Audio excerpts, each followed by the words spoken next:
come in from the sides and then you go out that way.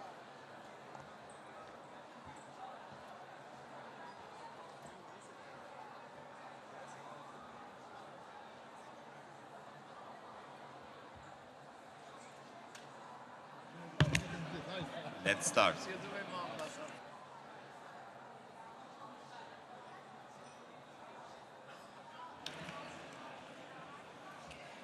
Good morning again, dear colleagues. I'm going to request those of you standing to please take your seats.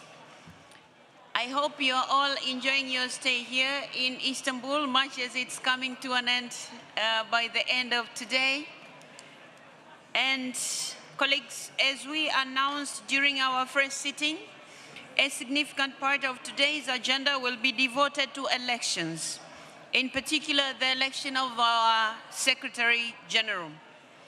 Elections are also scheduled to take place for several of the subsidiary bodies of our Governing Council. Not to mention that we will be closing the 152nd Assembly today, and I understand some of you will be flying back home today. Therefore, I'm going to suggest that we all make use of the few hours that we have today dedicated to the job that is ahead of us. And I'm going to also request those of you who will be requesting the floor to speak to please be concise and brief. And I count on your cooperation, dear colleagues. I would like to suggest the following adjustment to our proceedings today. We will start with item 13, which is the election of the Secretary General. And while the votes are being counted in order to save time, we will continue with item 9 of the agenda, which is talking about the IPU priority theme for 2026, which is respect for human rights. This will be followed by item 10, future interparliamentary meetings. As you will recall, colleagues, item 8B, situation of certain parliaments, usually takes longer, and we didn't consider that in our first sitting. I would suggest that we address it after the first round of voting in the election of the Secretary General. Well, we are saying first round of voting because we are unsure whether we will go to the second round or not.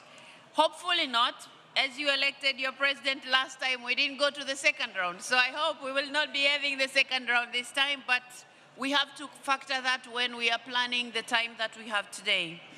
In addition to the election of the Secretary General, we will also have to hold elections to the Committee on Human Rights of Parliamentarians and the Committee on Health. Elections to these bodies will be held by show of hands. I suggest we organize the two elections together in the afternoon session. Colleagues, I take it that you agree with me that we begin with item 13, right? Okay, the clap of hand indicates that we all agree. So, thank you so much. Thank you. Dear colleagues, before we start the election, let me share with you a brief recap of the process for the selection of IPU Secretary General. Since it launched approximately 1 year ago, it has been a long process. The vacancy was opened in April 2025. With a deadline of 1st August 2025 for applications. Guided by the registrar of the process, the IPU president and the vice president drew up an initial shortlist, reducing over 58 applicants to 20. In December 2025, the executive committee was invited to further reduce that list to a short list of 5 candidates through a vote. Earlier this week, colleagues, the executive committee was informed of the results of an expert assessment of those 5 candidates, which included background checks and validation of their credentials and their proficiency in IPU's true official languages.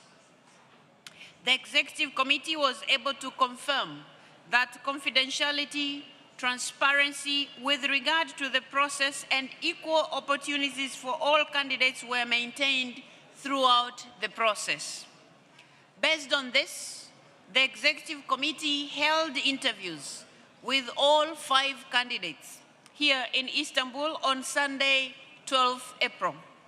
At this stage, the short list comprised Ms. Dionysia Theodora Averinepoulou from Greece, Ms.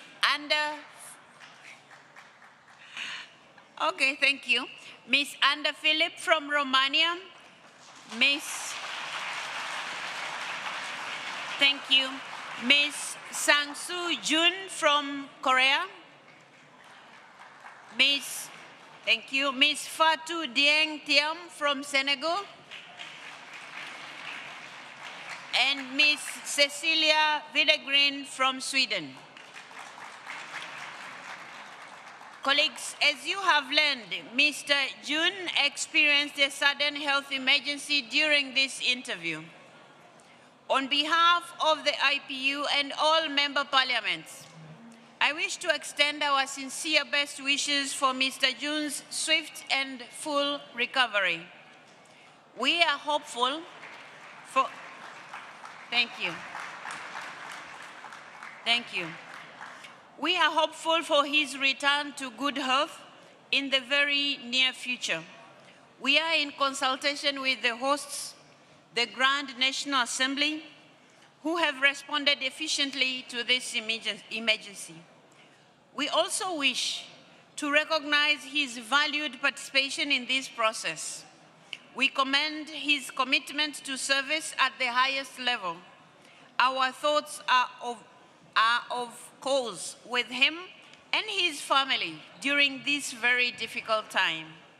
The IPU will continue to work closely with the Parliament of Turkey to provide the necessary assistance within our respective capabilities. Colleagues, following this unfortunate situation, the initial list I have just mentioned has been narrowed down to 4 candidates or to 4 persons whose names the Executive Committee forwarded to you 1 week ago. These 4 names will be on the ballot paper, and I believe they have all tried to reach out to you for votes. So we have on the ballot paper the following 4 candidates: Ms. Dionysia Theodora Averinepoulou, Ms. Anda Philip, Ms. Fatou Dieng Thiam, Ms. Cecilia Widegren. In the meantime, I would like to draw your attention to document CL/217/13-INF.1-Rev outlining the voting procedure for the election of the Secretary General. Colleagues, in accordance with Rule 29.2 of the Governing Council, the results of the secret ballot shall be ascertained by 2 tellers appointed by the Council. For the purpose of today's election, 2 tellers from the geopolitical groups with no candidates running for the post of the Secretary General should be nominated. These are the Asia Pacific Group and GRULAC. The 2 tellers are being proposed are Ms. Fatimat Sauda from the Maldives, and from the Asia Pacific Group, Ms. Fatimat Sauda, Maldives, from Asia Pacific Group, and Mr. Manzoor Nadir from Guyana, who will be representing GRULAC. Colleagues, do I take it that we agree with these nominations? Thank you very much. It is so decided. So we now have the 2 names of the 2 tellers. Candidates have also been given the opportunity to nominate an observer to be in the room during the vote count. So each one of them will present us with 1. Now, in accordance with the agreed procedure, each of the 4 candidates forwarded by the Executive Committee will make a brief 5 minutes address to us. May I draw your attention to the fact that at this juncture, no questions will be fielded. And this is guided by the fact that delegations have had a chance to ask candidates questions at meetings of their geopolitical groups, the Forum of Women Parliamentarians, the Forum of Young Parliamentarians, but also yesterday when we met during the hearing in the evening. The candidates will make their presentation in alphabetical order by surname. Colleagues, that said, I am now going to ask Ms. Dionysia Theodora Averinepoulou to take the floor for 5 minutes.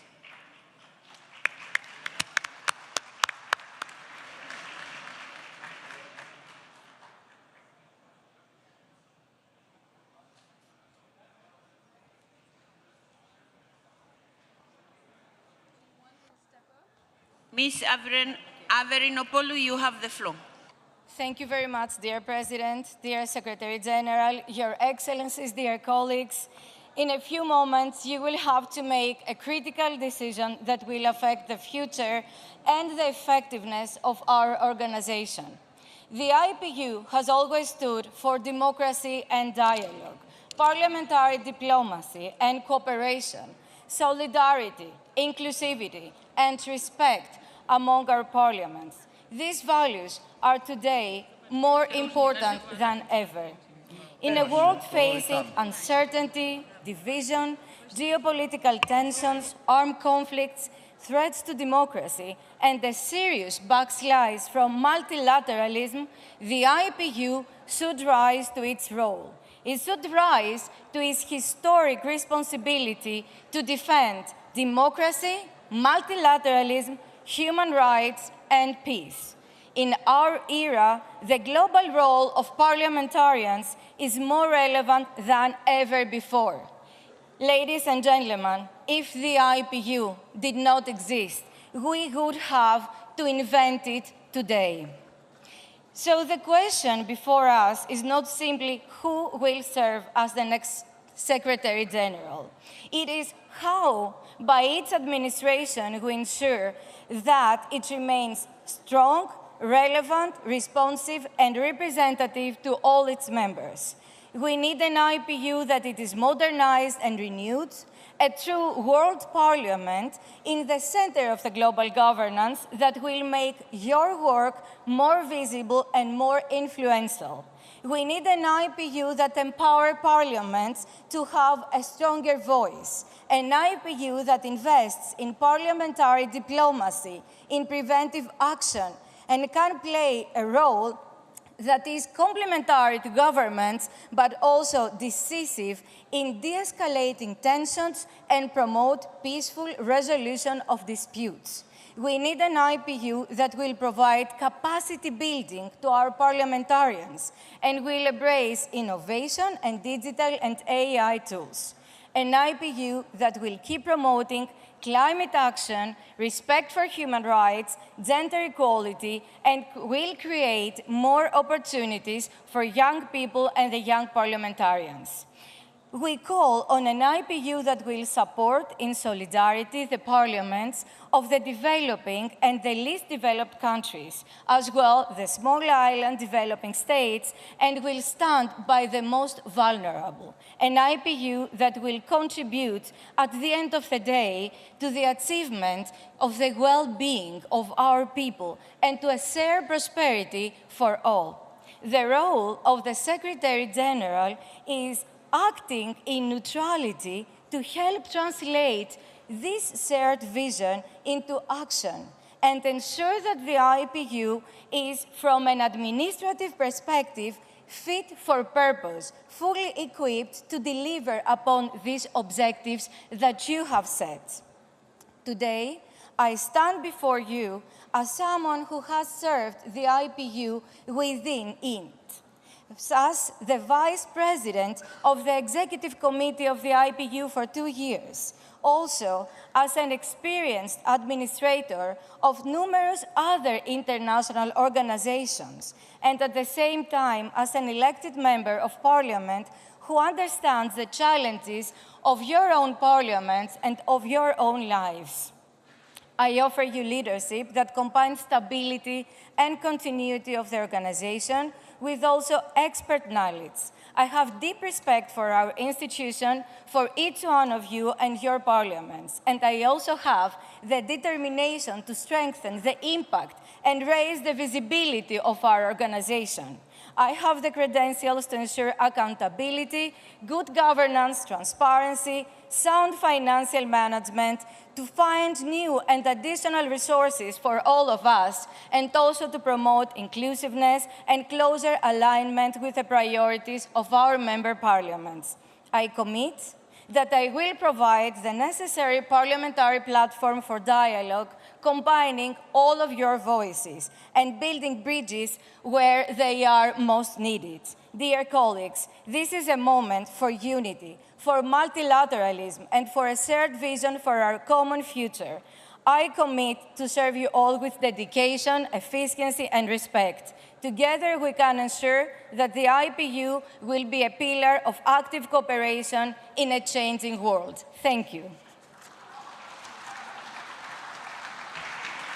Thank you so much, Ms. Averinopoulou.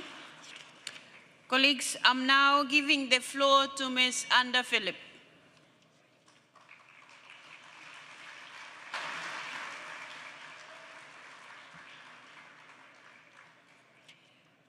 Ms. Philip, you have the floor. Thank you so much, Madam President, and good morning to everyone. Ladies and gentlemen, at a time of global turbulence, I believe that the IPU Secretary General should be a non-partisan steward with a realistic vision for the future. Someone who understands from within the challenges that the IPU faces every day.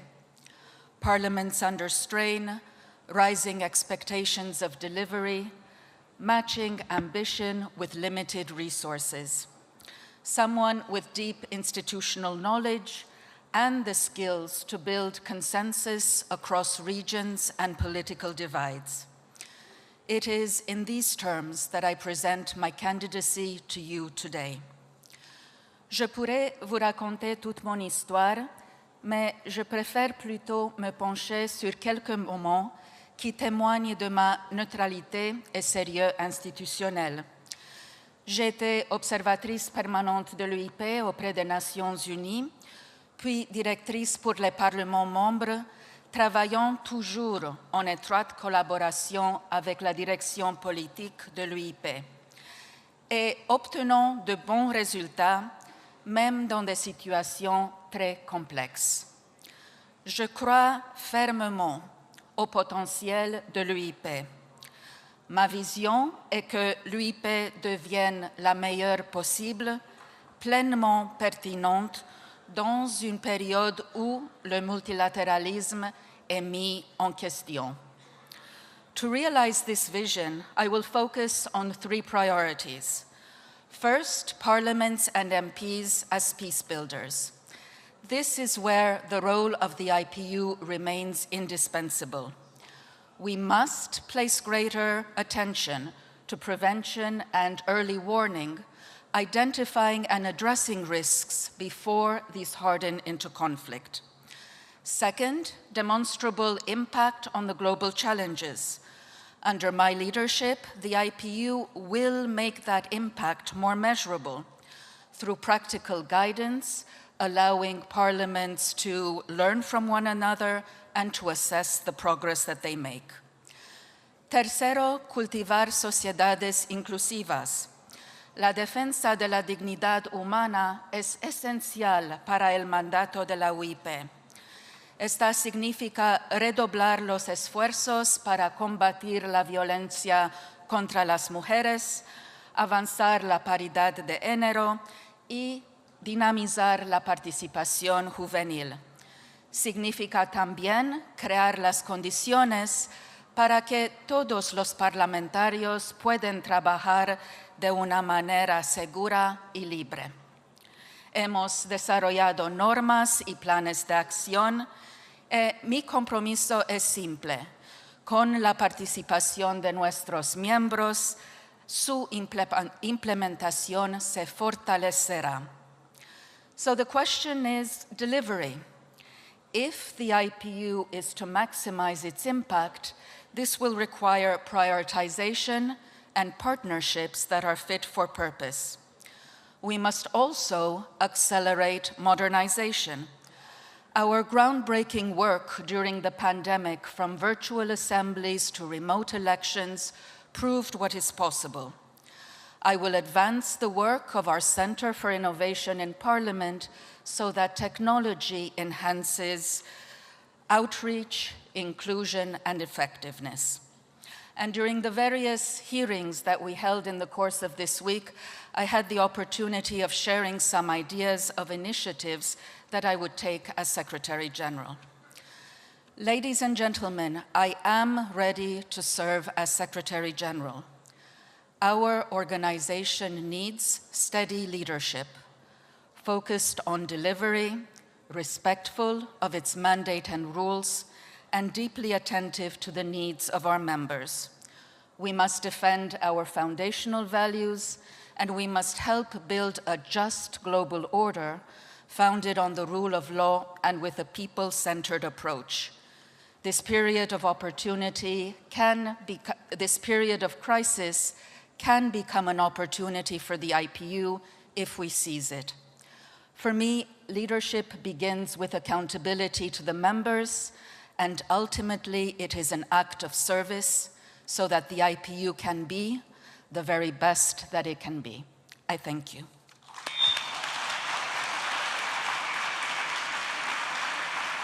Thank you so much, Ms. Phillip.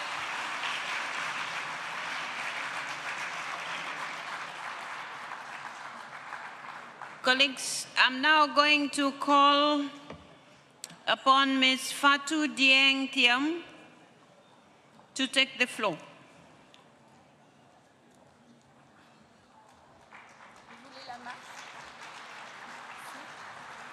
Ms. Thiam, you have the floor. أعوذ بالله من الشيطان الرجيم بسم الله الرحمن الرحيم. Madame la Présidente,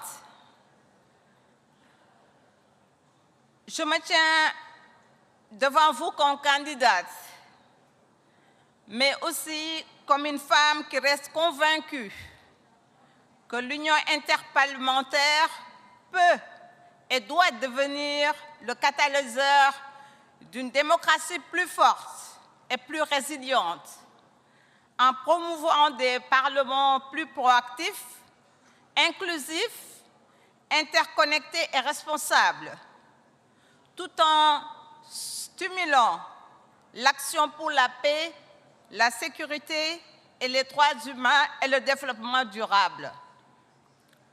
Je suis une praticienne de la paix et de la sécurité, une spécialiste des droits humains et une militante pour l'égalité du genre venant du Sud. Avec 30 ans d'expérience multilatérale au sein des Nations Unies, j'ai dirigé des équipes multiculturelles dans des contextes de crise très complexes.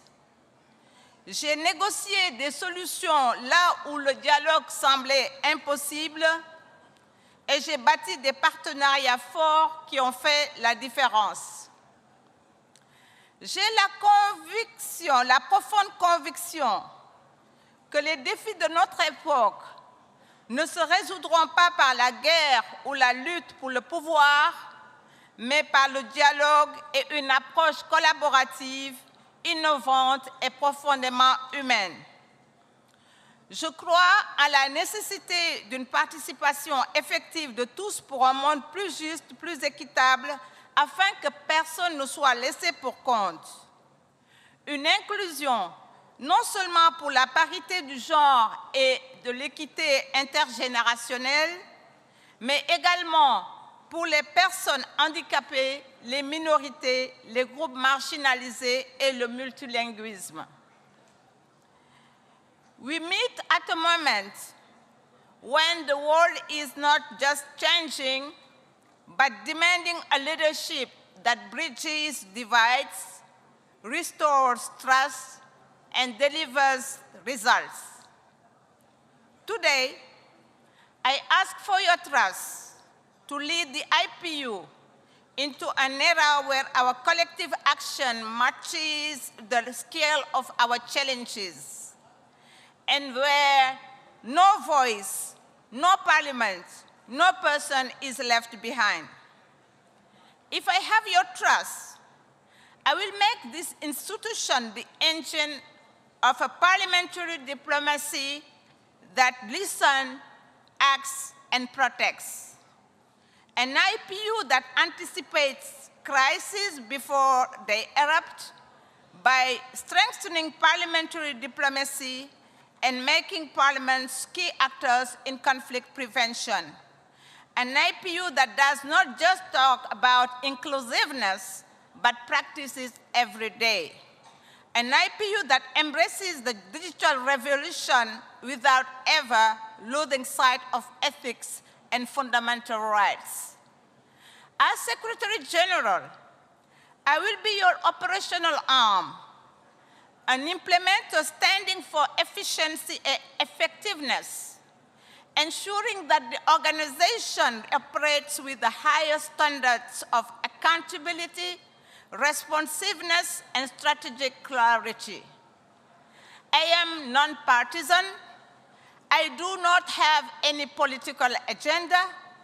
I will reinforce trust, transparency, and unwavering neutrality, because IPU must be more than a bridge between political decision-making and administrative execution. It must be the backbone of our collective mission, an institution that serves all parliaments with fairness, free from patronage or bias in an increasing polarized world. I ask for your confidence, not because I have all the answers, but because I know the question that matters. Together, we can write the next chapter of the IPU story, one where our legacy is not just endurance, it's about relevance, impact, and transformation. It's about trust and effectiveness. I count on your vote for the IPU we want. أعتمد على تصويتكم من أجل الاتحاد البرلماني الدولي الذي نريد. شكراً.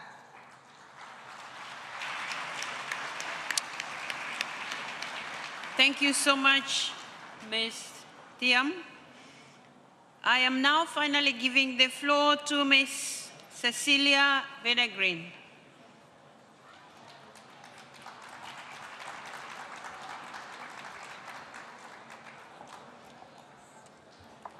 Ms. Videgreen, you have the floor.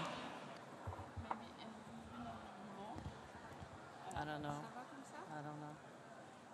We'll try our best. Thank you. Madame la Présidente, Mesdames et Messieurs les députés, friends of the IPU, thank you. Merci beaucoup, shukran, danke, tak, asante, muchas gracias, for the opportunity to meet and engage with you again. I have and I will continue to listen to you, to work together with you. You clearly value a leadership walking with you. You are the members. You are the heart of the IPU. And with extensive experience of what you are, I have decades of parliamentarism with me for you. And I listened to your speeches this week. We see how the world is shifting in a pace we haven't seen before. Conflicts and crises are on the rise. You, as parliamentarians, have responsibilities back home and hard work to prepare for. The IPU should be the force to help and find solutions for tomorrow. And you can either take the world as it is or wait around for a world you wish it to be. You can now add your parliamentary dimension to this parliamentary organization. Because legacy does not build future. History does not build organizations relevant. Only hard work builds trust and prepare for tomorrow. We want this parliamentary organization to be attractive to all 46,000 MPs. That is what you pay for. You are asking for more action. You are asking for impact, more relevance. I will strengthen the purpose of the membership in real practice. I will ensure that members of parliament are number one. You are the guardians of trust between people and powers. And by listening, I have built trust and I will continue to build trust. I am here to serve you all members. I came to you with a clear conviction. The IPU bucket must be filled because yesterday's answers cannot deliver. You will not be heard. But with your new strategy that you decided this week, you will now fill the bucket together with action, your action. Make sure that letters becomes tools in work. I am a farmer's daughter. I know what it takes to fill a bucket, to make something grow and to make something prosper. It takes teamwork, and you are the experts. You are a membership organization, and I'm here for you. I come from Sweden, a small country far up north. But we have a steady hand, and we partner with so many of you. We never act alone. We act for others. We bring tools. We are teammates. We are a humanitarian force in the world with big hearts, not at least in the global south, a partner you can count on. That's my backbone. That's the parliamentary diplomacy that I will bring to you. The IPU has a remarkable legacy of 8 Nobel Peace Prizes, a world record. The room and the world needs more of that. In this room, we have some of the best negotiators, some of the best mediators in parliamentary diplomacy in the world. It is time to use your expertise to build a roadmap for the 9th Nobel Peace Prize. Your expertise will be taken care of. I took the initiative for the IPU to strengthen the long-term financial foundation a few years ago when other multilateral organizations are cutting. I also led the importance of showing accountability and transparency and openness within the organization. Now is the time to step forward for the IPU and to build trust together to unlock the full potential of the IPU. Thank you for the consideration. Thank you for your support, and best of luck.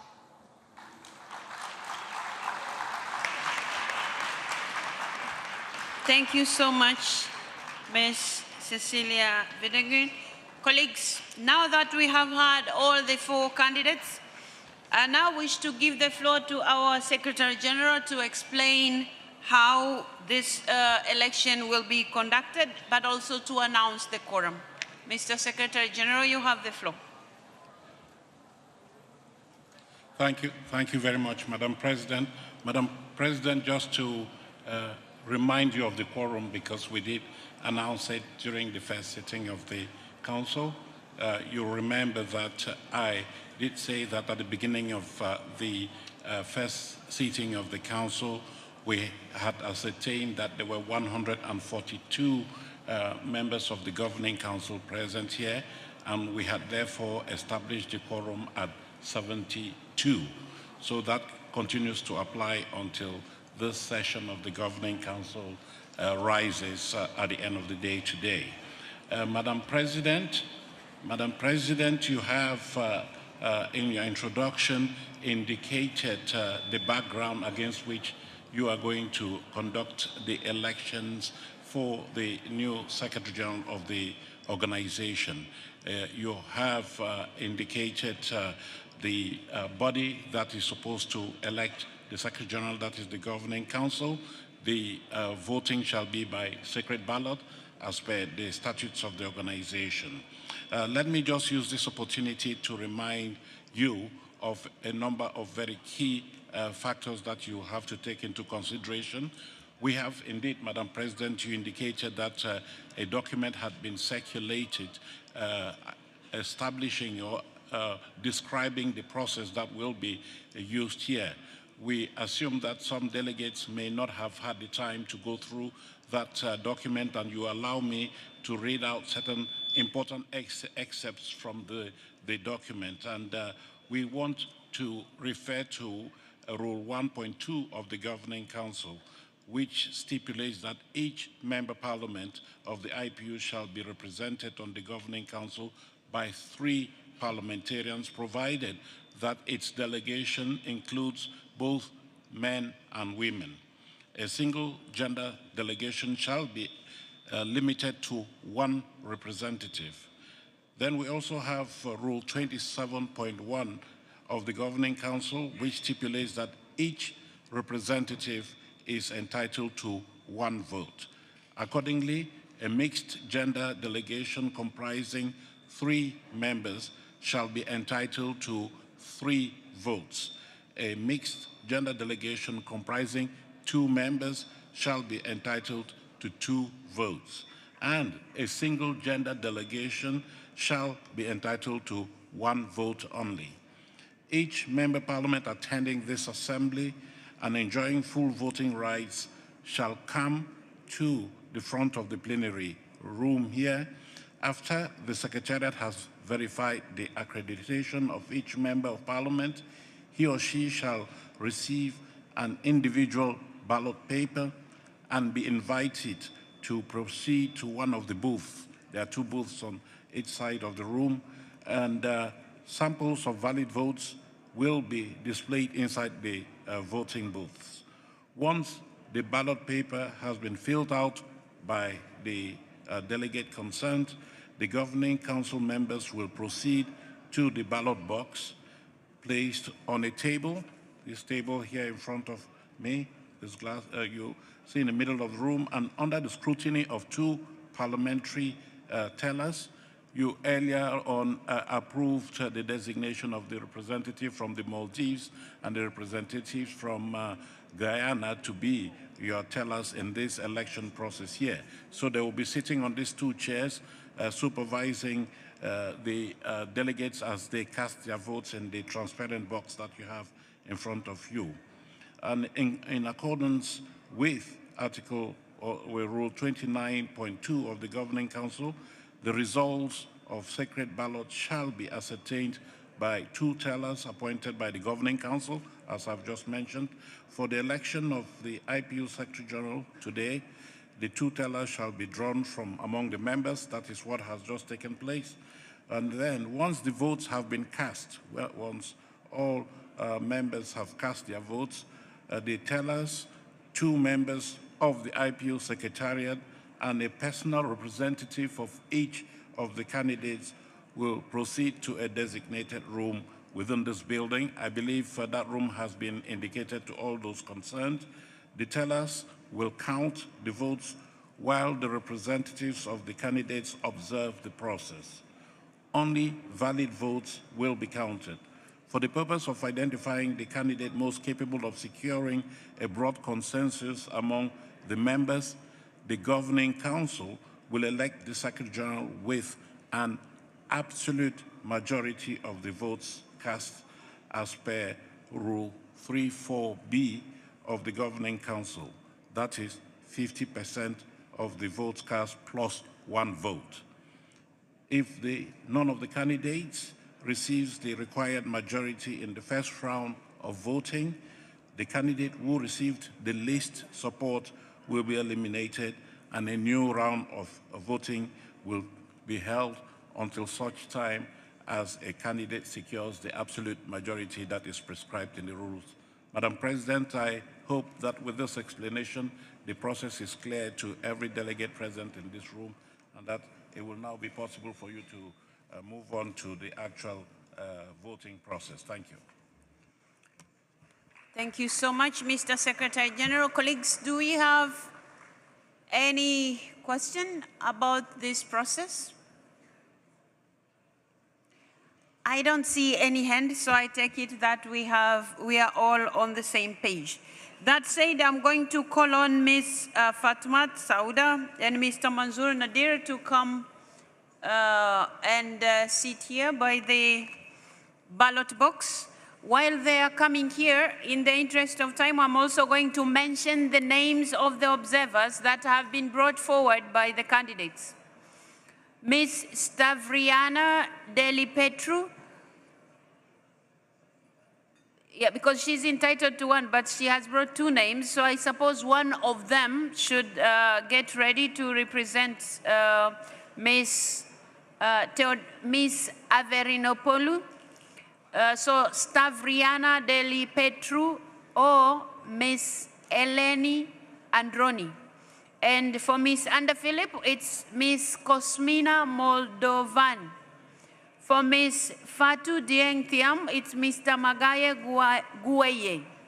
For Ms. Cecilia Videgreen, it's Mr. Ingvar Matson. So, okay. Colleagues, our two tellers are already here. And now I'm going to give you a little explanation how the voting will take place to assist the smooth flow of the delegates making their way to the front to cast their votes. Delegates will be called in turn from alternate sides. So when South Africa is being called, the other side, I think it's Algeria, will be called. That is how it's going to work. So I am now going to call upon our secretariat, who is going to run us through the calling of the countries to come and vote. We will be led by Ms. Nora. Yes? So I take it, colleagues, that we are now ready to begin. So that said, I am now going to declare the voting open, and please, Nora, you have the floor. Thank you very much, Madam President. Good morning, distinguished delegates. We are ready to begin the secret ballot. According to the statutes and the rules, in Rule 1.2 of the Governing Council, each member parliament of the IPU shall be represented on the Governing Council by 3 parliamentarians, provided that its representation includes both men and women. Single-gender delegations will only be entitled to 1 vote. Only parliamentarians who are present in the room can vote. My colleagues are in the room to ensure a smooth voting process, and I kindly ask all delegates to follow the directions of my colleagues. You will be invited to a polling station where you will receive the ballot paper. On the paper, you will check one of the boxes and proceed to the urn, where we have our 2 tellers, Ms. Sauda and Mr. Nadir. And you will place your ballot paper in the urn. Please then return to your seats using the center aisle. Once again, please return to your seats using the center aisle. As Madam President just explained, to assist with the flow of delegates making their way to the front to cast their votes, delegates will be called in turn from alternate sides of the room, starting with South Africa, then Algeria, followed by South Sudan, and then Zimbabwe, and so on. We are starting at the front of the room, and we will move continually back to the back of the room until all members have been called upon to cast their votes. If we are ready to start, we will start with South Africa, which is entitled to 3 votes. South Africa, would you please proceed to the polling station? We now move to Algeria. Algeria, you have 3 votes. Would you please proceed to the polling station?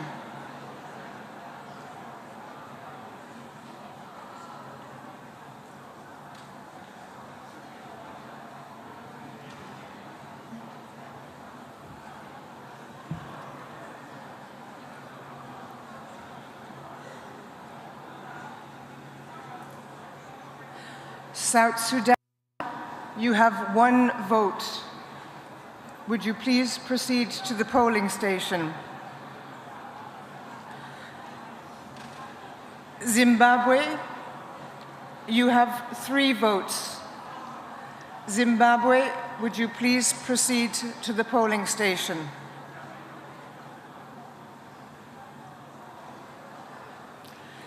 Spain, you have 3 votes. Would you please proceed to the polling station? That's fine, yeah. It's good, it's good, it's good.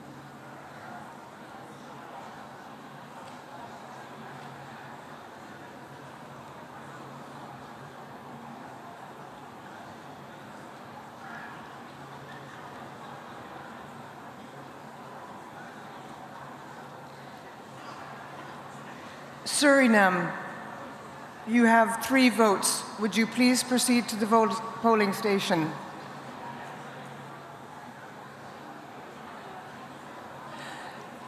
Zambia, you have 3 votes. Would you please proceed to the polling station?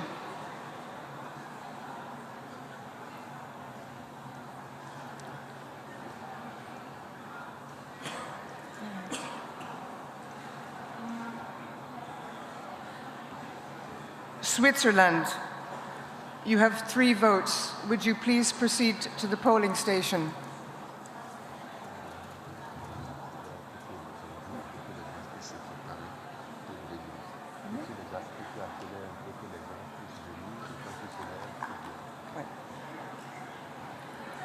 Yemen, you have 1 vote. Can you please proceed to the polling station?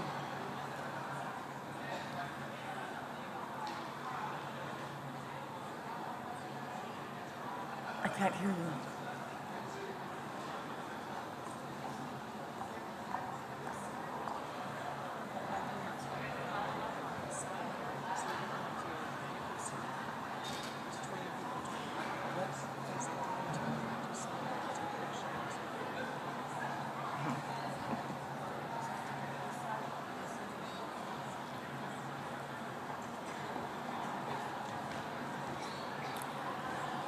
Sweden, you have 3 votes. Please proceed to the polling station.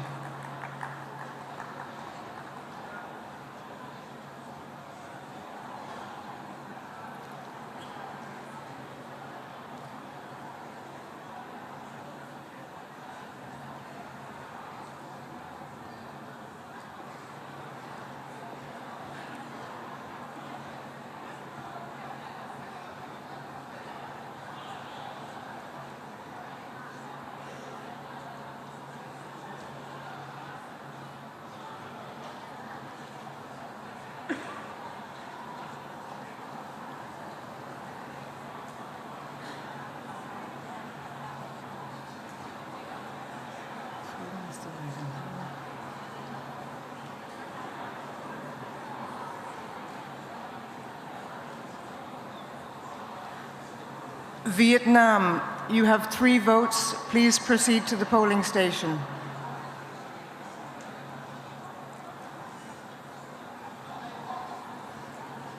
Tajikistan, you have 3 votes. Please proceed to the polling station.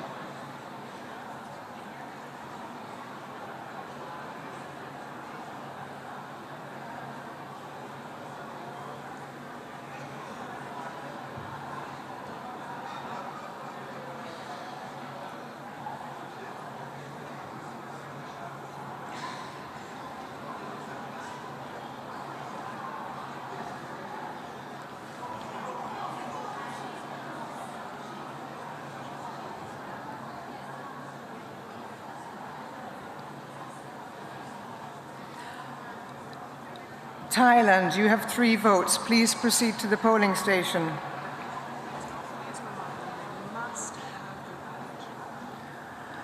Could we please remind all delegates that you must have your badge when you come to vote? Please bring your badge when you come to vote. Thank you. Uzbekistan, you have 3 votes. Uzbekistan, please come to the polling station.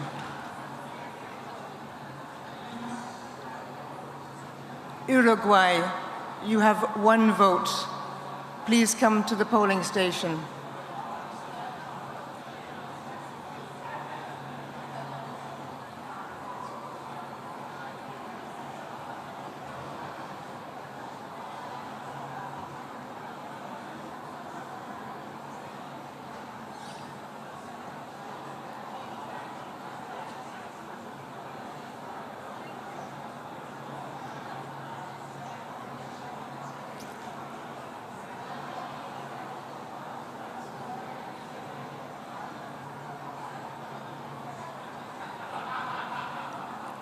United Republic of Tanzania, you have 3 votes. Please come to the polling station. Tanzania, you have 3 votes.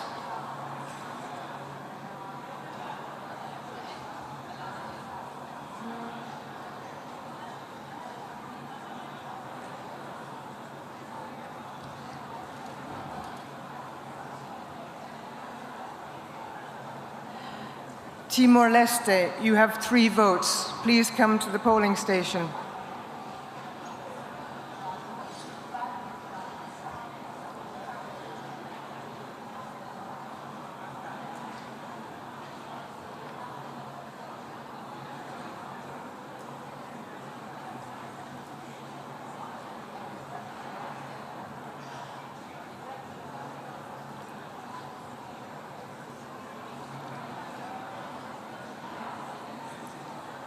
Tunisia, you have 3 votes. Please come to the polling station.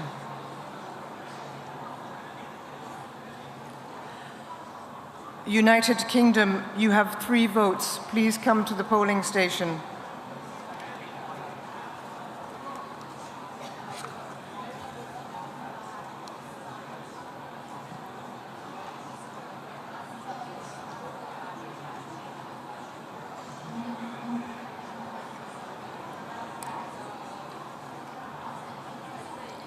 Togo, you have 1 vote. Please come to the polling station.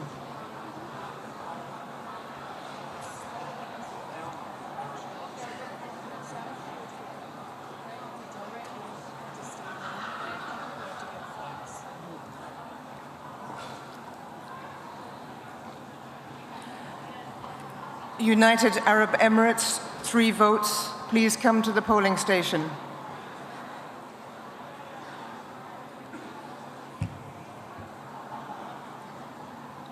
Turkey, 3 votes. Please come to the polling station.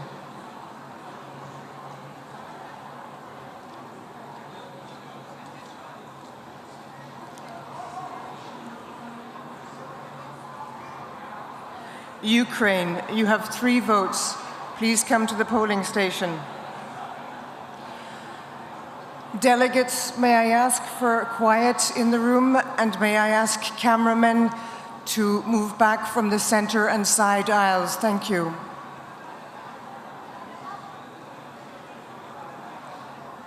Uganda, you have 3 votes. Please come to the polling station.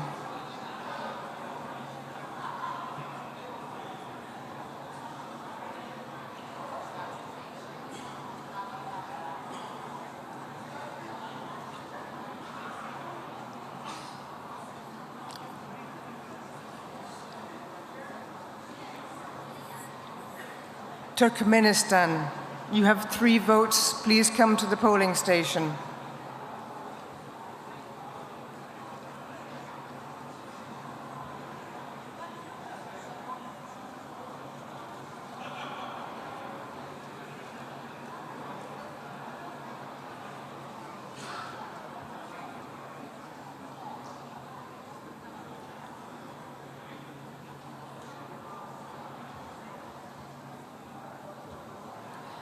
Democratic Republic of Congo. Democratic Republic of Congo, you have 3 votes. Please come to the polling station.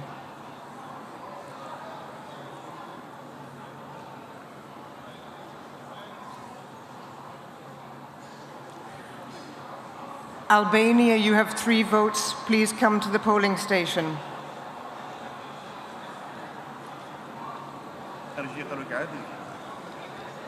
Czechia, you have 3 votes. Please come to the polling station.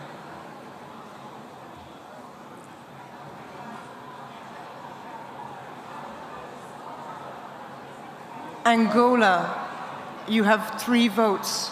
Please come to the polling station.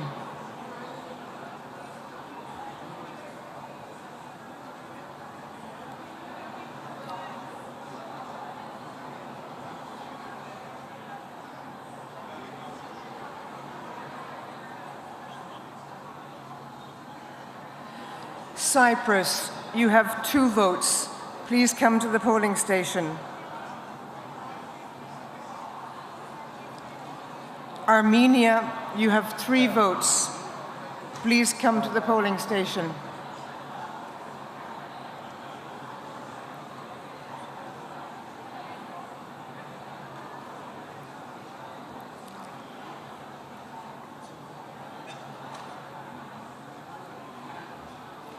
Croatia, you have 1 vote. Please come to the polling station.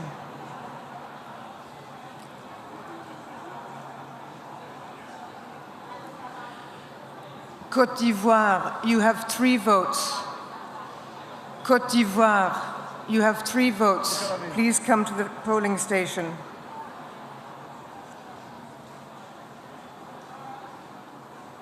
I know. Going this way.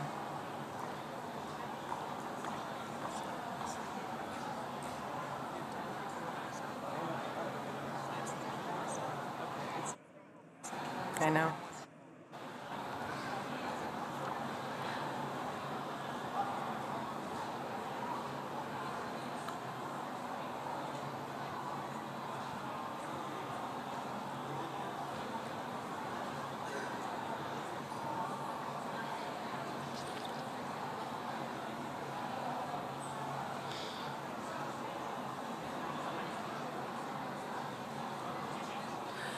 Australia, you have 3 votes. Please proceed to the polling station.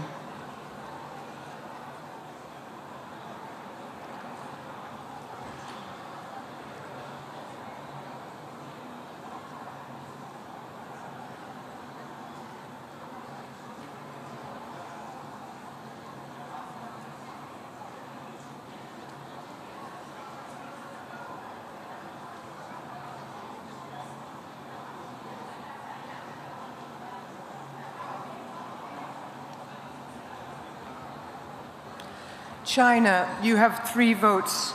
Please proceed to the polling station.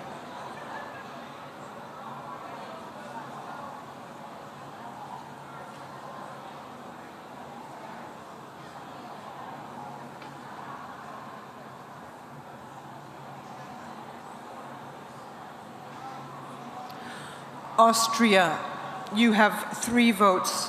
Please proceed to the polling station.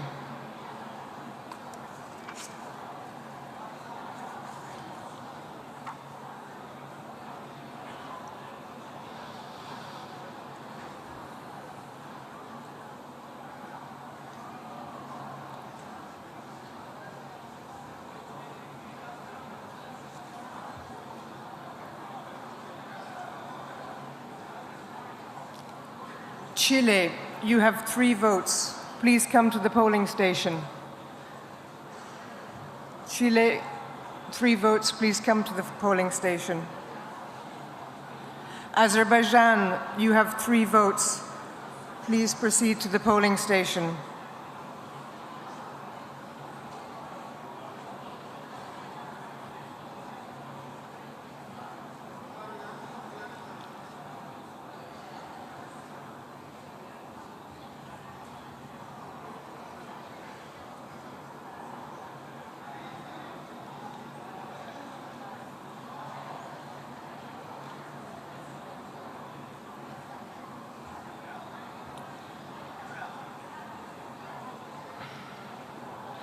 Bahrain, you have 3 votes. Please proceed to the polling station.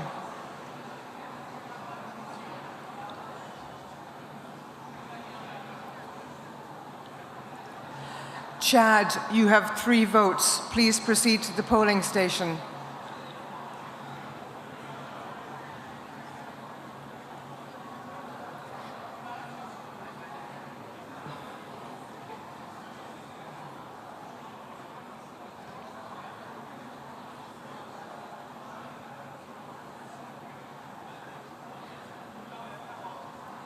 Canada, you have 3 votes. Please proceed to the polling station.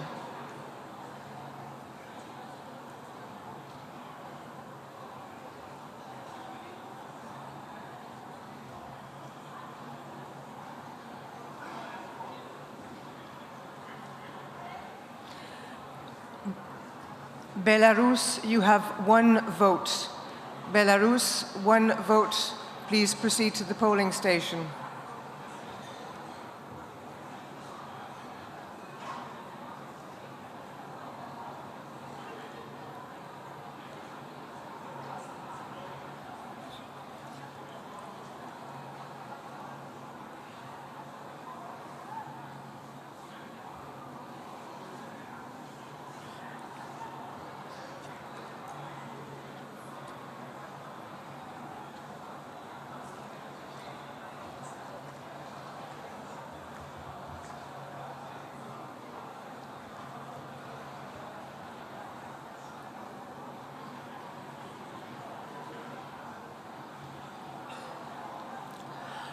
Belgium, you have 3 votes. Please come to the polling station.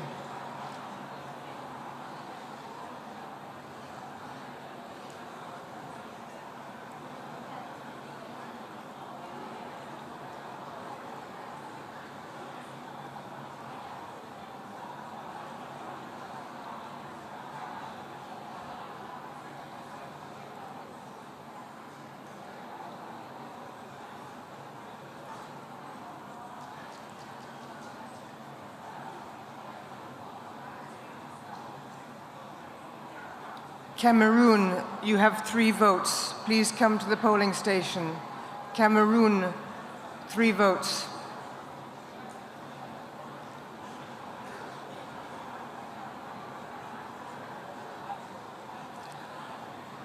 Bhutan, you have 3 votes. Please come to the polling station. Bhutan.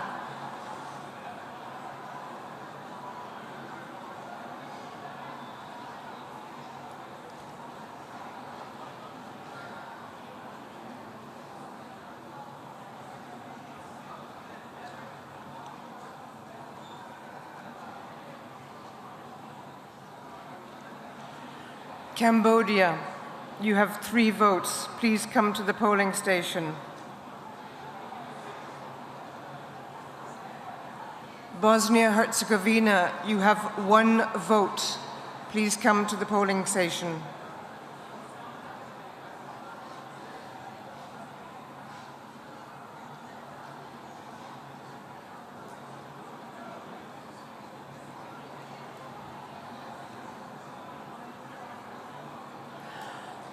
Botswana, you have 1 vote. Please come to the polling station.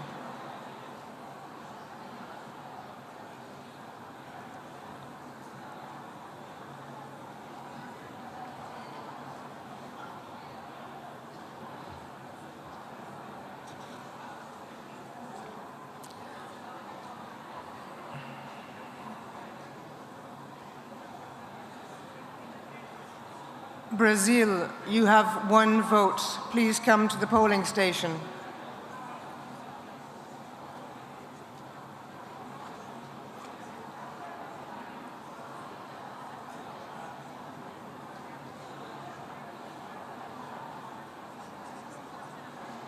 Kazakhstan, you have 1 vote.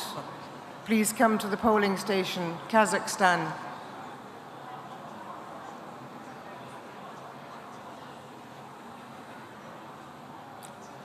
Burkina Faso, you have 3 votes. Please come to the polling station. Hey, Pat.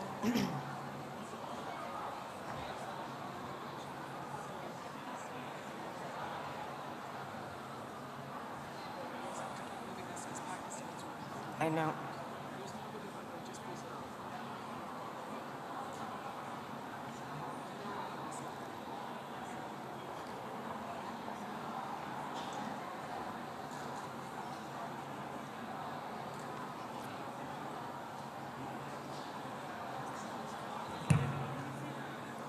Jordan, you have 3 votes. Please come to the polling station.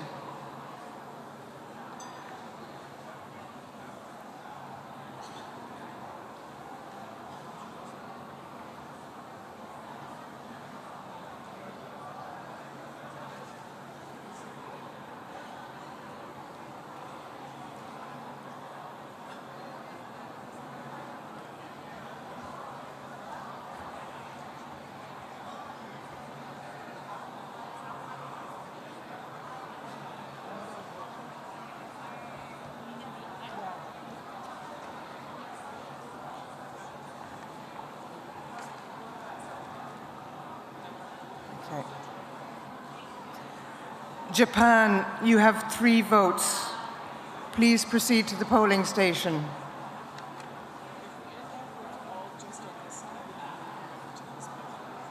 Yeah. Brunei, Darussalam, you have 3 votes. Please proceed to the polling station. Brunei, please proceed to the polling station. Thank you.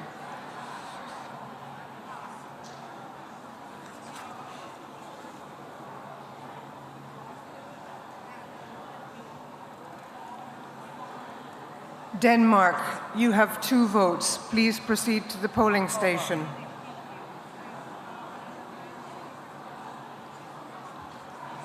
Denmark, 2 votes.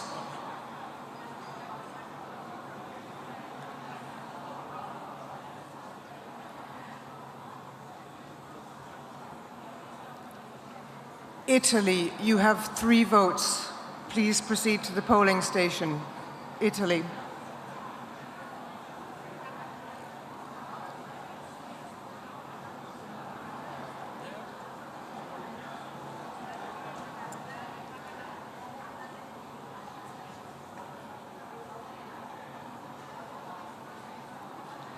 Djibouti, you have 3 votes. Please proceed to the polling station.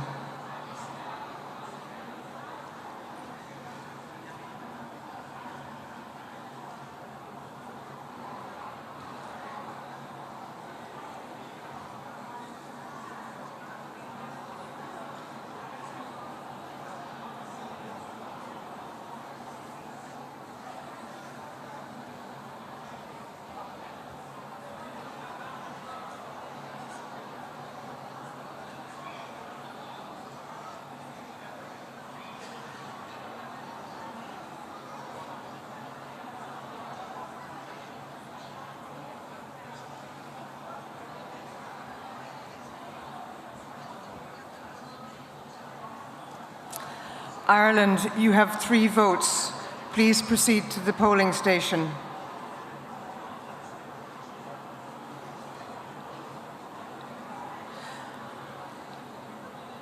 Dominican Republic, you have 3 votes. Please proceed to the polling station.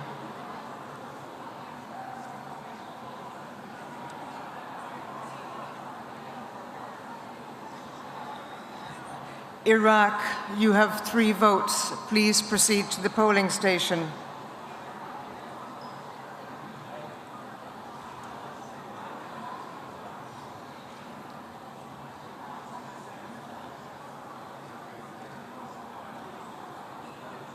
Ecuador, you have 3 votes. Ecuador, please proceed to the polling station.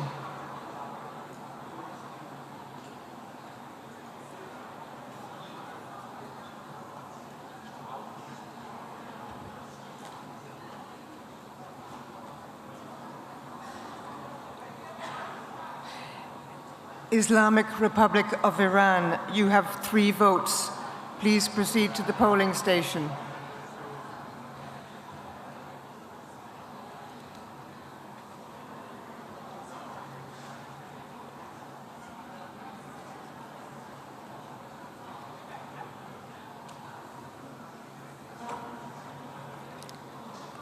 Estonia, you have 3 votes. Please proceed to the polling station.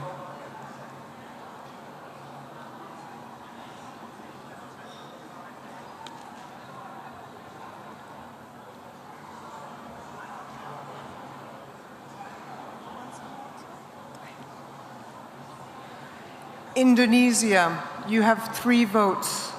Please proceed to the polling station. Indonesia.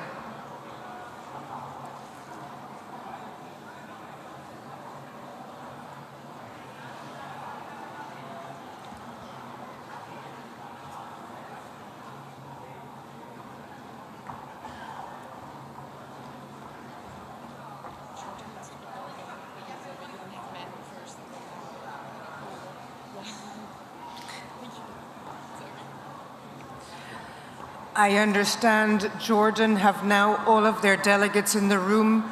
Jordan, you have 3 votes. Please proceed to the polling stations.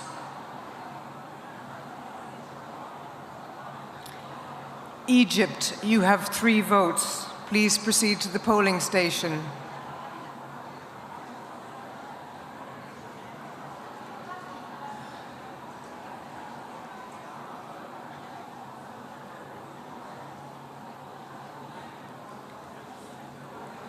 Iceland, you have 3 votes. Please proceed to the polling station.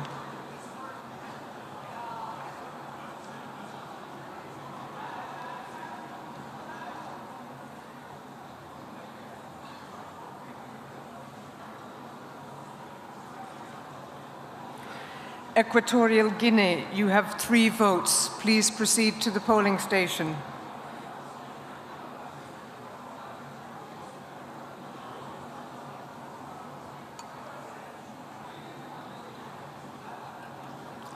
Eswatini, you have 3 votes. Please proceed to the polling station.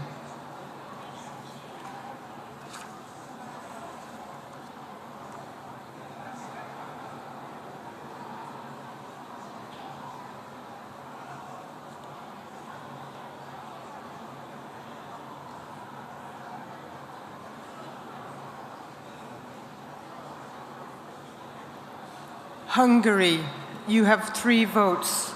Please proceed to the polling station.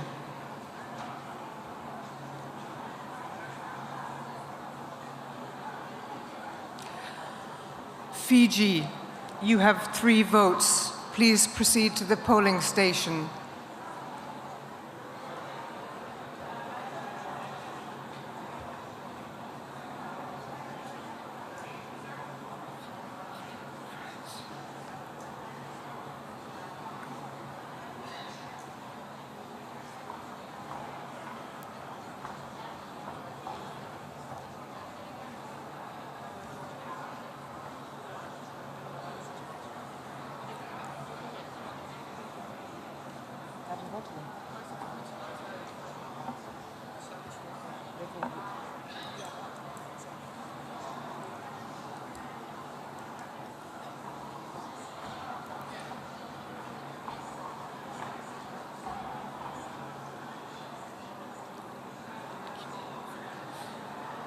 Guyana, you have 3 votes.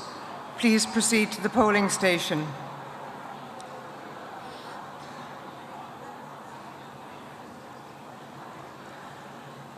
Finland, you have 3 votes. Please proceed to the polling station.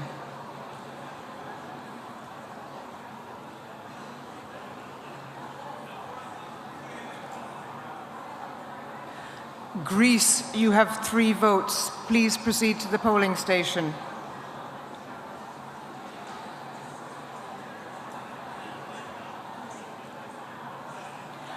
France, you have 3 votes. France, please proceed to the polling station.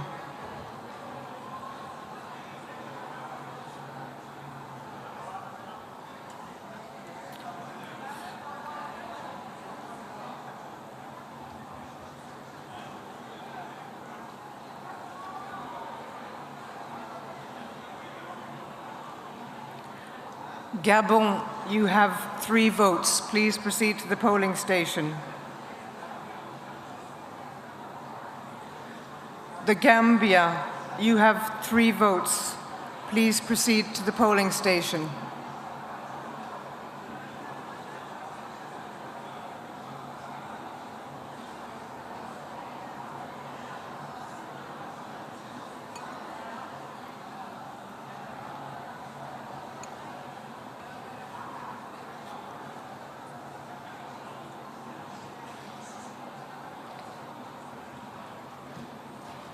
Ghana, you have 3 votes. Ghana, please proceed to the polling station.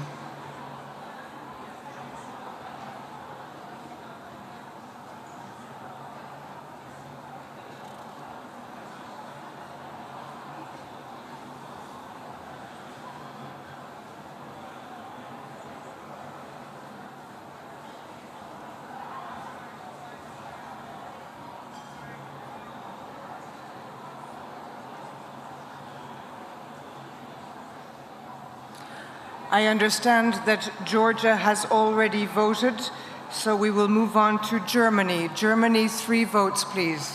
Please proceed to the polling station.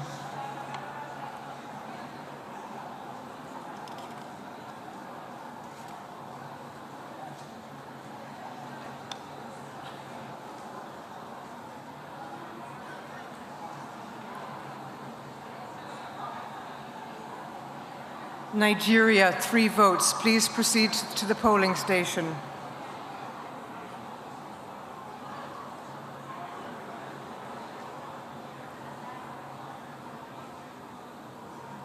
Niger, please proceed to the polling station.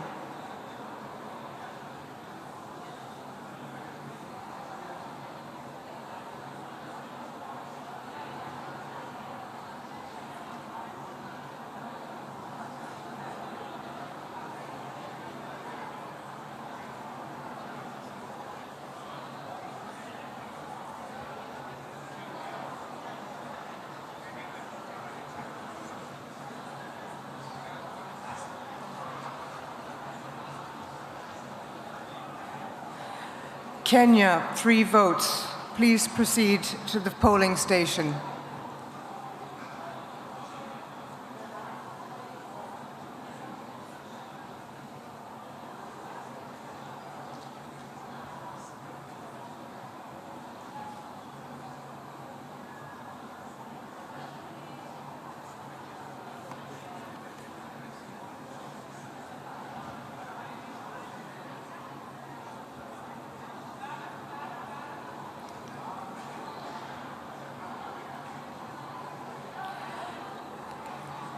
Kyrgyzstan, 3 votes. Please proceed to the polling station.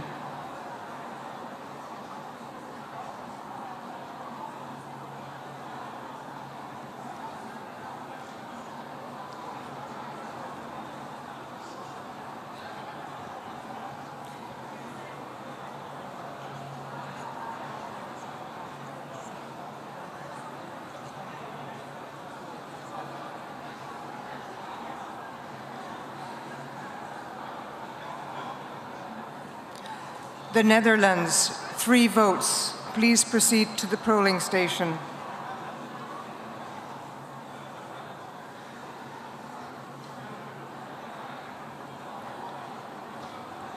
Lao People's Democratic Republic, 2 votes. Please proceed to the polling station.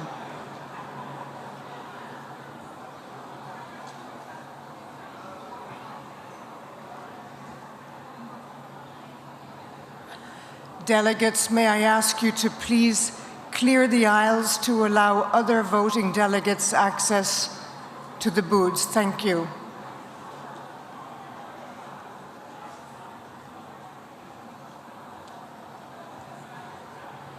Nepal, 3 votes. Please proceed to the polling station. Nepal.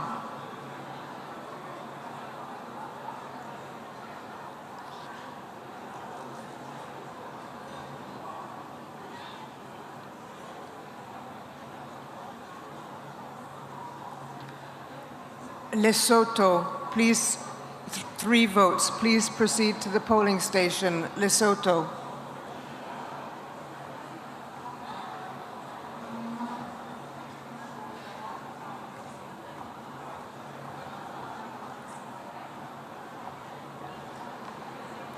Namibia, 3 votes. Please proceed to the polling station.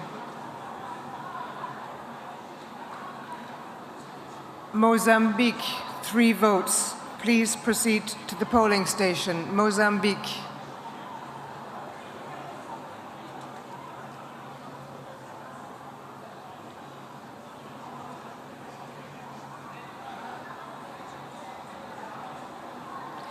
Just a reminder, all delegates should have their badges coming to the booths to vote.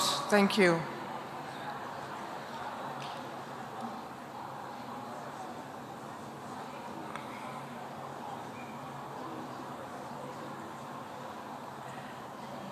Latvia, 3 votes.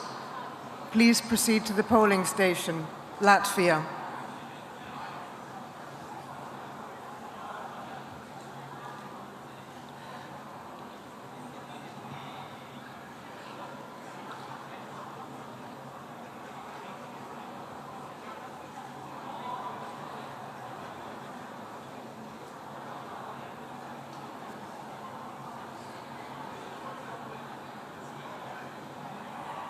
Libya, 3 votes. Please proceed to the polling station.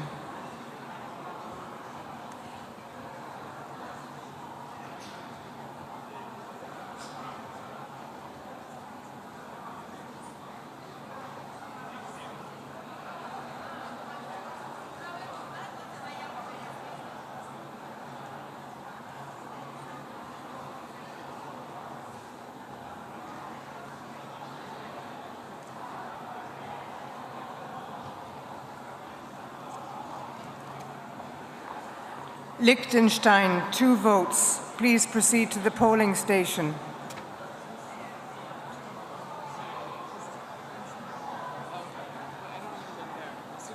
Yeah, get a delegation, okay.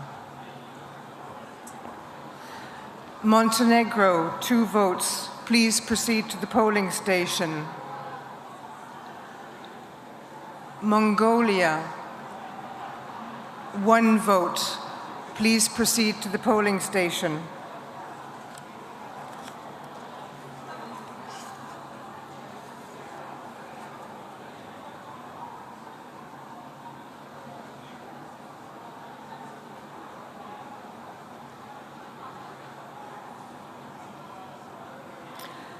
Lithuania, 3 votes. Please proceed to the polling station.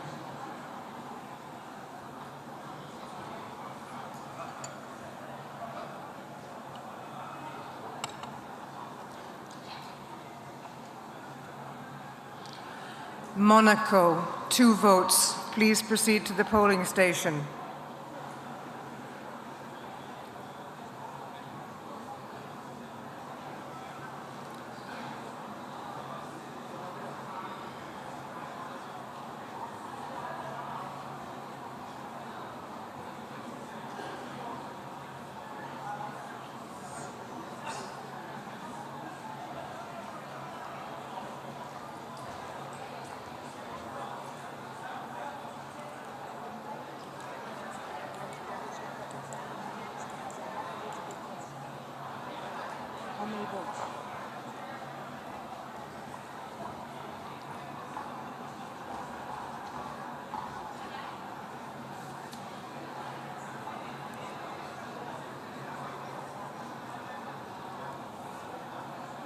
Morocco, 3 votes. Please proceed to the polling station.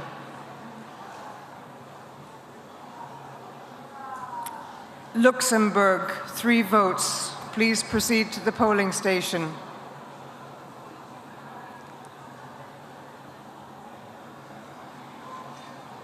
Mexico, 3 votes. Please proceed to the polling station.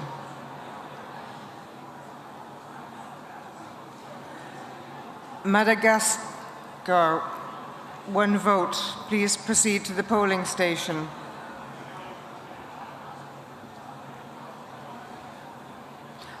Malawi, 3 votes. Please proceed to the polling station.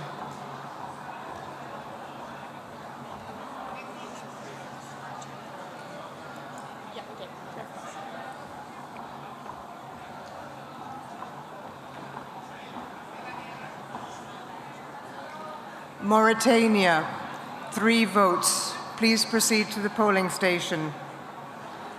Malta, 1 vote. Please proceed to the polling station. Mali, 1 vote. Please proceed to the polling station.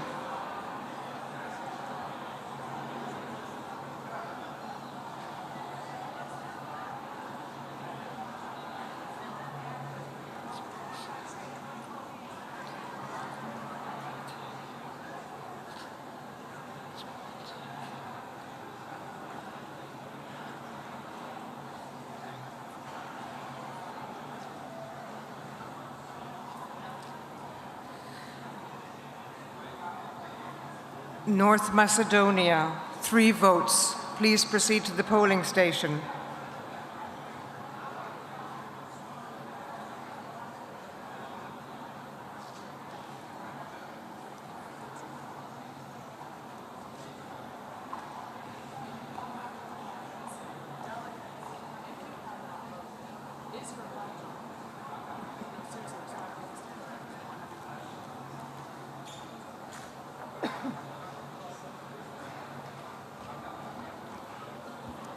Delegates, a reminder, if you do not have your badge, you cannot vote. Please have your badges with you. Thank you.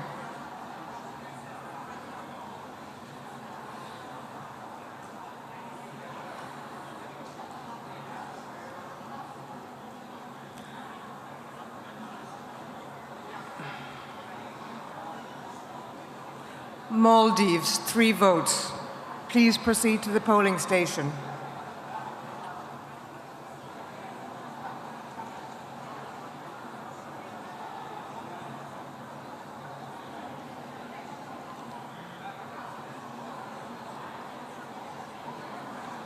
Delegates, can we please clear the aisles to allow other delegates to come and vote? Thank you.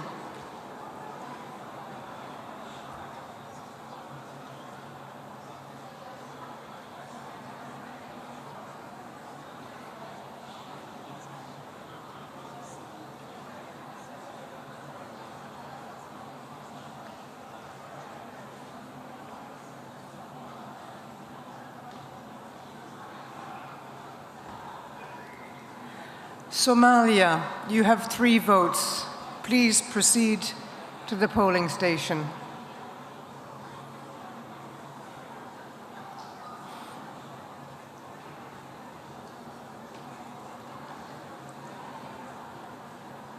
Norway, you have 3 votes. Please proceed to the polling station.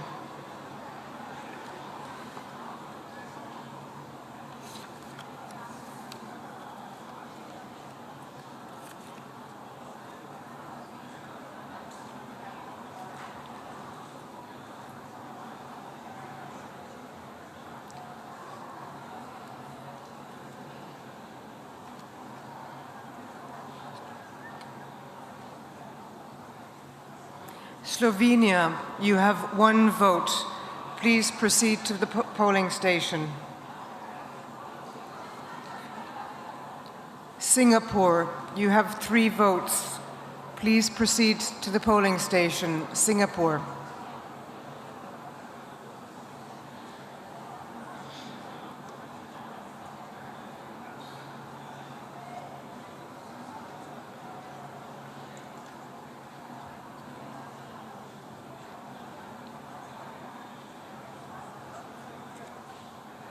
Sierra Leone, you have 3 votes. Please proceed to the polling station. Delegates, we kindly ask that only the 3 delegates voting come to the polling station. Thank you.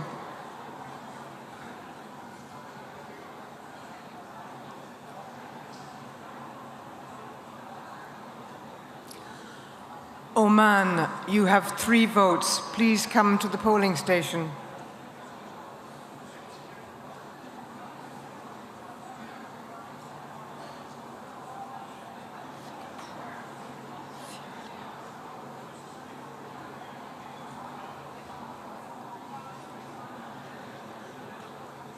Seychelles, you have 3 votes. Please proceed to the polling station. Seychelles.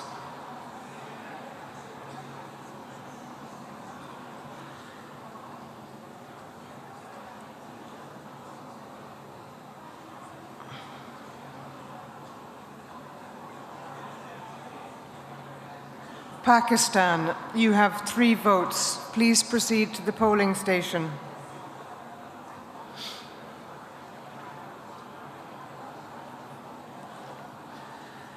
Serbia, you have 3 votes. Please proceed to the polling station.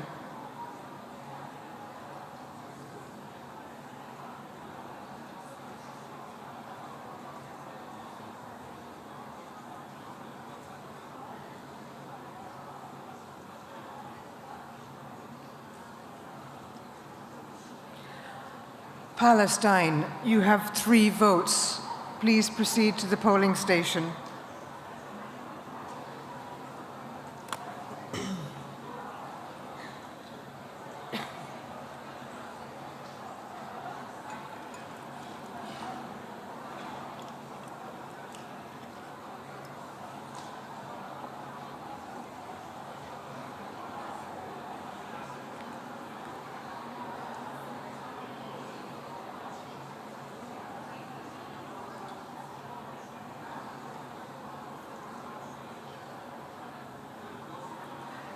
Senegal, you have 3 votes. Please proceed to the polling station.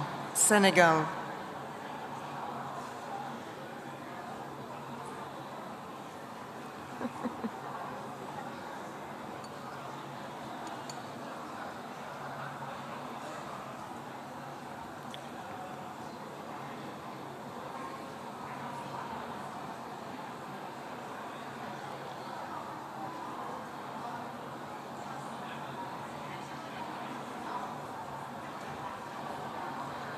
Paraguay, you have 3 votes. Paraguay, please proceed to the polling station.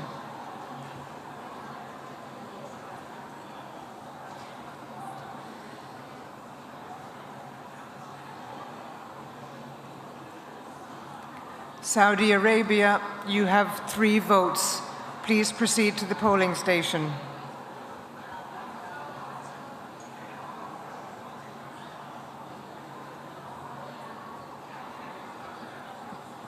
Peru, you have 3 votes. Please proceed to the polling station. Peru.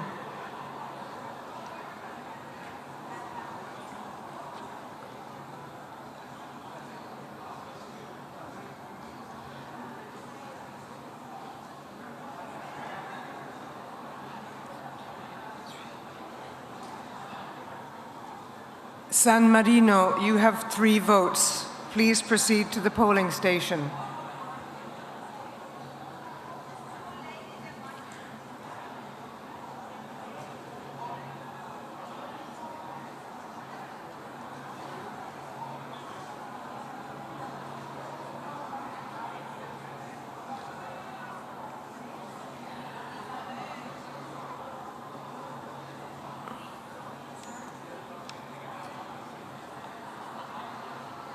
Rwanda, you have 2 votes. Please proceed to the polling station.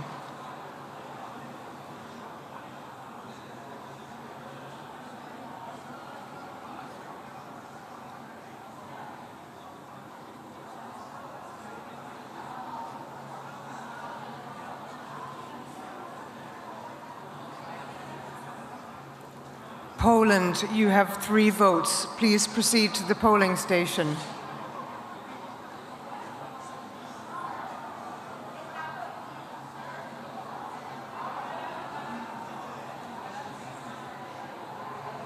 Samoa, you have 1 vote.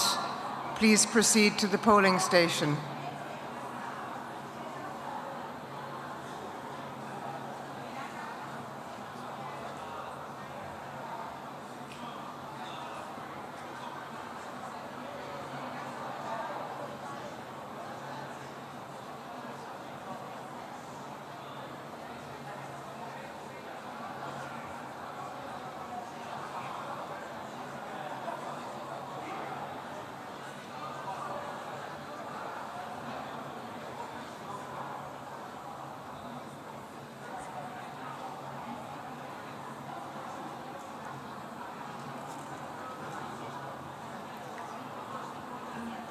Russian Federation, you have 3 votes. Please proceed to the polling station. Qatar, you have 3 votes. Please proceed to the polling station.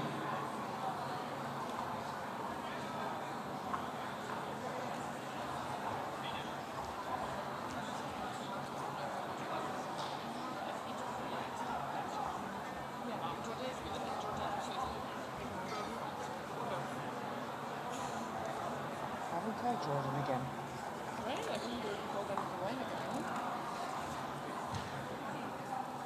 I did call them once. So it's okay. They have been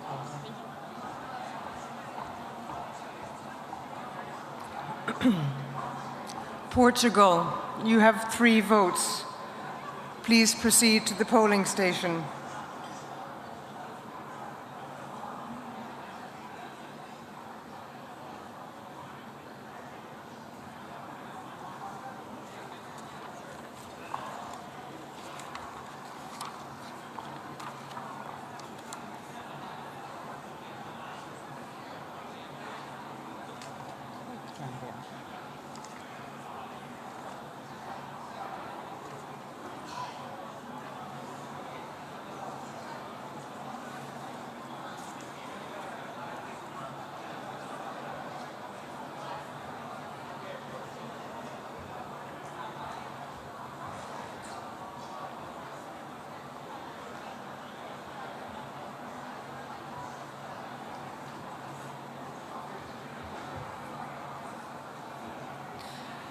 Republic of Korea, 3 votes. Please proceed to the polling station.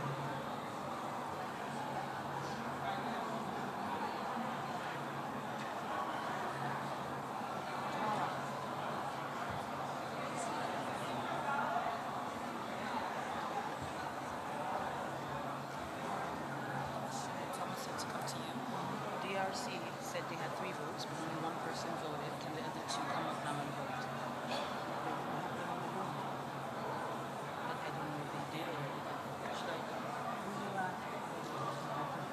At the end. At the end. Yeah. Republic of Moldova, you have 3 votes. Please proceed to the polling station.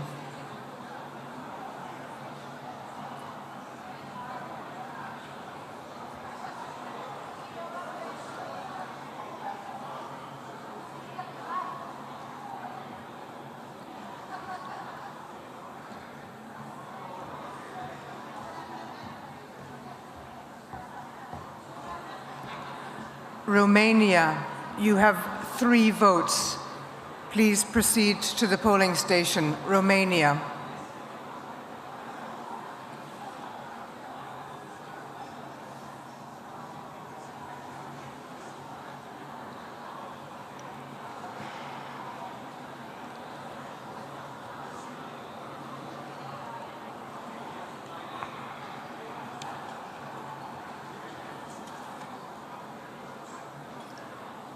Belize, 1 vote.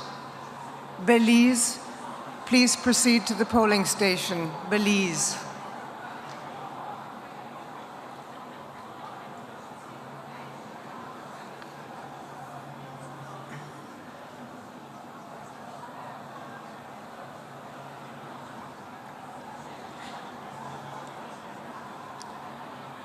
Bangladesh, 3 votes. Bangladesh, please proceed to the polling station.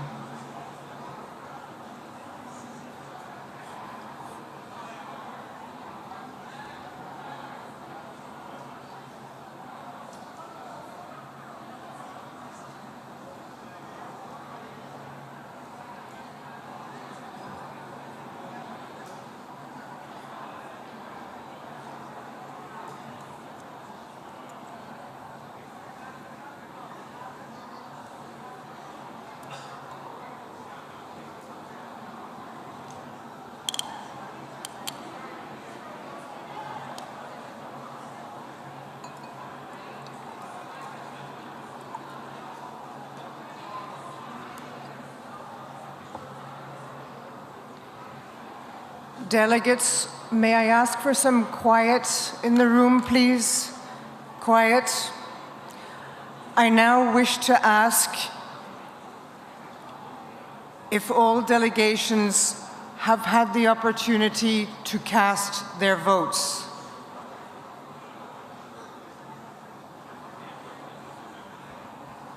No.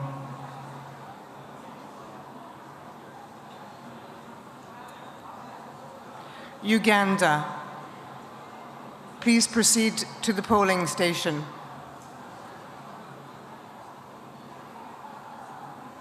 Are there any other delegations in the room that have not had the opportunity to cast their votes? The Democratic Republic of Congo. The Gambia, please proceed to the polling station. The Democratic Republic of Congo.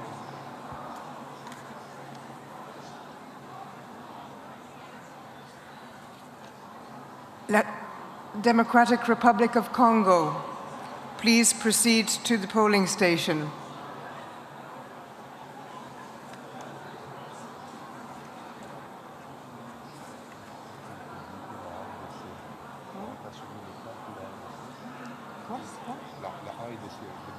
Oui, je viens de les appeler. Je les ai appelés, ils étaient pas dans la salle.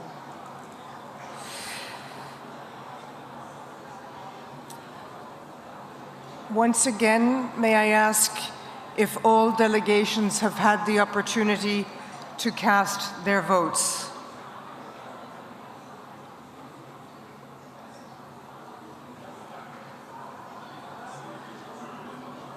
We have called all delegations by name.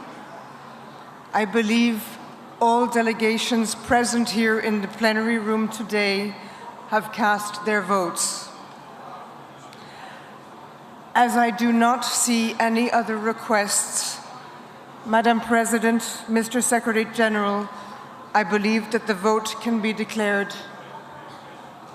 Just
I believe all delegations have now had the opportunity to cast their votes.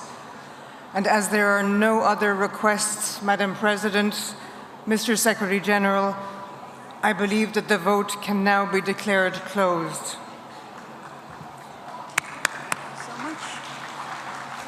Thank you so much, colleagues, for your cooperation. I declare the voting closed for the first round. I am now going to ask the tellers and the observers to join the IPU team of Mr. Edward Cooper and Michael Stolt to now proceed to the room for counting of the votes. And colleagues, they will be reporting back as soon as they have completed their work And in the meantime, we can continue to address our agenda as we initially agreed. And now we will proceed to item 9 of the agenda, which is, okay, let's wait for them to get out of the room first. Do we have the 4 observers?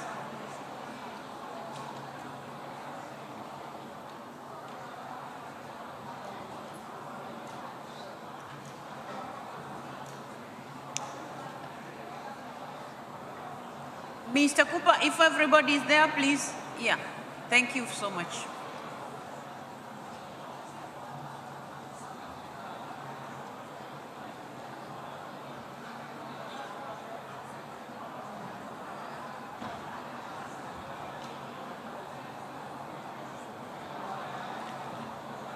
Okay, colleagues, we now go to the item which we had agreed, item 9. Which is IPU priority theme for 2026, respect for human rights. Dear colleagues, during the 216th session of our Governing Council, we decided to dedicate 2026 to the priority theme of respect for human rights. Since then, a number of activities have been organized both at the global and national level. During the current assembly, some events related to this priority theme have also taken place. I will give the floor to the Secretary General to brief us on the ongoing initiatives related to this theme. Mr. Secretary General, you have the floor. Thank you very much, Madam President. Madam President, as you have just said, this year is human rights at the IPU. We are focusing more on human rights in the various work streams that we're engaged in. And this is because we are celebrating a number of important milestones in 2026. We have the 50th anniversary of your own committee, Committee on the Human Rights of Parliamentarians, a unique mechanism in the world that is intended to defend the rights of parliamentarians wherever those rights are imperiled. We also are celebrating this year the 20th anniversary of the Human Rights Council, the United Nations Human Rights Council. And lastly, this year marks the 60th anniversary of the 2 international covenants on human rights. So it was only fitting, Madam President, members of the Council, for the IPU to choose to focus on these milestones and celebrate human rights in 2026. And the priority theme that you have agreed on, Madam President and members of Council, is intended to help the IPU strengthen parliamentary engagement, reinforce accountability, and support parliaments around the world in translating international human rights commitments into concrete action. And in order to galvanize this campaign, in order to mobilize parliamentary action, the IPU has devised a campaign called Bring Human Rights into Focus. And that campaign is being launched at this assembly. I don't know if we have a copy of the booklet explaining what the campaign is seeking to do. It seeks to mobilize parliaments. It seeks to promote institutional reforms. It seeks to strengthen solidarity with parliamentarians at risk. And it seeks to reinforce parliamentary leadership in defending human rights worldwide. We have, Madam President, members of Council, scheduled a number of very important activities throughout this year in 2026, and these activities revolve around exchanges among parliamentarians on key human rights challenges. We have the campaign that we have mentioned. We have also set out to encourage parliaments to carry out human rights audits in their parliaments, and we have also scheduled a major global conference on human rights, which, if I'm not mistaken, will take place in November 2026. It will be a foundational conference that will expectedly lead to a call to action for more stringent prosecution of the human rights agenda. Madam President, particular attention will be given to the protection of the rights of parliamentarians, and later today you will be receiving a report on the Committee on Human Rights of Parliamentarians, who will explain to you what it is that they are doing in defense of the rights of parliamentarians around the world. Yesterday, we did have a special segment of the Assembly that was dedicated to celebrating the 50th anniversary of action by that Committee on the Human Rights of Parliamentarians. And we invite you to consult. I think most of this information is online. We invite you to consult the schedule of activities that are slated for this year in celebration of these milestones. Let me conclude, Madam President, honorable members of Council, by saying that we cannot take for granted that human rights will advance on their own.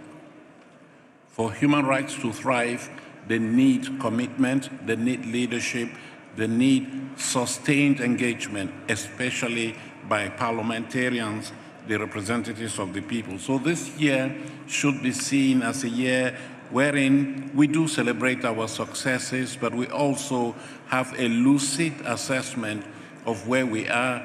We look at the challenges that we are facing along the path towards full enjoyment of human rights, and we rededicate ourselves as a parliamentary community to promoting strong action in favor of human rights. Madam President, thank you very much. I commend our campaign for your endorsement at this Assembly. Thank you. Thank you so much, Mr. Secretary General, for sharing this update. Dear colleagues, I wish to inform you that the Executive Committee received the information on the 2026 IPU priority theme on human rights. The Executive Committee expressed its support for the planned activities, suggested scaling up on-site fact-finding missions, more transparent committee reporting, and to learn from the Commonwealth Parliamentary Association's youth and gender engagement practices.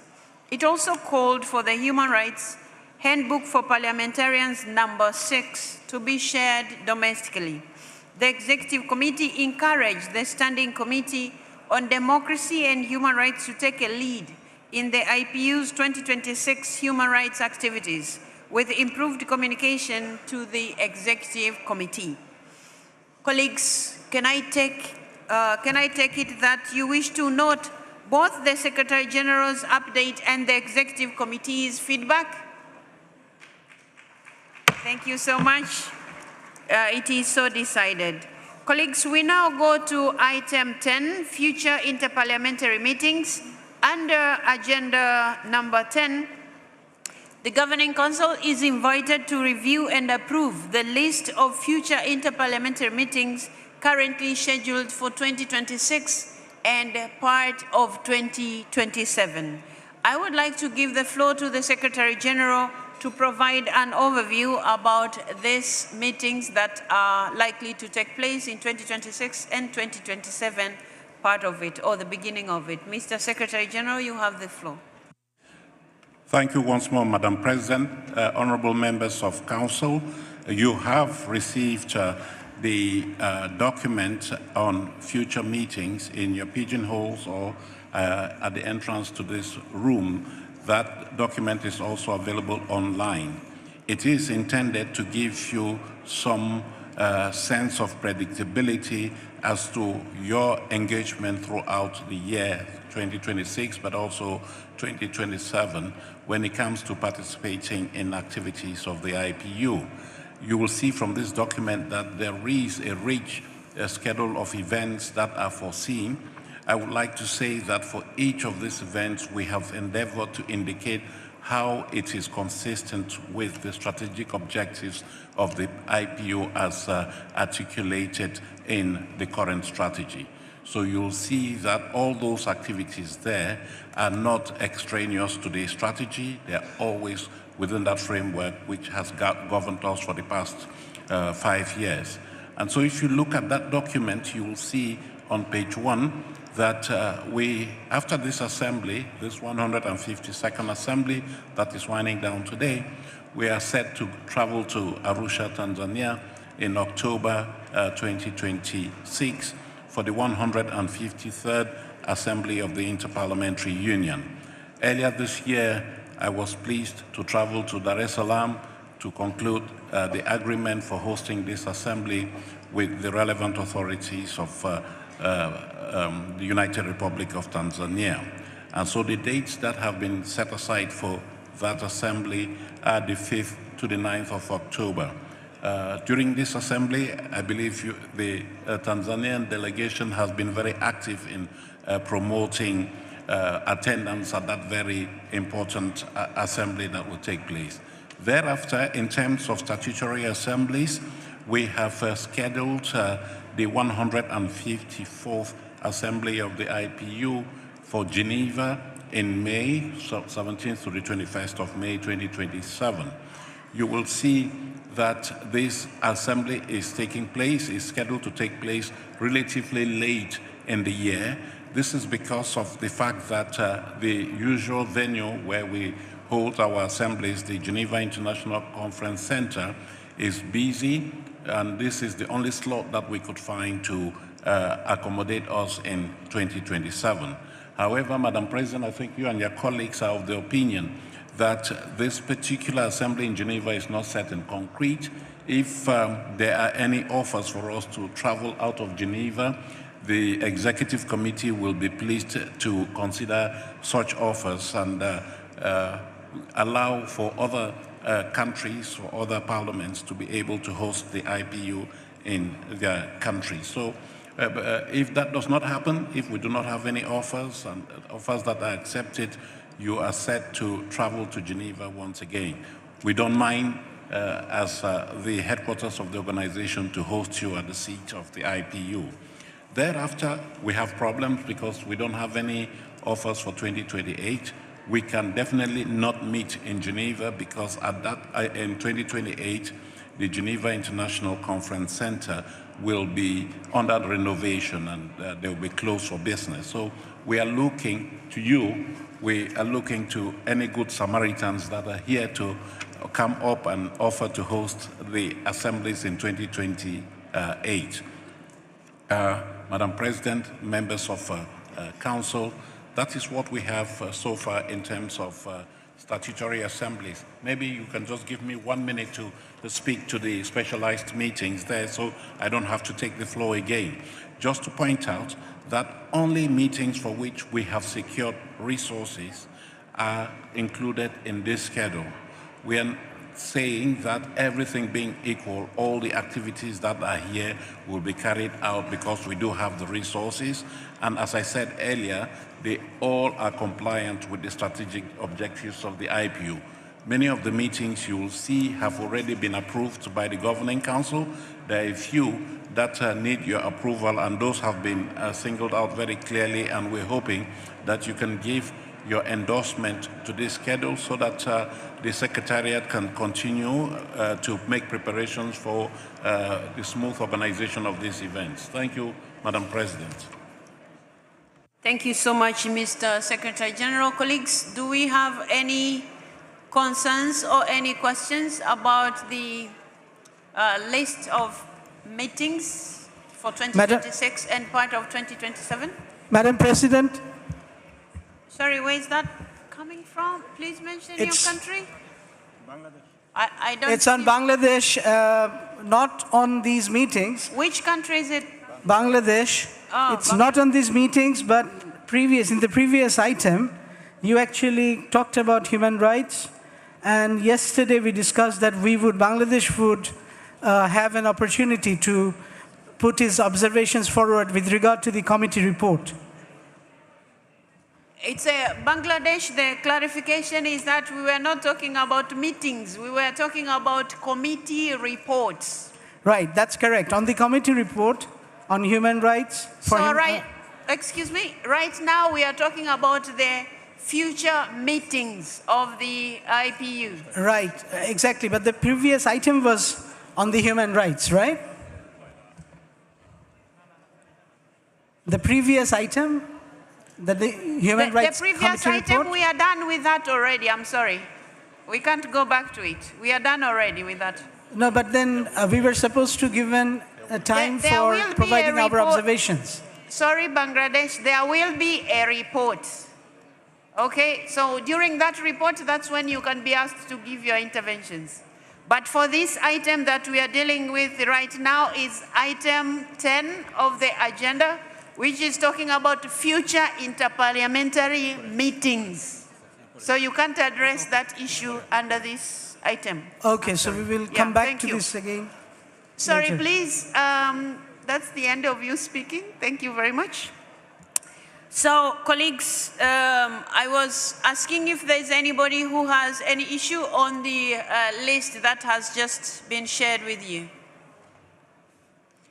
I don't see any hand, so I would like to inform you about the fact that the Executive Committee had the opportunity to also look at this list, and the Executive Committee had an update on the plans for the 153rd Assembly to take place in Arusha, Tanzania in October 2026. And the Executive Committee took note of a positive assessment on the technical suitability of the venue and the political readiness of the country to host. So, colleagues, as it happens that the current president of the IPU hails from Tanzania, I would like to take this opportunity to invite you there and inform you we are ready for you. We will all be waiting for you to see what Tanzania has to offer. And also that is the time, okay, it's not time now to discuss the election of presidency, but that's the time also when your president hailing from Tanzania will be giving up her seat to the possible next IPU president. So, colleagues, the Executive Committee also took note of the ongoing efforts to secure future Assembly hosts for 2027 and beyond. The Secretary General has just briefed you about what is likely to happen. If we are able to get offers from different countries that would like to host the 2 assemblies next year, we'll be more than pleased. Because May, like the Secretary General has said, is a little late for our usual timing of the assemblies because we have 2 assemblies in a year. So we wouldn't want them to be very close to each other. So the offers are welcome from your respective countries, and the Executive Committee will also look into those. So we would be happy to hear from you, dear members, about that. Do I take it that, colleagues, you approve the recommendation of the Executive Committee, but also the list of the future Interparliamentary Union meetings? Thank you very much. It is so decided. Colleagues, I have also been reliably informed that the Global Conference of Women Parliamentarians, which is scheduled to take place from 2nd to 4th June 2026 in Belgrade, Serbia, the registration is low. And I would like to inform you that we are only 4 weeks away. And so we are encouraging the membership to encourage women parliamentarians, but also men parliamentarians to register for this very important conference where we get to discuss issues that relate to women, but also to the entire human,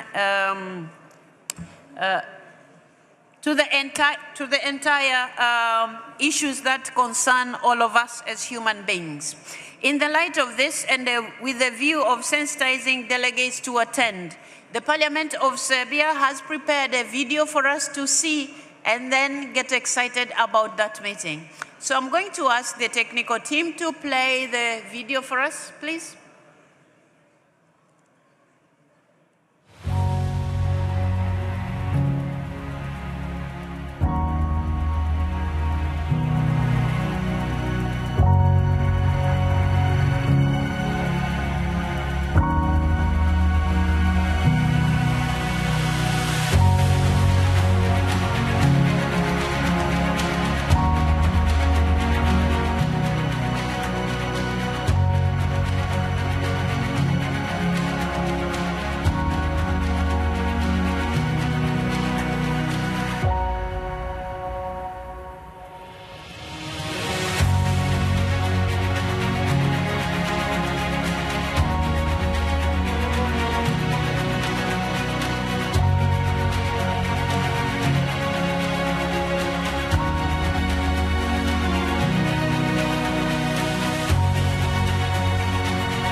So, colleagues, I would like to encourage you to register and attend to this very important meeting.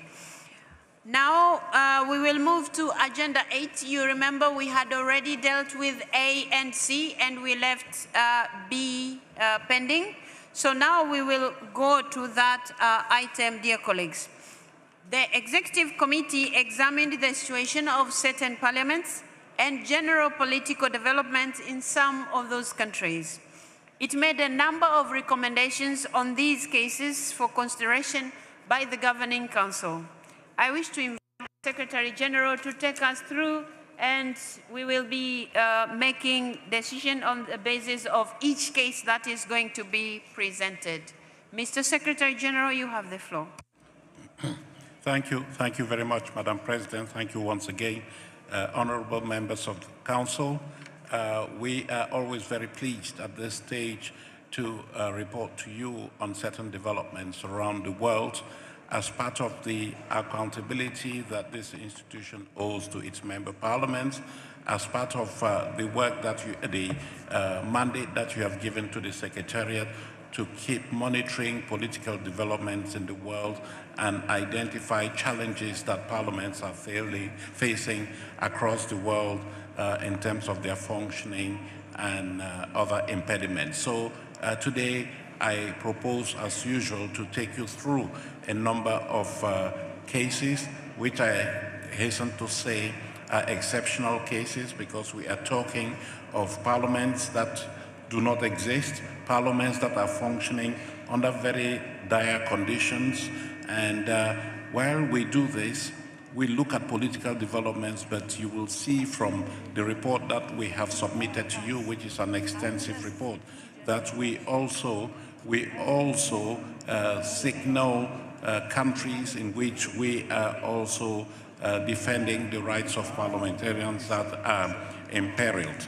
So I will not go into those cases of human rights of parliamentarians, because later today you will receive a full-fledged report from your committee on the human rights of parliamentarians, which I believe that it was the moment that the Bangladesh delegate a moment ago was indicating that it will be an opportunity for you to be informed and updated on where we are with the various cases of human rights of parliamentarians across the world.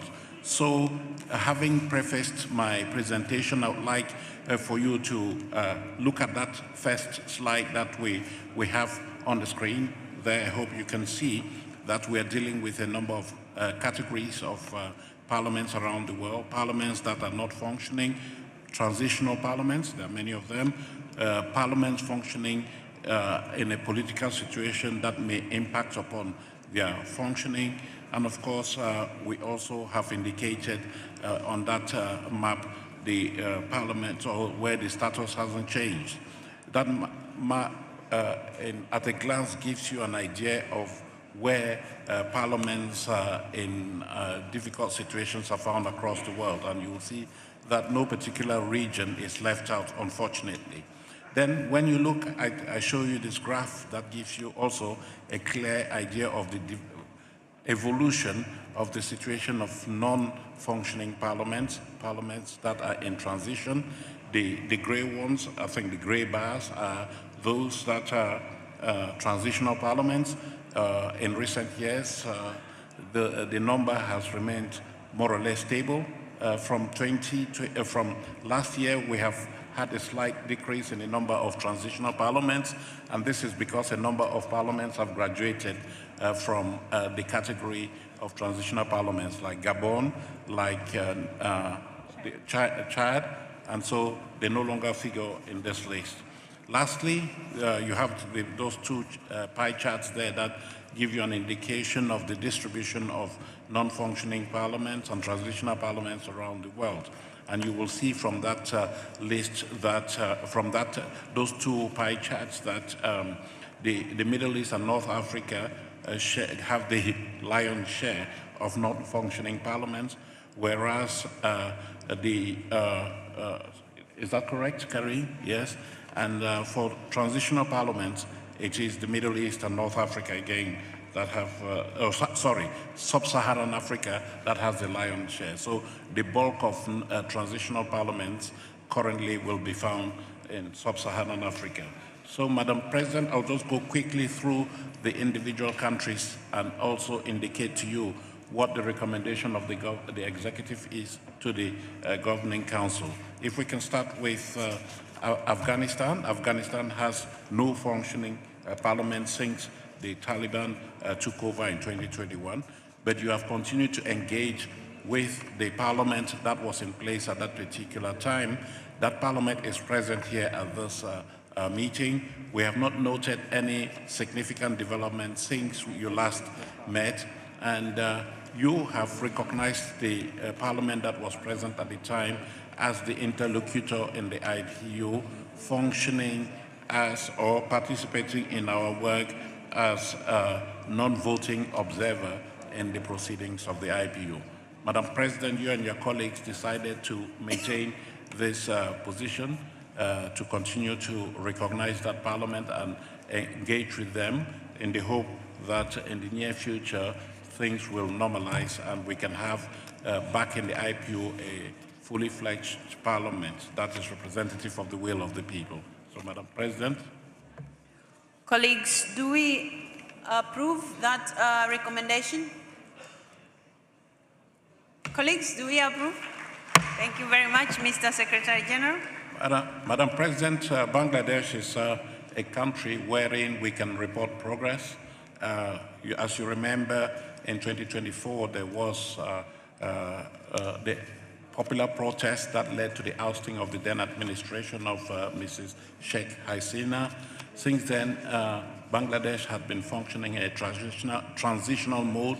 You had continued to engage with the transitional authorities in the country, including in the area of human rights. And I trust that the Bangladesh delegation will be able to give us more information when the report of the Committee on the Human Rights of Parliamentarians will be presented here. But since you last met, things have evolved in the right direction. Elections have taken place. I think the elections took place in February, if I'm not mistaken, and the newly elected parliament convened in March. They have their governing structures in place, and we have a delegation from Bangladesh, I've just said. Madam President, you and your colleagues took note of this positive developments, and you decided to welcome the newly elected parliament of Bangladesh, and you invited the IPU. You recommended that the IPU be invited to engage with this parliament, given the fact that it's made up of many first-time MPs, to see how we can work together to provide assistance to that parliament so that it is up to speed when it comes to the normal functioning of a parliament. Madam President. Colleagues, do we approve the recommendation? Thank you very much. Madam President, Eritrea is there only because we want to continue to keep an eye on what is happening in that country. There is no functioning parliament. There has been no news about any political developments in the country. We have done our best to engage the Eritrean authorities to try to see how we can bring clarity to this matter. But no, it is not happening. We do not have any hope that elections will take place anytime soon. But we do continue to monitor and engage on the human rights of some parliamentarians who have disappeared in Eritrea. So, Madam President, you and your colleagues took note of this lack of progress when it comes to Eritrea and recommended that the IPU continue to monitor the situation and hope that at some point you will find some entry points for us to have constructive engagement. Colleagues, do we approve the recommendation? Thank you very much. It is so decided. Haiti is, had their membership rights suspended in the IPU because there is no functioning parliament in Haiti at this particular moment. And there have been efforts in the recent past to put in place the conditions for organizing elections to the Parliament of Haiti. It looks like there has been some movement in recent months, which we are monitoring very closely. And so, Madam President, you and your colleagues took note of these recent developments, and you decided to recommend to Council that the IPU continue to monitor the situation and offer assistance if required to make sure that those elections take place as soon as possible for a new parliament. Thank you. Colleagues, we agree with the recommendation. Thank you so much. It is so decided. Kuwait, the Parliament of Kuwait stands dissolved since 2023. The Emir of Kuwait is assuming legislative powers for a maximum of 4 years, which means up until 2027. It is in light of this background that you have continued to engage with Kuwait, with the administration of the Parliament of Kuwait that is functioning. Kuwait is in good standing financially with the organization, and you have in the past, Madam President, you and your colleagues have encouraged the IPU to continue to monitor the situation there and see if it can be of any assistance, because your wish is to welcome as soon as possible a newly fledged parliament in Kuwait. You have therefore recommended to Council that this position be maintained. Thank you. Colleagues, do we approve the recommendation? Thank you very much. It is so decided. Martin? We move on to Myanmar. Myanmar, as you remember, had the democratic process in that country subverted way back in 2021 with the cancellation of elections that had taken place and which had been found to be free and fair. And there was strong opposition and condemnation of the military in Myanmar. You did take a decision to continue to recognize a parliament that was supposed to have been sworn in at that particular time, that finally constituted itself into what they call the Committee to Represent the Myanmar People. That is the entity that you have been engaged with all these years, that you have recognized as the legitimate representatives of Myanmar. In recent years, recent months, I think it was early this year, Karine, or in December, elections took place in Myanmar, but those elections have not been recognized by anyone in particular. So the parliament that is supposed to have been elected from those elections is not being recognized by any entities, including ASEAN, that is in the neighborhood. So, Madam President, you and your colleagues took note of these developments, and you decided to maintain your recommendation that the IPU continue to engage with the committee to represent the people of Myanmar until such time as more legitimate elections can take place and the will of the people of Myanmar can be fully represented in their institutions. Colleagues, we agree with the recommendation. It is so decided. Thank you very much. Thank you, Madam President. We move on to Sudan. Sudan is without a functioning parliament. The parliament that was in place in 2019 having been dissolved as a result of the coup that took place in that country. There have been attempts in recent years to organize elections for a new parliament, but the situation has been complicated by the fact that I think it was in 2022 or 23, civil war actually erupted in the country, making it very difficult or even impossible to hold elections that would reflect the will of the people. You have been monitoring Sudan, and I remember that in the past you have asked that the IPU look into how they can help the authorities in Sudan to move on to the path of normalization and bringing about constitutional rule in Sudan. This has not happened because of the civil war. But Madam President, I just want to point out to you that recently I was introduced to two Sudanese ministers, and we did invite them to come to this assembly.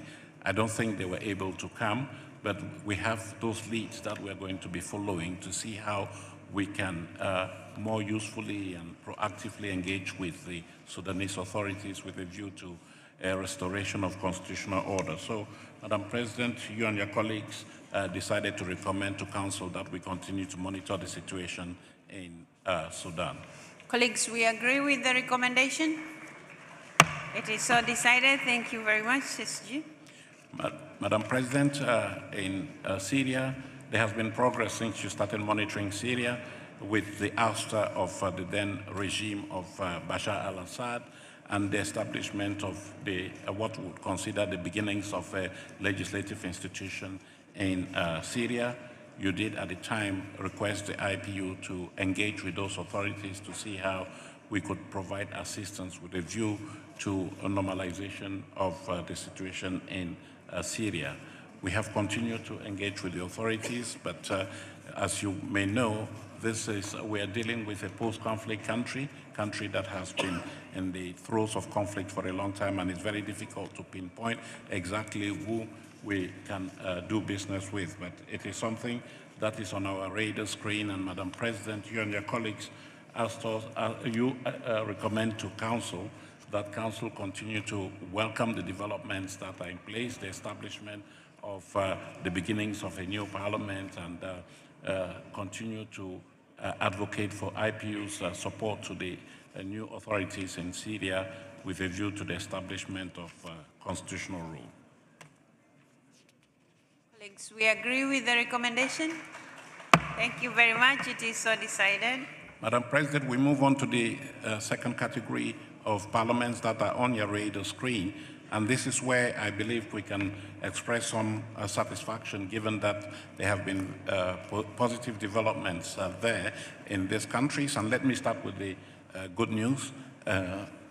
Karim decided that I should not start with.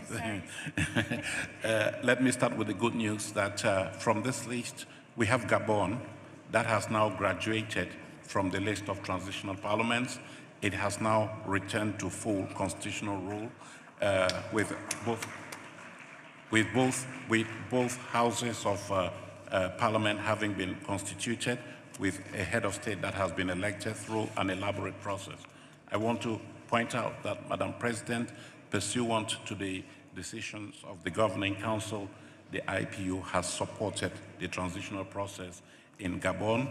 Yesterday you did hear, during the special segment on human rights, appreciation from the newly elected Speaker of the National Assembly of Gabon, appreciation to the IPU for its support. We are continuing to extend our support to that parliament because we don't want the progress that has been achieved to be unraveled.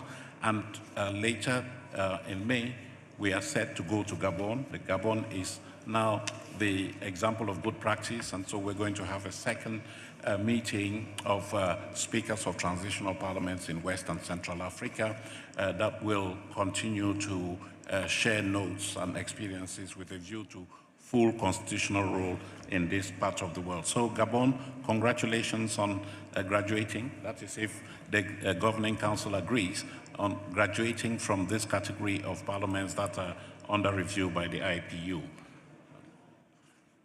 Colleagues, I think this is one of the good reports we have had, so I don't think we need to take any decision. We just congratulate them for graduating, right?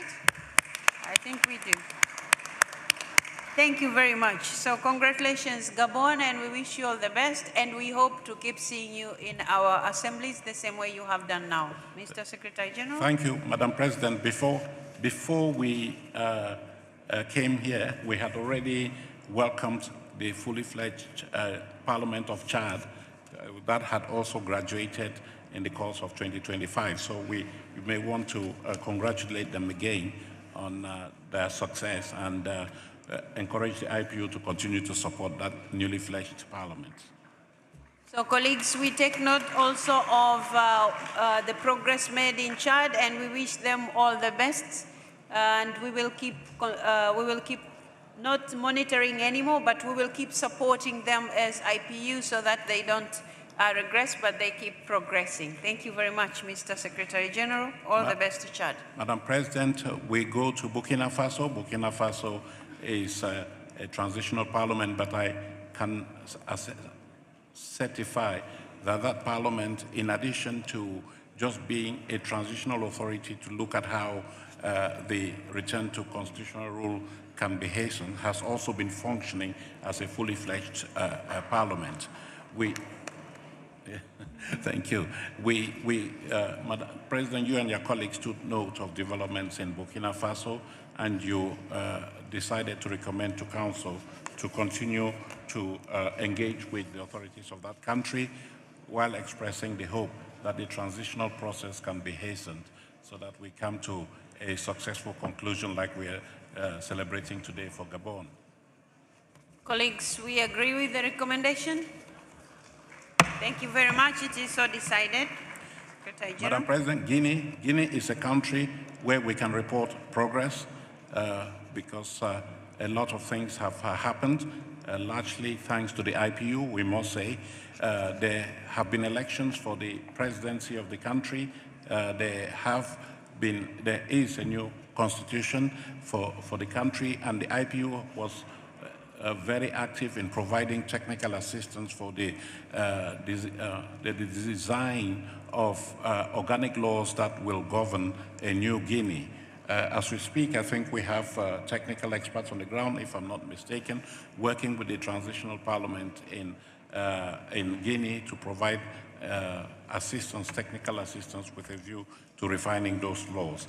Madam President, elections are due to take place in May this year for the National Assembly, and later there will be elections for the upper house of Parliament, the Senate. And so hopefully the process will come to a conclusion in the course of this year, and you may want to recommend to Council, Madam President, as you discussed in the Executive Committee, that we acknowledge these positive developments and continue to engage with the Guinean authorities with a view to the restoration of full democracy and constitutional rule.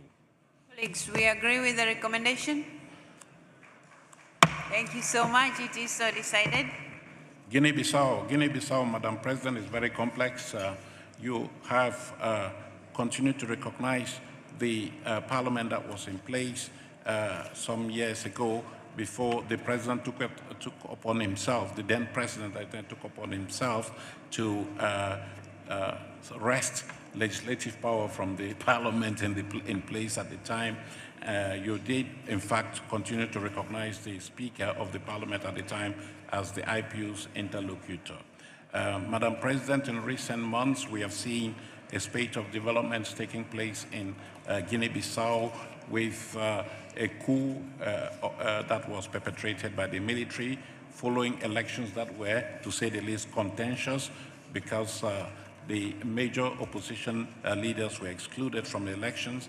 And when it was apparent that the then opposition leader who was allowed to participate in elections was set to win the elections, the then president decided to self-stage a coup.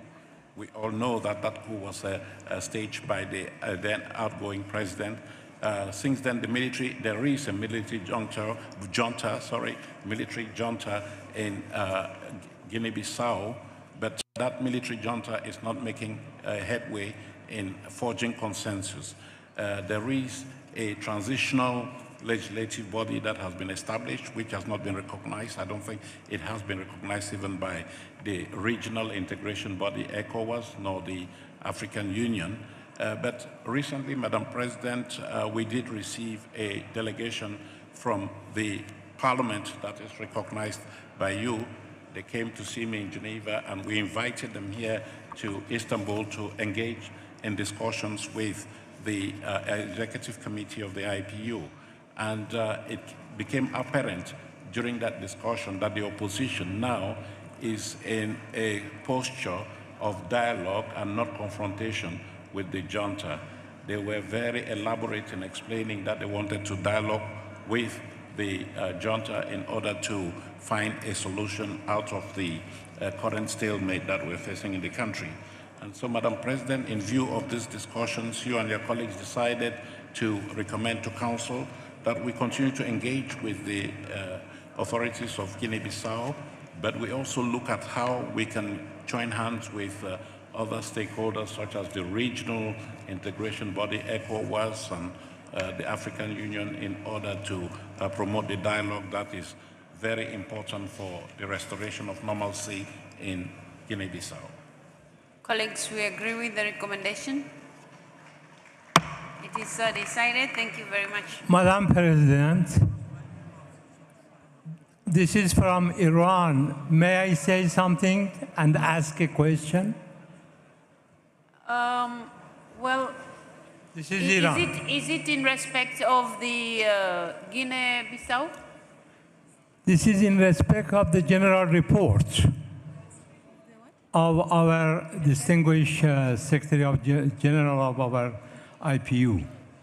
Okay. Oh, it's about, it's generally about the situation of certain parliaments, right? Yes, exactly. Okay. Then they can Okay. do that after. Thank you, Madam President. Hold on. Sure. I think because it's not specific to the country and because we keep approving every country, I'll give you a chance, Iran, after we have finished the countries, okay?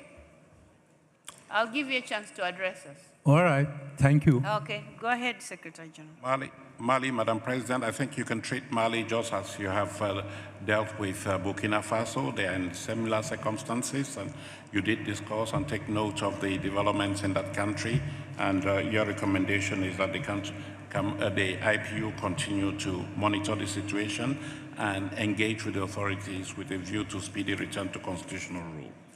Colleagues, we approve the recommendation. Thank you very much. It is so decided.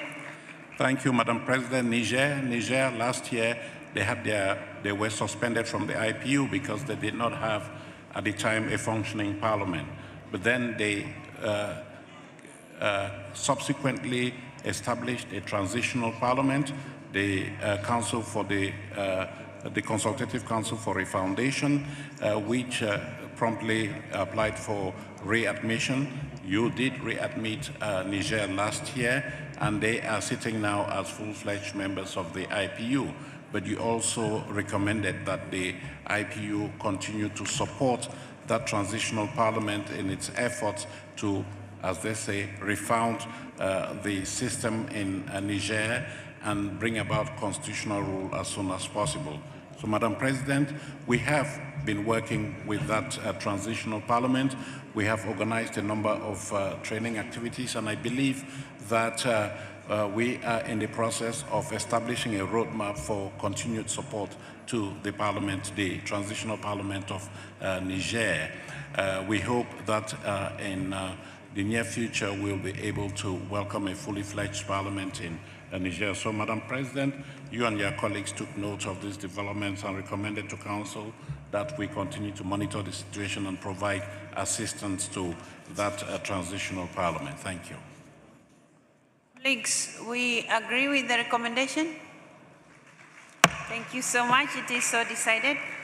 South Sudan is a country, a parliament that has been in transition since 2016. There is a parliament in South Sudan that is functioning albeit with difficulties, but you have been monitoring the situation, and there have been plans for elections to take place, and those elections have been rescheduled a number of times, and this matter has therefore been brought to your attention. You have expressed the wish that you would like to see the elections take place as soon as possible so that we have the pleasure of welcoming a fully fledged parliament in the near future. So the recommendation is for us to continue to monitor the situation. We do know that we have been providing some form of technical assistance to that transitional parliament, and you did say, Madam President, that you and your colleagues would recommend to Council to not only monitor the situation, but also express the strong wish that elections take place as soon as possible for a new parliament. Colleagues, we approve the recommendation. Thank you very much. It is so decided. Madam President, we move on to the third category, where the political situation impacts Parliament's capacity to function. These countries that are on this list are all in place and they are functioning with some degree of difficulty. Madagascar, we don't need to come back to the political upheavals that have taken place in recent years regarding Madagascar, but we do know that there's a rump of a parliament there. The National Assembly has not been dissolved. It is functioning, and the Speaker of the Parliament of that National Assembly had been set to attend this assembly. I don't know what happened. They're not here. But it's a country that you need to continue to monitor, Madam President, and if there is any escalation of the tension in that country, then you should be able to step in as a global parliamentary organization. Colleagues, we agree with the recommendation. Thank you very much. It is so decided. Nepal also experienced upheavals last year. When you did meet in Geneva in October, you took note of the tension that was in the country, and you did express the wish that elections that had been foreseen in that country take place as soon as possible. And today, we're able to report that the elections have taken place and the parliament is now functional in Nepal. But we know that they are functioning under very fragile conditions, and so you did recommend that we take note of the developments, and we do encourage the IPU to engage with the new authorities with a view to supporting the capacity of the parliament that has now been in place. Colleagues, we take note, and we also approve the recommendation. Thank you so much. Madam President, for Palestine, elections have not taken place in Palestine for as long as we can remember, because there have been impediment after impediment to those elections, and it has not been possible to hold elections. But we do understand that elections to the Palestinian National Council, which is the umbrella legislative body of Palestinians in the occupied territories, but also in the diaspora, that elections to the Palestinian National Council, that in fact exercises membership for Palestine in the IPU, those elections are scheduled to take place in November 2026. This is a development that, of course, is welcome. You and your colleagues discussed the matter and you said that we should continue to monitor the situation, and you expressed the hope that those elections foreseen in November could actually take place so that you could have a fully fledged Palestinian National Council continuing to exercise Palestine's membership in the IPU. Colleagues, we approve the recommendation. Thank you very much. It is so decided. Madam President, for Venezuela, I think we'll crave your indulgence. Venezuela is still under discussion within the Executive Committee, and I think that the Executive Committee is not in a position to make any recommendation regarding the status of Venezuela. We do know that there is a parliament that was elected last year. I think it was in May 2025. That parliament has now been sworn in 2026. There are consultations still going on regarding the status of that parliament. in the context of the overall political situation in Venezuela. So, Madam President, you and your colleagues did decide that you recommend to Council that we continue to monitor the situation and that we come back to the situation of Venezuela when the Executive Committee will have had the opportunity to further examine the situation in June this year, if I'm not mistaken. Thank you.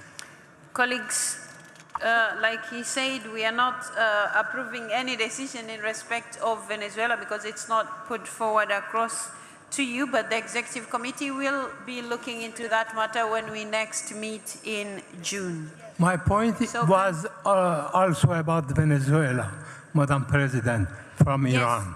Yes, you will be given a chance, Iran. You will be given a chance. Just be patient. So, colleagues, there is no decision to be taken in respect of Venezuela. Mr. Secretary General. Lastly, Madam President, we have Yemen. Yemen, no notable development regarding Yemen. There is a parliament of Yemen that is represented in the IPU, which for the time being is not functioning on Yemeni territory. I think it's functioning out of Aden, if I'm not mistaken. But they are active in the IPU. Elections are not taking place for obvious reasons because the country is in the throes of a war. So you have discussed and taken note of this lack of progress, Madam President, and you and your colleagues decided to continue to monitor the situation and advise accordingly. Colleagues, we agree with the recommendation. Thank you very much. It is so decided. Madam President, with that, I've come to the end of my presentation on the situation of certain parliaments around the world. And we hope and we are sure that the decisions that the Governing Council has taken today will help us to continue to support parliaments and monitor developments and see how we can help to restore democracy in countries that are somehow in difficulties when it comes to democratic credentials. Thank you very much. Thank you so much, Mr. Secretary General, for that presentation.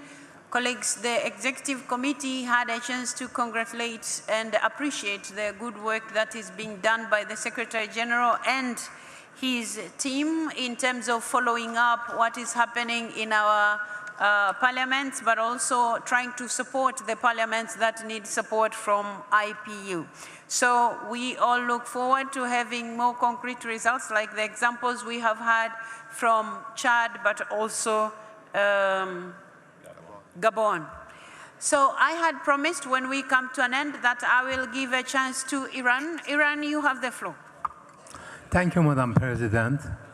I would like also to join to Your Excellency to express my gratitude and thanks to the very important job which Mr. Secretary General and the Council have done, and it was quite clear in their reports.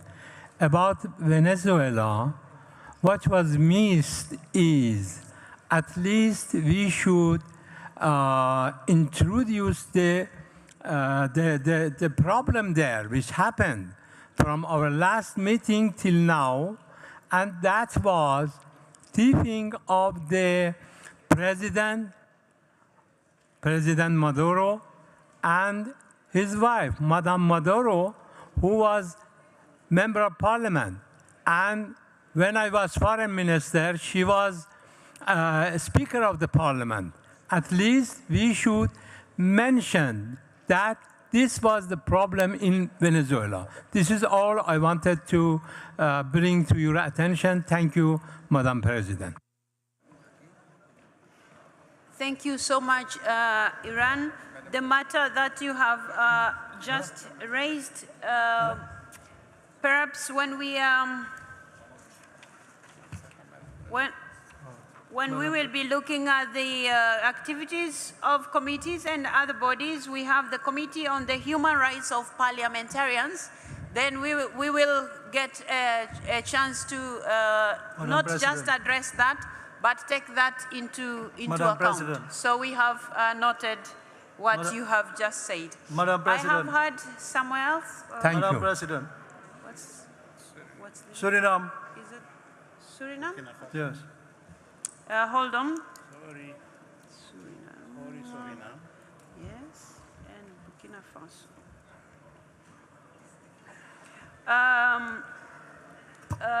Suriname, please, you have the floor. Yes, thank you, Madam President. I also want to express my compliments for the good work for the Secretary General Don. His lot of efforts has put down. I have 2 points to make here, Madam President. The situation in Venezuela. With the new parliament, there is an election have taken place. The new parliamentarians are not sworn in, but Venezuela must be represented as it was before. Even we take the old parliament, the old representative of Venezuela. We have to be inclusive. We need someone of Venezuela. Maybe the Secretary General and all our bodies can take that into account. Secondly, the situation in Haiti. It is, for us in the Caribbean, we are not happy. The people in Haiti itself, we are not happy with that situation. With the experience of Mr. Secretary General, I urge that he put more efforts with his experience to bring some new developments there, because it's a pity that we don't have a parliament working there. Thank you, Madam President. Thank you so much, Suriname. Now we will listen to Burkina Faso. Merci, Madame la Présidente. J'intervenais en ma qualité de chef de délégation du Burkina Faso sur le rapport qui a été présenté pour donner quelques précisions. Il est dit dans le rapport que la CENI, la Commission électorale nationale, avait été dissoute. Non, je voudrais signaler que cette Commission électorale nationale, les élections vont désormais être faites par le ministère de l'administration territoriale. Donc, cette dissolution n'a pas pour objet de dire qu'il n'y aura pas d'élection. Seulement, ça a été transféré vers une autre structure. Sur l'autre élément, la question humanitaire et la question de l'espace et de la sécurité qui continue à se détériorer dans le rapport, je voulais dire que là aussi, il faut un bémol parce que très récemment, le nombre de déplacés internes est parti de plus de 2 millions à moins de 2 millions aujourd'hui. Beaucoup de familles ont été réinstallées sur les zones qui ont été libérées par nos services de sécurité et qui étaient occupées par des terroristes. Ensuite, tous ceux qui sont sur le plan humanitaire, il y a eu des problèmes avec le départ d'un certain nombre d'ONG, mais l'État, autant que faire se peut, a repris en charge ces questions humanitaires-là. Donc, pour dire que la situation continue à se détériorer, je crois qu'il faut relativiser parce que de plus en plus, pour ce qui est des questions, de tout ce qui a rapport avec l'espace de sécurité et la situation civile, beaucoup de situations ont été transmises aux juges et la judiciarisation a fait en sorte que l'espace civique a été transmis maintenant aux autorités normales de juridiction qui s'occupent de ça sur le plan normal, sur le plan républicain.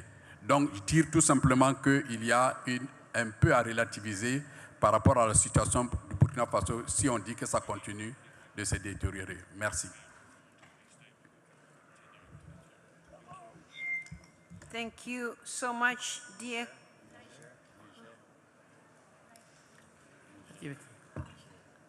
Niger, yes, you have the floor. Merci, Madame la Présidente.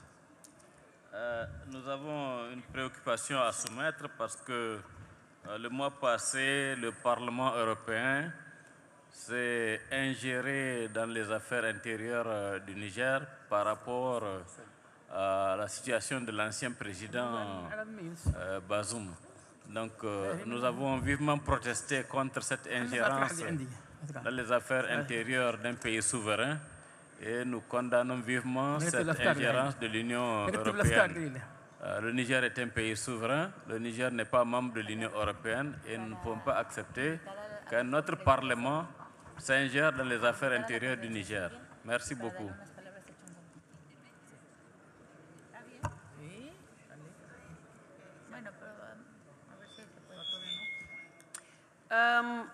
Thank you so much, colleagues. The two issues that were raised by Suriname, I think I had already addressed what Iran has mentioned. So the two issues raised by Suriname was in respect of Venezuela and Haiti. On the case, in the case of Venezuela, the executive committee will have a chance to look at it when we meet in June. And I believe the Governing Council will have now a chance to decide about that when we meet in Arusha in October. In respect of Haiti, like the recommendation read here, we will continue monitoring, and definitely the recommendations or the views that you have expressed, we shall be looking into them and see how best we can actually assist in by using our own parliamentary diplomacy and dialogue as we usually do. In respect of what has been raised by Burkina Faso, we take note of your words, and because we are still monitoring the situation, we take note, but also appreciate the new developments that you have shared with us. And because we are still monitoring, so I am sure in the course of the next few months, we will have more information from yourself and we will be able to update our report. And in respect of what has been brought to our attention by Niger, well, because we are not privy to the discussion that happened there, and we are not sure whether they spoke against the parliament in Niger or the government, we wouldn't want to get into the details while we are not really appraised on what actually happened. But of course, we take note of what you have just raised.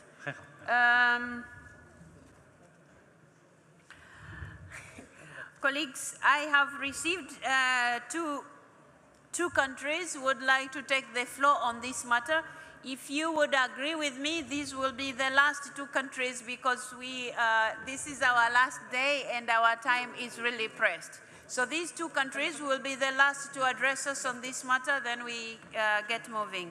Mexico followed by Yemen, you have the floor. Mexico, you have the floor.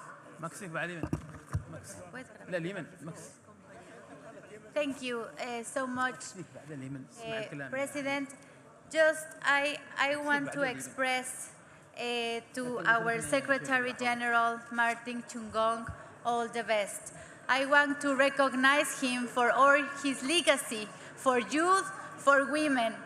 You promote a new generation in IPU. You were a big promoter of a new generation in IPU, so I want to wish you all the best.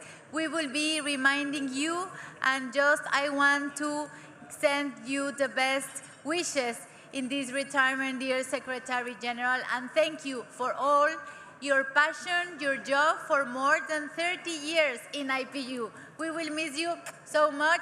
We will miss you so much. Thank and you. Just invite everyone to the Serbian Conference of Women Parliamentarians. It will be in June 2026, and we want men and women participating in this Conference of Women. Thank you so much. So much.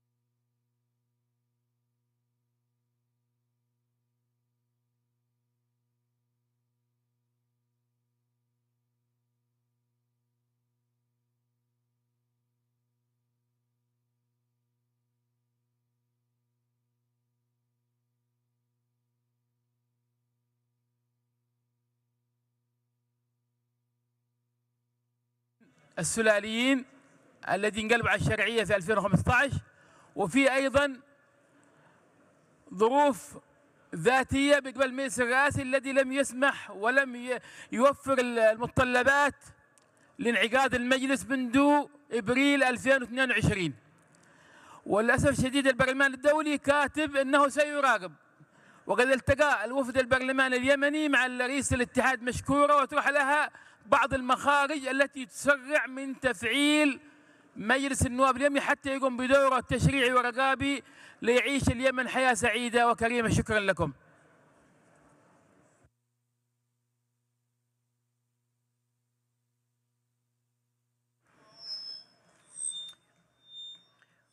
Colleagues, in respect of what has been said by Mexico, it doesn't need a response from me because it was directly, it was personal to the Secretary General paying tribute or compliments. But at the same time, you have been invited to the Serbia Global Conference of Women. And what has been raised by Yemen, yes, we have already made a decision as Governing Council for the IPU to keep monitoring the situation. In terms of the timelines, we may not be able to do that, but definitely we will be employing our parliamentary diplomacy to reach out to the other side, not just the parliament, but the government side, to see how best we can resolve the impulse that is existing in the country. Colleagues, I'm sure you have also seen that our two tellers are back and they're here with me, so I am going to receive the results from them and then have a sense of what we have come up with after the completion of the counting of votes.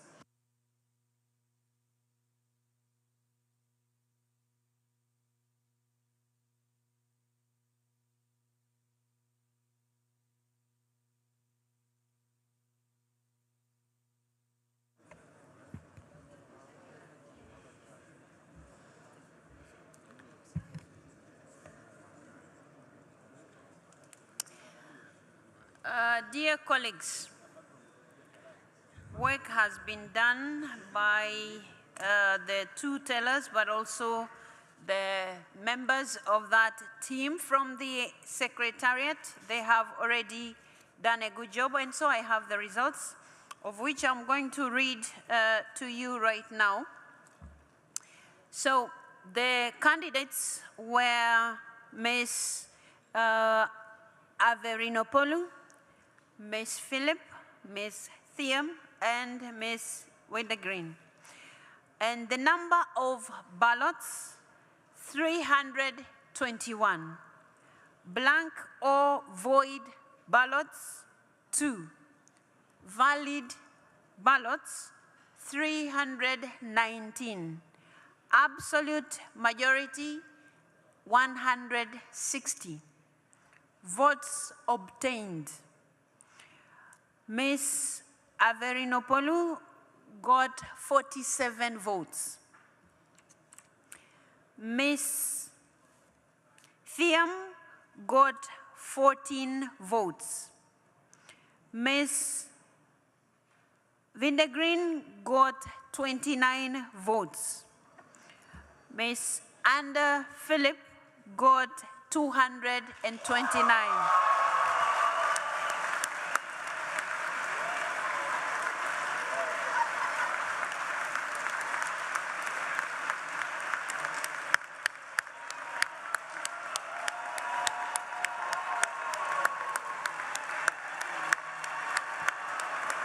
Thank you so much.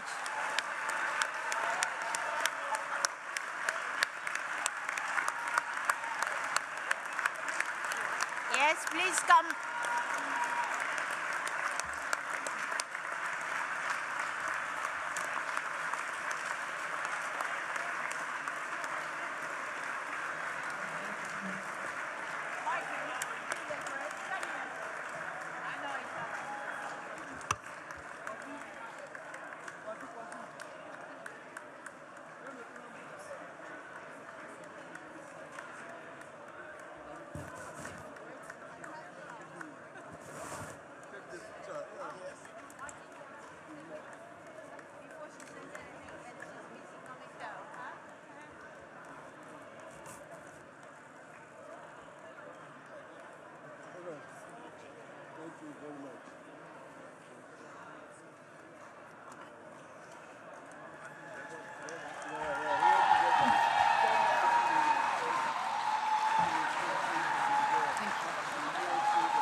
Thank you so much, everyone. Thank you so much.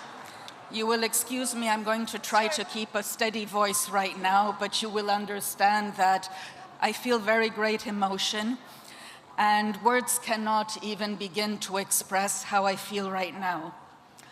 I am deeply humbled and tremendously grateful for your confidence and your support. And I do pledge that I will spare no effort to make you proud. I will always be here for you, to listen, to understand, and to work with you in the service of your parliaments and of your people. Je dois reconnaître, merci.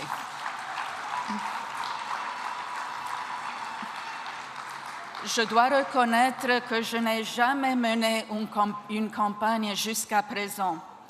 Et ces derniers mois, j'ai eu la grande chance de parler avec beaucoup d'entre vous, au téléphone, par WhatsApp, par Zoom, et ici, bien sûr, personnellement, durant cette assemblée. J'ai beaucoup apprécié vos commentaires, vos idées, vos suggestions et votre critique constructive. Ensemble, je suis convaincue que nous allons réussir à faire évoluer notre organisation et la rendre encore plus pertinente que jamais. I would like to acknowledge and pay my respect to the other wonderful candidates, Ms. Fatou Thiam, Ms. Cecilia Videgren, and my good friend, Dionysia Avgerinopoulou.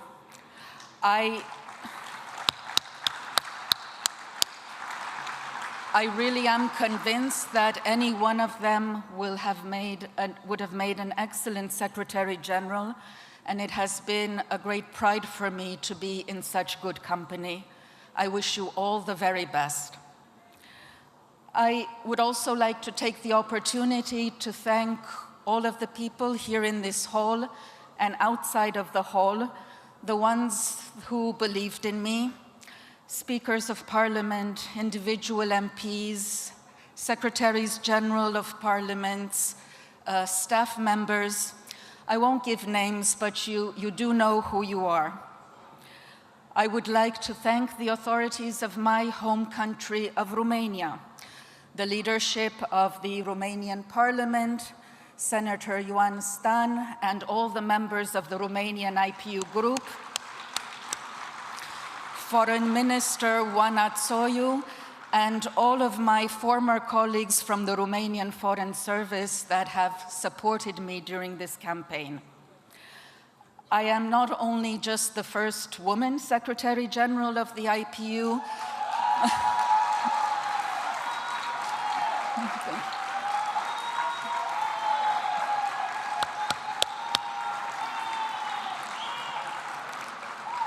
I am also the first Eastern European Secretary General, and I'm very proud of that. I would like to pay tribute to all the outstanding IPU leaders who over the years have inspired me and from whom I have learned so much. President Sergio Paez of Chile, Pier Ferdinando Cassini of Italy, grazie mille, Teo Ben Gurirab of Namibia, Abdelwahad Radi of Morocco, Saber Chowdhury of Bangladesh, to whom I wish to extend a special message of solidarity and deep gratitude, Gabriela Cuevas of Mexico, Duarte Pacheco of Portugal, and of course our wonderful Tulia Aksen from Tanzania.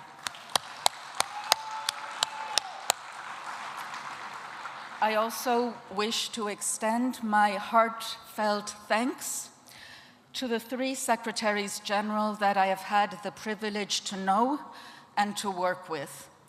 Pierre Cornillon of France, who believed in my country very soon after the revolution of 1989, and who brought an IPU assembly to Bucharest when we needed it very much.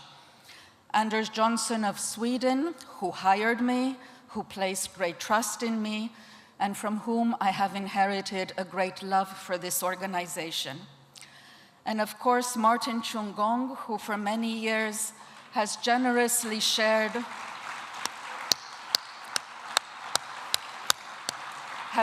his wisdom and his kindness. He will leave very large shoes to fill, but I do hope that we, IPU, our parliaments, will be able to benefit from your huge reservoir of wisdom and experience.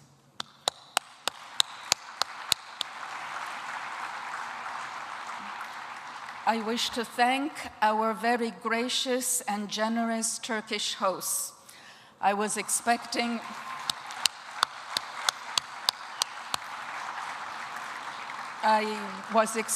initially this assembly to take place in Geneva, and maybe it would have been easier for me.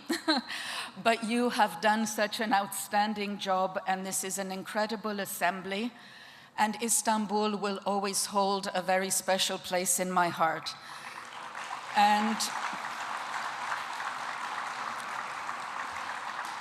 so I wish to thank a big word of thanks to Speaker Kurtulmuş, Ms. Asuman Erdogan, and the wonderful Turkish IPU group, as well as Ambassador Doğan and his fantastic team.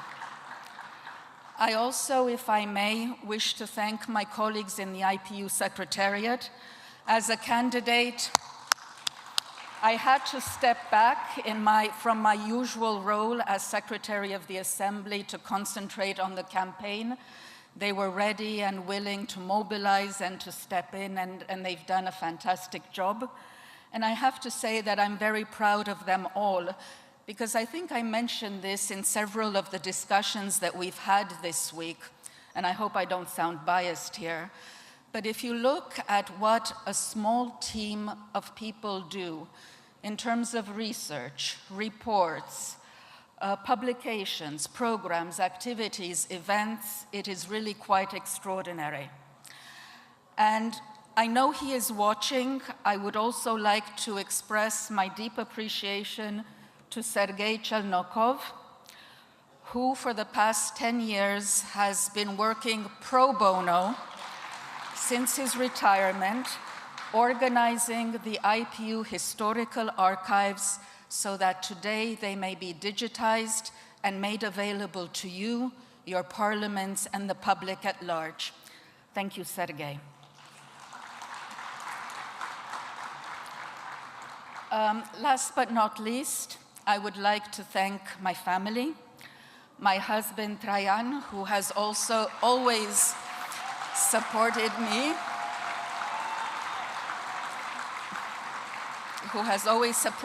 and my career, and since his retirement from the Foreign Service last year has been my personal, very special advisor. I would like to thank my beautiful daughter Theodora, who helped me with my social media presence, my communications, and my candidacy brochure. My wonderful son Michna, who has challenged my ideas and has given me some sound advice on messaging and presentations, and their love has given me the strength to go forward with this adventure.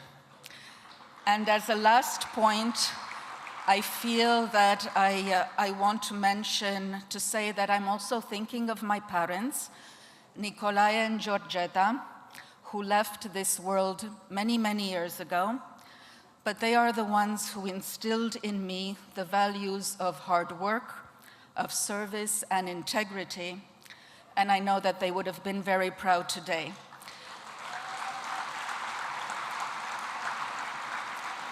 So I thank you all from the bottom of my heart, and I look forward to seeing you all at our next assembly in Arusha, Tanzania. So thank you.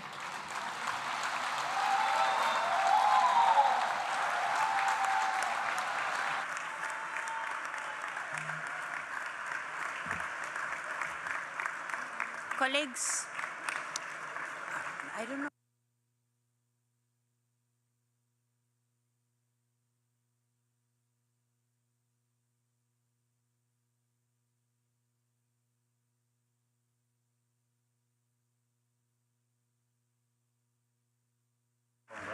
Colleagues, I'm going to request you that you allow me to say a few words before she goes out. Yes, please allow me to say a few words before she goes out. Anda Philip, please, can you come back? I want to say a few words before she goes out. Yeah, thank you.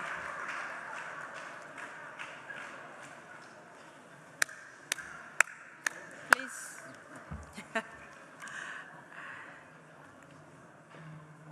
I can see the members of the Governing Council want to snatch you from me right now, but let me say a few words before you go out and people have a chance probably to hug and congratulate you. Colleagues, because the excitement was high and we were all happy, clapping, I couldn't stop her from, that momentum. So allow me now to put the records correct and clear so that, it's recorded that we said that. So I would like to take this opportunity, colleagues, to announce that Ms. Anda Philip has therefore obtained the absolute majority of the votes cast in the first round of the election. And in accordance with the Rule 34, Sub-Rule 1B of the Governing Council, is declared as elected to the office of the Secretary General of the IPU for an initial 4-year term period from July 2026 to June 2030. So, now on your behalf, colleagues, she has already addressed us. I would like to officially congratulate Ms. Anda Philip for assuming this position, much as it will be in July, but the membership has shown you the trust that they have. It's always a great mandate to have won in the first round. So congratulations, but also we all wish you all the best in this mandate that you're going to take. And as you have informed the membership for long enough, your abilities, but also your commitment to serving them, we wish you all the best, all the energy you need to reach out to them, to listen to them, and to embrace everybody. And we wish you all the best, and we know the members are going to give you all the cooperation you need to make sure IPU succeeds in its mission, in its vision, and of course, in its new, just newly adopted strategy. We wish you all the best, and we love you too. All the best. Thank you so much.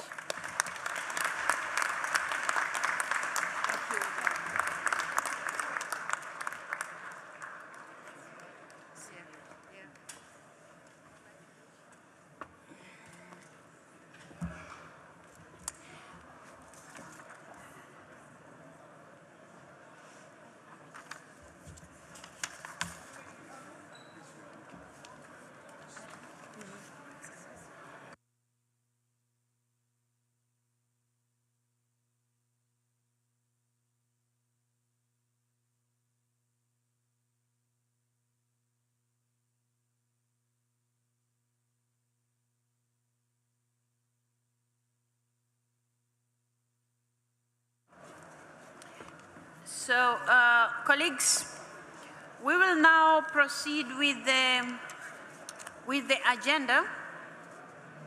So we will now move to item 11, which is activities of the committees and other bodies. And as you all know, the practice has been when the committee is presenting its report, then we also elect the members to these committees. But this time, in order to save time, we will go with the reports and then elections will be held in the afternoon. So we will now be calling on the President of the Committee on the Human Rights of Parliamentarians to address us.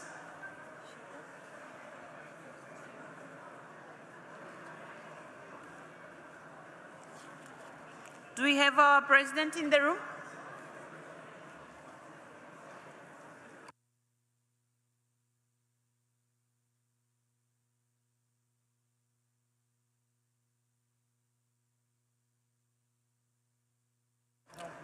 As we wait for this, we can go.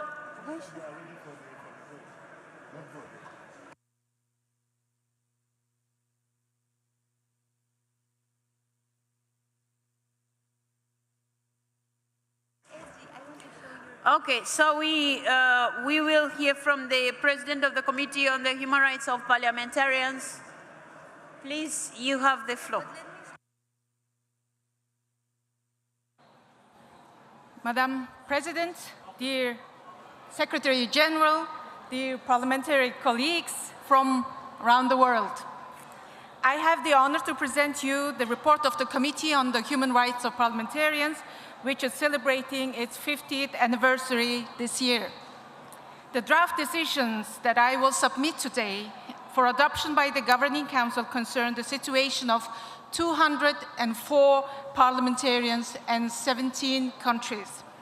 Before doing so, however, I wish to first highlight two significant developments in our cases in Eswatini and Tanzania.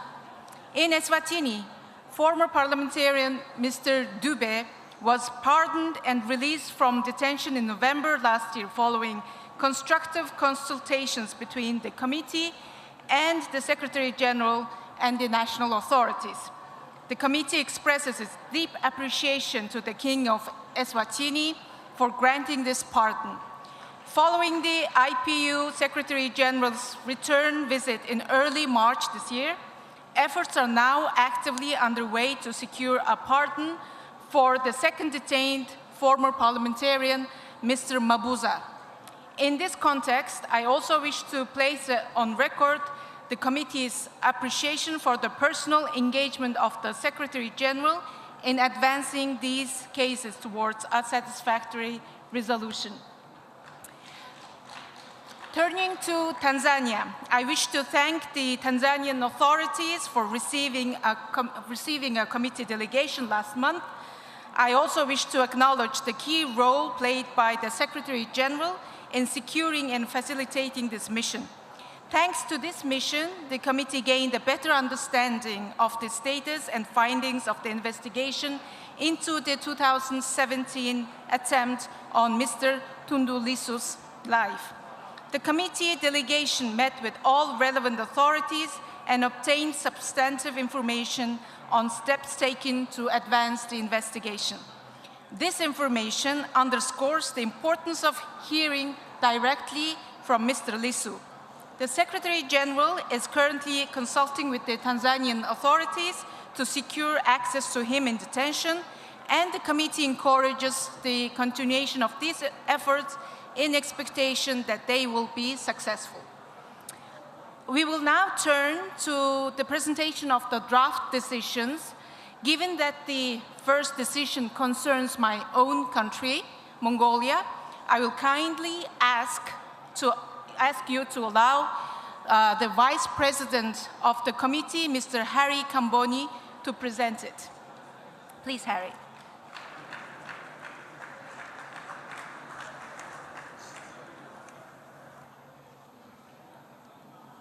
We now come to Mongolia. In Mongolia, the committee examined a new complaint regarding Ms. Bukatoya Karabata, a member of the State Great Haro of Mongolia. First, the committee thanks the Mongolian parliamentary authorities for the information they provided in writing.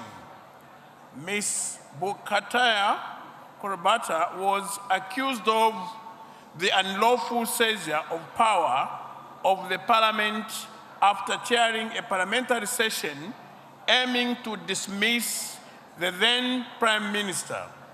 Ms. Butagaya was the Deputy Speaker of Parliament and the acting Speaker at the time of the event.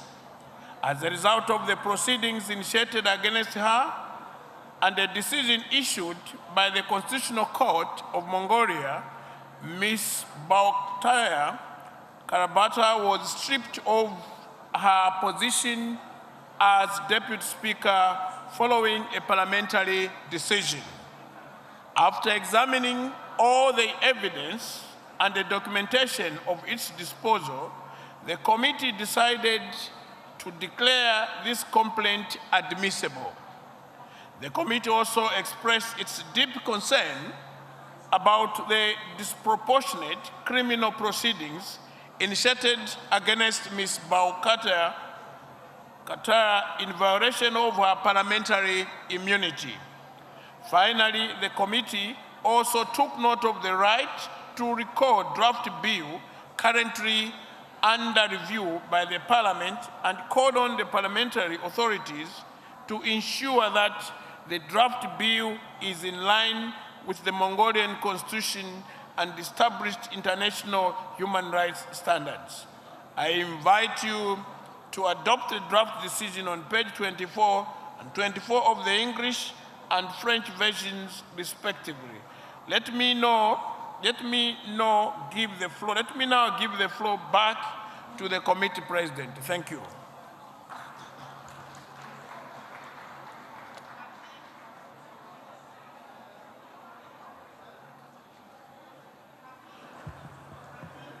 So, Madam President will continue to go and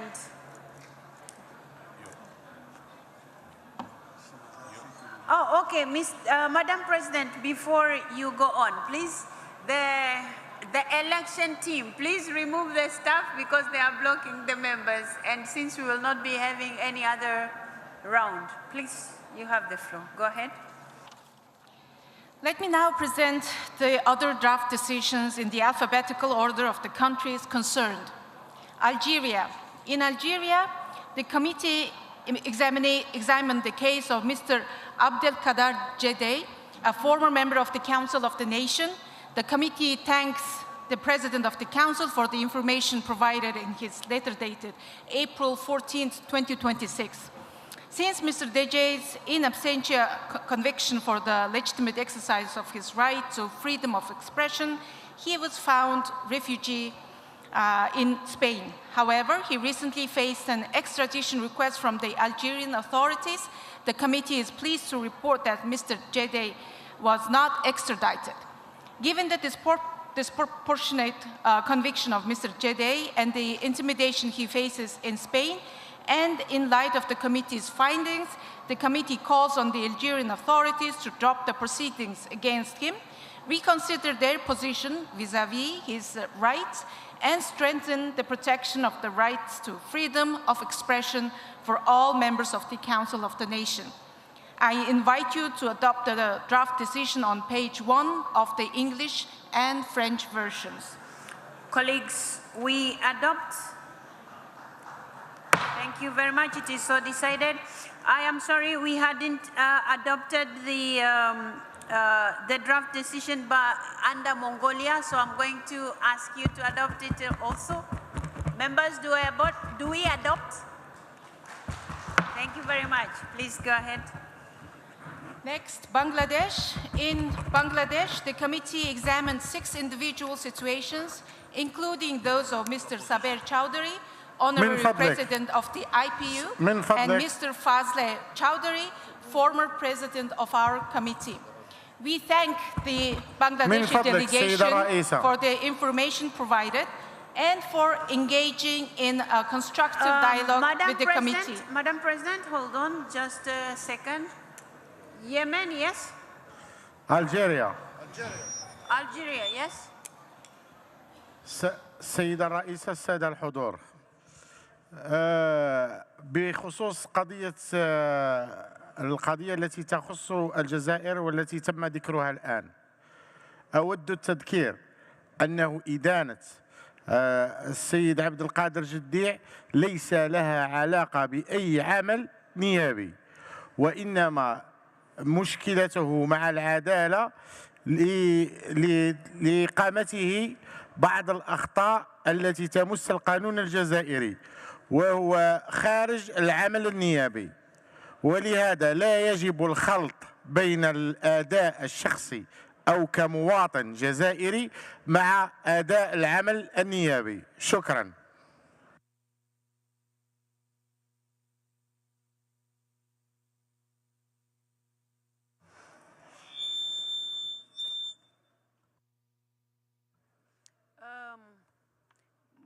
Colleagues, I must say it's unfortunate that we had already adopted the decision, but our colleague is expressing some form of, is raising concerns about the fact that this committee is dealing with that case of this member. So maybe we need some clarification. We need clarification because the argument by our colleague from Algeria is that this person's conviction has nothing to do with him being a member of parliament. So now we want to understand, the case against him started when he was a member of parliament or after his term? That clarification will now be able to inform the Governing Council to make a decision.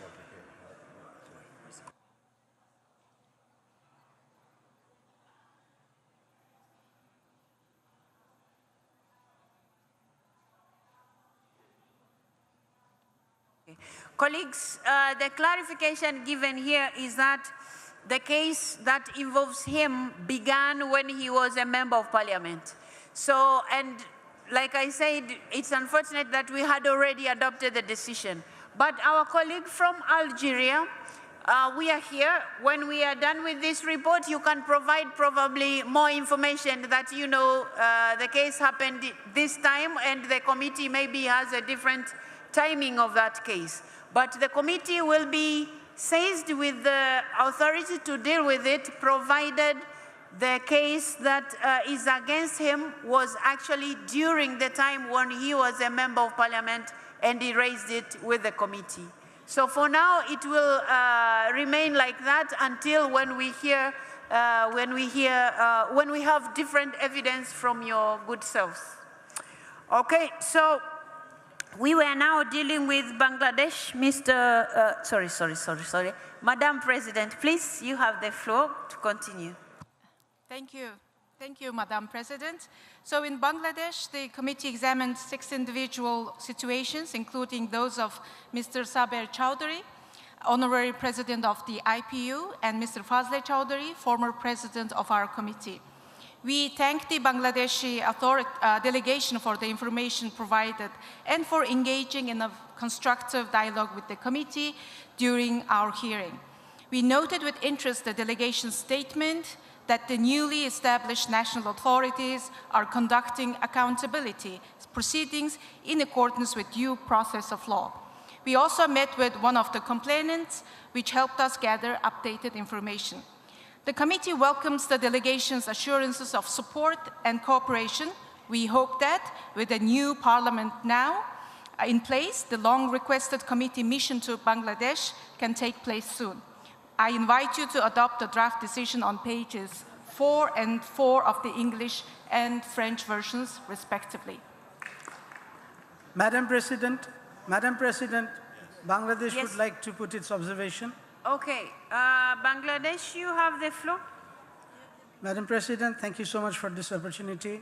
Certain parties have approached this committee alleging that Bangladesh present government is violating the rights of certain parliamentarians who actually belong to a fascist party.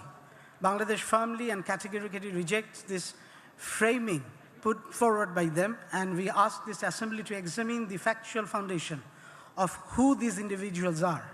The IPU's mandate rests on defending the rights of democratically elected parliamentarians. The word democratically elected is not ornamental. It is the entire basis of parliamentary legitimacy. The report of the Human Rights Committee speaks for people who were never elected by any means in any democratic election. If IPU accommodates and recognizes fascism and fascist regimes that stand for them, this will be adding a dark chapter in the history of the IPU. Let us state the record plainly. In 2014, all major political parties in Bangladesh boycotted the election, resulting in over 150 seats being uncontested of the 300-seat parliament. In 2018, elections were marred by systematic documented rigging, ballot boxes stuffed the night before polling day. In 2024, once again, all major parties boycotted. In none of these 3 elections did voter participation meaningfully reflect reflected the will of the Bangladeshi people. Not even 5 to 10% people participated in those elections. The individuals now claiming the protection of this committee were not parliamentarians in any meaningful democratic sense. They were occupants of parliamentary seats in a system that had systematically dismantled electoral integrity, suppressed opposition by killing them, and subjected them to enforced disappearance and silenced the civil society for 16 years of fascist authoritarian rule. They filed more than 100,000 cases with more than 6 million accused who were all their political opponents. The people of Bangladesh rose in a mass democratic uprising and revolution in 2024 August, precisely to end that system which this fascist regime tried to resist by killing more than 1,400 people in 36 days, leaving more than 20,000 people wounded. Their attacks even involved shooting from helicopters indiscriminately. Bangladesh's government is not persecuting parliamentarians. It is conducting accountability proceedings under due process of law against individuals who are instruments of a regime that imprisoned real opposition politicians, murdered protesters, and hollowed out democratic institutions for nearly 2 decades. The individuals mentioned in the report has full legal representation, available medical facilities, and 3 have been enlarged on bail. It seems that perpetrators are now being portrayed as victims by the IPU. We urge this committee not to allow the language of human rights to become a shield for those who spent 15 years dismantling democracy. The integrity of this institution on its 50th anniversary demands nothing less. Thank you. And Thank you. Madam President, just one more thing. We would kindly request the committee to include our protest, which we have put in writing in the report. Colleagues, as per our procedure and practice, we will not Bangladesh's delegation reservations, but we have to also put the language correctly in the way he's saying it, because this parliament was not quote-unquote dissolved in the way that you would have dissolution when you have an election. So we cannot say they are not members of parliament. It's the same way when we handle situations in transitional parliaments where one parliament is dissolved, maybe in a way that is not the usual way. So these people are allowed to bring their complaints to IPU. And definitely IPU doesn't listen to one party. So that's why we are noting your concerns and reservations, but at the same time, the committee is seized with powers to deal with such cases. Yeah, we are just requesting our observations to be put in the... I have already ruled on that we are going to note your reservations, not just the one you wrote, but also the one that you have raised now. That one is noted, Bangladesh. Thank you so much. Thank you so much. Thank you. Colleagues, I invite you now to adopt the decision as proposed by the President. Do we adopt? Thank you very much. It is so decided. We go now to another country, Belarus. Thank you, Madam President. Belarus, this committee has pursued a resolution in the case of the disappearance in 1999 of Mr. Viktor Gonchar in Belarus for half of its existence. The committee has accumulated ample evidence establishing the state's responsibility in this case, including by holding a hearing with an accomplice to Mr. Gonchar's enforced disappearance. Yet, Belarusian authorities suspended the investigation and have stopped responding to queries. The committee welcomes the resumption of the trial before the Swiss courts to establish accountability in a historical universal jurisdiction process and offers its support to the Swiss judicial authorities to ensure that justice is done at last. I invite you to adopt the draft decision on pages 8 and 9 of the English and French versions, respectively. Colleagues, we adopt. Thank you very much. It is so decided. Go ahead. Next, Democratic Republic of the Congo.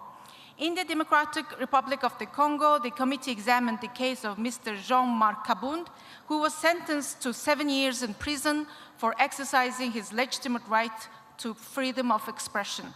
In February 2025, Mr. Kabund was released before the end of his prison sentence after receiving a pardon. Since his release, Mr. Kabund has been able to freely express his political opinions and exercise his political rights. The committee therefore proposed to close his case, considering that a satisfactory solution has been found. The committee nevertheless calls on the Congolese authorities to better protect the right to freedom of expression and opinion of members of parliament to ensure the non-recurrence of such cases. I invite you to adopt the draft decision on pages 11 and 48 of the English and French versions, respectively. Colleagues, we adopt. Thank you so much. It is so decided. The next, Ecuador. In Ecuador, the committee has declared admissible a new case concerning Ms. Esther Cuesta Santana, who is subject to criminal proceedings allegedly arising directly from the exercise of her parliamentary mandate. The committee invites the National Assembly of Ecuador to provide the requested information and to engage in a constructive dialogue with a view to reaching a satisfactory resolution of this case. I invite you to adopt the draft decision on pages 14 and 12 of the English and French versions, respectively. Colleagues, we adopt. Thank you very much. It is so decided. Next, Gabon. I am pleased to report that the committee proposed to close the case of Justin Ndundongoye from Gabon. After nearly 3 years in detention, he was released, ran in the recent elections, and was elected as a national senator. The committee thanks the transitional authorities for their cooperation with the Interparliamentary Union and with our committee in resolving this case. I invite you to adopt the draft decision on pages 16 and 14 of the English and French versions, respectively. Colleagues, we adopt. And thank you so much for the report, but also the Governing Council takes note that this case is closed. Thank you. Thank you. Next one is Kyrgyzstan. A year ago, this council adopted a decision in this case of Mr. Adahan Madumarov, a parliamentarian who was arbitrarily detained for 6 months and deprived of his mandate in an unfair trial over a matter that far exceeded the statute of limitations. The committee deplores that Mr. Madumarov was not allowed to take part in last November's election and calls on the Parliament of Kyrgyzstan to carry out the necessary reforms to prevent such situations from reoccurring, including by ensuring that the principle of a free representational mandate is firmly protected in law. I invite you to adopt the draft decisions on pages 18 and 17 of the English and French version of our report, respectively. Colleagues, we adopt. Thank you very much. It is so decided. Next one, Madagascar. The committee examined the case of Mr. Fetra Razafisimialona, a member of the National Assembly of Madagascar. In 2023, Mr. Razafisimialona was briefly detained for participating in an unauthorized demonstration. He was later given a 1-year suspended prison sentence. Mr. Razafisimialona has resumed his political activities as an MP and was elected Vice President of the National Assembly. The parliamentary authorities of Madagascar played an instrumental role in ensuring the protection of his parliamentary rights. The committee wishes to thank the authorities for the diligence they demonstrated in this case and therefore decides to close his case, considering that a satisfactory solution has been found. I invite you to adopt the draft decisions on pages 20 and 21 of the English and French versions of our report, respectively. Colleagues, we adopt. Thank you very much. Next, Nicaragua. Regarding the collective case in Nicaragua, the committee remains deeply concerned by the fate of our colleague, Mr. Brooklyn Rivera Bryan, who was detained by the state agents in September 2023. He is reported to suffer from serious health conditions requiring specialized care. The lack of official information on his whereabouts, health, and legal status is highly alarming, and the committee regrets the lack of response to its reiterated requests for information. Regarding Ms. Nancy Henrique James, we have noted with satisfaction her release on health grounds. We remain concerned, however, about the loss of her parliamentary mandate and the conduct of the proceedings that led to her conviction and 8-year sentence. We reiterate our call to the National Assembly of Nicaragua to facilitate, without delay, the pending visit of the committee in order to engage in constructive dialogue and work towards a satisfactory resolution of both cases, in line with the state's international obligations. I therefore invite you to adopt the draft decisions on pages 28 and 28 of English and French versions of our report, respectively. Colleagues, we adopt. It is so decided. Thank you very much. Next, Pakistan. The committee thanks the delegation of Pakistan, in particular the Minister of Law and Justice, for the answers to these questions on the detention condition of Mr. Imran Khan and other former parliamentarians from the PTI party. However, the committee remains concerned by the numerous allegations in this case, which include ill treatment, arbitrary detention, and multiple violations of due process. The committee looks forward to receiving a definitive answer to its long-standing request to carry out a mission to Pakistan, which it sees as an essential step to resolve this serious case. I invite you to adopt the draft decisions on pages 31 and 31 of the English and French versions of the report, respectively. Colleagues, we adopt. Thank you very much. It is so decided. Next, Palestine. The committee examined the cases of several former Palestinian parliamentarians, including Mr. Marwan Barghouti, Mr. Ahmed Sadat, and several others who remain in detention in Israel. The committee wishes to thank the Palestinian delegation for the valuable information shared during the meeting. The committee deplores that Mr. Marwan Barghouti and Mr. Sadat, two emblematic figures of the Palestinian political landscape, continue to languish in Israel prisons in the most inhumane and degrading conditions on the basis of charges that have never been substantiated. The committee is also extremely concerned by the alarming number of Palestinian detainees in Israel, including several former PLC members who are held in administrative detention, which puts them at risk of arbitrary proceedings. Lastly, the committee is also deeply concerned about the adoption of the death penalty for terrorist law by the Knesset, which in and of itself is discriminatory as it targets Palestinians only. I invite you to adopt the draft decisions on pages 35, 39, 42 of the English version of the report, and 36, page 36, 40, and 44 of the French version of the report, respectively. Colleagues, we adopt. It is so decided. Thank you very much. Next, Thailand. The committee regrets that the Thai delegation was not able to meet with it to discuss the cases of 47 opposition parliamentarians in Thailand. The party was dissolved by the Constitutional Court for supporting an amendment to the Criminal Code provision, which imposes excessively heavy prison sentences for the crime of lèse-majesté. The committee looks forward to receiving more information on the upcoming constitutional drafting process and encourages the Thai parliamentary authorities to use this opportunity to bring its constitutional framework in line with its obligations under international human rights law.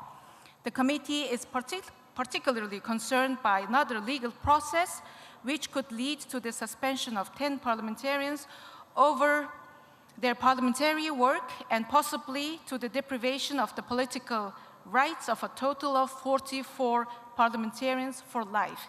Such a punishment would constitute an extremely serious violation, and the committee urges the Thai Parliament to do everything to protect their rights. I invite you to adopt the draft decision on pages 46 and 51 of the English and French versions of the report, respectively. Madam President? You have already clapped, but I have seen Thailand. Yes. Yes, you have the floor. Thank you very much, Madam President. Honorable delegates, colleagues, I would like to provide a formal clarification from the perspective of the Parliament of Thailand regarding the matter of the 44 members of the Parliament. The Parliament of Thailand, as the legislative branch, is constitutionally mandated to enact law and represent the people. However, in accordance with the fundamental principle of the separation of powers, our legislative, executive, and judicial branch operate independently. The Parliament does not possess the judicial authority to adjudicate individual cases. To preserve institutional integrity, each branch must refrain from interfering with the function of the other. This structure is consistent with most nations worldwide where powers are separated to ensure independent exercise without interference.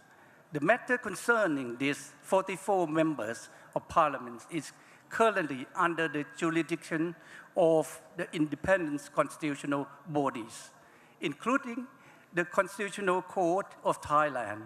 This body exercises their authority autonomously and is in accordance with the law.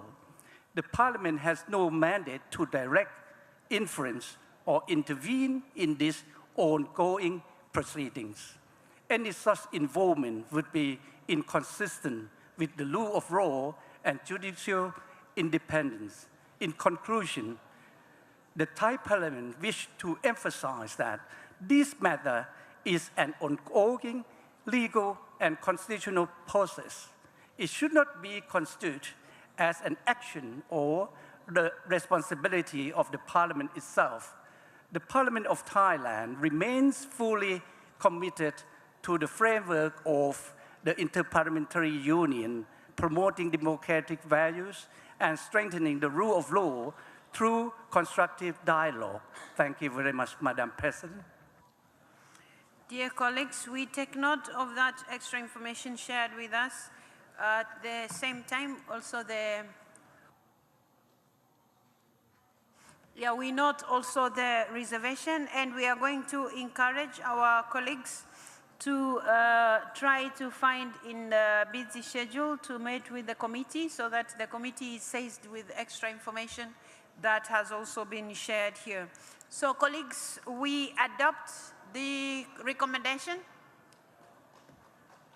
Thank you. It is so decided. Yes, Madam President. Next, Turkey. I am presenting to you two draft decisions concerning Turkey relating to two collective cases examined by the committee. A key development since our last report is the on-site mission carried out by the committee to Turkey in December 2025. I wish to express our sincere appreciation to the Turkish authorities for the openness and cooperation shown in receiving the delegation and facilitating its work. At a time when respect for human rights is under strain in many parts of the world, this willingness to engage with the committee is particularly noteworthy. The mission allowed for substantive and constructive exchanges with a wide range of interlocutors, and I would note in particular that the delegation was able to meet Mr. Selahattin Demirtas in detention.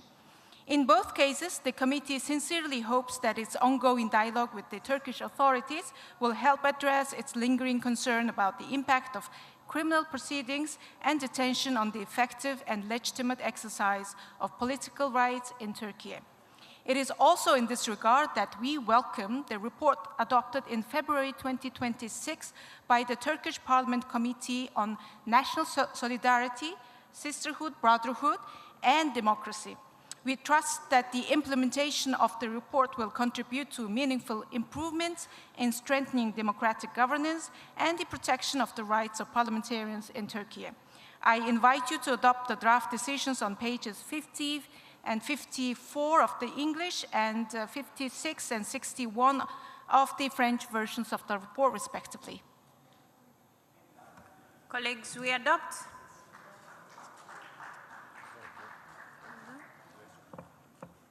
Belgium. Thank you very much, and also thank you for the effort that you have made in your committee.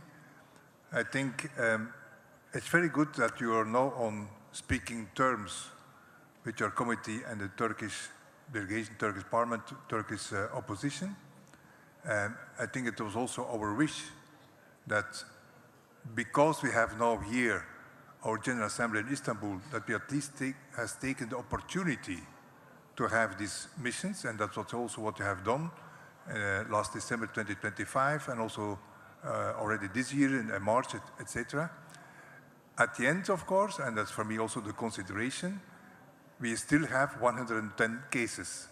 So let us say a concrete result, we don't have it now.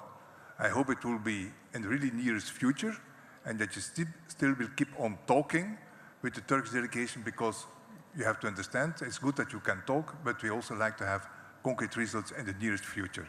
Thank you. That is a recommendation. We take note. Colleagues, we adopt. Thank you very much. It is so decided. Madam President. Thank you, Madam President. Next, Ukraine.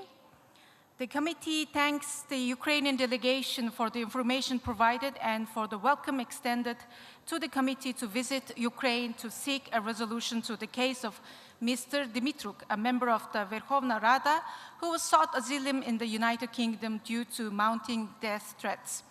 The committee fully appreciates that an ongoing armed conflict creates exceptional challenges for the Ukrainian authorities. However, the committee is convinced that the Parliament of Ukraine is under a duty to make every reasonable effort to defend, protect, and fulfill the rights of Mr. Dimitruk, including his rights to an effective remedy for the public threats made against him. In addition, the committee looks forward to the conclusion of the trial on accusations of bodily harm that were raised by the authorities and himself as soon as circumstances allow it. In this regard, the committee thanks the judicial authorities of the United Kingdom for the access provided to the IPU trial observer who witnessed Mr. Dimitruk's extradition trial in London and takes note with interest of her report on the trial, which has been shared with you all. The IPU committee looks forward to the possibility of traveling to Ukraine to meet with relevant stakeholders and gain a better understanding of the legal and factual circumstances raised in this case. I invite you to adopt the draft decisions on pages 71 and 80 of the English and French versions of the report, respectively. Colleagues, we adopt.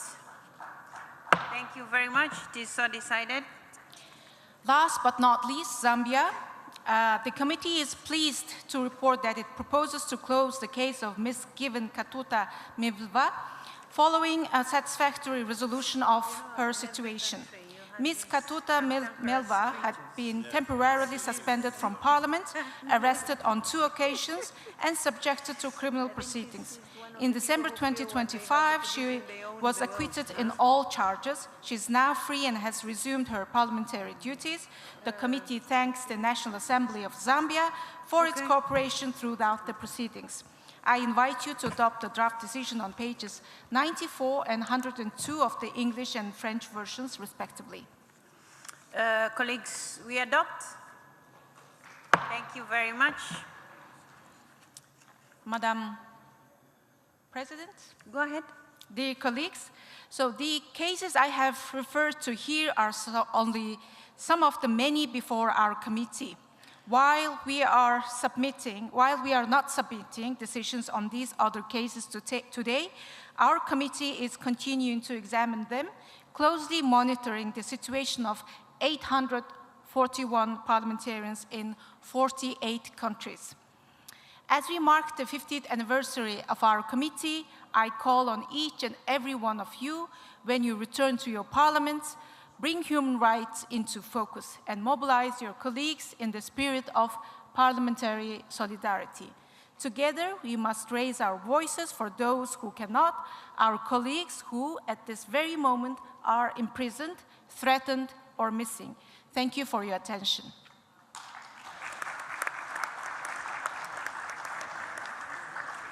Colleagues, let me take this opportunity on your behalf to thank our President of the Committee on the Human Rights of Parliamentarians, together with the Vice President, for the good job that they're doing, and the members who come from your respective countries. They're doing a good job. We really appreciate.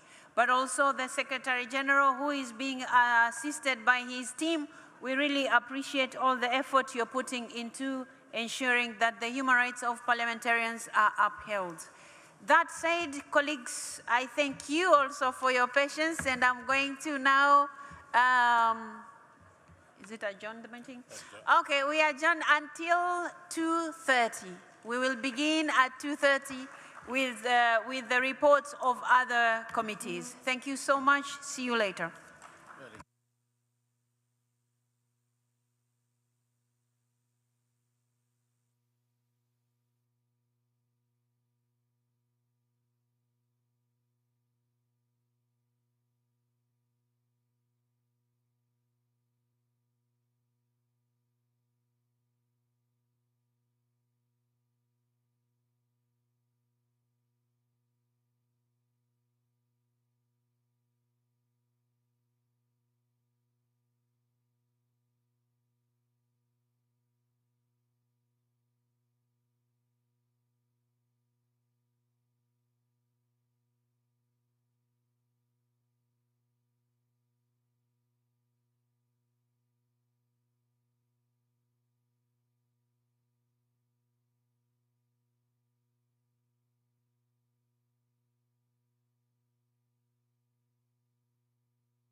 Good afternoon, dear colleagues. Please take your seats.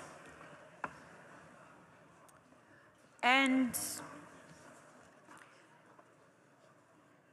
now we are ready to begin our Governing Council. And we will now go to filling in the vacancies of the Committee on the Human Rights of Parliamentarians. And that said, I'm going to give the Secretary General a few minutes to explain the specificity of this very special committee. Mr. Secretary General.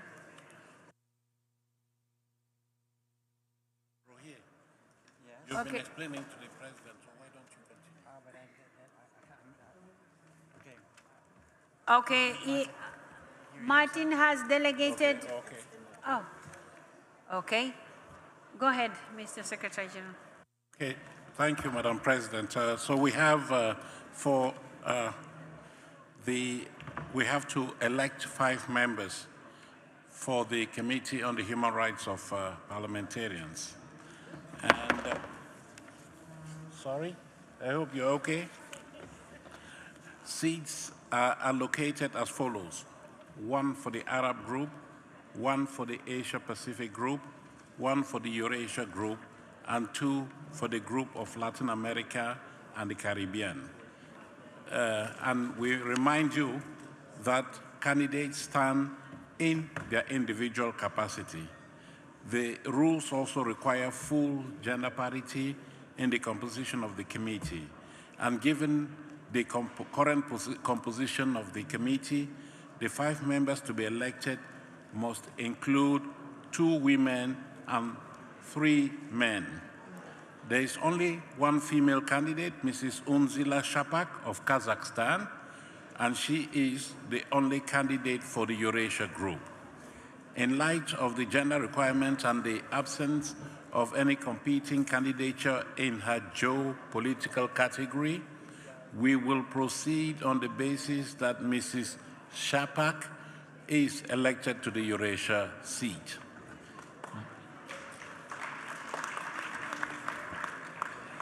Given that all remaining 7 candidates are male, we will be able to fill no more than 6, sorry, because 1 has in the past hour withdrawn their candidature. So given that all remaining 6 candidates are male, we'll be able to fill no more than 3 additional vacancies.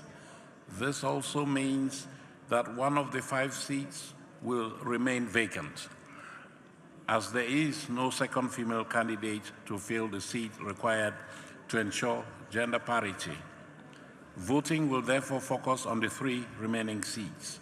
Voting will take place by geopolitical category.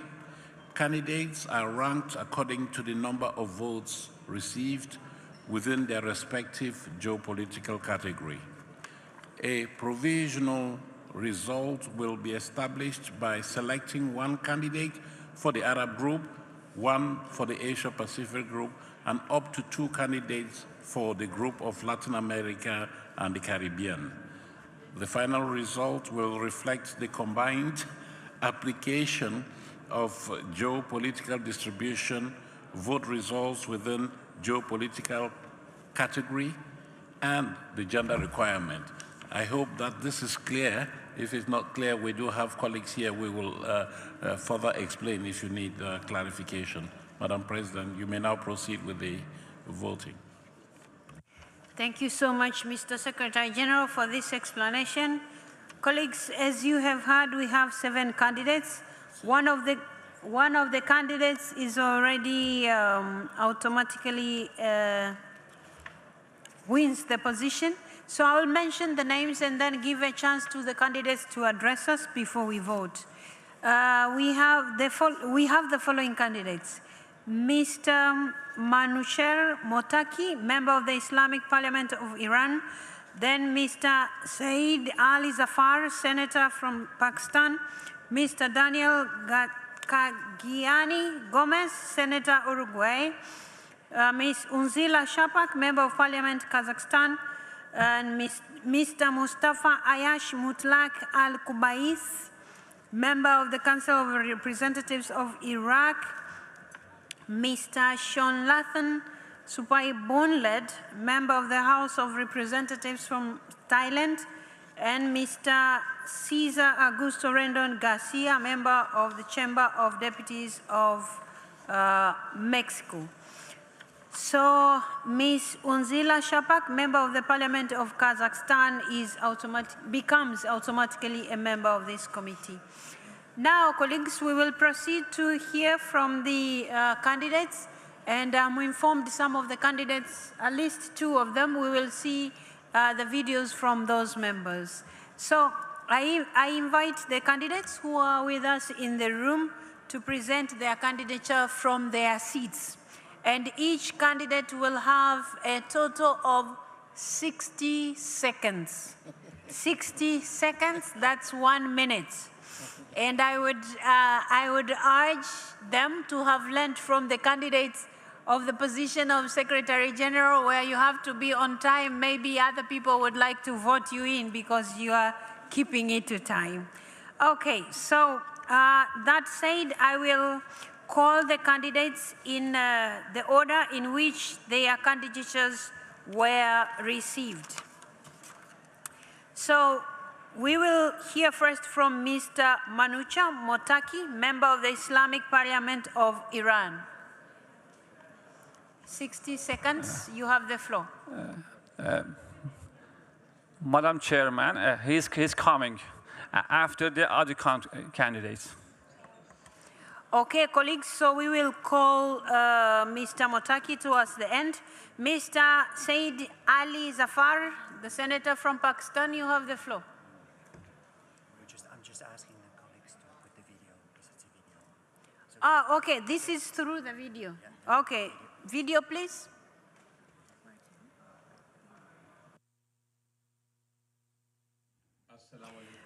Okay, when they are putting the video across. I'm a senator in the Parliament of Pakistan. I'm also practicing advocate of the Supreme Court. Currently, I am the chairman of the Standing Committee on Information in the Senate. Jinnah was the founder of Pakistan. I believe in his vision of equality, dignity, no discrimination, and freedom to profess whatever religion one wants.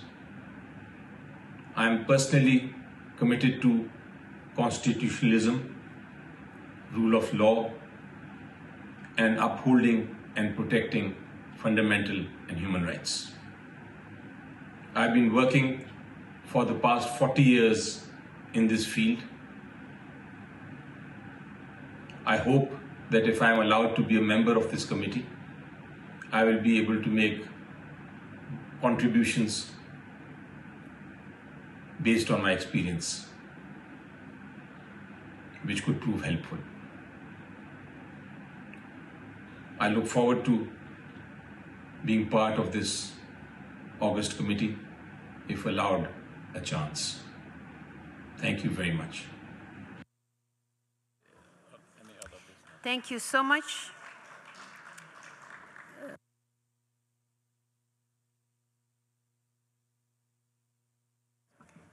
Okay, colleagues, in order to do justice to all the candidates, I'm informed the video was slightly more than 60 seconds. So it was about 1 minute and 30 seconds, so 90 seconds.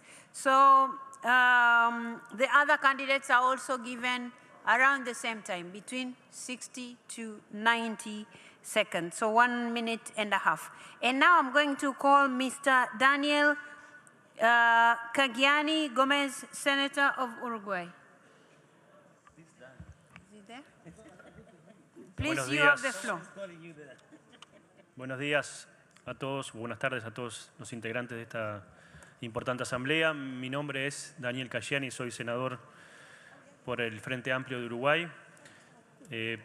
Mi postulación para integrar el Comité de los Derechos de los Parlamentarios, de los Derechos Humanos de los Parlamentarios, tiene, entre otros fundamentos, por el firme compromiso con la promoción, la protección y la defensa de los derechos humanos, así como el reconocimiento del papel fundamental que desempeña esta comisión a lo largo y ancho de nuestro mundo, pero además también porque provengo de un pequeño país, Uruguay, que es una de las pocas democracias plenas de nuestro continente y también del mundo, que tiene inculcado en sus principios de política exterior, entre otros elementos, la defensa del derecho internacional humanitario, la defensa de los derechos humanos, la resolución pacífica de las controversias y el diálogo para poder encontrar soluciones.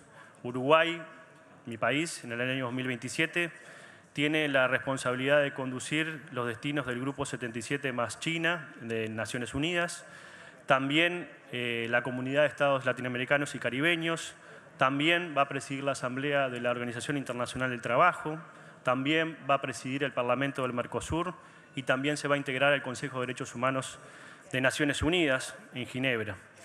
Mi país ha sido un ferviente defensor y constructor de la democracia y sin duda me veo en la obligación de este beneficio o estas garantías que tengo como parlamentario para ejercer de manera plena mis derechos en mi país, también de tratar de trabajar y conjuntar esfuerzos para que el conjunto de los parlamentarios del mundo, sobre todo los que no tienen voz y las que están pasando mal, también puedan tener mi esfuerzo y mi trabajo para que el conjunto de los integrantes de este comité pueda realizar, como ya lo vienen realizando, la tarea como corresponde. Así que para todos les agradecería que puedan confiar en este país y sobre todo en este Senado. Muchísimas gracias.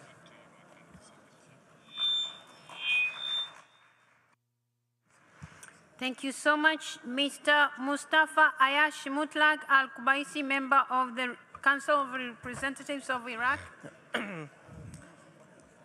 شكرا سيادة الرئيس. أنا النائب الدكتور مصطفى عياش الكوبيسي، عضو مجلس النواب العراقي وعضو اتحاد البرلمان الدولي وعضو لجنة العلاقات الخارجية في مجلس النواب العراقي، دكتوراه في الحقوق السياسية في عام 2014 وباحث في الشأن السياسي والحقوقي منذ عام 2005، ناشط وخبير في قضايا اللاجئين ولدي شراكات مع عدة برامج للأمم المتحدة بخصوص النازحين. برنامجي السياسي يركز على دعم حقوق المرأة والشباب والأقليات. لماذا الترشيح؟ ترشحت لهذا المنصب مستندا إلى خبرتي الأكاديمية والعملية التي امتدت لسنوات طويلة في هذا المجال. إيماني الراسخ بأن عمل البرلماني وحماية تعبيره وتصرفه ورأيه وحصانته هي السبيل الوحيد لعمل برلماني تشريعي رصين. شكرا باسمكم جميعا للمجموعة العربية ولكل السادة أعضاء الاتحاد البرلماني الدولي، وشكرا لممثل فلسطين دولة فلسطين على انسحابه لدعمنا كمرشح وحيد عن المجموعة العربية في هذا الترشيح. شكرا جزيلا.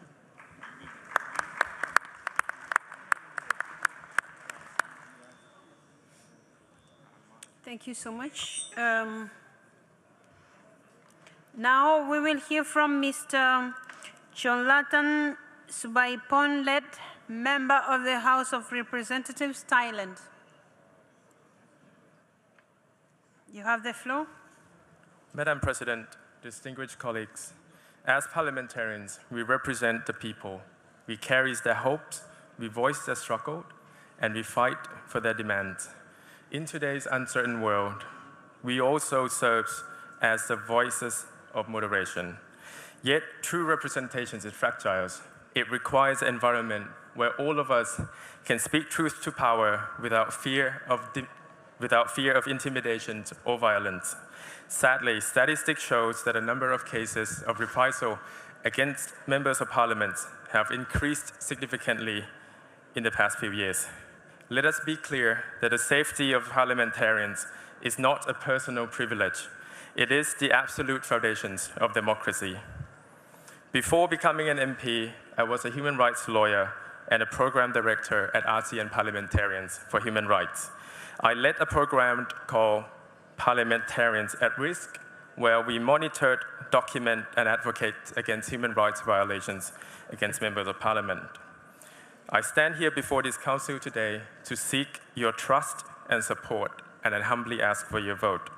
If elected, I pledge to defend our colleagues worldwide, because I believe that no representatives should have to choose between serving their people and preserving their own life and liberty. Thank you. Thank you so much. And we now will look at the video of Mr. Cesar Augusto Rendon Garcia, a member of the Chamber of Deputies, Mexico.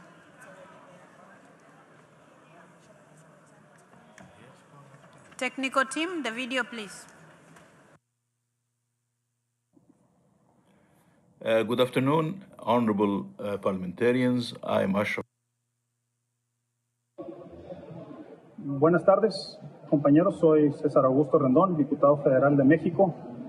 Dear colleagues, good afternoon. I hope you're doing well.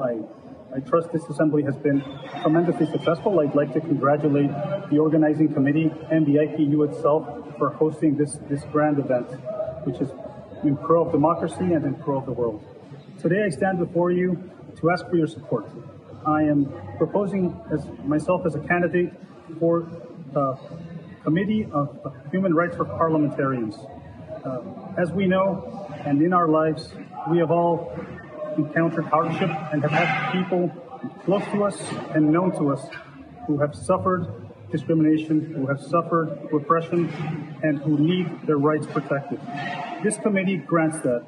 In my experience, this is my third time I've been in Parliament, for 9 years almost. We have seen it in Mexico, we have seen it across Latin America, and not to mention Africa and Asia.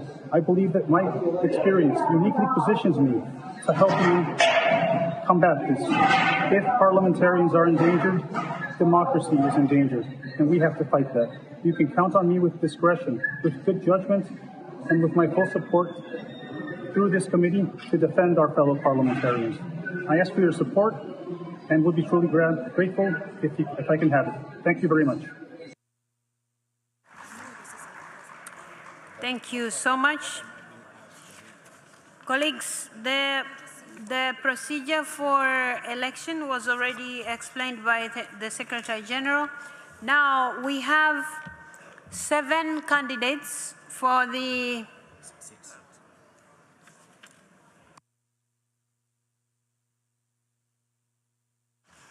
we have 7 candidates, but one of them is already automatically a member of the committee. That is Ms. Unzila Shapak, the member of parliament from Kazakhstan. So we have 6 candidates, and out of 6 candidates, we need 3 elected today. So since the membership of this committee is very strict on the number of women and men, so we already have a lady which completes the number of the required women on the committee, no?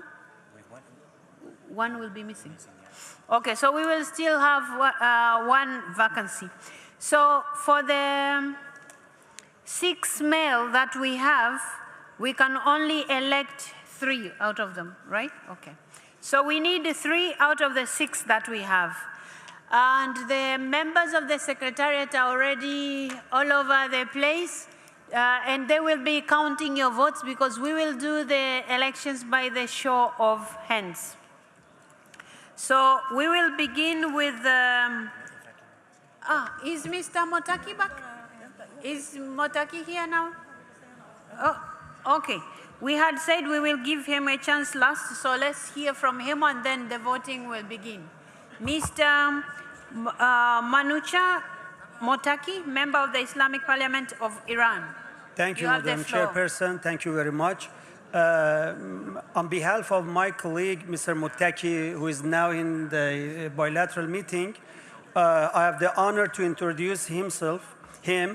His Excellency has been a member of this committee in 2003 with 3 successful missions in Maldives, Malaysia, and Indonesia. And he has been Foreign Minister of Islamic Republic of Iran from 2005 to 2010. And now he is the head of the Committee of Economic Diplomacy in our parliament. Hope to have the full support of the esteemed members of this forum. Thank you very much. Thank you so much, Mr. Motaki. Colleagues, I'm going to let our colleague, I'm just being told his name, instead of being called Rogers, I always call him Rogers. Now I have I'm supposed to say Rohir. Strange. Okay, yeah, it's his name. Rohir, please, you have the floor. Thank you. Thank you, Madam President. Just some additional words on this election for the 3 male new members of the Committee on the Human Rights of Parliamentarians. As Madam President just indicated, we will proceed with a show of hands vote. There are colleagues across the room. There are 10 sections within this room. There are 10 colleagues of the IPU who will be registering your vote.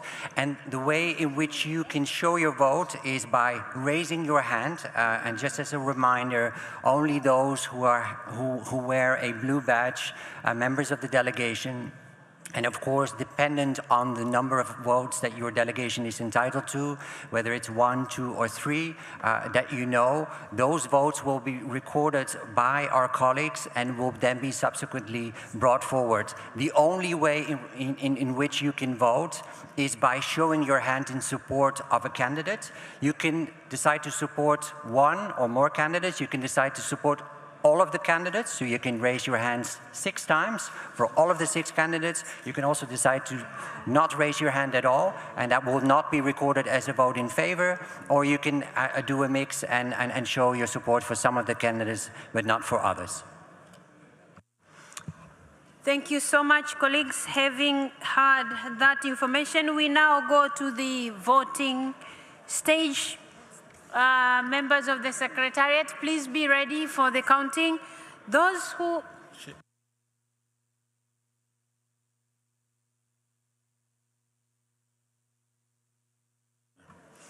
Okay, for clarity, I will read again the names of the candidates. We have Mr. Manucha Motaki, member of the Islamic Parliament of Iran. We have Mr. Said Ali Zafar, Senator from Pakistan. We have Mr. Daniel Kagiani Gomez, Senator from Uruguay. We have Mr. Mustafa Ayash Mutlak Al-Kubaisi, member of the Council of Representatives of Iraq. We have Mr. Chonlathan Supabunled, member of the House of Representatives, Thailand. Then we have Mr. Cesar Augusto Rendon Garcia, member of the Chamber of Deputies, Mexico. So we will begin with those who would like Mr. Manucha Motaki, member of the Islamic Parliament of Iran, to be a member to this committee. Please raise your hands.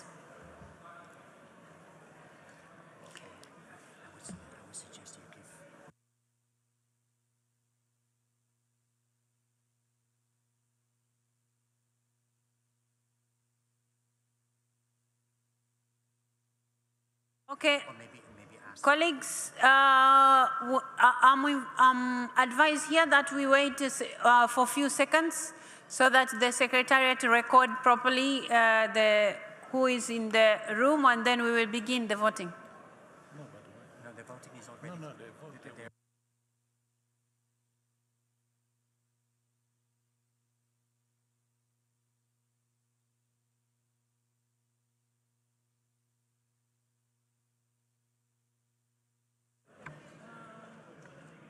On a point of order, Madam President. Hold on, Zimbabwe. Pardon. On a point of order. Hold on, Zimbabwe. Thank you.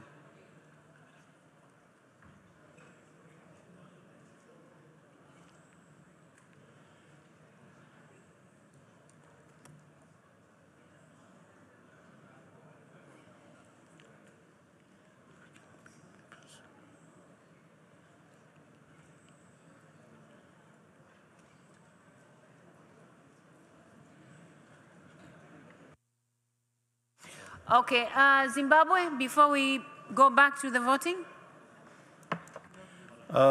Thank you, Madam President. Is it not possible to beam the names as you call them out so that we can refresh our memory?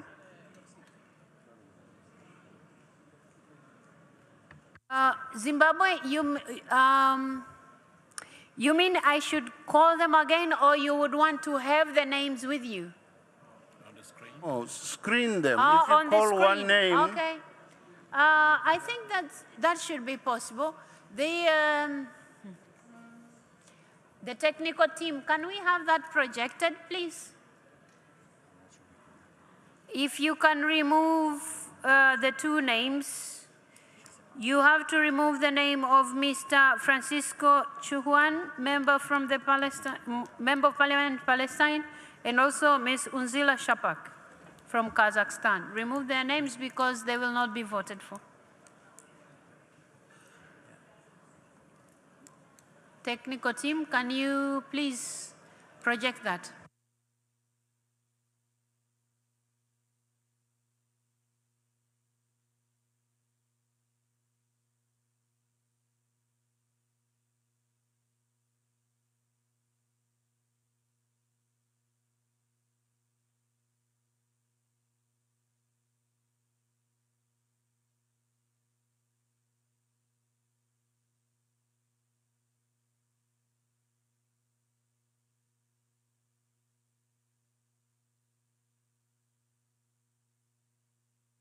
Okay, let me have a clear indication from the technical team, because today we are really constrained of time. Is this something doable within the few seconds? Or if it's not possible, then I don't mind reading over and over so that the members can write down the names themselves. Is it a possibility or not? Sorry? Okay.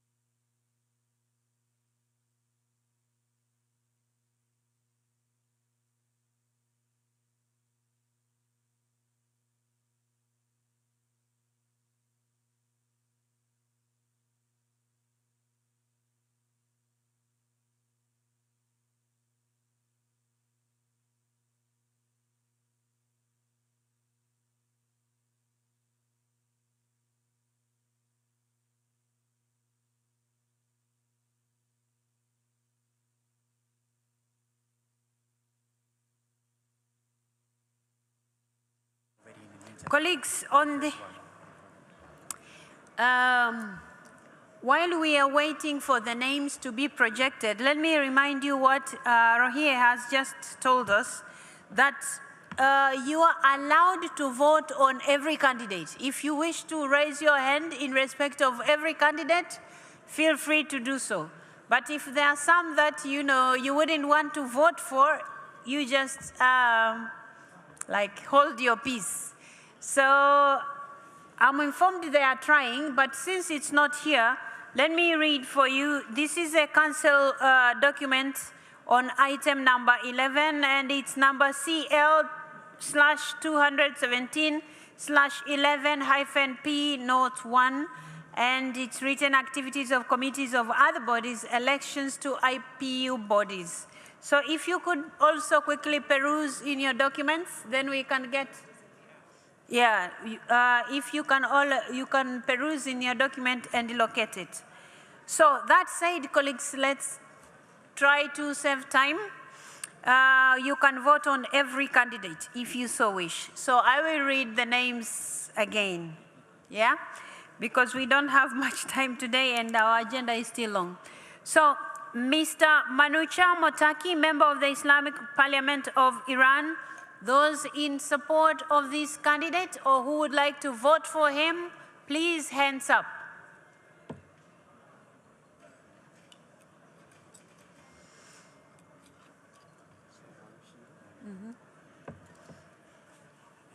Maybe if you can ask the IPU staff, have you recorded the votes? IPU staff, are you recording the votes?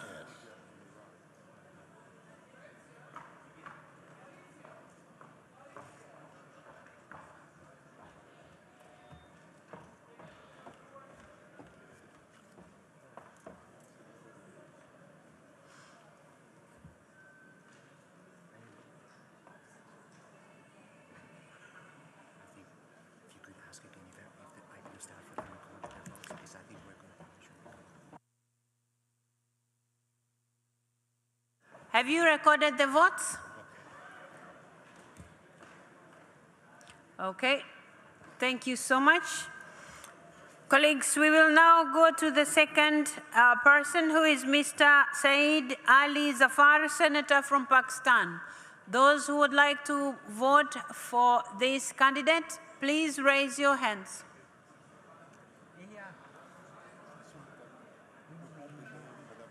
Sorry? That's fine.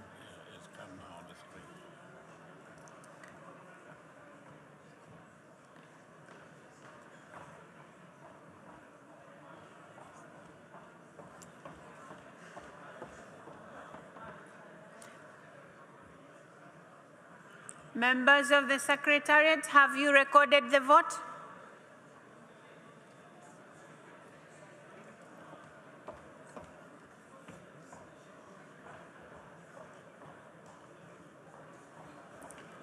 Members of the Secretariat, have you recorded the votes?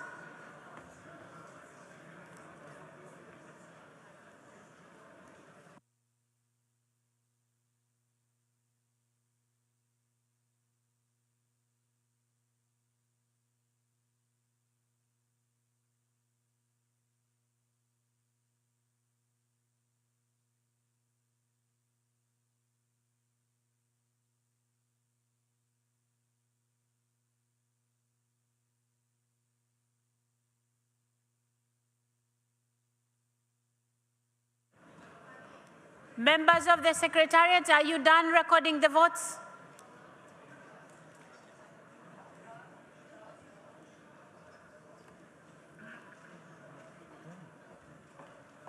We have the votes for all the rows? Okay. Mr.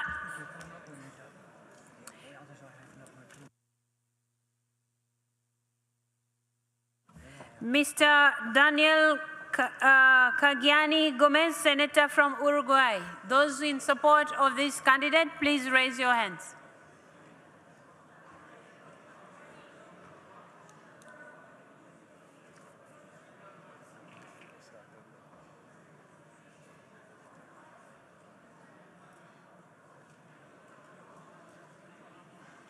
You know the guy.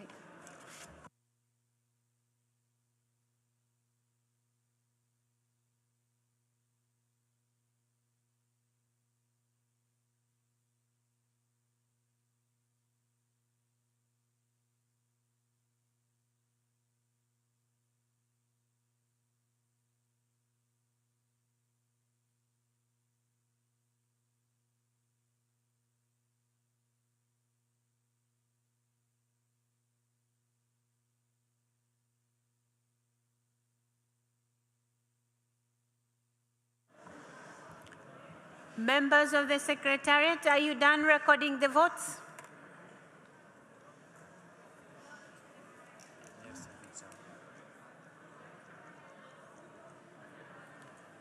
Okay. So I'm informed that is done. Now we go to Mr. Mustafa Ayash Mutlak Al-Kubaisi, member of the Council of the Representatives of Iraq. Those who would like to vote for this member to be for this colleague to be a member of the committee, please raise your hands.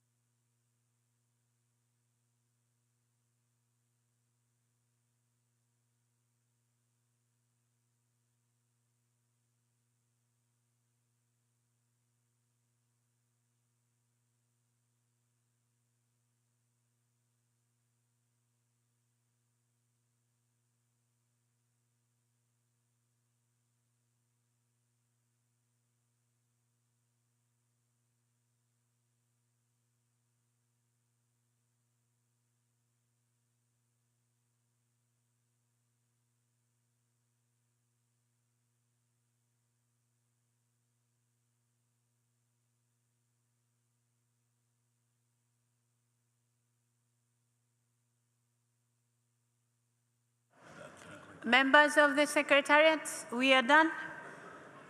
Are we done? Okay, thank you so much. Now we go to Mr.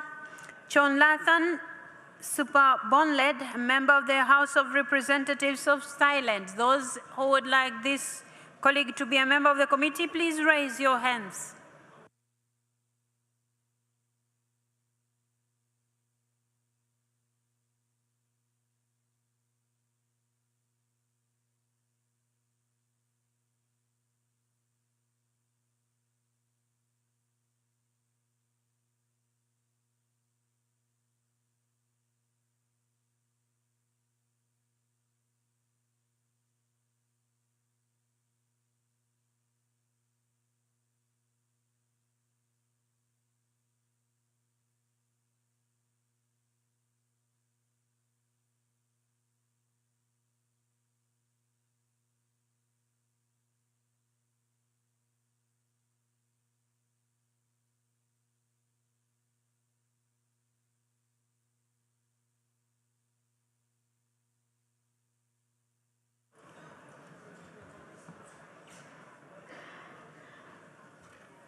Thank you very much. Now we go to Mr. Cesar Augusto Rondon Garcia, member of the Chamber of Deputies, Mexico. Those who would like this colleague to be a member, please raise your hands.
Colleagues, as the counting of votes will take some minutes, I suggest that we proceed to hearing some of these reports, and then as soon as the results are here, I will announce them to you.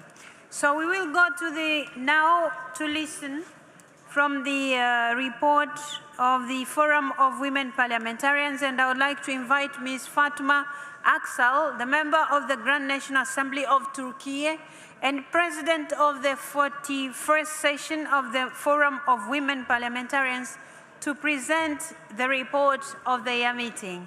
Ms. Aksal, you have the floor.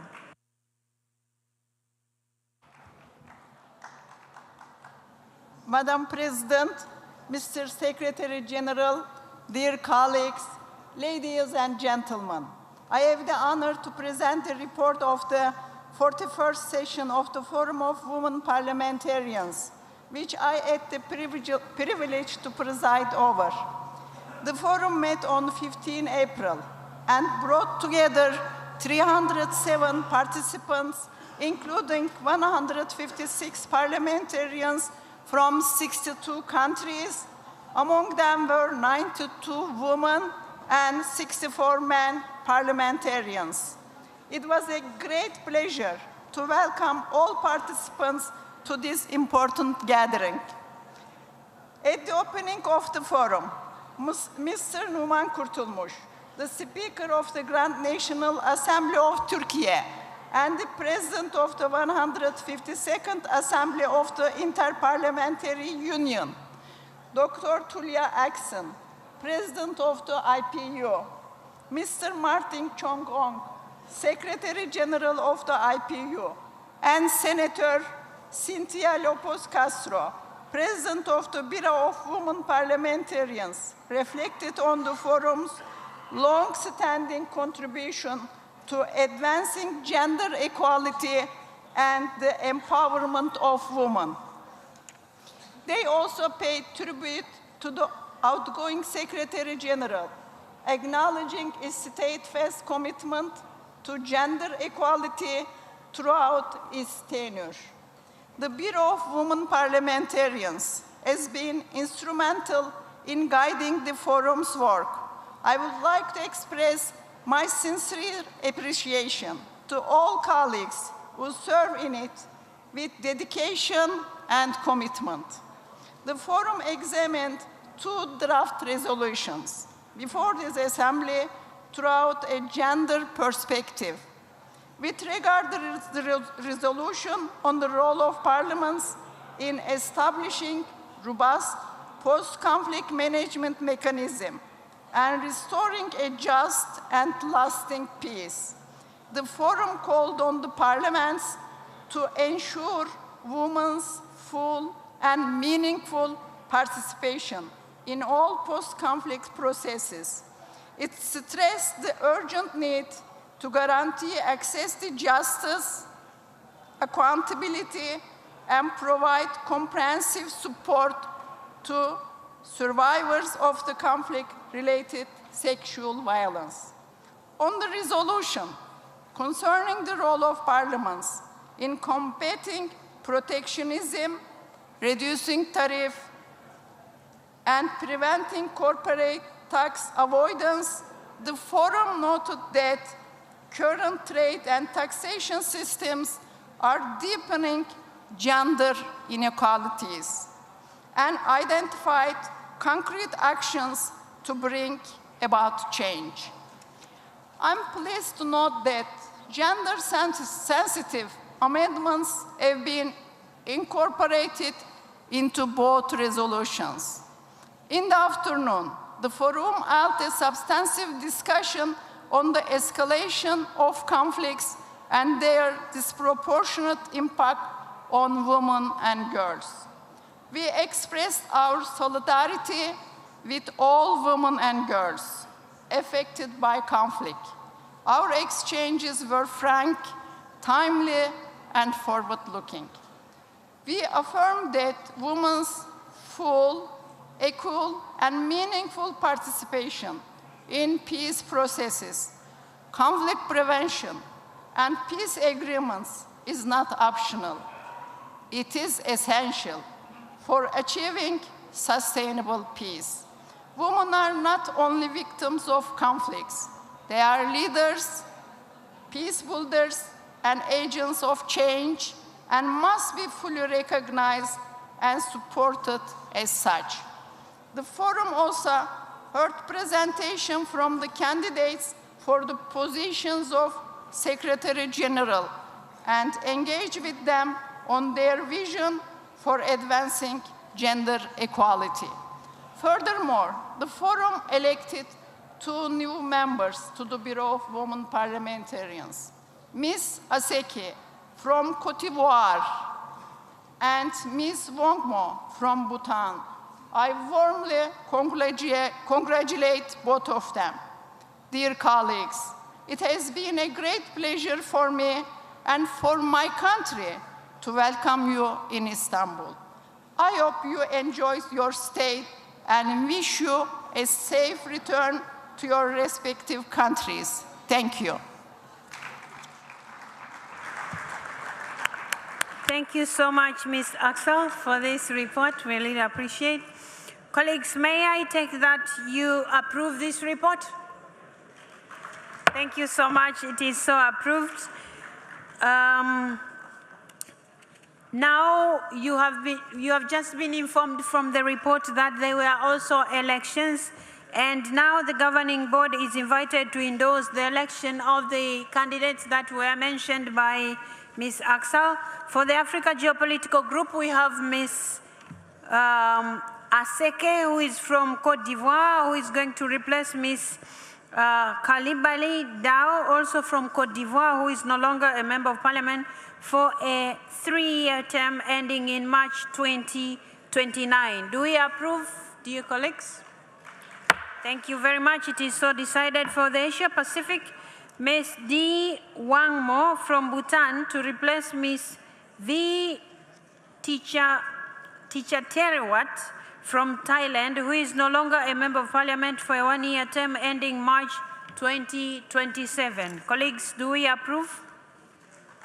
Thank you so much. So they are duly elected, and it is so decided.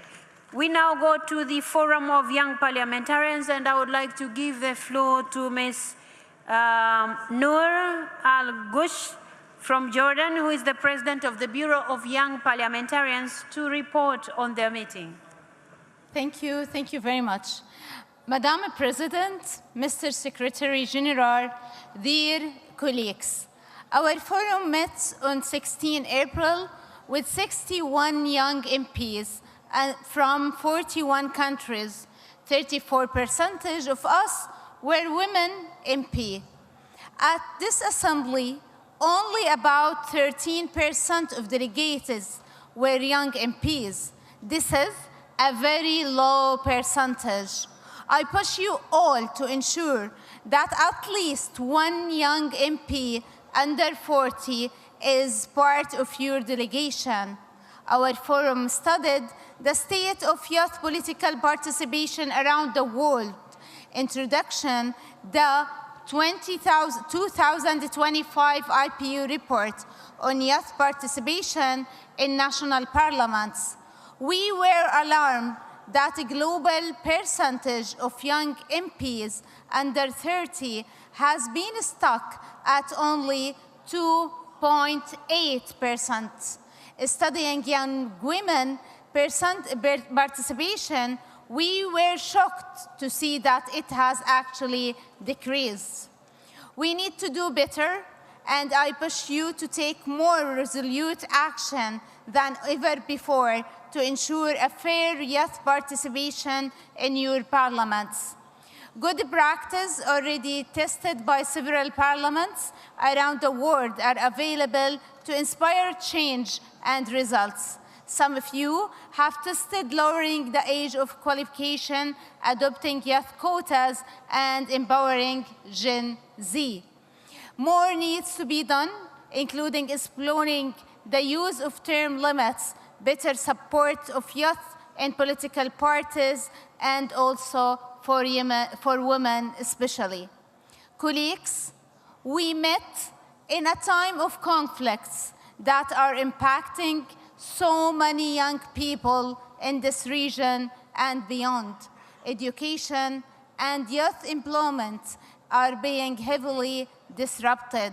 Fear and psychological risks are ripe among the youth. This must change. Youth must be deeply involved in sustainability, the peace, not to observe it. The Bureau of Young MPs met with the High Commissioner of Refugees, Mr. Barham Saleh. As young MPs, we will play our role in supporting refugees, not only as victims of conflict, but also as talented and important individuals. We thank the Standing Committee for taking in our youth amendments in their resolutions.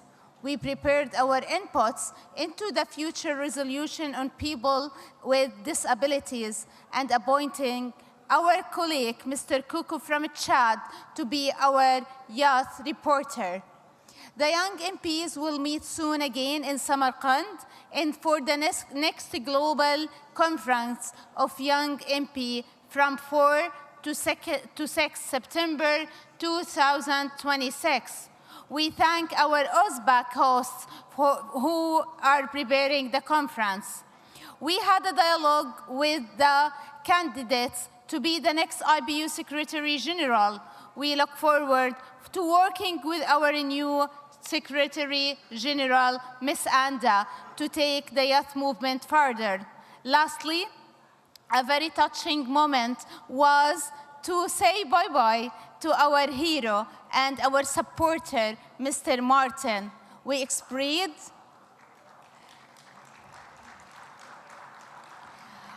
expressed our deeply appreciation for your 30 years of supporting us as MPs and young MPs. Thank you. Thank you, Martin. Thank you again, and thank you, colleagues. See you all in the coming conference. Thank you.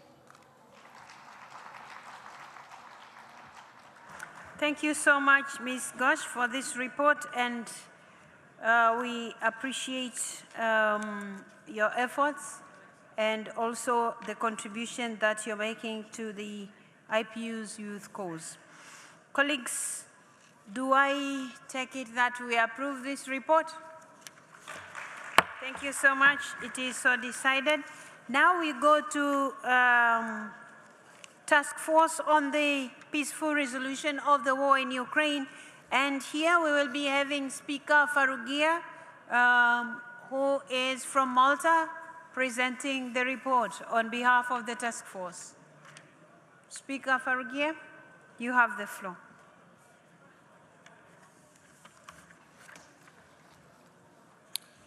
Thank you, Chair.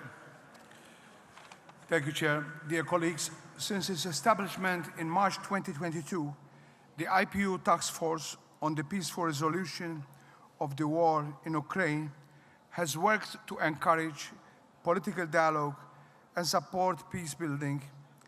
It has also focused on ways to address the humanitarian impact of this war.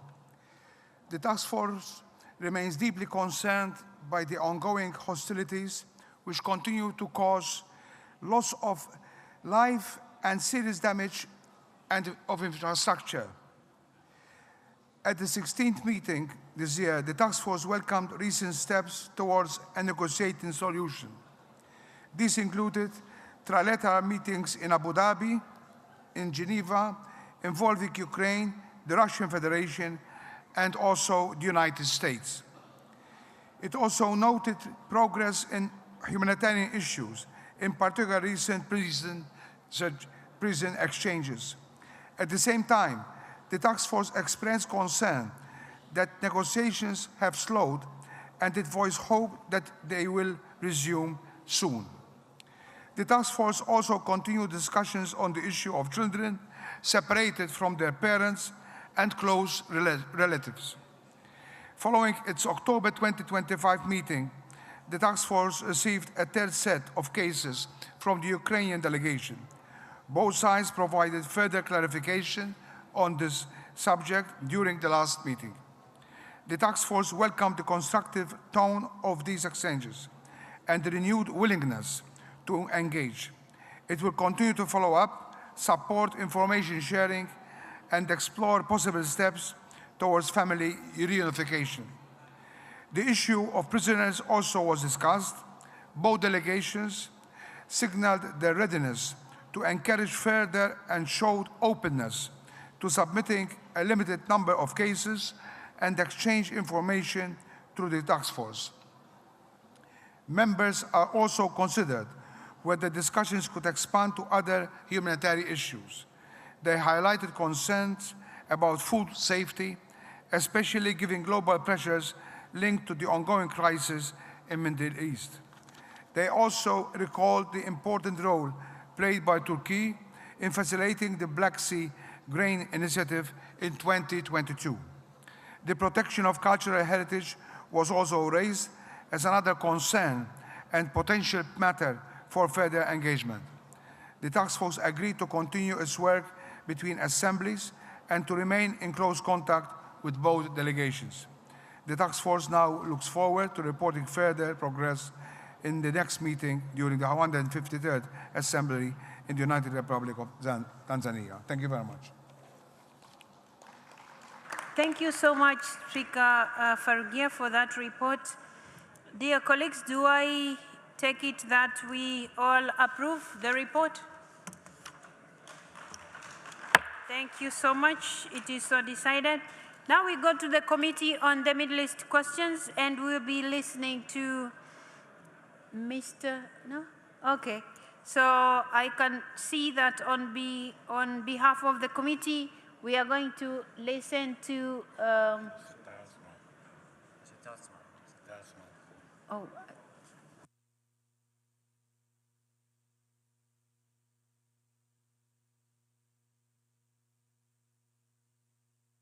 She's the new president of the committee. Okay. So we will hear first from Mr. Talsma, the outgoing president, and then he will also be sharing his time with the incoming president of the committee. So please, you have the floor. Thank you very much, Madam President. Honorable colleagues, it's a privilege to address you here in Istanbul, a city bridging continents and traditions, so fitting ground for a committee whose work it is to build bridges. It is also fitting to hand over its stewardship to Mrs. Erdogan, elected on Saturday to lead our work in the year ahead. The role she assumes demands particular qualities: the resilience to hold space for all voices, the neutrality and conviction that dialogue with all parties must always come first. We entrust the committee to her with confidence. And in Turkish, I say to her, Sana bilgelik diliyorum. I wish you wisdom. Thank you. During our meeting, we found ourselves yet again discussing the profound turmoil extending from the Gulf to Lebanon, and above all, the unrelenting humanitarian catastrophe in Gaza and the occupied Palestinian territory.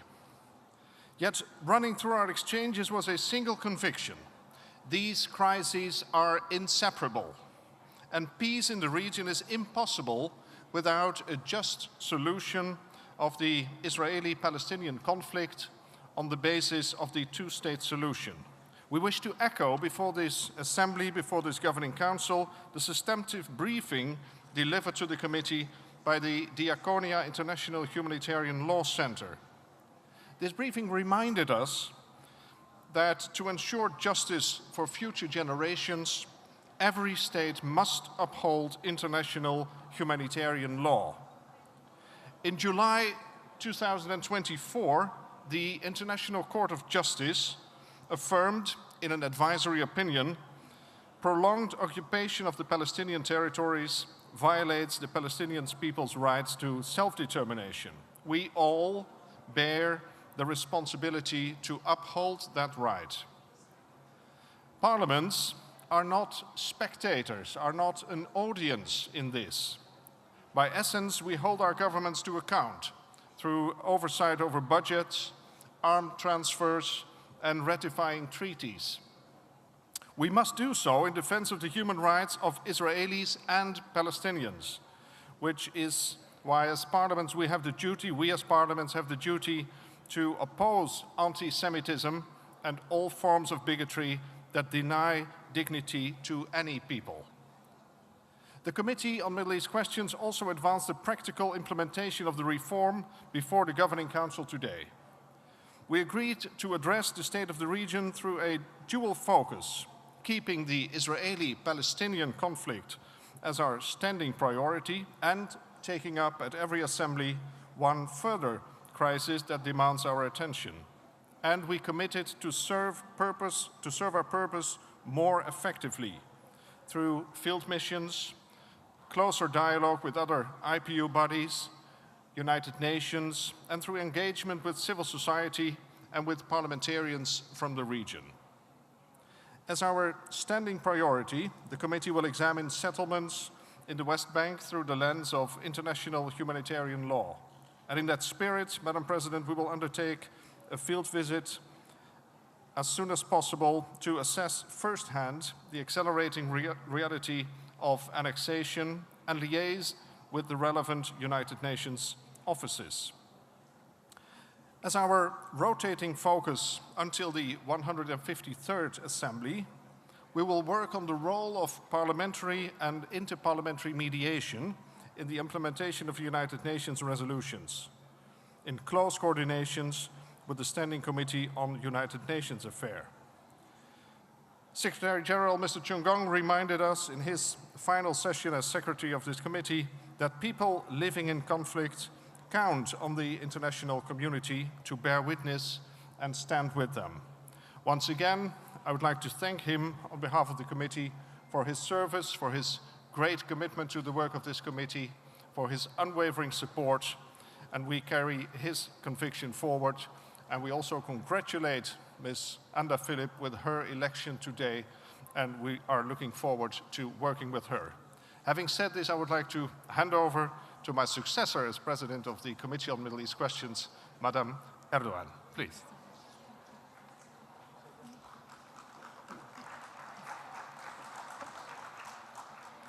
Before starting my speech, I would like to thank beforehand because I'm very excited. Maybe I can forget to thank you. First of all, our Secretary General, Mr. Martin Chung Gong, I would like to thank you all for all the things you did for us, especially for preparing the General Assembly in our country. You were really a good friend, and you supported us a lot. Thank you very much. And also, I would like to thank you, Mr. Talsma. You were a very good leader in our committee, and I would like to thank for your service also in our committee and your friendship, also. And also, I would like to congratulate Miss Anda Philip I hope she will be very successful in her new position. Madam President, and as my colleague has rightly said, to ensure justice and secure peace for our children, each of us bears a duty under Common Article 1 of the Geneva Conventions, not only to respect, but to ensure respect for international humanitarian law. To nurture hope for future generations, we must refuse the acquisition of territory by force and continuous occupation.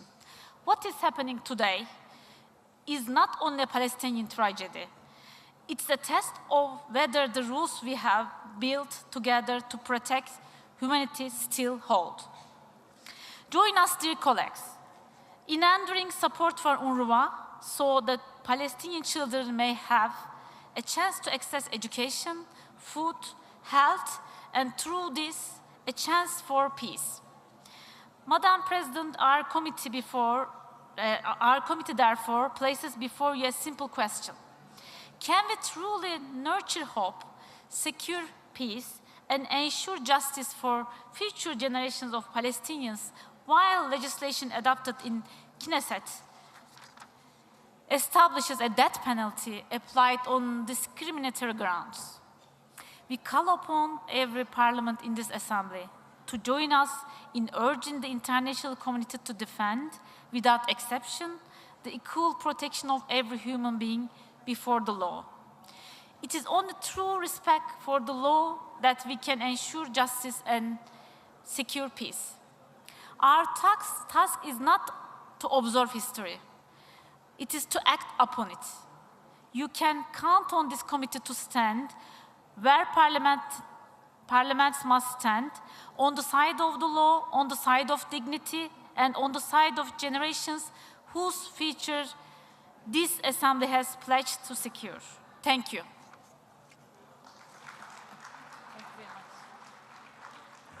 Thank you so much, Ms. Erdogan and Mr. Talsma, for the report. We really appreciate.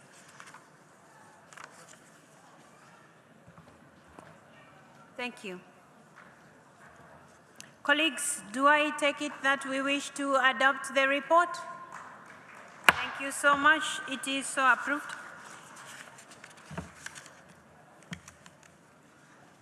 Colleagues, the Council is called upon to elect 2 members to replace. We don't.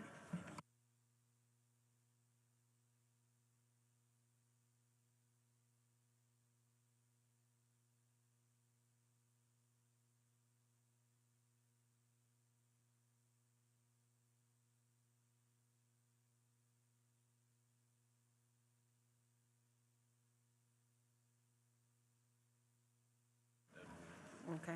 So colleagues, you, under usual circumstances, would be required to elect members who are supposed to replace others who are no longer members of parliament or they have lost their mandates.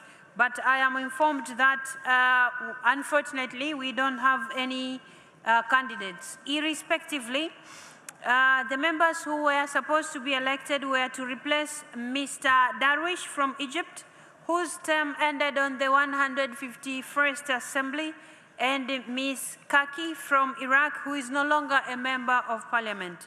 As per the revised rules prepared by the committee and endorsed by the executive committee, the committee should be composed of one man and one woman from each geopolitical group. At present, the committee has no members from the Eurasia group and only one member each from the African geopolitical group, GRULAC, and the Asian Pacific group, in each case a man. In the context of the transition to the new composition, these vacancies should therefore ideally be filled by a man or woman from the Eurasia group or a man or a woman from one of the three other underrepresented groups. The transition towards full compliance with the rules will continue as and when further vacancies arise. So we hope when we meet next, we will be able to have the candidates. So before we go to the report of the next committee, I would like to announce the results of the elections of the Committee on the Human Rights of Parliamentarians, which we have just concluded.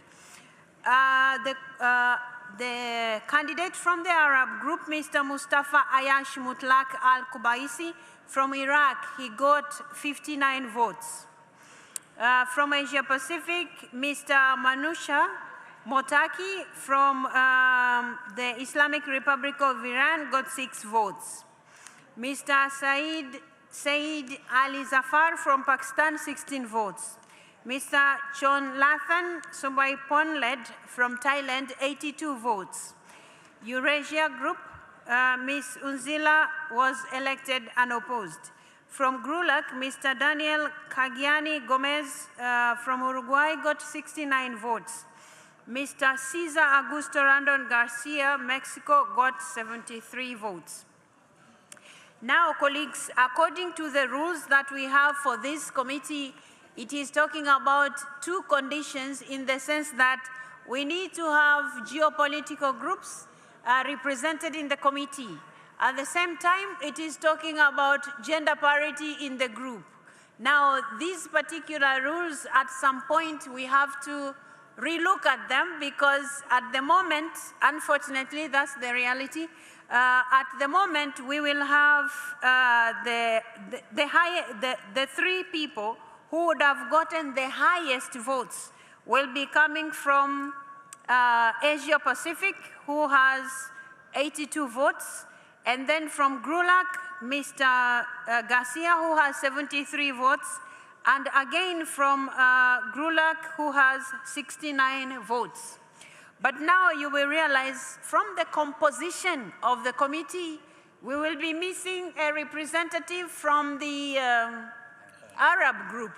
But it's because the rules are talking about the geopolitical group and women. And so, because this is a man who now cannot make it to the committee because he has lower votes than the other 3. At the same time, when next we'll be electing in October, this position has to be taken by a woman, because now you will have men and enough numbers in terms of men, but not enough numbers for women. So we have to look at these rules. Sometimes, well, as a lawyer, maybe you can't put 2 conditions in the same rule. We either choose to be geopolitically correct or we choose to be gender balanced. We can't have both at the same time. So this now is a challenge which I thought I should tell you so that you know we have an issue with our rules and we have to really look up to them because they are affecting some of the members. So that said, I would like to announce now that our colleagues who will now make it as members of the Committee on the Human Rights of parliamentarians will be Thailand, Mexico, and Uruguay. So that is what we have for now. Colleagues, now we will go to the committee to promote respect for international humanitarian law.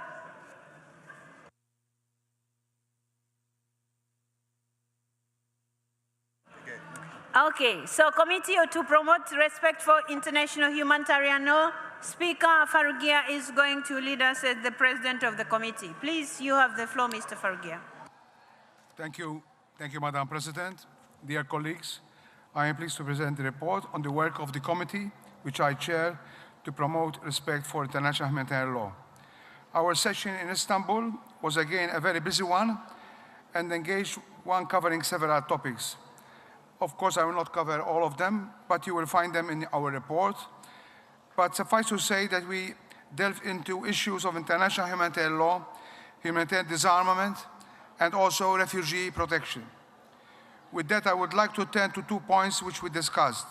The first concerns the humanitarian situation in the Middle East, with particular focus on Lebanon.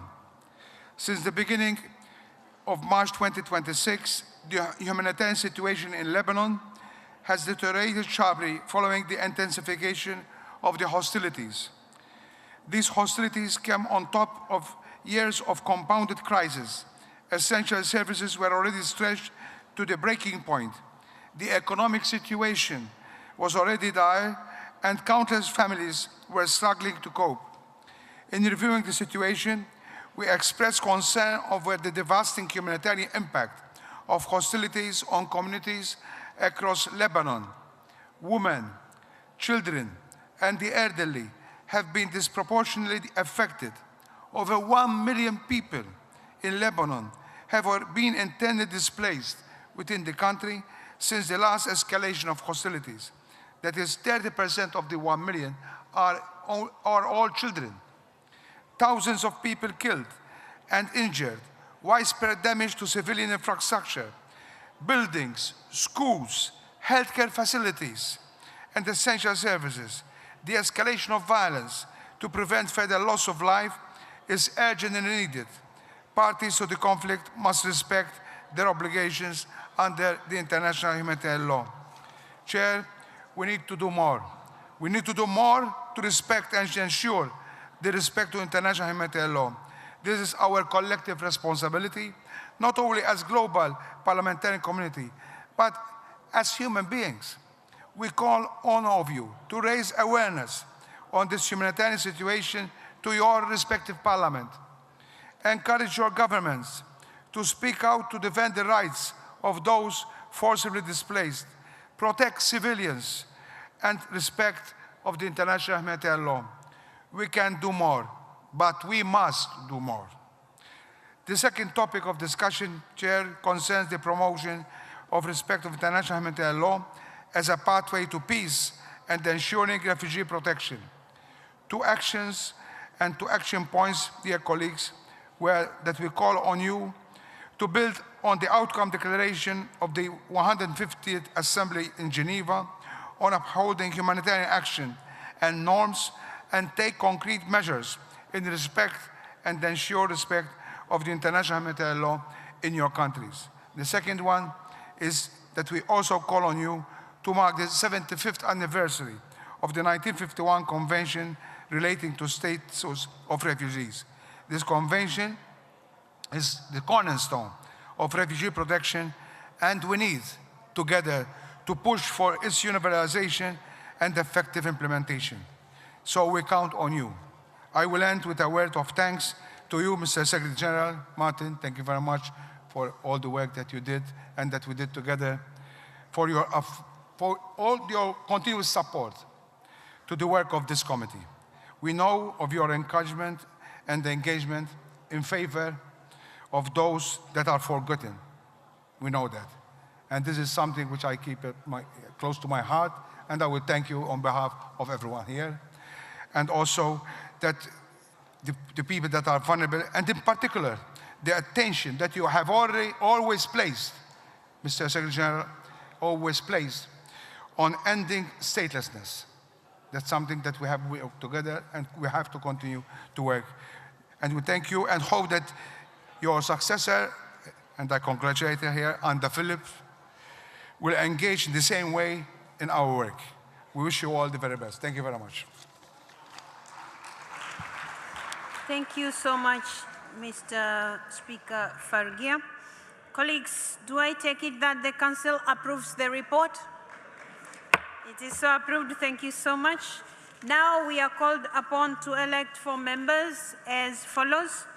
These members are supposed to fill in the vacancies that have been left in the Africa group. Ms. Esther Jailos Jolobara from Malawi, who has taken up other responsibilities within the Parliament. Asia Pacific group, Mr. Sueb Sang, who has to be replaced because he's no longer a member of Parliament. Eurasia group, 2 vacancies that has to be filled by at least 1 man for the seat that was not filled at the 148th Assembly to replace Ms. Hakobian from Armenia, who has been absent from 3 consecutive sessions of the committee. And we have received the following candidatures. From the Africa group, we have received Ms. Mzumara from Malawi. From Asia Pacific group, we have received from Mr. Bagazadeh from Islamic Republic of Iran. And from Eurasia, we have received Ms. Vyatenko from Russia Federation. May I take it that you wish to elect these 3 candidates, dear colleagues? Thank you so much. It is so decided. Congratulations to all of you who have been duly elected. Now we go to another report from the Gender Partnership Group. And here I'm informed that we will be hearing from Speaker Nelly Muti from Zambia. Okay, she's there coming, so we will hear from her.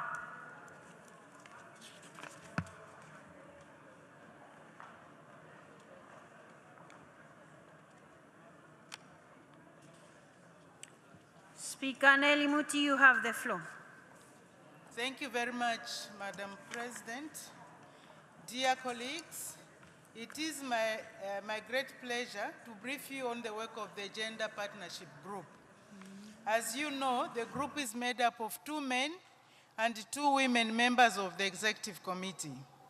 Our role is to promote equality between men and women, both within the IPU and in national parliaments, and to guarantee a safe environment for everyone to participate. Here in Istanbul, the group welcomed 2 new members, Mr. Geoffrey from Belgium and myself, to sit alongside Mr. Sarah from Indonesia and Ms. Mikhailova from Azerbaijan. Ms. Mikhailova was elected as the new chair of the group. As per our mandate, we monitored the participation of women delegates in this assembly. As of yesterday, 36.1% of the delegates here in Istanbul were women. This is lower than the percentage in the past 3 assemblies. Also, we had more all-male delegations of 2 or more members than last time when we met in Geneva, 10 up from 9. We also looked at gender balance in delegations. By that, we mean delegations that are composed of at least 40% men and 40% women. Out of the 133 delegations present, 37 are gender balanced, which is less than the share at the last assembly. Colleagues, we know we can do better than this, and we must do better. Gender parity is our goal at IPU. So let's spread the word in our geopolitical groups so that the next time we hit a new record of gender balanced delegations. The group also welcomed ongoing efforts to make IPU policy to prevent harassment, including sexual harassment, better known to everyone. We welcomed the fact that more people are coming forward to report instances. This is an issue of great importance, and our group will continue monitoring the situation. Colleagues, we need all hands on deck so that the IPU can become fully safe and respectful space for everyone. So we also invite you to take action at home, and the IPU stands ready to support you. The group also discussed the state of women's participation in national parliaments. To continue to promote progress here in Istanbul, the group held fruitful dialogue with the delegation of the Parliament of Samoa, led by the Deputy Speaker. Samoa reserves 10% of parliamentary seats for women since 2013, and it elected its first woman Prime Minister in 2021. During our dialogue, the delegation indicated that while women MPs have been playing a critical role, progress has been stagnating. This is mainly due to the fact that only few women hold the title of family chief or matai, and only family chiefs can contest elections. In addition, there is a public perception that women do not belong in politics, and that women's political participation is a women's issue rather than societal one. The delegation indicated that steps to be taken include encouraging more women family chiefs to run for parliament, raising awareness among the population to shift the mindset, as well as encouraging or engaging male parliamentarians and as gender champions. Our group appreciated this dialogue and offered IPU support to Samoa Parliament's efforts ahead of the next elections in 2030. I thank you. Thank you so much, Madam Speaker, for this report. Colleagues, do I take it that you approve the report? Thank you so much. It is so decided. Now we go to the Committee on Health. I'm going to invite Ms. Lorraine Clifford-Lee from Ireland to present the report on the meeting. Ms. Lorraine Clifford-Lee, please, you have the floor. Thank you very much, Madam President. Dear colleagues and friends, the Committee on Health met for the second meeting on the 15th of April with 10 members in attendance, at a time when global health challenges are not only evolving but intensifying. The clear message that emerged from the outset of the discussions was that health is not merely a policy issue, it's a fundamental human right issue, and one that remains unevenly realised across societies. Members shared national experiences, highlighting both progress and persistent gaps. The committee examined crucial issues such as health equity, sexual and reproductive health and rights, and the urgent needs of adolescents, a group too often left at the margins of policy attention. These discussions made clear that political will remains the divisive factor in transforming commitments into reality. The committee was briefed on the work of the Lancet Commission on the 21st Century Global Health Threats, which underscored that global health landscape is becoming more complex, more interconnected and more fragile, and that the threats facing societies, from pandemics to climate-related health issues, risks, do not respect borders.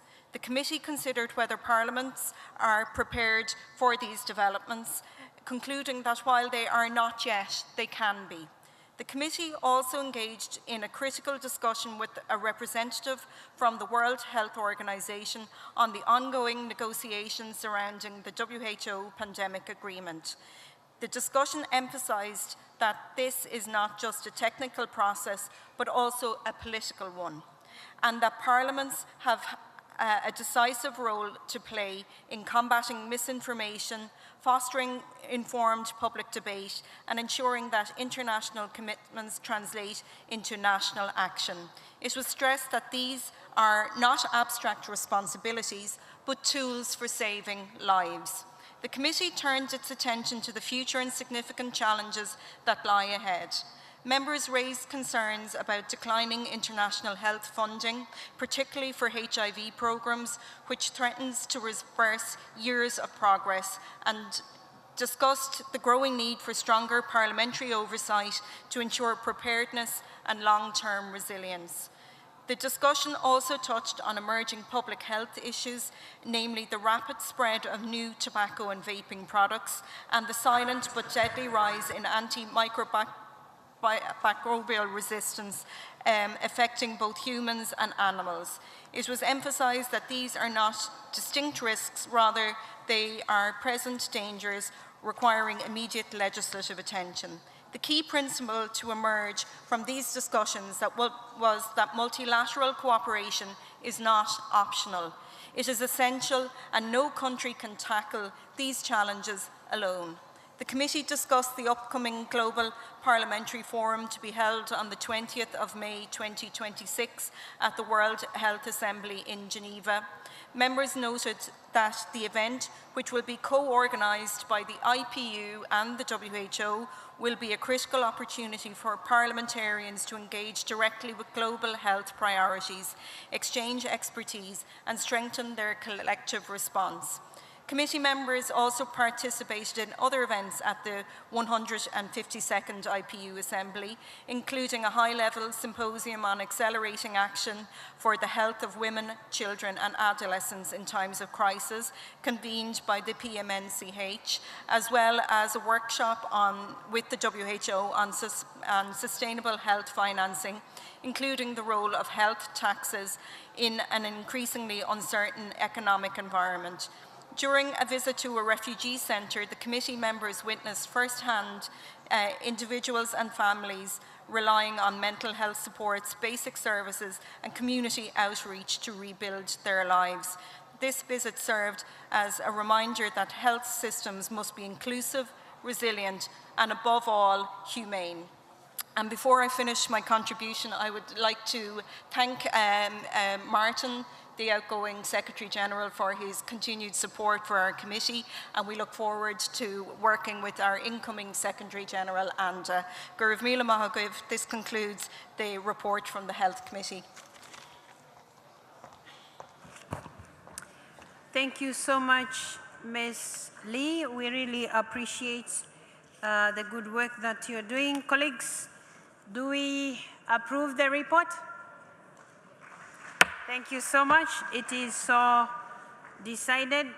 Now, I am made to understand that we have a video address from the Director General of the WHO, Dr. Tedros, who, apart from that, is also, apart from just addressing us, is going to invite us to the next World Health Assembly, which will be held in Geneva.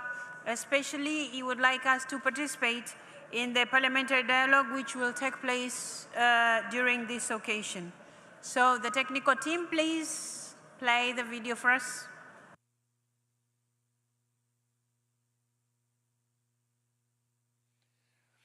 The Honorable Dr. Tulia Axen, Distinguished President of the Interparliamentary Union, Your Excellency Numan Kurtulmus, Speaker of the Grand National Assembly of Turkey, my friend IPU Secretary General Martin Chungong, distinguished parliamentarians, dear colleagues and friends.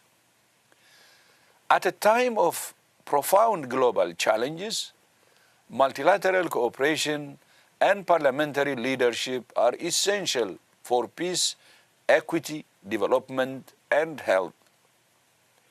Your leadership as parliamentarians is critical for translating global commitments into national action, including the pandemic agreement and sustainable health financing. WHO and IPU are working together to connect global health governance to national parliaments. That's why, together, we have now established a regular, dedicated space for parliamentarians within the World Health Assembly, a global parliamentary forum, to be held on the 20th of May in Geneva alongside the World Health Assembly. We encourage you to join your national delegations at the World Health Assembly and to take an active role in this forum. Thank you all for your leadership and partnership as we work together for a healthier, safer, fairer world.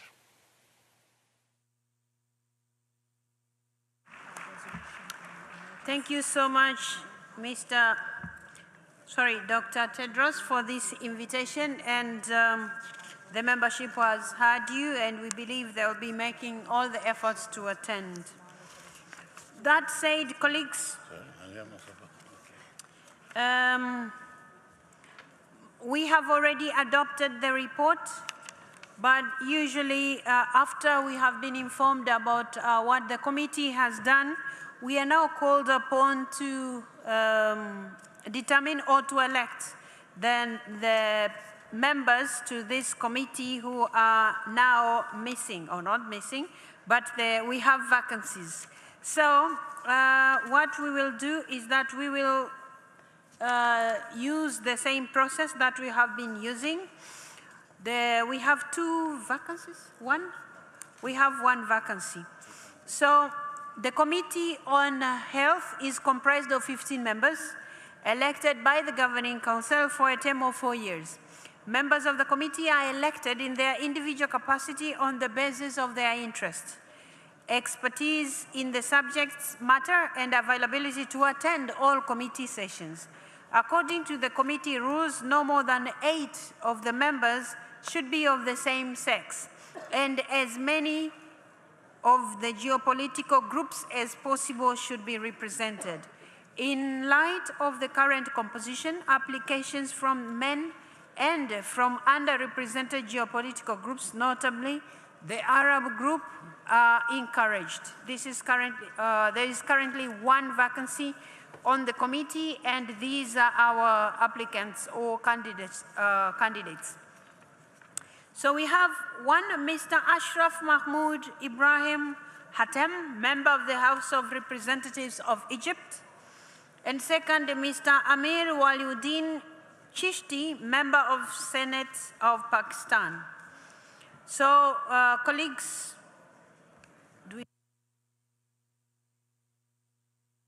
okay, I'm going to give 1 minute to each of the candidates to address us. Then we will make a determination of which one you choose to represent us on this committee, because we will need only 1 out of the 2.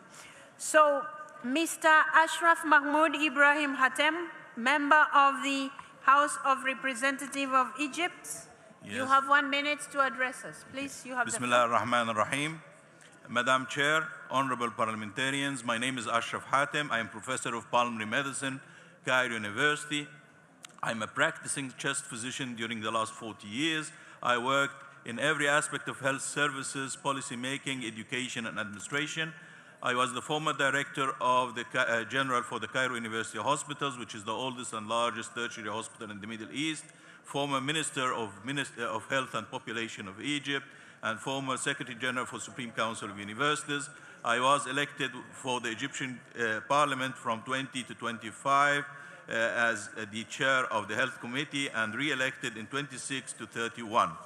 In Egypt, we have a reform era in the last few years with the implementation of universal health coverage and many laws for regulatory bodies.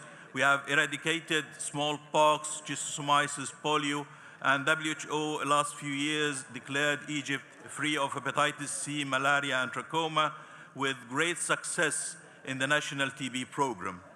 In the Health Committee, I suggest that we have learned lessons from member countries and to work with the WHO, UNDP, and UNITE for the universal health coverage, for regulatory bodies strong regulatory bodies for drugs, medical equipment, and licensing and relicensing, and addressing the brain drain from developing countries for healthcare workers to be brain circulation for healthcare workers between developing and developed countries. Thank you very much. Thank you so much. Now I will give the floor to Mr. Amir Waliuddin Chishti, Member of the Senate, Pakistan. 1 minute.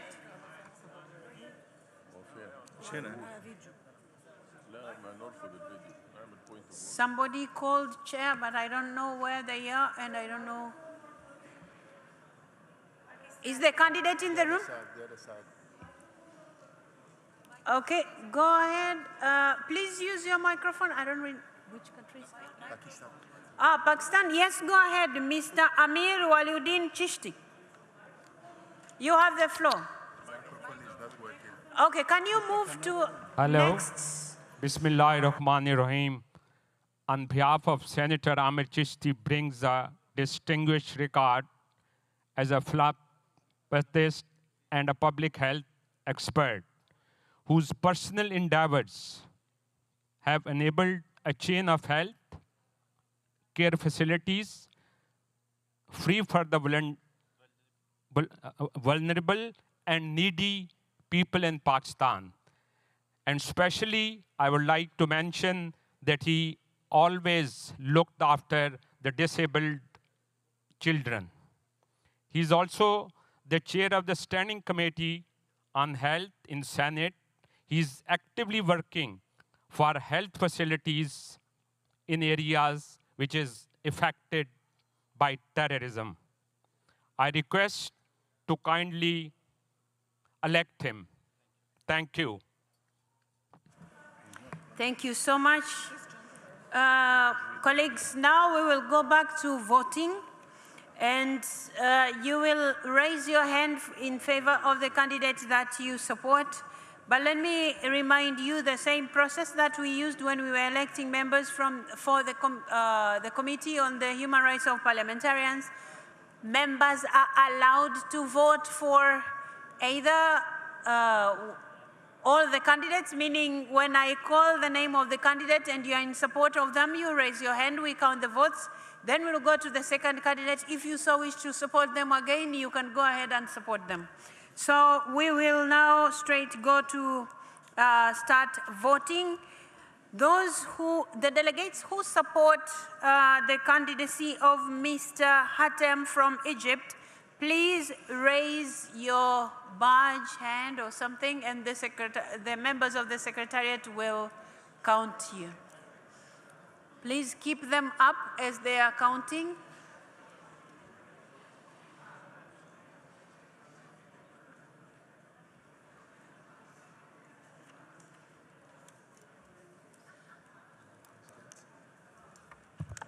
No.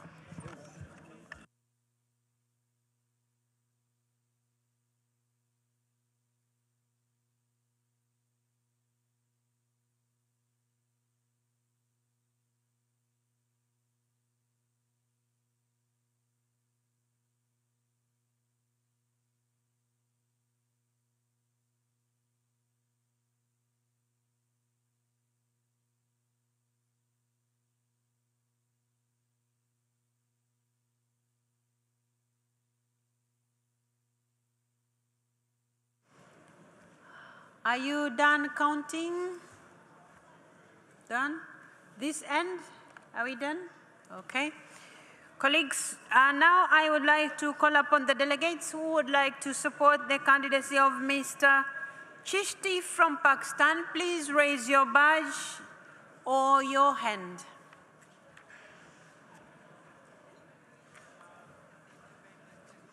Please keep it up until when you are counted.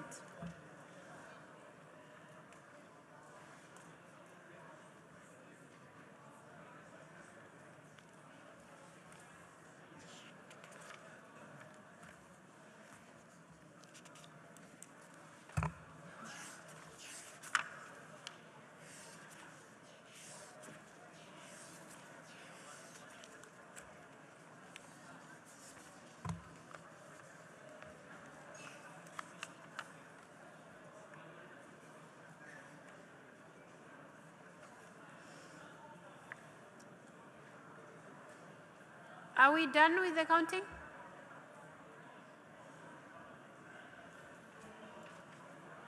Done? Okay.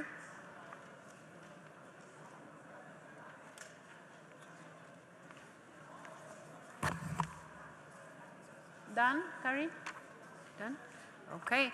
Colleagues, as we wait for the results, we will go now to another report, which will be on the high-level advisory group on countering terrorism and violent extremism.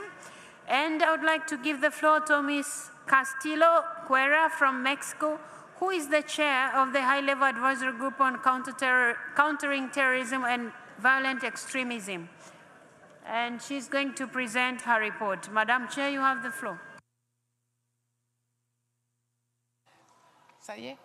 Muchas gracias, señora presidenta, honorable asamblea. Es un honor, en mi calidad de presidenta del Grupo Asesor de Alto Nivel sobre la lucha contra el terrorismo y el extremismo violento, presentarles los resultados de nuestra 20ª reunión celebrada este pasado 15 de abril.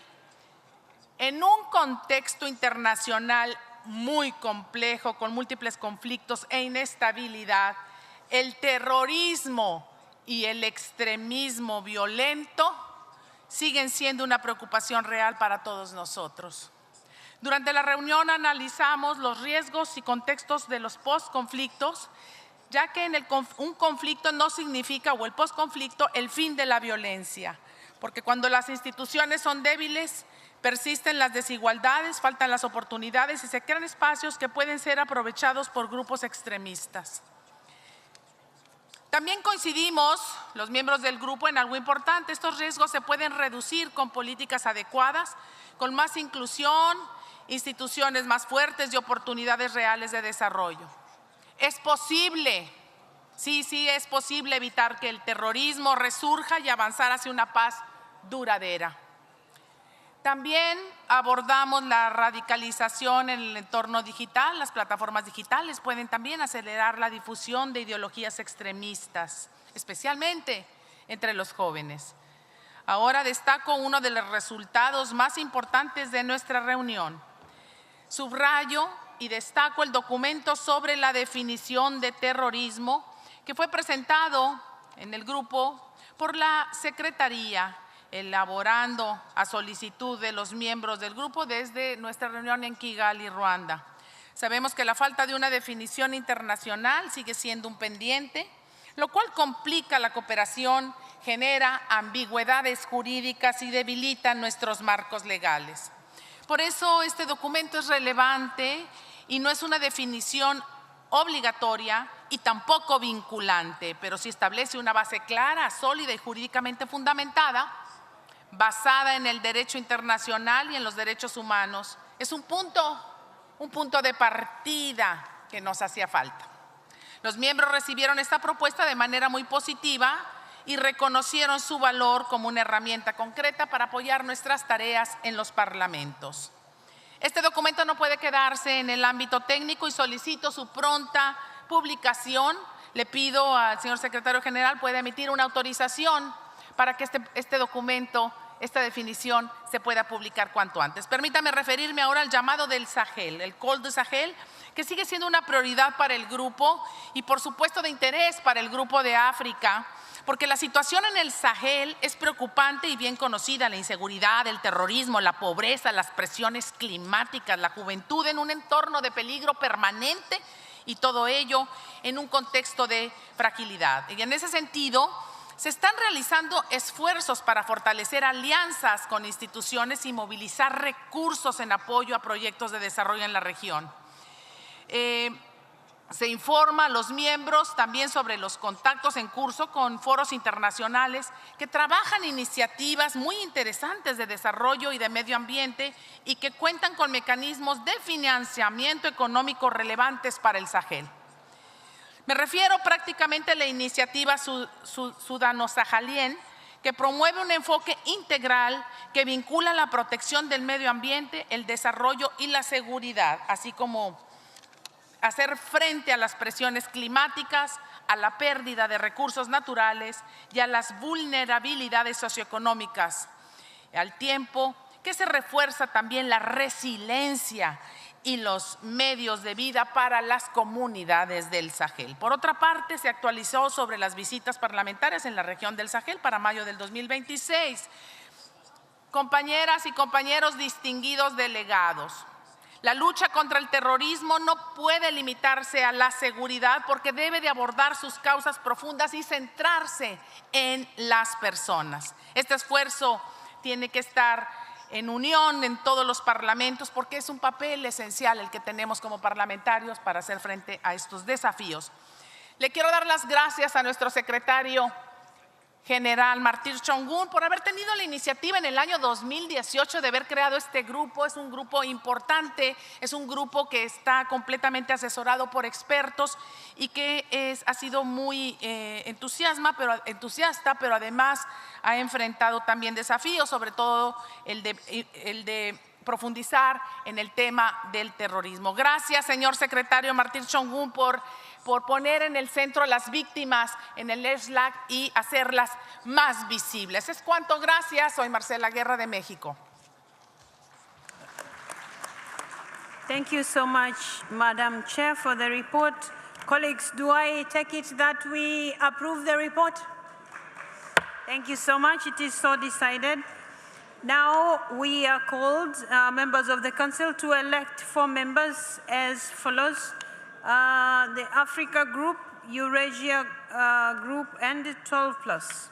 So Africa Group, 1 vacancy which has to be filled by a woman to replace Ms. Amero, Uganda, who is no longer a member of parliament. Eurasia Group is supposed to fill 2 vacancies to be filled by 1 man and 1 woman for the seat that was not filled at the 147th Assembly. And for that seat, for the seat that was not filled at the 151st Assembly. 12+, 1 vacancy to be filled by 1 man to replace Mr. Moland, who has withdrawn from this committee. And we have received the following candidatures. For the African Group, we haven't received any candidate. And Eurasia Group, we have Mr. Nabi Zoda from Tajikistan. And we have, from 12+, we have Mr. Ara Fogiel from Poland. Colleagues, do I take it that we elect the 2 candidates who have been presented here? Thank you so much. Colleagues, congratulations, those of you who have been duly elected by the Governing Council. Now, before we go to another working group, I would like to announce the results of the elections of the Committee on Health. We have Mr. Amir Waliuddin Chishti from Pakistan got 23 votes, and Mr. Ashraf Mahmoud Ibrahim Hatem from Egypt, 77 votes. So, Mr. Ashraf Mahmoud Ibrahim Hatem from Egypt has been duly elected to the Committee of Health. Colleagues, now we go to the Working Group on Science and Technology, and we will be hearing the report of this group from its chair, Ms. Cederfelt from Sweden. You have the floor.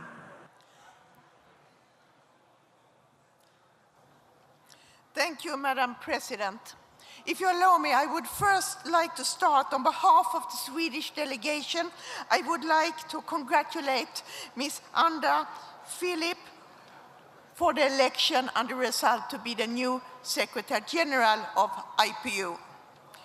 Madam President, fellow parliamentarians, ladies and gentlemen, I am delighted to report on Working Group of Science and Technology during this assembly. In today's world, we are not only living through change, we are confronting its speed, technological development. And it has taken decades to influence our societies. But now it's reshaping. It goes faster than we can think and believe. The question we as MPs must confront ourselves with is clear. Are our parliaments equipped to keep pace? This question is one of the main questions that we have asked ourselves in the working group for this meeting. We have exchanged views on how parliaments are engaging with science and technology.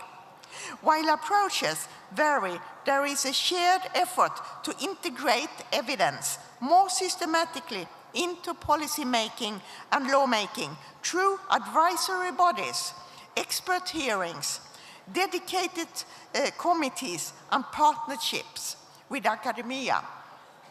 At the same time, we are recognized common challenges. The pace of technological advancements, it's difficult to match. Misinformation remains a concern. Entire communities remain excluded from the digital world, while the power of technology is increasingly concentrated in the hands of a few actors. But we are all, as citizens, affected. We also emphasize the importance of science diplomacy in a context of rising global tensions. And it's clear for all of us in the members of the working group that there needs to be an expanded toolbox when we are dealing with conflicts. And we do see that science could be a very important tool to add to the existing toolbox. And we see that the dialogue, when other dialogues have failed, if we include science, it might be the key who could close up conflicts.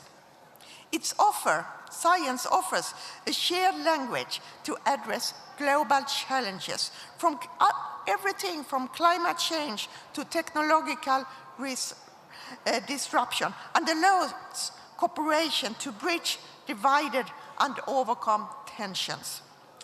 Artificial intelligence is already shaping our societies, economies, and governance. The working group have examined both its opportunities and risks, including implications of accountability, security, and democratic process. We have also been introduced to quantum computing, which promises major advances, but raises concerns, particularly in cybersecurity and encryption. And here I would like to address as well that we have discussed a lot in the committee the need of experts' advice. But of course, when it comes to legal aspects, we have the competence to make the laws. But to make adequate laws, we need also to have advice from the experts. And yet, our national parliament systems need to have an oversight and are still catching up. In the working group, we have said that we cannot afford to remain reactive. We need to act now. And we must see that there is a need to anticipate, act deliberately based on our decision in the parliament.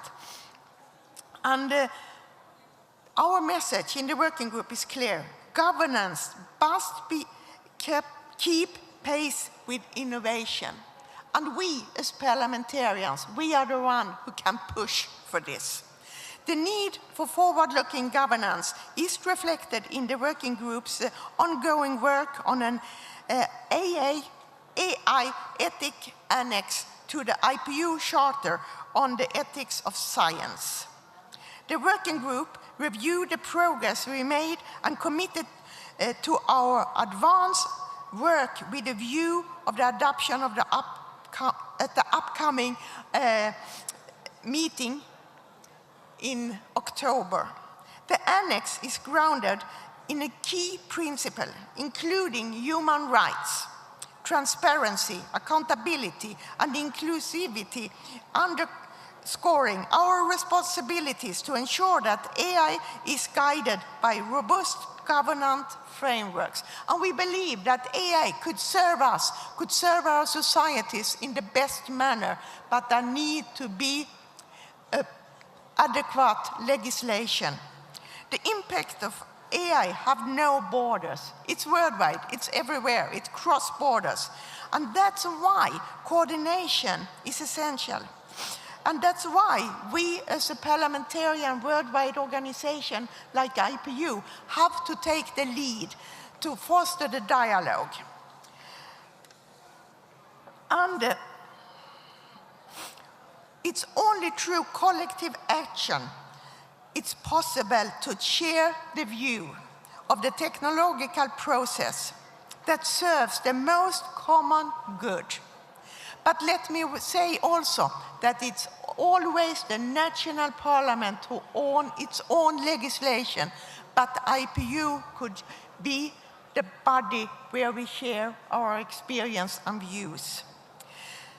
The working group stands ready to support all these kind of efforts through cooperation, continued engagement, and coordination across the IPU member countries. Finally, we agreed to the working plan for 2026, and I am pleased to announce that Mr. Nopadol Ina from Thailand and I have renewed our mandate as Vice Chair and Chair of the committee.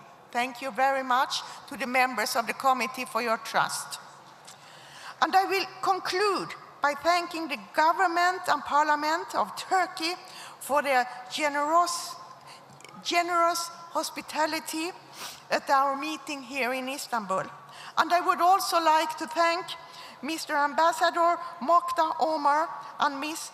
Tasneem Jeberi for their efforts and always be there for the working group. Thank you very much. And as well, thank you to Mr. Secretary General for all the support you have given to the working group. And we wish you from the working group all the best for the future. Thank you. Thank you so much, Madam Chair, for that report. Colleagues, do I take it that we approve this report? It is so approved. Thank you so much. Colleagues, the Council is called upon to elect three members to this group. Eurasia Group, we have 2 vacancies to be filled by 1 woman and 1 man for the seat that was not filled at the 151st Assembly. GRULAC, 1 vacancy to be filled by a man or a woman to replace Ms. Seymour from the Bahamas, who is no longer a member of Parliament. We have received the following candidates. We don't have any from GRULAC, but we have from Eurasia, Ms. Said, who is from Tajikistan. Colleagues, do we elect Madam Ms. Said to this position, to this group? Thank you so much. It is so decided. So, that said, colleagues, we will now go to item 12 of the agenda, which is report on the recent IPU specialized meetings. Under this item, we will receive several brief reports, some of which are in the form of short videos on a number of those meetings you have approved at previous sessions. As usual, detailed information on these activities is available on our website should you wish to consult it. Let us start with the Parliamentary Forum at the Second World Summit for Social Development that took place on 4th of November 2025 in Qatar, Doha. So, technical team, please. Is the video ready?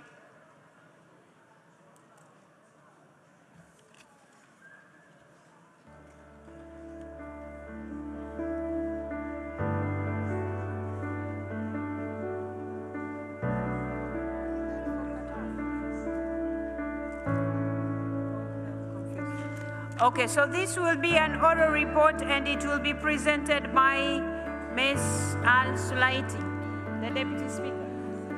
What is required is engagement, your engagement. As parliamentarians, you control your governments and you sit closest to your own societies. Please stop it. Yes, thank you. So, colleagues, the report on the Parliamentary Forum at the Second World Summit for Social Development will be an oral report and will be presented by the Deputy Speaker of the Shura Council of Qatar, Madame Hamda Al-Sulaiti. You have the floor. شكرا سعادة الرئيسة. السلام عليكم ورحمة الله وبركاته وسعد الله مساءكم بكل خير. في إطار حرص مجلس الشورى القطري على تعزيز دوره في الدبلوماسية البرلمانية ودعم الجهود الدولية الرامية إلى تحقيق التنمية المستدامة، نظم المجلس بالتعاون مع الاتحاد البرلماني الدولي يوم الثلاثاء الموافق 4 نوفمبر من العام 2025 المنتدى البرلماني الذي عقد ضمن فعاليات القمة العالمية الثانية للتنمية الاجتماعية تحت عنوان الاستثمار في الأفراد والمؤسسات، دور البرلمانيين في التنمية الاجتماعية. وشكل المنتدى منصة برلمانية للحوار وتبادل الرؤى بين المشرعين والخبراء وممثلين المنظمات الدولية لمناقشة سبل تعزيز مساهمة البرلمانات في تحقيق الأبعاد الاجتماعية للتنمية المستدامة ودعم الجهود الرامية إلى تمكين الإنسان وبناء المؤسسات القادرة على خدمة المجتمع بكفاءة وعدالة. تضمن المنتدى كلمات افتتاحية لسعادة السيد حسن بن عبد الله الغانم رئيس مجلس الشورى القطري، وبين فيها إسهامات مجلس الشورى في هذا المجال من خلال مناقشة التشريعات ذات البعد الاجتماعي ومتابعة تنفيذ الخطط الوطنية الخاصة بالتعليم والصحة وتمكين الشباب والمرأة وتعزيز مشاركتها، وأيضاً الفئات الخاصة بما يتماشى مع رؤية قطر الوطنية 2030 التي تضع الإنسان في مقدمة أولوياتها. وفي كلمة لسعادة السيد الأمين العام للاتحاد البرلماني الدولي مارتن تشونغ وونغ أوضح فيها أن دولة قطر تعد شريكاً رئيسياً وفاعلاً للاتحاد، مشيداً بالتعاون الوثيق والمستمر مع مجلس الشورى القطري وبالدور البارز الذي تطلع به في دعم التنمية الاجتماعية وتعزيز جهود السلام والوساطة على المستوى الدولي، مستندة إلى ما تحظى به من ثقة وحياد. كما نوه بنجاح استضافة الدوحة لاجتماعات وفعاليات الاتحاد، مؤكداً أن البرلمانات تلعب دوراً محورياً لا يقتصر على التشريع والرقابة بل يمتد إلى الإسهام في صنع السلام وتعزيز حقوق الإنسان، إلى جانب مواكبة التحديات المستقبلية بما في ذلك توظيف التقنيات الحديثة في إطار رؤية الاتحاد للفترة المقبلة. شهد المنتدى مشاركة نخبة من الخبراء وممثلي المؤسسات الدولية المعنية بالتنمية الاجتماعية الذين استعرضوا تجارب ومقاربات متنوعة حول دور البرلمانات في تعزيز التنمية الاجتماعية وتحقيق أهداف التنمية المستدامة. وفيما يلي أبرز المتحدثين رئيسة مجلس إدارة منتدى السياسات العالمي، أيضاً السيدة لي أندرسون عضو البرلمان الأوروبي، وأيضاً السيدة بولين دينو فوبونغ أخصائية تمكين الشباب برنامج الأمم المتحدة الإنمائي. ركزت المناقشات والمداخلات خلال جلسات المنتدى على جملة من القضايا الأساسية التي تعكس التحديات الراهنة والفرص المتاحة لتعزيز التنمية الاجتماعية من منظور برلماني، ومن أهمها الدور التشريعي والرقابي للبرلمانات في صياغة السياسات الاجتماعية ومتابعة تنفيذ ما تحقق من العدالة وتكافؤ الفرص. تعزيز الشراكات متعددة الأطراف بين البرلمانات والحكومات والمنظمات الدولية والمجتمع المدني كرافعة لتحقيق أهداف التنمية المستدامة. تحسين بيئة العمل والتعليم والصحة وضمان الحماية الاجتماعية للفئات الضعيفة والمهمشة. مكافحة البطالة والفقر من خلال تبني تشريعات تعزز الابتكار وفرص العمل اللائق للشباب. تمكين المرأة والمساواة بين الجنسين بوصفهما ركيزتين أساسيتين في بناء المجتمعات العصرية. تبادل الخبرات البرلمانية في مجال التنمية الاجتماعية وتفعيل التعاون بين المجالس التشريعية والإقليمية والدولية. إبراز الدور الإنساني للبرلمانات في دعم قضايا الشعوب المتضررة من النزاعات والحرمان وفي مقدمتها القضية الفلسطينية. اختتم المنتدى بكلمة منا أشرت فيها إلى أن المناقشات أكدت على الاستثمار في الإنسان وأن الاستثمار في المؤسسات والإنسان ليس خياراً تنموياً فحسب، بل هو ضرورة أخلاقية لضمان التماسك الاجتماعي والاستقرار المجتمعي، وأن المسؤولية البرلمانية تتجاوز التشريع إلى المتابعة والتقييم بما يضمن الاستخدام الأمثل للموارد وتحقيق الشفافية والعدالة في تنفيذ البرامج الاجتماعية. وقد صدر بيان عن المنتدى أكد فيه على الدور المحوري للبرلمانات في تحقيق أجندة التنمية المستدامة لعام 2030 من خلال سن التشريعات ومراقبة تنفيذ الالتزامات الحكومية مع ضرورة إشراكها كشريك أساسي في الحوكمة العالمية. ويستند البيان إلى إعلان طشقند المعتمد في الجمعية العامة 150 الذي يدعو إلى إعادة توجيه السياسات نحو الاستثمار في الإنسان وتحقيق العدالة الاقتصادية خاصة للفئات المهمشة مثل النساء والشباب وتعزيز المؤسسات. كما اختتمت القمة بصدور إعلان الدوحة السياسي الصادر عن القمة العالمية الثانية للتنمية الاجتماعية، والذي ندعو فيه البرلمانات إلى اعتباره أحد الوثائق المرجعية عند إعداد السياسات والمذكرات المتعلقة بالتنمية الاجتماعية والأخذ بعين الاعتبار عند مناقشة قضايا التنمية المستدامة. أتمنى للجميع التوفيق، وأيضاً هنا أشكر سعادة السيد الأمين العام على جهوده الكبيرة التي بذلها خلال فترة حمله، وأتمنى للسيدة أندا فيليب كل التوفيق في عملها القادم، وشكراً. Thank you so much, Ms. Al-Slaiti, for that report. And we would like to also thank the Shura Council of Qatar for contributing to the organization of this meeting. Colleagues, now we will listen to the report of the on the IPU parliamentary meeting at COP30 that was held on 14th November 2025 in Belém, Brazil. It will be presented by Mr. Claudio Cajado, a member of parliament from Brazil. Mr. Cajado, please, you have the floor. Thank you so much, Mr. President Tulia. Enfrentar a crise climática continua sendo uma prioridade máxima da União Interparlamentar. Para acelerar a ação parlamentar sobre as mudanças climáticas, a UIP e o Parlamento do Brasil coorganizaram a reunião parlamentar da 30ª sessão da Conferência das Partes da Convenção Quadro das Nações Unidas sobre Mudança do Clima, COP30, em 14 de novembro de 2025, em Belém do Pará, no Brasil.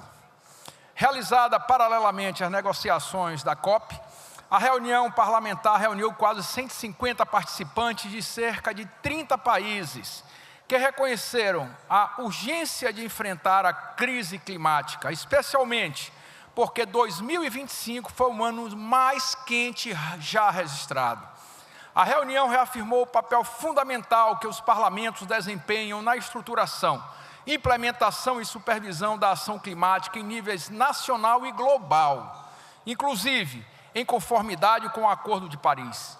Também reafirmou o papel essencial da UIP na promoção do engajamento parlamentar sustentado no processo da COP, tanto por meio desta reunião parlamentar anual, que é o principal encontro global dos parlamentos na Conferência do Clima, quanto por meio do engajamento durante todo o ano sobre mudanças climáticas, incluindo nos processos preparatórios e de acompanhamento que conduzem às COPs.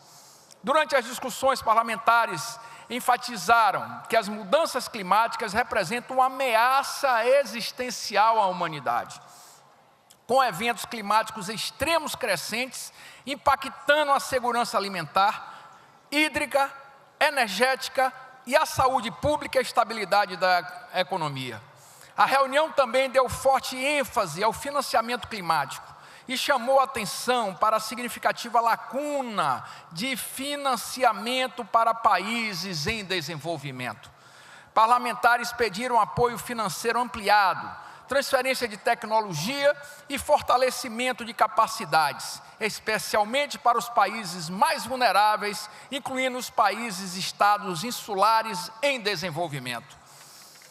A reunião parlamentar foi concluída com a adoção de um documento final que destaca a importância de superar a lacuna do financiamento da adaptação e a urgência de acelerar a transição para as energias renováveis. Também pede a redução das emissões, incluindo o metano, e o apoio a uma transição justa e equitativa para longe dos combustíveis fósseis. As discussões na reunião parlamentar estiveram intimamente alinhadas com os principais resultados da COP30.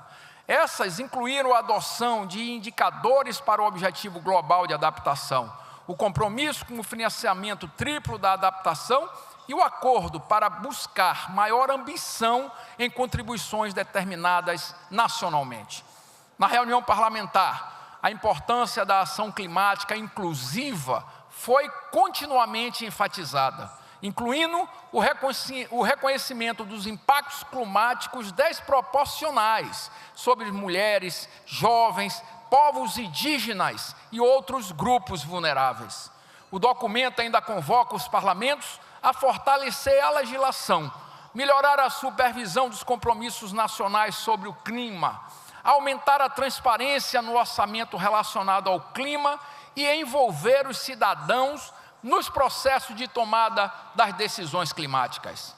A reunião parlamentar da COP30 reafirmou o papel central dos parlamentos no enfrentamento das mudanças climáticas. Os parlamentos membros da UIP são fortemente incentivados a implementar o roteiro abrangente delineado no documento final, inclusive na preparação para a próxima reunião parlamentar da COP, ainda este ano, que ocorrerá na Turquia, aqui mesmo. O Parlamento do Brasil espera colaborar com o Parlamento turco para continuar promovendo um diálogo parlamentar crítico sobre as mudanças climáticas. Por fim, quero agradecer o Parlamento e o governo da Turquia pela gentileza e hospitalidade de nos receber nessa 152ª Assembleia Geral da OIP. Aos colegas eleitos para o Comitê de Direitos Humanos de Parlamentares, nosso querido deputado do México, Rendon, e o senador do Uruguai, Gagiani. Por fim, um reconhecimento ao trabalho do querido Martin, pelos seus anos de trabalho como secretário-geral, e a nossa queridíssima presidente Túlia, pela excelência da sua presidência. Muito obrigado a todos, colegas.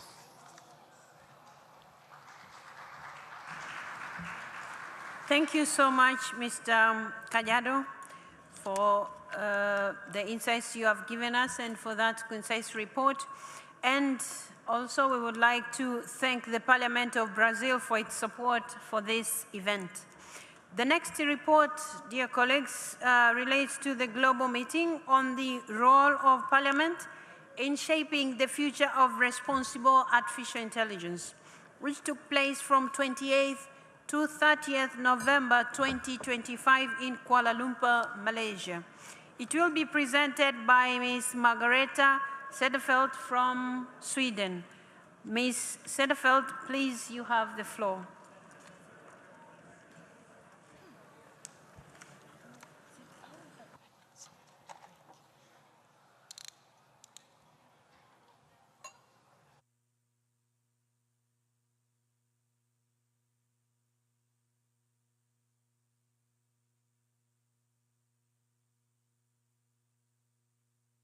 Madam President, fellow parliamentarians, ladies and gentlemen, it's a privilege to present the result of the first International Parliamentarian Conference on AI and its main outcome, the Kuala Lumpur Declaration on Parliaments and Responsible AI. The conference and declaration are a direct continuation of the IPU's 2024 resolution that sets out how parliaments can and must govern AI in the interest of humanity. In November last year, more than 200 parliamentarians from 65 countries gathered in Kuala Lumpur. The declaration reflects the parliamentary consensus on artificial intelligence that emerged from the discussions.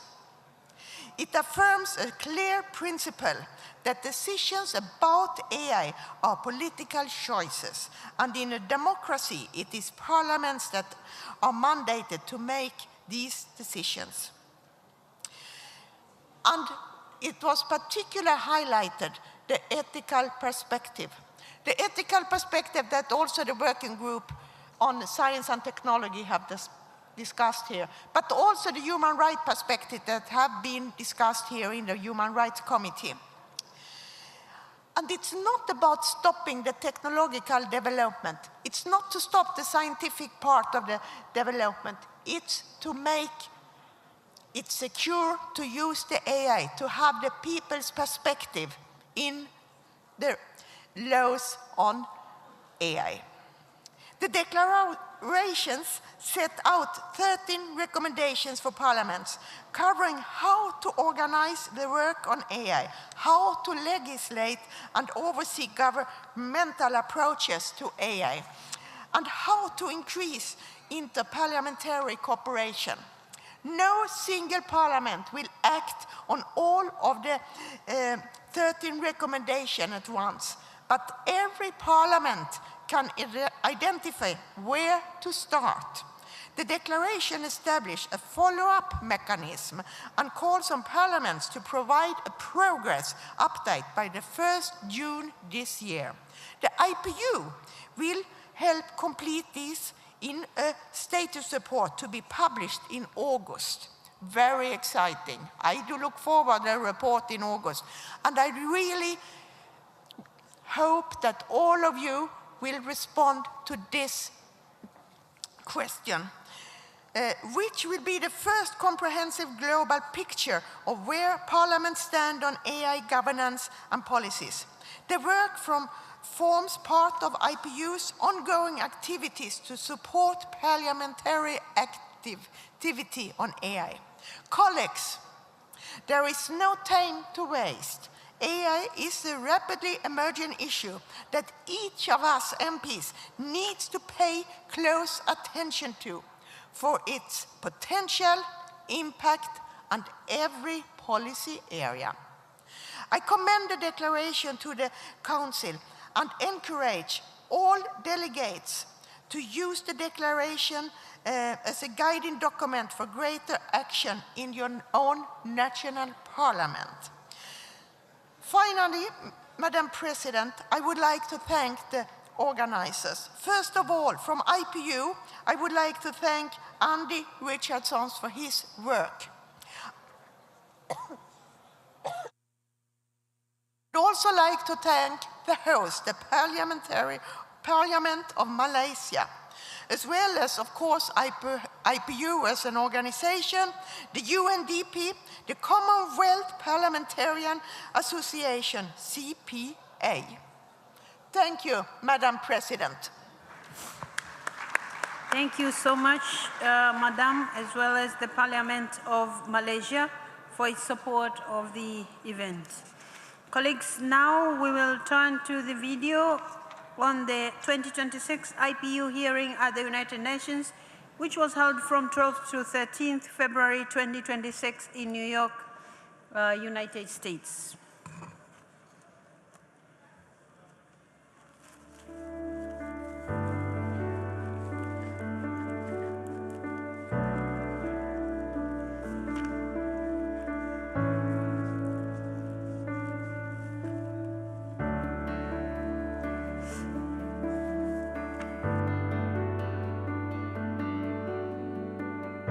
What is required is engagement, your engagement. As parliamentarians, you control your governments and you sit closest to your own societies.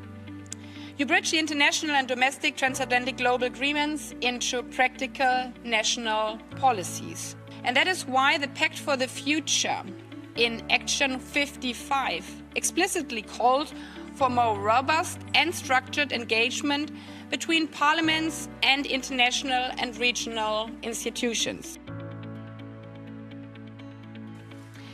During a time when core principles of the Charter are openly violated, it makes a difference of how many countries take a principled stance And upholding the Charter also means recognizing the interlinkage between all its three pillars of work: peace and security, sustainable development, and human rights. This year's hearing, dear colleagues, dear friends, Parliament at the United Nations, better together, delivering for the people, is very timely. Amidst major global turmoil, we will reflect on the purpose of the United Nations as the leading multilateral institution and its path forward. A world without the United Nations is unimaginable.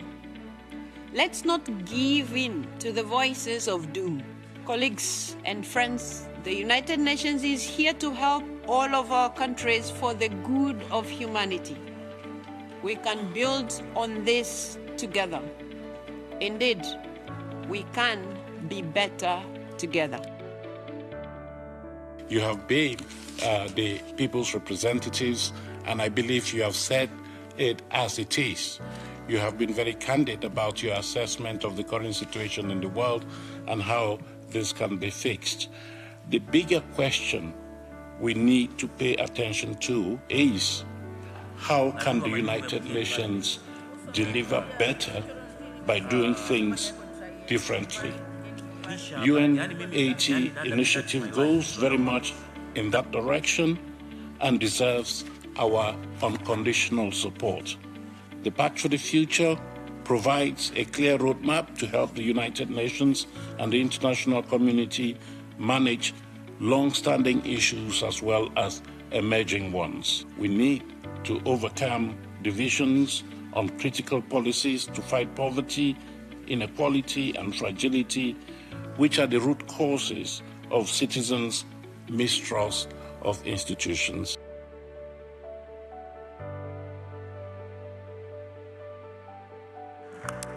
Thank you so much, colleagues.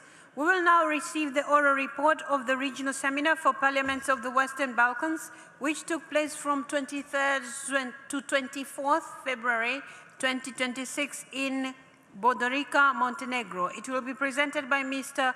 Gordan Stojevic, Member of Parliament of Montenegro. Mr. Stojevic, you have the floor. Thank you. Recognizing the growing urgency of climate change, the Parliament of Montenegro was pleased to organize with the IPU a regional seminar for parliamentarians of the Western Balkans on the climate change on 23 and 24 February 2026 in Podgorica, Montenegro. This two-day event brought together parliamentarians from across the region alongside representatives of European Parliament, governments, academia, and international organizations. It served as a platform for dialogue and a call for action to address the crisis that is already having profound and tangible impacts around the Western Balkans.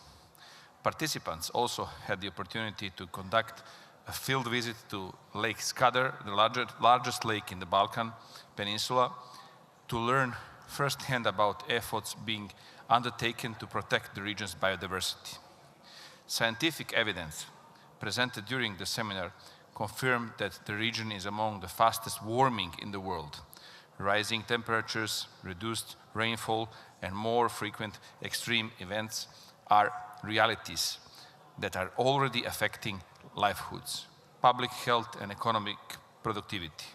At the same time, discussions made clear that the green transition is not only a necessity, but a strategic opportunity.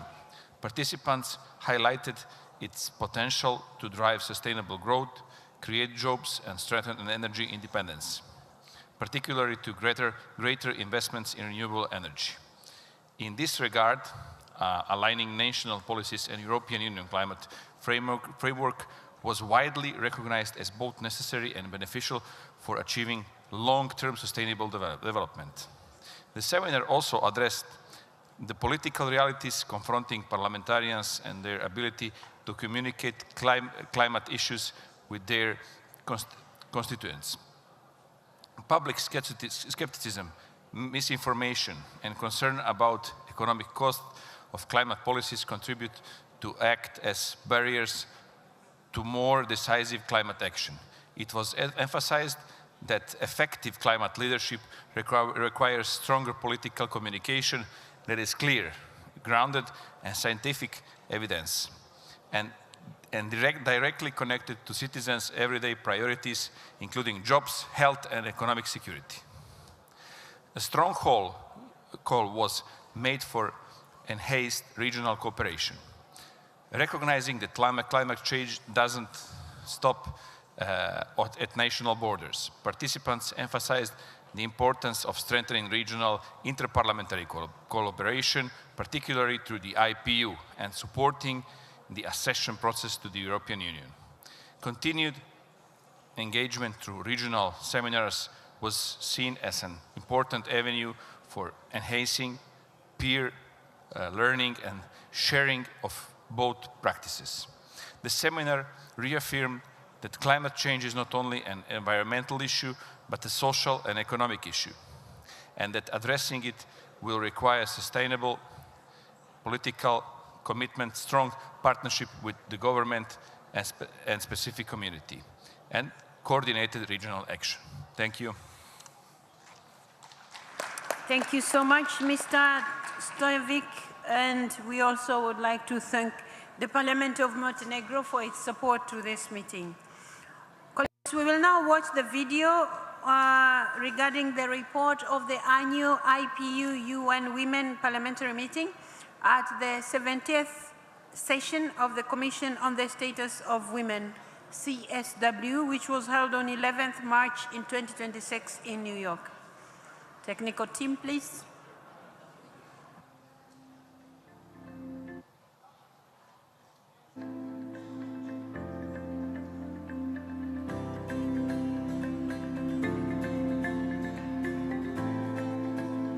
Legal reform is essential, but it must be matched by institutional capacity, political will, and sustained efforts to transform norms. The advances we celebrate this year must strengthen our resolve to move faster, act more boldly, and ensure that gender parity in political life becomes the norm, not the exception. In this regard, it is also important to be aware of the needs of women in all the diversity, including women with disabilities, indigenous women, measures to support women's full and equal participation in decision-making must also take an intersectional approach. Alors face à cette situation insoutenable, l'indignation ne suffit pas. Dès lors, notre responsabilité de parlementaire est claire, légiférer, contrôler, agir. العمل على سن تشريعات قانونية، على سن تشريعات يعني قضائية. كذلك يجب العمل على توفير الموارد البشرية، توفير كذلك الموارد المالية عفوا. كذلك يجب أن يكون هناك دعم ومساندة للنساء المرشحات. Parity must mean real power, not just seats. Women must lead committees, women must lead parliamentary groups, political groups, women must shape agendas, and they must shape budgets.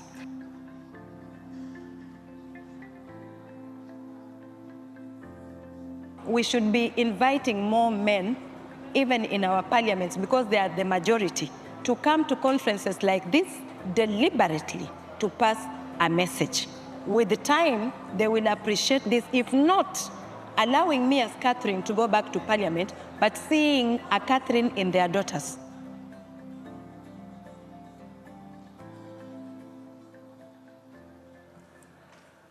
Thank you so much. Colleagues, another report will be about the Yaoundé session of the Parliamentary Conference on the WTO, which was organized on the occasion of the 14th WTO Ministerial Conference. The Parliamentary Conference took place on 25th March 2026 in Yaoundé, Cameroon, with the participation of the Director General of the WTO herself, Dr. Ngozi Okonjo-Iweala. The video will be shown by the technical team.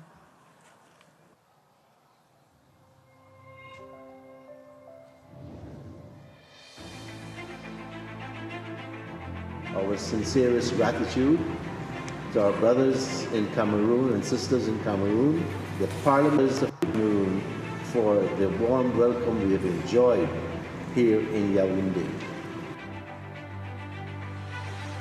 And in this situation where we are, I guess it is necessary to have a joint effort from parliamentarians all over the world in the direction of stabilizing the WTO.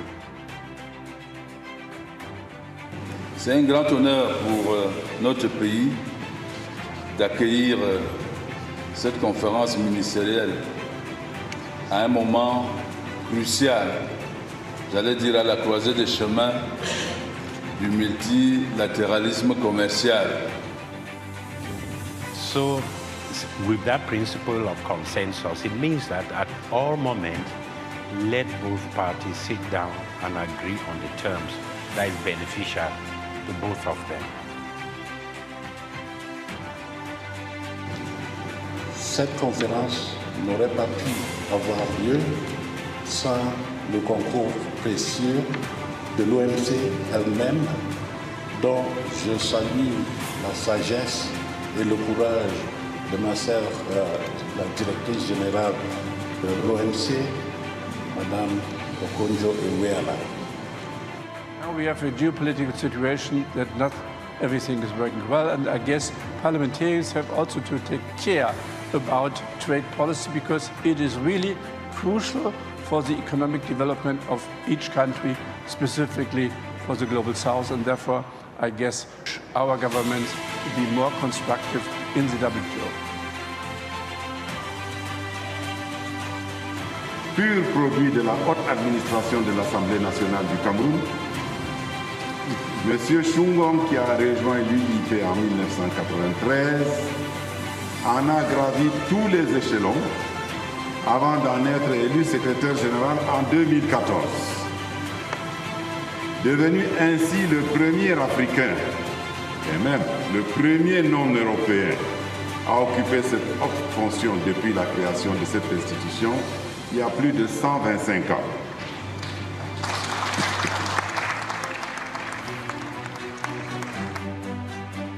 Nous avons attiré l'attention des parlementaires sur des questions qui sont très difficiles auxquelles l'OMC doit s'occuper.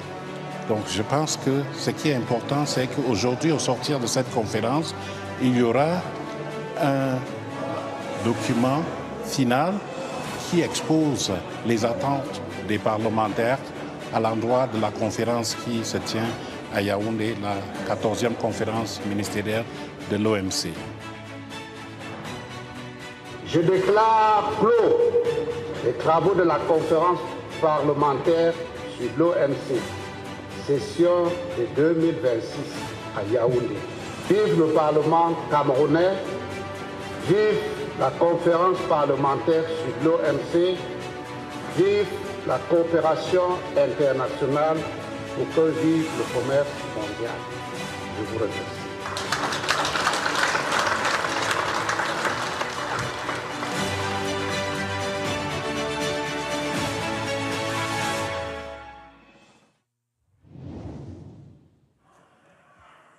Thank you so much.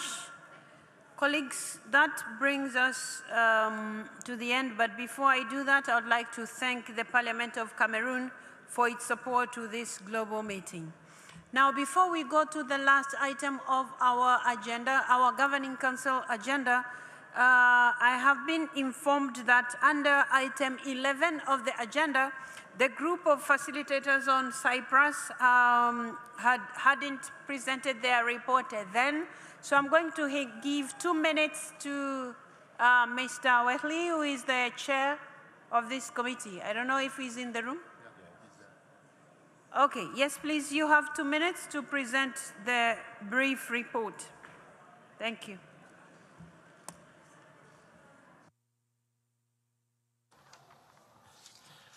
Merci Madame la Présidente. Comme à mon habitude, je vais profiter de faire en sorte qu'il y ait un peu de français dans ces rapports, mais grâce à la dernière vidéo au Cameroun, on a vu qu'il y avait également du français avec l'Union interparlementaire.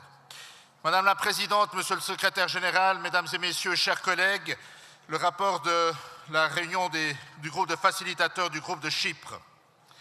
Ce groupe de facilitateurs concernant Chypre n'a pas tenu de session durant l'Assemblée en raison des élections à venir à Chypre, ainsi que des engagements du pays liés à la présidence en cours du Conseil de l'Union européenne, qui ont empêché la délégation au complet de participer à l'Assemblée. Les 3 facilitateurs, ceux de l'Arménie, du Portugal et votre serviteur de Suisse, se sont néanmoins réunis afin de poursuivre leurs réflexions sur les priorités à présenter aux représentants des partis politiques des 2 côtés de l'île.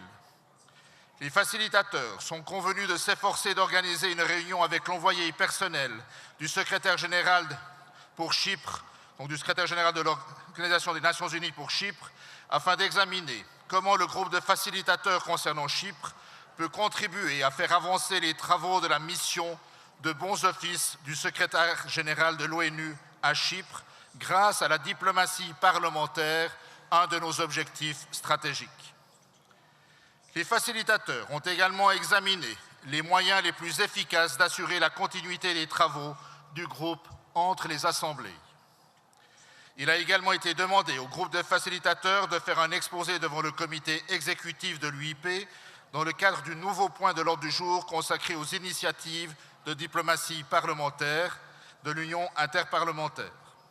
Votre serviteur a présenté cet exposé au nom du groupe. Les facilitateurs ont pris note de cette initiative importante et ont remercié les membres du comité exécutif pour leur engagement en faveur des travaux importants du groupe, au même titre que les membres du comité exécutif ont remercié les facilitateurs pour leur engagement. À mon tour, je tiens à remercier mes 2 collègues pour le travail qu'ils ont fait, Monsieur le Secrétaire général et toute l'équipe du Secrétariat général qui nous appuie dans ce travail pas simple pour une situation complexe et compliquée.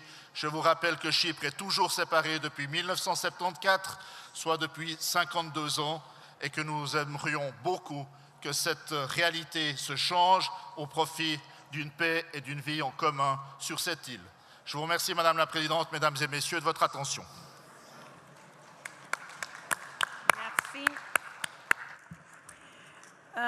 Dear colleagues, we are now on item 14 of the agenda, which is any other business. And usually this is the time when we would give an opportunity to any delegation that would like to address us. And I have tried to look around. I haven't seen any. Do I? So I'm going to give Afghanistan a chance to address us. They will have 2 minutes. We have Ms. Barek Zai, who is going to use 2 minutes to address us. Please, you have the floor. به نام خداوند بخشنده مهربان، رئیس محترم جلسه، اعضای محترم پارلمان‌های جهان و حاضرین گرامی، السلام علیکم و رحمت الله و برکاته. خوشحالم که امروز به عنوان یکی از حاضران در جلسه بین المللی در مورد توسعه، امید، تأمین و صلح و عدالت برای نسل‌های آینده صحبت می‌کنم که نیاز اساسی مردم افغانستان را در وضعیت کنونی منعکس می‌کند. افغانستان نزدیک به 5 سال است که در وضعیت خاص و پیچیده‌ای به سر می‌برد. مردم ما هنوز با چالش‌های گسترده اقتصادی، اجتماعی و بشری مواجه هستند. کاهش فرصت‌های شغلی، دسترسی محدودیت به خدمات اساسی، مشکل دسترسی به آموزش و تحصیل دختران و افزایش آسیب‌پذیری بخش‌های مختلف جامعه از واقعیت‌هایی هستند که نیاز به توجه جدی دارند.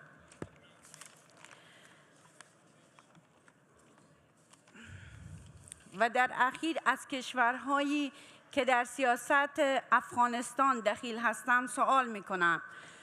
در عصر کنونی که عصر تکنولوژی هست و دختران، همسران و خواهران شما وقتی مراکز تحصیلی را به پایان میرسانند و شما جشن فراغت برای اونها میگیرین، آیا از خود سوال کردین که در گوشه ای از این کره خاکی به نام افغانستان بیش از 4 سال قلم از دست دختران افغانستان گرفته شده است؟ در این چند روز که من در این کنفرانس اشتراک کردم بیشتر صحبت در مورد زنان، حقوق بشر و عدالت و صلح صحبت میشد، اما متاسفانه در مورد افغانستان صحبتی نشد.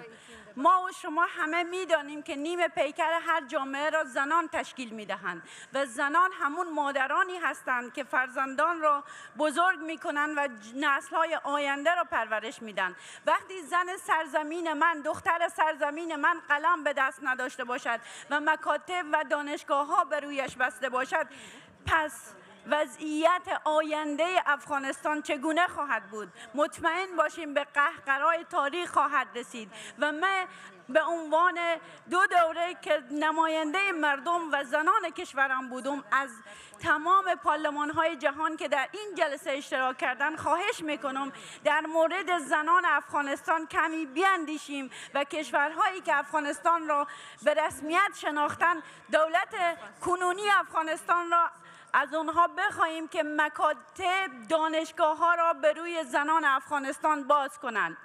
و در اخیر میخواهم اعتراضی بکنم از نماینده پاکستان که افغانستان را تروریست نامید، در حالی که رهبر القاعده در پاکستان کشته شد و اکثر تروریستای جهان در پاکستان به سر میبرند و در این 6 ماه اخیر با حمله های هوایی نه تنها مردم ما بلکه شفاخانه تداوی معتادین را مورد حمله قرار داد که 500 نفر غیر نظامی را به شهادت رسانید.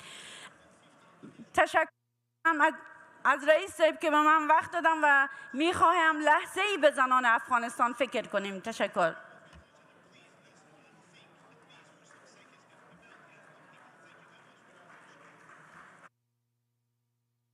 So much, colleagues.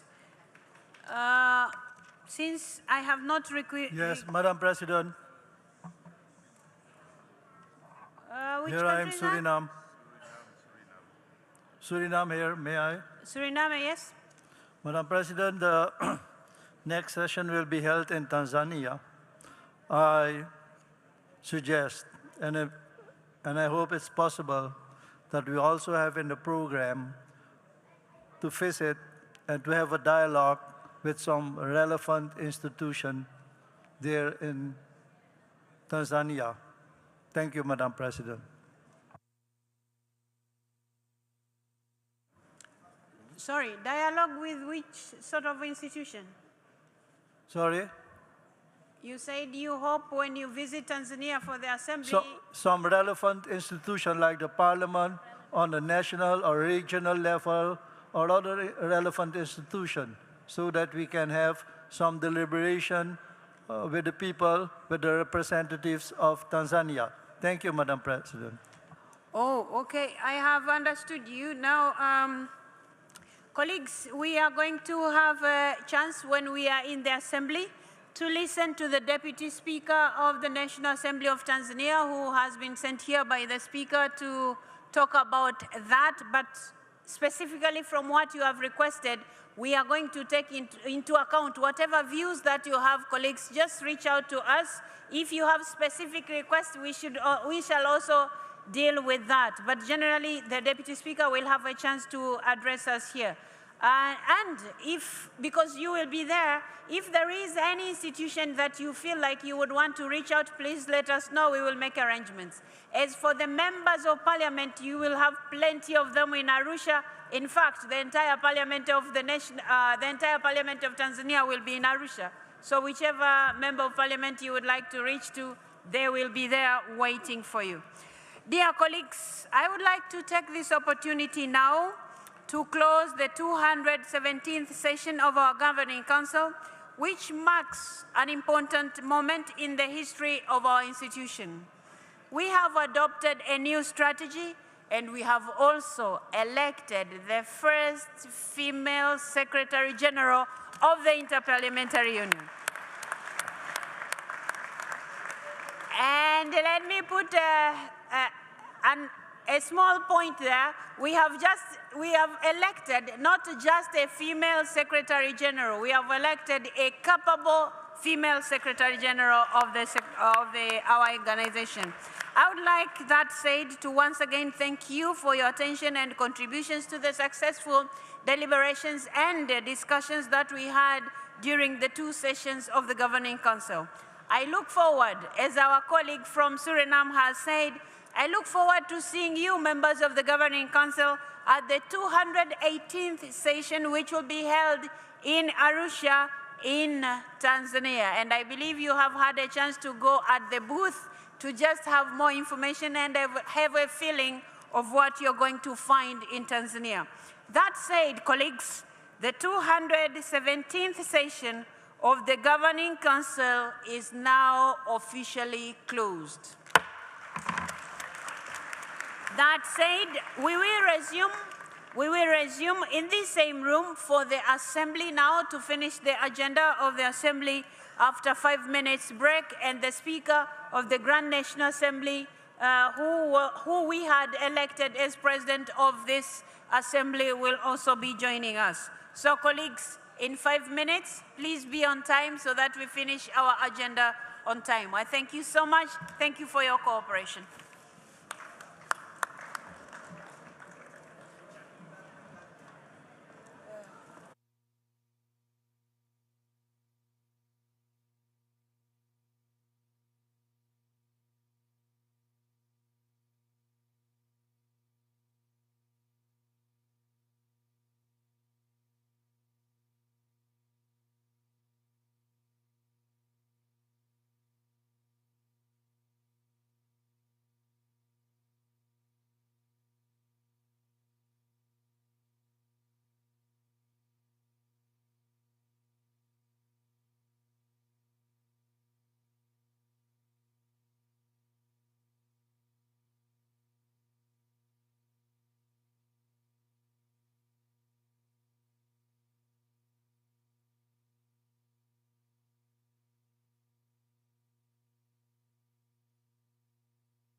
Good afternoon, ladies and gentlemen, dear participants, dear colleagues. I am pleased to note that over the past 4 days of our assembly, we have had very fruitful, productive, and robust deliberations on the series of highly relevant issues. I would propose that we proceed within the consideration of the item 3 of our agenda, namely the general debate on nurturing hope, securing peace, and ensuring justice for the future generations. We have had substantive deliberations over the past 4 days.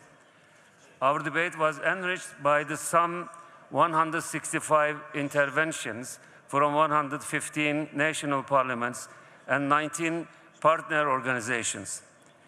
May I kindly invite Mr. Filimone Jikoto from the Fuji and Mr. Berta Girifuka from Namibia to introduce the Istanbul Declaration.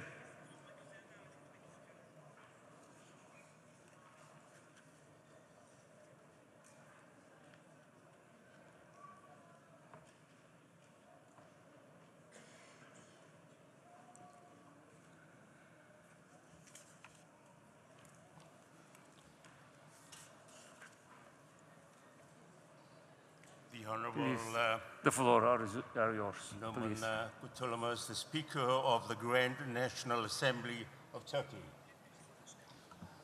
President of the 152nd IPU Assembly, Madam President of the IPU, the Secretary General of the IPU, dear colleagues. My colleague from Namibia and I, we share the honor and the privilege tonight, this evening, of presenting the outcome document, Istanbul Declaration, with you. It is, in fact, a synopsis of the declaration that the Secretariat of the IPU has provided for us. So here we go. We come together at the 152nd IPU Assembly in Istanbul to reaffirm our shared commitment to ensure that all people can live in peace and dignity in line with the United Nations Charter. We recognize that parliaments operate in an increasingly complex and uncertain global environment marked by rising conflicts, geopolitical tensions, violations of international law, weakening democratic institutions, and threats such as terrorism and extremism. Progress towards inclusive societies is facing pushback, including against women's rights. Rapid technological advances, including artificial intelligence, are fundamentally transforming societies. Social and political polarization contributes to growing distrust in democratic institutions. Inequalities, poverty, food insecurity, forced displacement, and the digital divide are contributing to uncertainty. Climate change, environmental degradation, and biodiversity loss exacerbate instability and disproportionately affect our youth, vulnerable populations, and future generations. These challenges are fueling anxiety, especially among young people, whose underrepresentation in decision-making contributes to growing disenchantment. We stress the importance of meaningful youth participation. Thank you very much, Berta Ngifikwa from Namibia, the land of the brave. We are alarmed by the decline in dialogue and diplomacy and widespread impunity that erodes accountability and fuels instability. We note the investment of significant resources in military capacities and declining budget allocation for sustainable development. We reaffirm the diplomatic governance, human rights, the rule of law, the multilateral cooperation anchored in international laws and Universal Declaration of Human Rights are essential for peace, justice, and stability across generations. We recognize the importance of societal diversity and also ensuring the rights and inclusion of persons living with disabilities and people in vulnerable situations. As representatives of the people, we acknowledge that decisions we take impact the conditions that future generations will inherit. We play an influential role in addressing challenges and shaping discourse and values. We commit to responding to these mounting global challenges by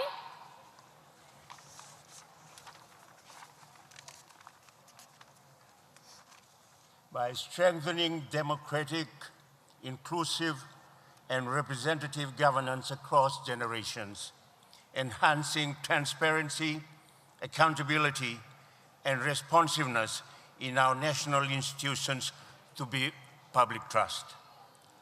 We will promote inclusive decision-making that reflects the diversity of society and strengthen youth representation in political institutions.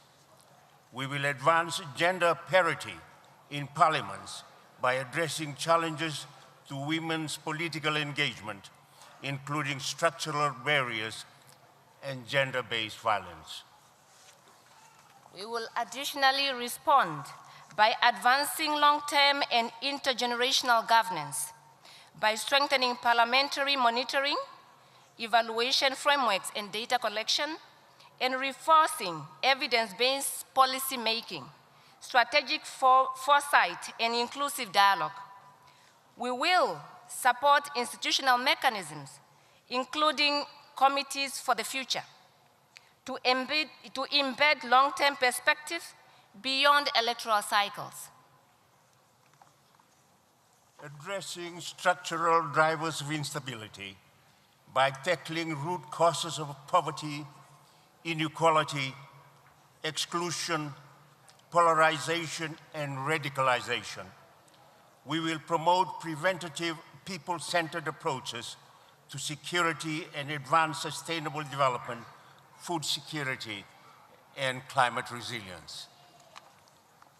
Moreover, we will promote responsible governance of emerging technologies, including artificial intelligence, by strengthening parliamentary oversight and governance framework to mitigate risks associated with their misuse. We will ensure that technological innovations is guided by ethical, transparent, and accountability frameworks with meaningful human control. We will also promote international cooperation to advance shared principles and develop global standards. Strengthening parliamentary diplomacy and international cooperation as a means of building trust and promoting understanding and joint actions between states.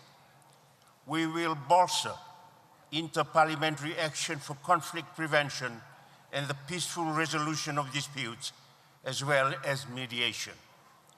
We will ensure the effective implementation of international commitments while supporting efforts to shape the post-2030 development agenda.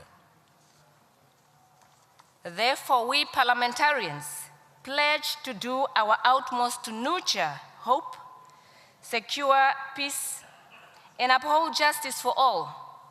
And we encourage the IPU to further integrate strategic foresight into its work to support parliaments. We express our gratitude to the Grand National Assembly of Turkey for hosting this assembly and pledge to share this declaration with our parliaments and national authorities, and to translate its commitment into concrete actions for the well-being of the future generations. I thank you.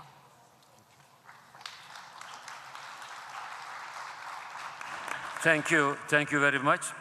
May I take, if that the Assembly wishes to endorse this declaration? It is so decided. Let us now proceed to the item 5 of our agenda. We have now the resolution prepared by the Standing Committee on Peace and International Security. The role of parliaments in establishing robust post-conflict management mechanism and restoring a just and lasting peace. Further to the work of the Standing Committee, the revised draft resolution has been circulated as Assembly Document A152-5/DR. I now invite the President of the Standing Committee, Ms. Fatima Zehra Beldrich of the Netherlands, to introduce this resolution. Please, the floor is yours. Dear colleagues, it is my duty to report to you on the deliberations of the Standing Committee on Peace and International Security, which was tasked with examining item 5 on the agenda of the 152nd Assembly and preparing the corresponding draft resolution. To begin with, allow me to emphasize that the team of co-rapporteurs approached this process with a clear and shared objective.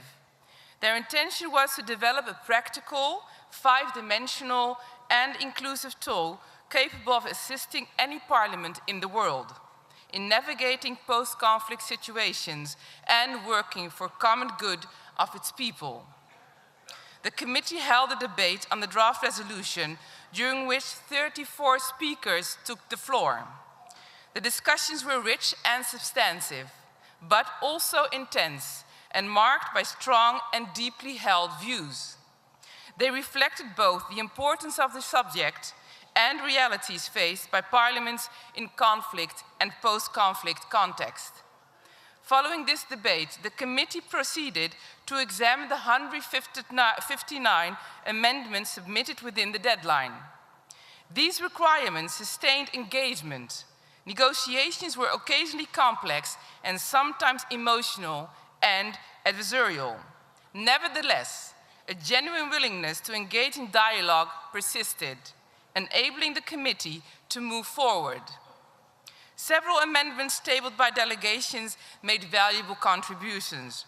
They enriched the text by strengthening its inclusive nature, broadening its thematic scope, and anchoring it more firmly in the diverse realities faced by different regions.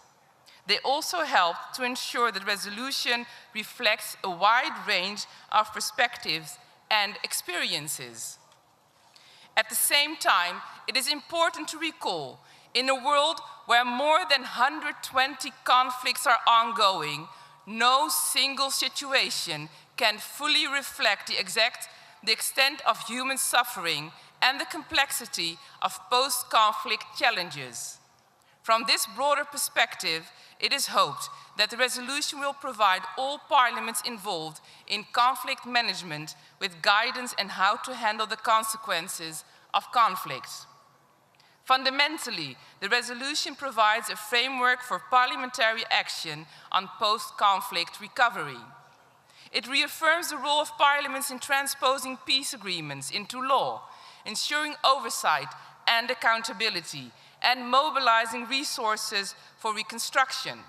It promotes a holistic approach based on resilient institutions, economic recovery, social reconciliation, inclusive political participation, and sustained international support. It also recognizes that environmental degradation is both a trigger and a consequence of conflict, and the recovery must address ecological damage alongside institutional and social reconstruction. Finally, it identifies that justice, human security, and the inclusion of women, youth, and affected communities remain essential to achieving lasting peace. Following these deliberations, the committee proceeded to a vote and adopted the draft resolution, which reflects the diversity of views expressed. The delegations of Iran and the Russian Federation opposed the resolution, and the delegation of China entered a reservation on the resolution as a whole following its adoption. This process demonstrates once again that parliamentary diplomacy, even when faced with difficult and sensitive issues, provides a space where dialogue can take place and where progress remains possible. In this regard, the IPU remains a unique forum, enabling its members to engage in dialogue beyond their differences. Thank you for your attention.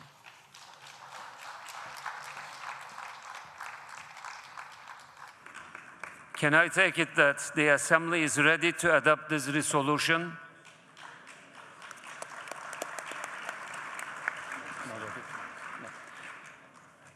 It is so decided.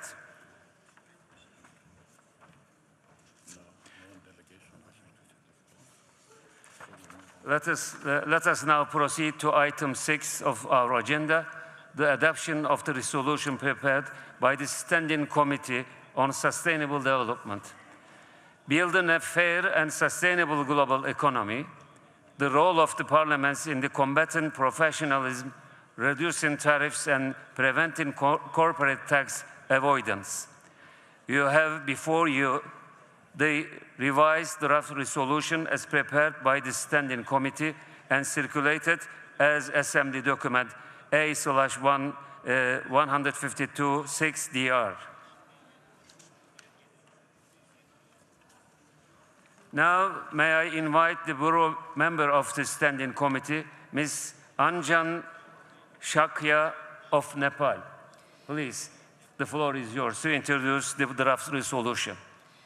Thank you, Mr. President and Madam President. Namaste from Nepal. Good afternoon. I have been mandated to report on the outcome of the deliberations of the Standing Committee on Sustainable Development.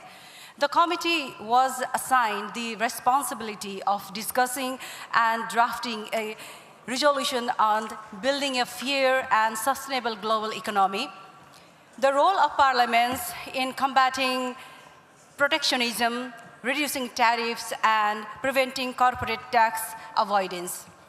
The co-rapporteurs were Ms. Deborah O'Neill, Australia, Mr. Rozo Edward, Chile, and Ms. Jacqueline Sabao, Zambia. They prepared a draft resolution and an accompanying explanatory note. I take this opportunity to reiterate my thanks to the co-rapporteurs for their great work, dedication, and commitment. Drafting of the resolution was conducted in plenary. In total, the committee received 140 amendments submitted by 22 member parliaments, as well as contributors from the forums of women and young MPs. Thanks to the active engagement, dedication, and collaborative efforts of the co-rapporteurs and all committee members, the drafting process was brought to a successful conclusion in a constructive and forward-looking spirit. I would like to express my sincere appreciation to all involved for their valuable contributions, professionalism, and a strong sense of teamwork. Yesterday afternoon, the committee examined the consolidated draft resolution and adopted the text by acclamation.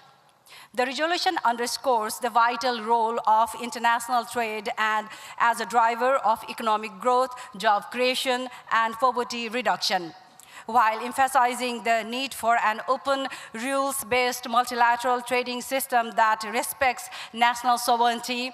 It highlights growing concerns over protectionism and the risks of trade conflicts, alongside the damaging impact of aggressive tax avoidance by multinational corporations, which undermines public revenues, governance, and development efforts.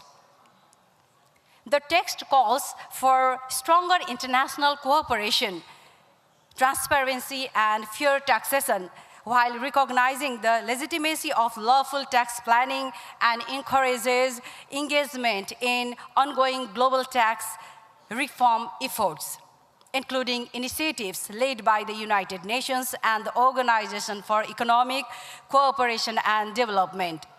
It urges parliaments and governments to facilitate trade, reduce barriers, modernize institutions, and close legal loopholes that enable abusive tax practices while ensuring that trade and tax policies promote inclusive growth, gender equality, sustainable development, and equitable access to essential goods.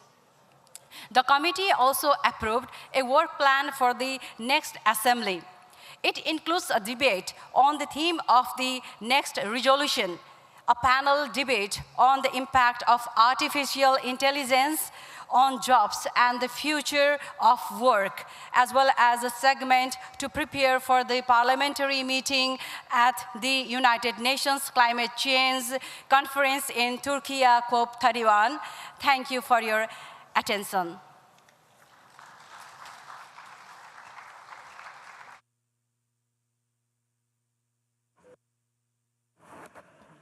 Thank you. Can I take it that the Assembly is ready to adopt this resolution? It is so decided. Now I suggest we proceed to item 7 of our agenda, reports of the Standing Committee on Democracy and Human Rights and the United Nations Affairs. I will start with the Standing Committee on Democracy and Human Rights and invite the Vice President of the committee, Ms. Farida Elimi of Algeria, to present the report. Ms. Elimi, you have the floor.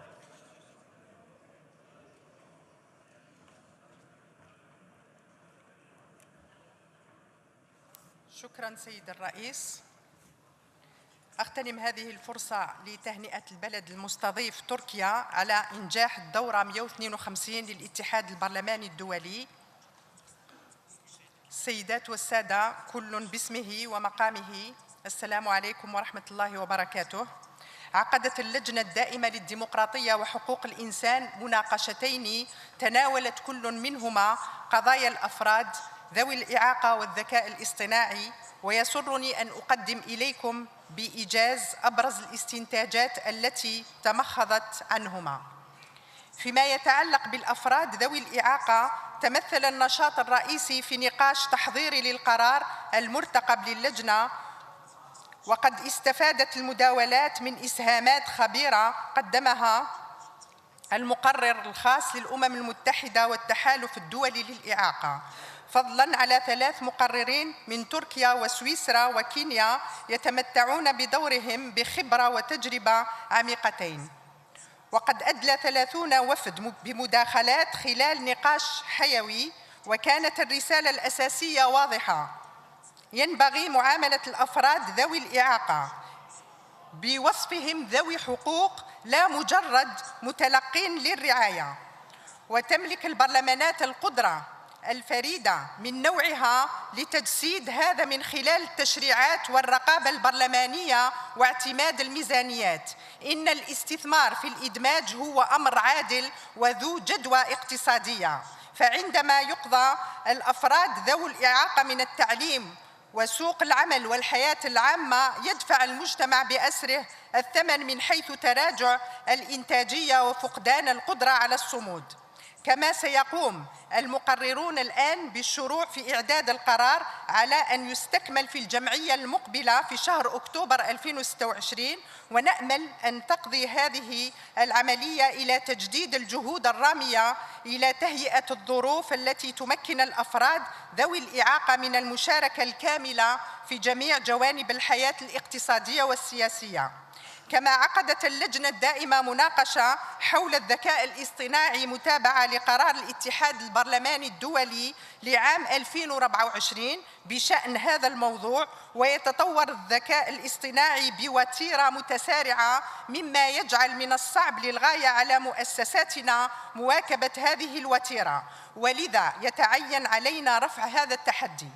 وقد ركزت المناقشة على العمل البرلماني لمواجهة الصور الخاصة حميمة دون موافقة، وهذا بواسطة الذكاء الاصطناعي، إذ تسهل هذه التكنولوجيات إلى حد كبير إنشاء ونشر صور ومقاطع فيديو ذات طابع جنسي تخلف آثاراً سلبياً لا سيما على حياة النساء والفتيات.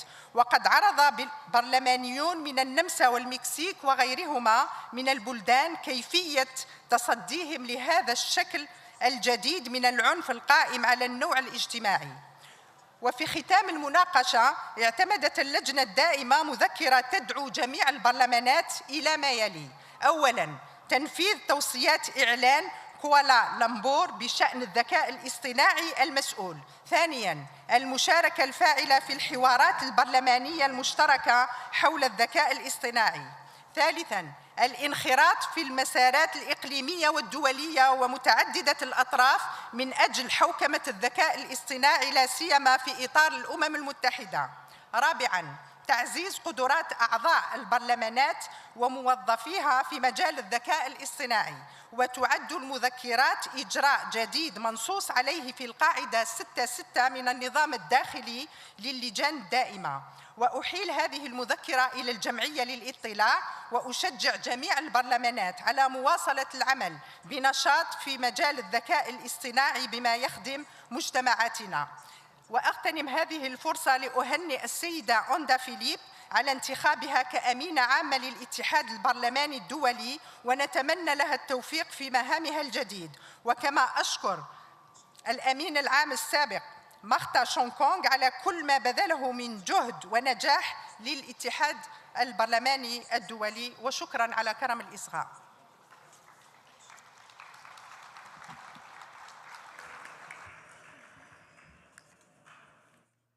Thank you. Can I take it that the Assembly takes note of this report and of the motion on advancing parliamentary action on artificial intelligence? It is so decided. Now I would like to pass on the Standing Committee on the United Nations Affairs. May I invite Mr. Fawzi Al-Nouri of Libya, Vice President of the Bureau of the Standing Committee, to present the report. Mr. Al-Nouri, you have the floor, please. السلام عليكم. شكرا سيد الرئيس، شكرا سيد الرئيسة. السادة الزملاء الأعزاء، أنا فوزي نويري، نائب رئيس مجلس النواب الليبي ونائب رئيس اللجنة الدائمة لشؤون الأمم المتحدة. تشرفت برئاسة جلسات اللجنة خلال هذه الجمعية في غياب رئيسة اللجنة السيدة فالترينا أورتيغا التي لم تتمكن من الحضور إلى اسطنبول، بالإضافة إلى زيارة ميدانية مهمة جدا إلى مركز للاجئين تدعمه المفوضية السامية للأمم المتحدة لشؤون اللاجئين. عقدت اللجنة جلستين. الجلسة الأولى التي عقدت يوم الجمعة 17 تناولت مناقشة دور المنسق المقيم للأمم المتحدة وفريق الأمم المتحدة فيما يتعلق بالحكومة والبرلمان في تركيا. وقد استكملت هذه المناقشات سلسلة بدأناها منذ فترة طويلة لتسليط الضوء على الطرق التي يمكن للأمم المتحدة من خلالها العمل بشكل أوثق مع البرلمانات الدول التي لها وجود ميداني فيها. إن التعاون الوثيق بين فريق الأمم المتحدة وبرلمان الدولة المضيفة يعد شرطاً أساسياً لجعل الأمم المتحدة أكثر فاعلية على المستوى الوطني، حيث يكون التأثير الأهم. وفي حال وجود الأمم المتحدة هنا في تركيا، سلط فريق الأمم المتحدة الضوء على عدد من الممارسات الجيدة، ومن أبرزها العمل على تعزيز القدرات المؤسسية للبرلمان بما يتجاوز التدخلات الظرفية لدعم النواب بشكل فردي. ويدرك فريق الأمم المتحدة في تركيا بوضوح الدور الفريد للبرلمانيين بصفتهم ممثلين للشعب وقادة مجتمعيين، حيث يمكن لمشاركتهم النشطة أن تسهم بشكل كبير في تنفيذ الالتزامات العالمية على المستوى الوطني. أما الجلسة الثانية فقد عقدت يوم السبت 18 خصصت لمناقشة مقترح لتعديل ميثاق الأمم المتحدة، تروج له ائتلافات جديدة من المجتمع المدني تحت عنوان المادة 109 من أجل تجديد ميثاق الأمم المتحدة، وذلك على المستوى العالم. تم اطلاع اللجنة على هذه الدعوة لعقد مؤتمر لمراجعة ميثاق الأمم المتحدة على أمل إشراك البرلمانات للقيام بدور داعم في هذا الإطار، كما تمت مناقشة مسألة جعل الأمم المتحدة أكثر ملائمة للغرض في مواجهة التحديات الراهنة، وذلك من زاوية التخفيضات الأخيرة في ميزانية الأمم المتحدة، والتي تؤثر بشكل كبير على قدرة المنظمة في أداء مهامها. وفي هذا السياق تم عرض نتائج استطلاع مشترك بين الاتحاد البرلمان الدولي ومؤسسة داغ هيمرشود حول مدى معرفة البرلمانيين بميزانية الأمم المتحدة، وقد أظهرت مداخلات البرلمانيين دعماً واسعاً لعقد مؤتمر مراجعة الميثاق في عامي 2031 أو 2032 باعتباره أداة قانونية مشروعة لإصلاح الأمم المتحدة من جذورها. ويحتاج هذا المقترح إلى مزيد من الوعي بين البرلمانات التي ينبغي أن تكون مستعدة لمناقشات مع حكوماتها في هذه المرحلة المبكرة. ولهذا الغرض ستنظر الجلسة المقبلة للجنتنا في تنزانيا أكتوبر 2026 في مقترح لاعتماد هذا التوجه رسمياً وتقديم إرشادات للبرلمانات بشأن الإجراءات العملية الواجب اتخاذها مستقبلاً. وفيما يتعلق بمكتب هذه اللجنة فقد عبرنا جميعاً خلال اجتماعنا على حزننا العميق لوفاة أحد أعضائنا من دولة ناميبيا، وتقدمنا بأحر التعازي لأسرته ولشعب ناميبيا. وقد تم انتخاب 3 أعضاء لعضوية مكتب اللجنة: السيدة كليمانس لوغا دين من بوركينا فاسو، السيدة مريم آل ضاين من البحرين، السيد كومنجين شمرشيد من طاجكستان. كما تم تأكيد السيد ساليناس من باراغواي لولاية ثانية. ولا تزال هناك شواغر لمجموعتي آسيا والمحيط الهادي وأورو آسيا. لقد كان شرف لي أن أترأس هذه الجلسات وأعبر عن تقديري لمستوى النقاشات التي جرت، وشكرا لكم على حسن الإصغاء.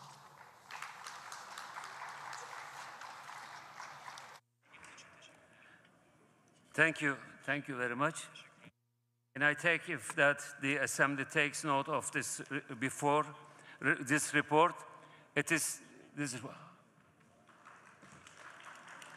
approved. It is so approved. We can now proceed to the item 8 of our agenda, approval of the subject items for the resolutions to be adopted at the 154th IPU Assembly by the Standing Committee on Peace and International Security, and respectively by the Standing Committee on Sustainable Development and appointment of the rapporteurs. May I draw your attention to document A/152-8P1. As you will see, the Standing Committee on Peace and International Security is proposing as its subject item for the next one-year cycle the theme of strengthening maritime security and protecting critical infrastructure in times of conflict, the role of parliaments in safeguarding international navigation and global economic stability. Mr. Mervan Ubaid Mahiri from United Arab Emirates and Ms. Lesia Zaburana from Ukraine have been designated as co-rapporteurs on this subject item. Is the Assembly ready to adopt this decision? Yes, it is so decided. As you will see, the Standing Committee on Sustainable Development is proposing as its subject item from the next one-year cycle the theme of parliamentary leadership to protect mountain and ocean ecosystems and achieve the one-third conservation goal by 2030. Ms. Claudia Roth from Germany, Ms. Dixon Keir Dua from Ghana, and Ms. Anjan Shakya from Nepal have been designated as a co-reporters on the subject item. Is the Assembly ready to adopt this decision? It is so decided. Now I suggest we proceed to item 9 of our agenda, amendments to the IPU status and rules. At its 298th session in Doha, Qatar, in January 2026, the Executive Committee discussed opportunities to improve the emergency item process. The Executive Committee agreed on 3 recommendations, one of which was to formalize the 48 hours deadline for the submission of emergency item proposals, within a view of ensuring that all proposals are made public 2 days prior to the vote, and that member parliaments will have ample time to consult and merge similar proposals. A proposed amendment to the rules of the Assembly to that effect was submitted for consideration by the IPU member parliaments on 5th of February 2026 in view of the adoption today. In accordance with the relevant provisions of the statutes and rules, member parliaments were invited to submit any sub-amendments by the deadline of 14 March 2026. One member parliament took the opportunity to provide feedback and propose sub-amendments, namely this Russian Federation.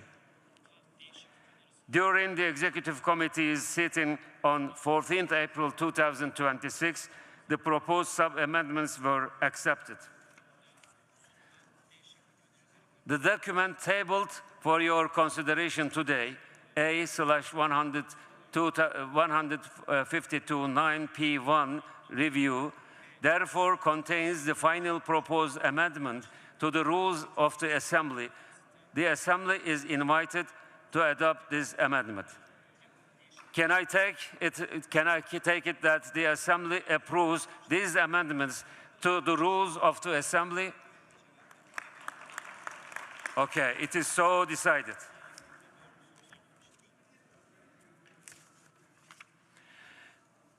I would now propose we move to item 10 of our agenda. As you are very aware, on Friday we decided to add to our agenda an emergency item on the urgent need for concerned parliamentary efforts to preserve ceasefires and support peace building in the Middle East and other regions. Dear colleagues, yesterday morning we held a discussion in plenary on the theme of the emergency item, and a drafting committee met in the course of the afternoon to finalize the text with the representatives from all the geopolitical groups. May I invite the rapporteurs from the drafting committee, Ms. Marcela Cuara Castillo of Mexico, to introduce the draft resolution. Please. Merci beaucoup, Monsieur le Président. Gracias, Señor Presidente. Le comité de rédaction sur les points d'urgence s'est réuni le 18 avril dans l'après-midi. Les points d'urgence dont avaient été proposés par les délégations du Qatar, de l'Australie, la Turquie, de la France, du Brésil, la Zambie, la Pologne, du Portugal, de l'Italie et de l'Irlande, avec le soutien du groupe arabe et du groupe de l'Amérique latine et des Caraïbes, et évidemment aussi du groupe africain. Le titre de la résolution présentée à l'Assemblée pour adoption, c'est le suivant. La nécessité urgente de mener les efforts parlementaires concertés pour préserver le cessez-le-feu et de soutenir la consolidation de la paix au Moyen-Orient et dans d'autres régions. Madame Michelle Rampel du Canada a assuré avec finesse la présidence du comité qui comprenait la délégation de l'Algérie, l'Australie, du Canada, de la Fédération de la Russie, le Iran, et la Jordanie, Ukraine, et de Uruguay, et bien sûr mon pays, le Mexique. Le débat a été l'occasion d'un échange de points de vue entre les participants qui témoignaient de la préoccupation, absolument la préoccupation par les parlementaires du monde face à une escalade sans précédent de conflits armés au Moyen-Orient et dans les nombreuses régions. La résolution encourage le Parlement à intensifier la diplomatie parlementaire et de coordonner devant leur mobilisation. Elle affirme également que la garantie du respect du droit international humanitaire dans tous les conflits est une composante essentielle du rôle joué par les parlementaires dans le soutien de la paix et de la sécurité internationale. Chers collègues, je pense que nous avons ici une résolution brève et claire. Je recommande donc à cette Assemblée de l'adopter. Merci beaucoup à tous.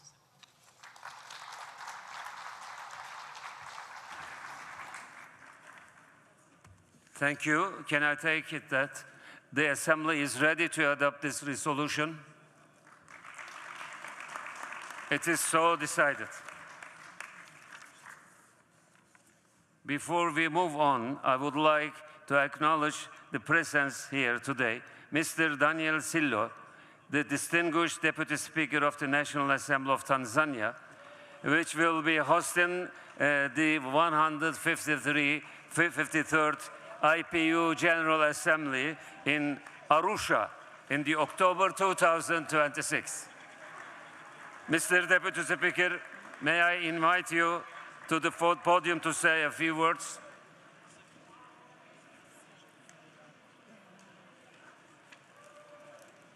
So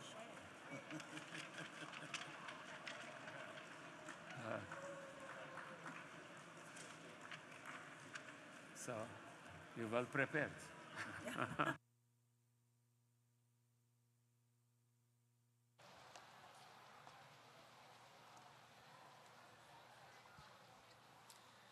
Thank you so much, Madam President of IPU, Mr. Secretary General of IPU, the President of 152nd Assembly, Right Honorable Speakers and Head of Delegations, distinguished delegates, ladies and gentlemen. It is indeed a great honor and a privilege for me to address this August Assembly on its final day.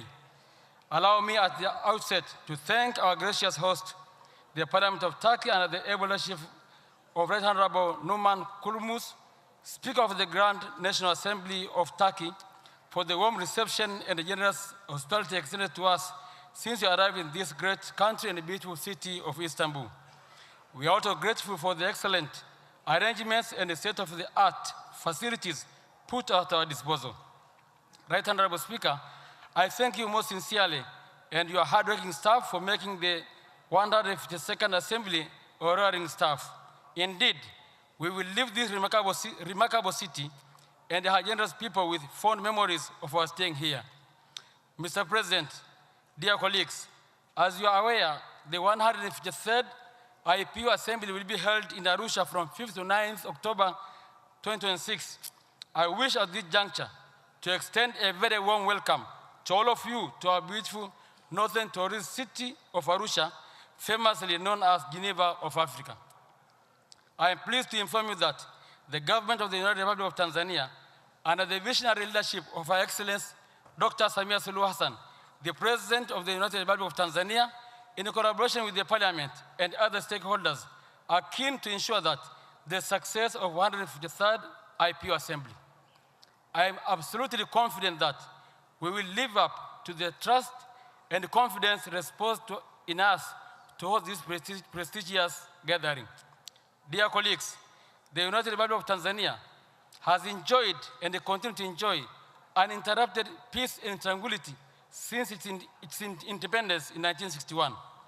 We have over 120 ethnic tribes that live in harmony and common understanding, united by our common Swahili language. Indeed, for us, diversity and coexistence is a way of life. Besides, we have the greatest respect and regard for visitors. I therefore wish to assure all of you that we have committed ourselves to guaranteeing visa-free and visa on arrival to all delegates, spouses, accompanying officials, and observers. Moreover, I wish to confirm to you that the city of Arusha is not only a peaceful place, but it is well connected and accessible by air and ground transport. I also wish to inform you that the venue for the 153rd IPU Assembly, thus Arusha International Conference Center, has all the facilities and the requirements needed for a successful international conference. I therefore request each one of you to make reservation well ahead of time to enable us work out the necessary logical arrangements. Dear colleagues, Mr. President, for those of you who managed to visit our pavilion in the course of this assembly, sample the rich, abundant tourist attractions and cultural heritage to which our country is endowed. I want to tell you that what you saw is just a trailer. You will truly appreciate first-hand, award-winning, world-class tourist attractions when you come to Arusha. From Arusha, one can travel seamlessly to any place within the United Republic of Tanzania. We therefore request you to arrive ahead of the 153rd IPU Assembly or spare a few days later after the assembly so that you can visit our many tourist attractions, including Serengeti National Park, Ngorongoro Crater, Mount Kilimanjaro, and the Spice Islands of Zanzibar. Mr. President, to conclude, I wish to once again extend a warm welcome to all of you to Arusha for the 153rd IPU Assembly. With your permission, Mr. President, the General Assembly can now watch the video that you have prepared to show our readiness for the upcoming assembly, as well as to showcase our tourist potential and cultural heritage. Thank you.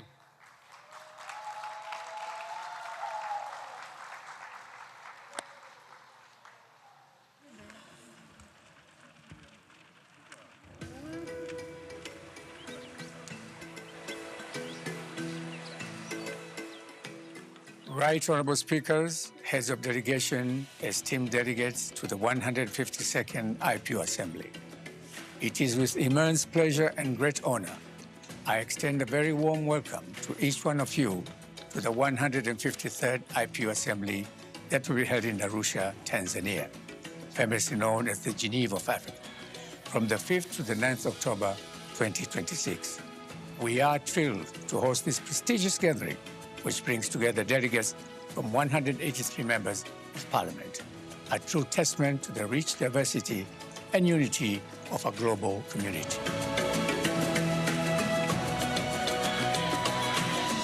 We welcome you to Tanzania, a land of incredible harmony, where more than 120 distinct ethnic groups and vernacular language stand united under the spirit of Uhuru na Umoja, freedom and solidarity, bound together by the beautiful Swahili language. With a stable and peaceful political environment, Tanzania stands as one of the most promising destinations for international investment in Africa.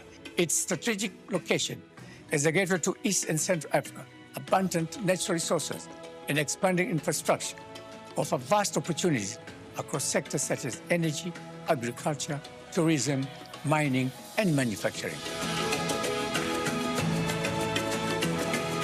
Arusha, our vibrant host city, is a haven of peace and dialogue, nestled at the foot of Mount Meru and surrounded by magnificent landscape.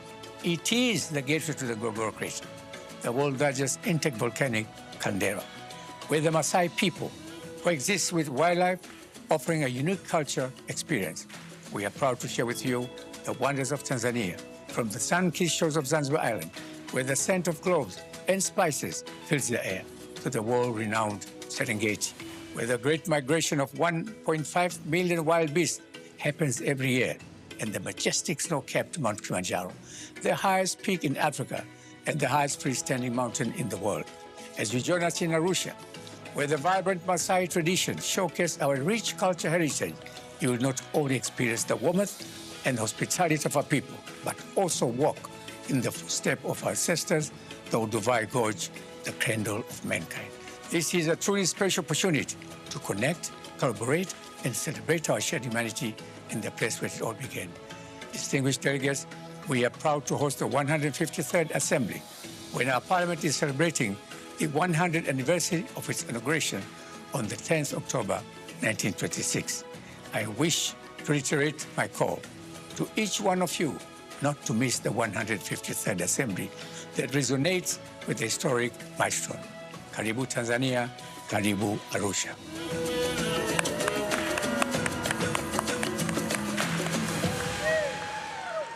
Ngoja anarudi Silo. Ngoja Silo bado hajamaliza. Thank you so much, Mr. President and my dear colleagues. Now, after watching the video, can you kindly raise up our Tanzanian flag, so just a sign of support, and welcome you all to Arusha in October 2026. Jambo. Thank you so much, and welcome to Arusha. Welcome to Africa. Welcome to Tanzania. Thank you for your kind attention. Wageni wakaribishwa Tanzania yetu, hakuna matata. Na Zanzibar yetu hakuna matata. Na Dr. Samia hakuna Tanzania oye! Wageni wetu. Thank you, Mr. Deputy Speaker. We wish you good luck in preparation and organization of 153rd of General Assembly of IPU in Arusha, Tanzania. Now I would like to hand over the President of the IPU, who will lead a special segment before our conclusion remarks. Madam President, the chair is yours. Dear colleagues, dear friends, before we close our 152nd IPU Assembly, we would like to add something very special to us, to the agenda. A special segment is dedicated to pay tribute to the IPU's 8th Secretary General, Mr. Martin Chungong. Martin has been at the IPU for 34 years, of which 12 he served as the Secretary General. He was first elected as Secretary General in March 2014 and was re-elected twice. His final term comes to an end on 30th June 2026. Fittingly, the 137th anniversary of the foundation of the IPU, as well as the International Day of Parliamentarism. As this will be Martin's last assembly, we would like to take this opportunity to say goodbye. To begin with, we will have a small surprise, which he doesn't know. That's why it's a surprise, in the form of a tribute video. So that will be played first before some of you will represent us for their statements. The technical team, the video, please.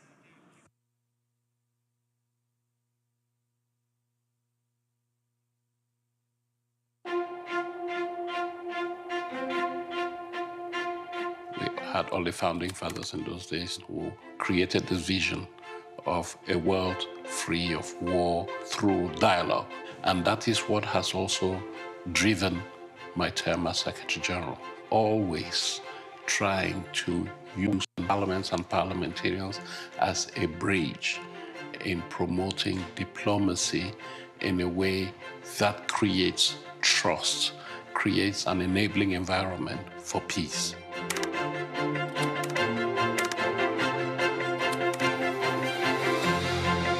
So Martin, thank you very much for agreeing to do this interview as we come to the end of your 12 years at the head of the Interparliamentary Union. And I managed to dig out your original manifesto from 2014. When I wrote this manifesto, I had been working in the IPU for 20 years. And then this opportunity came up to have a new Secretary General for the organization. And I hope that we can have an opportunity for me to be more elaborate on what I did promise at the time and what I believe I have achieved over time. And what did you promise? We had 163 members. Today, 183, I think. What else has changed in those 12 years? Universality was a big plank on my platform, but there are other things that I did promise, building a strong financial base for the organization, because as they say in French, l'argent c'est le nerf de la guerre. So I had to be innovative and find other ways of plugging the gap in funding for the organization. One thing that I also promised was to reach out more to partners, to broaden our partnerships. This one, for example. We have expanded our cooperation with UNFPA, with UNICEF, WHO, the World Health Organization.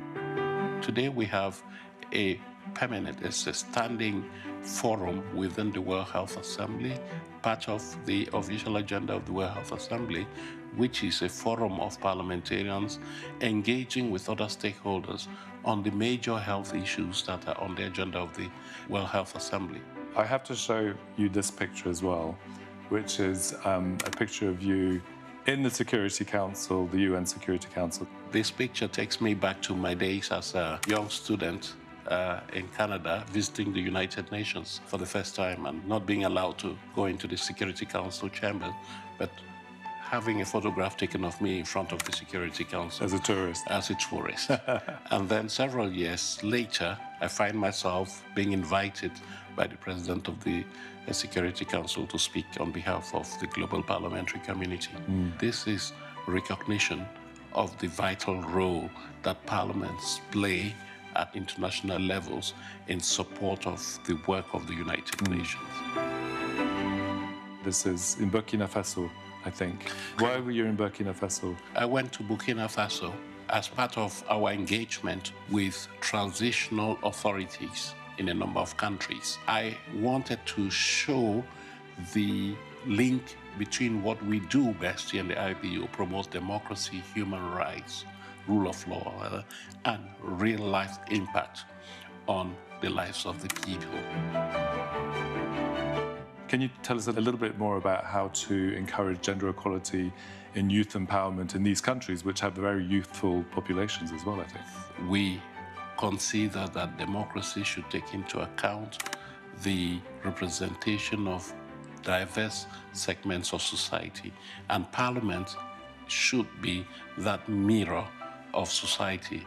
We have sought to promote women's political empowerment, among other rights that we promote for women. We have now built on our experience, I would say successful track record of promoting gender equality, to develop youth empowerment, which is now a strong movement within the IPU. Parliamentary diplomacy and dialogue is still a critical part of what the IPU does. We have, I believe, now defined our role when it comes to diplomacy. And I keep explaining to people that our version of diplomacy is not meant to replace the formal forms of diplomacy. It's a complement. It's a complement to the UN. To the UN, what the UN is doing and other peace initiatives. And we want to bring parliamentarians as representatives of the people to the table to have a good conversation, because at the end of the day, conflicts affect people, and these people are represented by parliaments and parliamentarians. Why are they not in the equation? Building peace is a long-term process. You start, you plant the seeds, and you consolidate the seeds over time, provided there's no outbreak of violence. You know, you can build on that and make sure, and we should not consider any conflict intractable. There's always hope in the horizon. What advice would you give your successor? I can tell you what I believe has helped me in delivering on the promises that I made as candidate for Secretary General. One is that this organization is member-driven, and you ignore the members at your risk and peril. You need to find a way of managing the apparent contradictions between the interests in the IPU. We do not have vetoes. Everybody is entitled to the same weight in decision making. And the other thing is I have tried to diversify the secretariat of the organization in order to reassure our membership. When I became Secretary General, this is a small secretariat. We had 17 nationalities represented within the secretariat. I am going to leave this organization with 35 nationalities representing all geopolitical groups in the IPU. Thank you very much, Secretary General. Thank you very much, Martin. Thank you. We could spend a whole night here talking about this because I think we have a good story to tell for the IPU. And many more. Many more.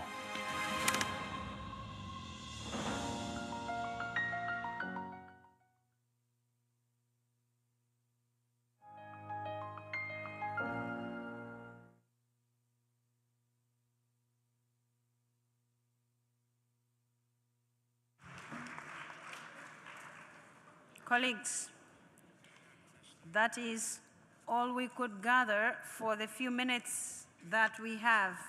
But we wish we had the whole day to show you the journey that this man before you has taken. That said, before I give a chance to some of you to pay tribute on your behalf, I think it's in order for me to speak before you.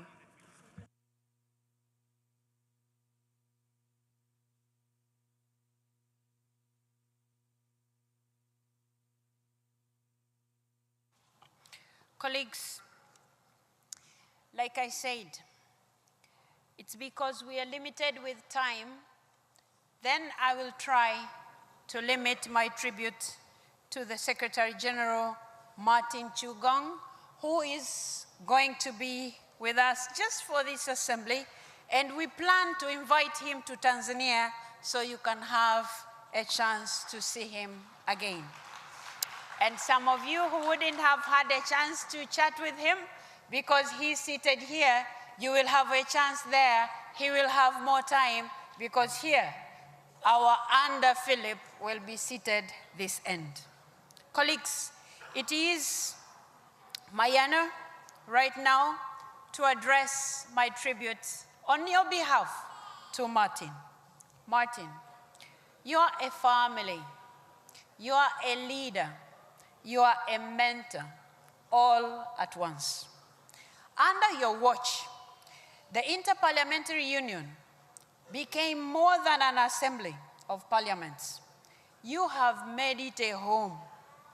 Here, we are not only colleagues, we are brothers and sisters. That sense of belonging is rare in a global diplomacy. It exists just because who you are. And we are all very grateful for creating that environment for all of us to feel welcome at these assemblies. Colleagues, for 12 years, Martin, your wisdom, courage, and charisma have carried us through storms. You guided us through a global pandemic. You held us steady as conflict fractured our world. You led with strategy, yes, but always with humanity. Your calm presence was the anchor when the seas were rough. You taught us a simple truth that became our creed. At the IPU, no country is too small. You defended that principle every day. For parliaments in transition, you never closed the door. You kept it open, offering a path back to constitutional order with patience and principle. When a parliament stumbled, your hand was the first to reach out. When a parliamentarian was in danger, you were on the next plane to speak for them. When nations were at war, you placed the good officers of IPU at the service of dialogue. You brought transparency to our work and humility to your office. And in the darkest moments, you brought your humor. That gift of laughter did not distract us from problems. It gave us the strength to solve them. And for me personally, you have been a mentor. You did not just point to the path, you walked it with me. Your time, your experience, and your belief in others lead the way for so many of us. And I believe under Philip, taking over from you is just a testament to that. Dear Martin, we thank you. Thank you for your leadership. Thank you for your integrity. Thank you for making 183 parliaments feel like one family. We are better because of you. We stand together because of you. Asante sana. Thank you so much.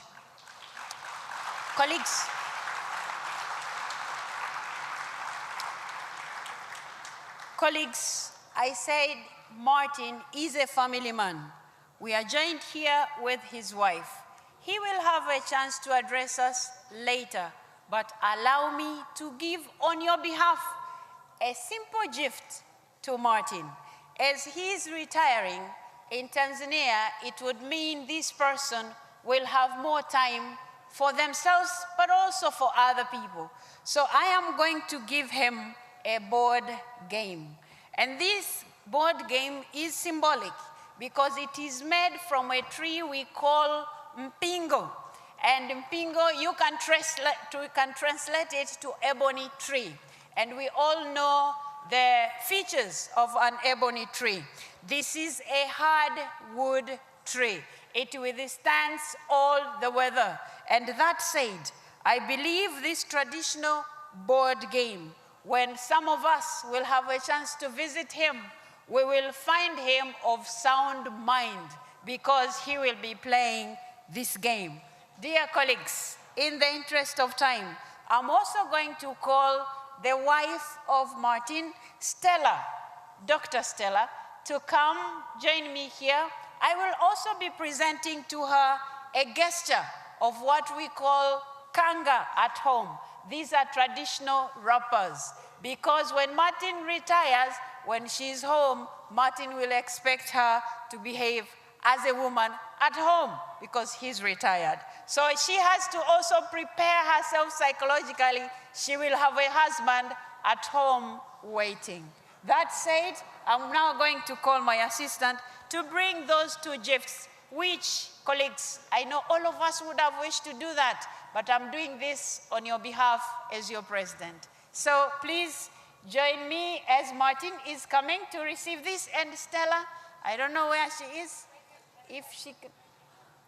Ah, you're here. Please come also. Yes, thank you.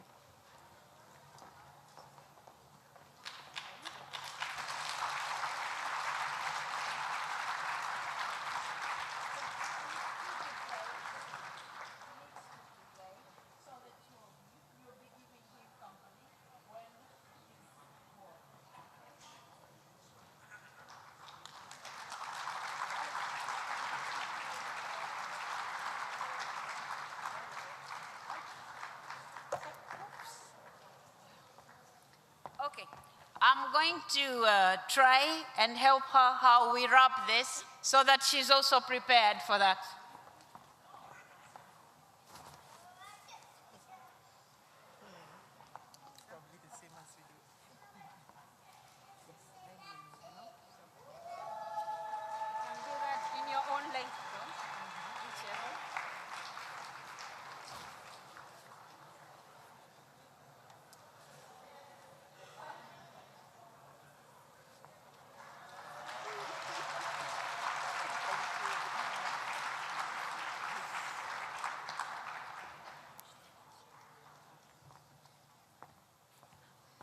So, colleagues, after saying those few words, I am now going to sit so that I start asking some of you to come and speak a good word about Martin.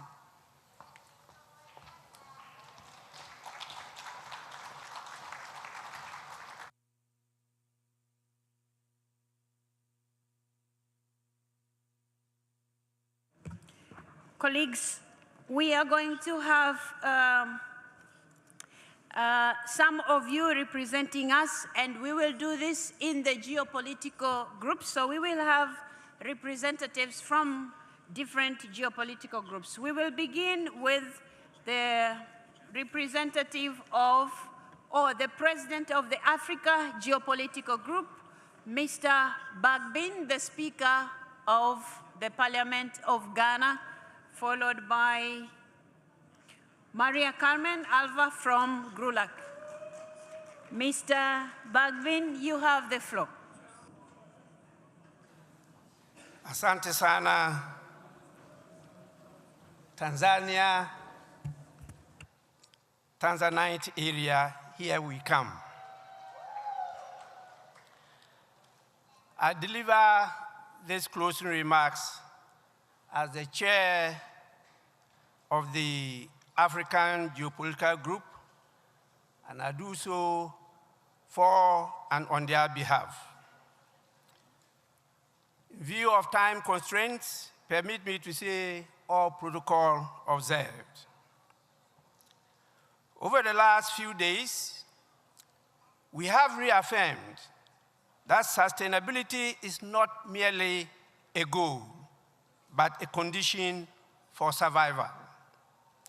Our discussions have highlighted the path towards nurturing hope, securing peace, and ensuring justice for future generations. And this demands urgent, integrated, and focused responses from us as parliamentarians. As we conclude the 152nd Assembly of the IPU, we in the African Geopolitical Group are more convinced than ever before that dialogue and multilateral cooperation remain the central and indispensable pillars for addressing the challenges of our time. It is also evident that parliamentary democracy, particularly diplomacy, has become a potent and imperative soft power tool for fostering dialogue, cooperation, and common action. Herein lies the strength, relevance, and unique position of the IPU as the global platform of parliamentary multilateralism and a platform for the exchange of experiences and best practices in legislative processes, public policy, and democratic innovation. A platform for addressing an inclusive global agenda for the benefit of our common good. From the perspective of the African Group, one of the key achievements of the IPU's 2022 to 2026 strategic period was the IPU's support for parliaments in democracies under threat or in transition.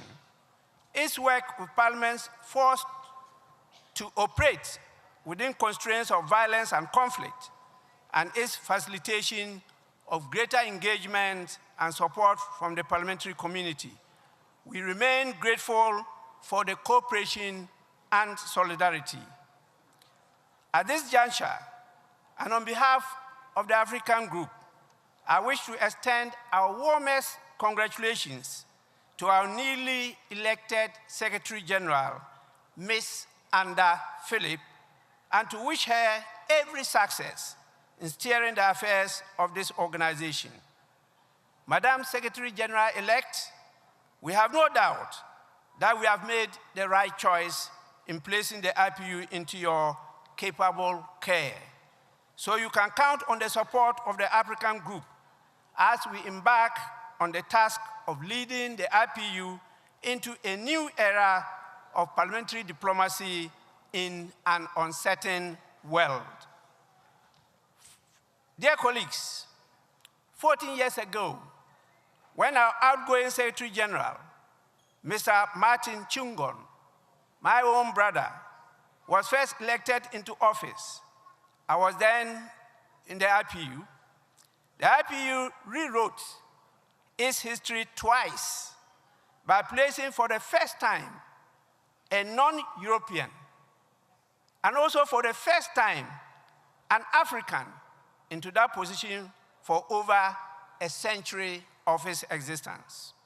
Since then, he has consolidated the IPU as a space for inclusive dialogue and significantly strengthened parliamentary diplomacy by expanding both the membership and the scope of the IPU and amplifying its voice globally. Mr. Chingon has over the years significantly enhanced the IPU's global stature and visibility through a focused, balanced, and pragmatic agenda of dialogue and conflict resolution, promotion of gender equality and gender parity initiatives, assistance to countries emerging from conflict and in transition, and enhancing parliamentary engagement on sustainable development and accountability. Secretary General, we, the members of the African Group, wish to express our deep gratitude to you for your pioneering leadership of the IPU and for your dedication, vision, and foresight, which have transformed the IPU into one of the most resilient and respected international organizations within the multilateral fraternity. Above all, thank you for making Africa proud.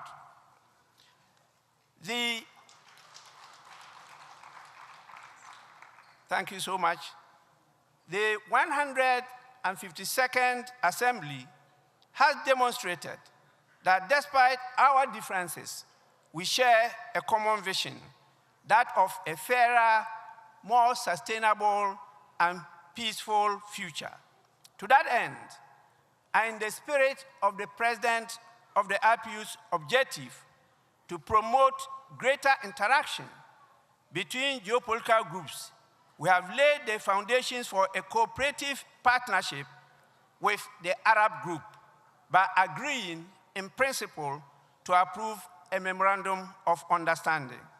We look forward to similar arrangements in the future with other geopolitical groups. Distinguished colleagues, allow me to conclude by expressing the African geopolitical group's sincere gratitude to the President, government, and people of Turkey, and more particularly to our dear colleague, the distinguished Speaker of the Grand National Assembly of Turkey, and members of the Grand National Assembly for the excellent arrangements and warm hospitality that have contributed to one of the biggest and most successful assemblies in the IPU's recent history. May Allah continue to guide your paths for the happy memories that we are leaving your beautiful country with. As we look forward to our next meeting in Arusha, Tanzania, permit me, on behalf of the African Group, to wish everyone, each and every one of you, a pleasant trip back home, and to assure you of the best that Africa has to offer when we meet in Arusha, Tanzania, between the 5th and 9th of October this year. With this, I say, Shukran, Turkey. Merci beaucoup, mes collègues. Bon voyage, tout le monde. I thank you for your attention. Thank you so much. We will now hear from GRULAC, who is represented by Maria Kammer. Yes, please. You have the floor. Presidente, Presidenta, Secretario General, como representante del GRULAC y vicepresidente en el Comité Ejecutivo de la Unión Interparlamentaria, quiero manifestar que despedimos hoy a un gran secretario general. Agradecemos a Martín por todo el apoyo brindado al GRULAC.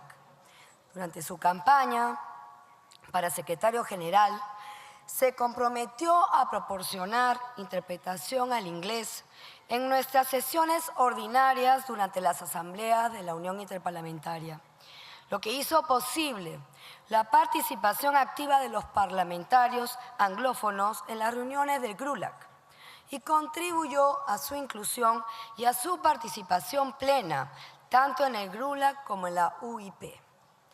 Asimismo, agradecemos su apoyo en la traducción al español de toda la documentación de la UIP, lo que ha hecho posible la participación activa de los parlamentos hispanohablantes del GRULAC en todas las agendas de la organización.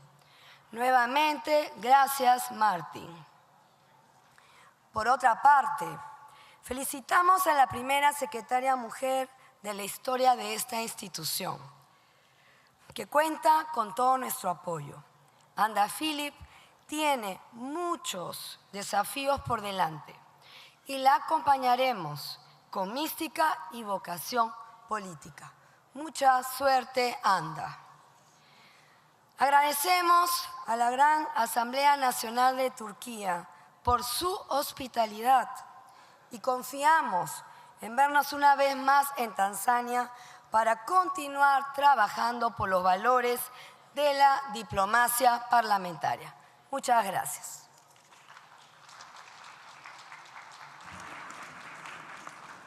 Thank you so much, Maria Carmen.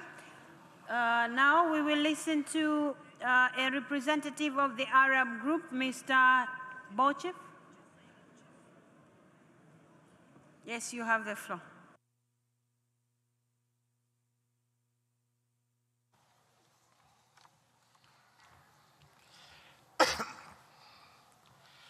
بسم الله الرحمن الرحيم والصلاة والسلام على أشرف المرسلين. معالي السيدة رئيس الاتحاد البرلمان الدولي، معالي السيد رئيس البرلمان التركي، سعادة الأمين العام لاتحاد البرلمان الدولي، رؤساء المجالس والبرلمانات ورؤساء الوفود، السيدات والسادة المشاركون، السلام عليكم ورحمة الله تعالى وبركاته. يشرفني أن أتحدث إليكم في ختام أعمال الجمعية العامة ل152 للاتحاد البرلمان الدولي التي انعقدت في مدينة اسطنبول في ظرف دولي دقيق تتعاظم فيه التحديات وتتزايد فيه الحاجة إلى ترسيخ قيم التعاون والحوار والعمل البرلماني المشترك. لقد جاءت هذه الدورة تحت شعار تعزيز الأمل وصون السلام وضمانة العدالة للأجيال القادمة، وهو موضوع يعكس في جوهره مسؤولية جماعية تتجاوز حدود الشعارات لتترجم إلى سياسات ومواقف عملية تستجيب لتطلعات شعوبنا نحو مستقبل أكثر استقرار وإنصافا. السيدات والسادة، لقد عبر شعار هذه الدورة عن رؤية طموحة لتعزيز الأمل وصون السلام وضمان العدالة، وقد تجسد بصورة عملية وملموسة من خلال اعتماد البند الطارئ المعنون الحاجة القصوى لتضافر الجهود البرلمانية للحفاظ على اتفاقات وقف إطلاق النار ودعم إحلال السلام في الشرق الأوسط والمناطق الأخرى، والذي تقدمت به دولة قطر الشقيقة بدعم من المجموعة العربية وبالشراكة مع عدد من الدول والمجموعات الجيوسياسية، الأمر الذي يعكس بوضوح قدرة العمل البرلماني الدولي على بناء توافقات واسعة حول القضايا ذات الأولوية، ويجسد روح التعاون والتكامل بين المجموعات الجيوسياسية. وفي هذا الإطار نتقدم بخالص الشكر والتقدير إلى كافة المجموعات الجيوسياسية والدول التي ساندت هذا التوجه، ولما أبدته من التزام صادق بدعم جهود إحلال السلام وتعزيز دور البرلمانات في معالجة القضايا الدولية. السيدات والسادة، باسم المجموعة العربية نتقدم بخالص التهاني إلى سعادة الأمينة العامة الجديدة للاتحاد البرلمان الدولي السيدة أندا فيليب بمناسبة انتخابها لتولي هذه المسؤولية، متمنيين لها التوفيق والسداد في أداء مهامها، ومؤكدين استعدادنا للتعاون معها في سبيل تعزيز دور الاتحاد وتطوير آليات عمله. ولا يفوتنا في هذا المقام أن نعرب عن بالغ التقدير والامتنان لسعادة السيد مارتن تشونغونغ الأمين العام السابق للاتحاد البرلمان الدولي على ما قدمه من جهود مخلصة ومتميزة خلال فترة توليه مهامه، والتي أسهمت في تعزيز مكانة الاتحاد وتوسيع نطاق عمله وترسيخ دوره كمنصة دولية للحوار والتعاون البرلماني. كما نثمن عالياً ما أبداه من انفتاح وتعاون مع مختلف المجموعات الجيوسياسية وحرصه على تعزيز الشراكة مع مختلف الأطراف، بما أسهم في تعزيز روح العمل المشترك داخل الاتحاد. ونتمنى له دوام التوفيق والنجاح في مسيرته القادمة. السيدات والسادة، إننا نؤكد التزامنا بمواصلة العمل مع الاتحاد البرلمان الدولي ومع مختلف المجموعات الجيوسياسية من أجل توزيع دور البرلمانات في ترسيخ الأمل وصون السلام وتحقيق العدالة، بما يلبي تطلعات شعوبنا نحو مستقبل أكثر أمن واستقرارا. وفي الختام، لا يسعنا إلا أن نتوجه بجزيل الشكر والتقدير إلى الجمهورية التركية الشقيقة قيادة وحكومة وبرلمانا وشعبا على حسن الاستقبال والتنظيم المتميز لأعمال هذه الجمعية. كما نثمن الجهود الكبيرة التي بذلتها الجمعية الوطنية التركية الكبرى في تهيئة الظروف الملائمة لإنجاح هذه الدورة. كما نتقدم بالشكر إلى رئاسة الاتحاد والأمانة العامة على ما بذلوه من جهود مشكورة في الإعداد والمتابعة. والسلام عليكم ورحمة الله تعالى وبركاته. Thank you so much. Now we will go to the chair of the Asia Pacific Group, Mr. Dorji from Bhutan. Yes, you have the floor.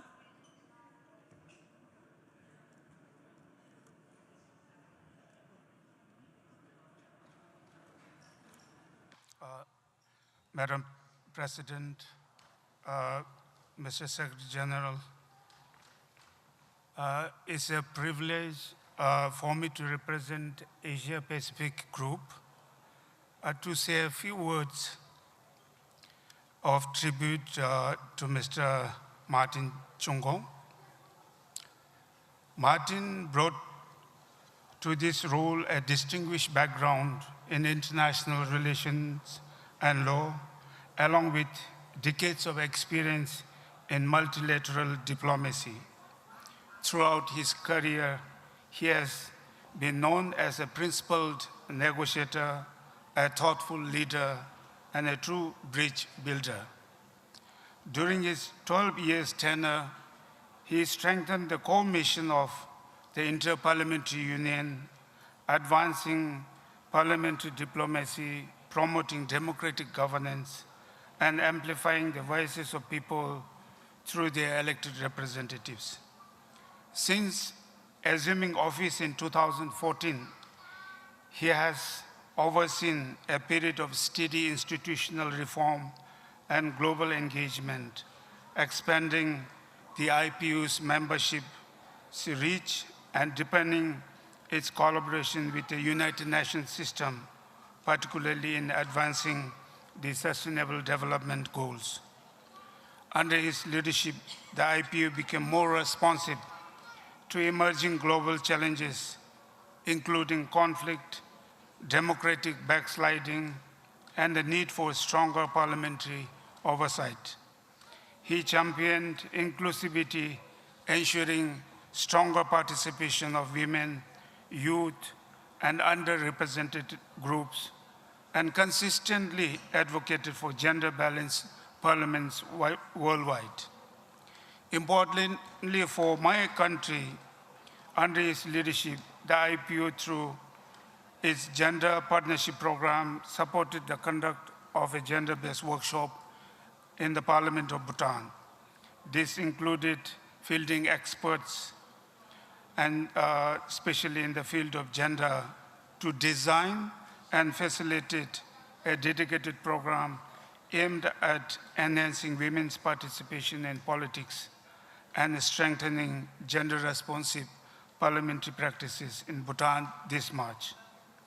Such tangible support reflects his commitment to translating global principles into meaningful national impact. He reinforced the IPU's role as a trusted platform for dialogue, even in the most challenging like now, and advanced cooperation in key global priorities such as sustainable development, peace, and human rights. More than his achievement, we will remember Mr. Martin Chungong for his integrity, humility, and deep commitment to dialogue and mutual respect. As he steps down, he leaves behind a stronger, more inclusive, and more relevant IPU. We thank you sincerely for your leadership and dedication, and we wish you every success in your journey ahead. Thank you. And I would like to say a few words to our new SG-elect, Ms. Andra Philippe. On behalf of my delegation and on my own behalf, we offer you our most sincere congratulations. We wish you every success in advancing the IPU's important mission and strengthening parliamentary cooperation worldwide. Our prayers and best wishes are always with you. And to 3 other contestants, I would like to say you ran a strong campaign and contributed meaningfully. This result is tough, but your work and your voice still matter moving forward. So thank you so much. And lastly, if I take a chance,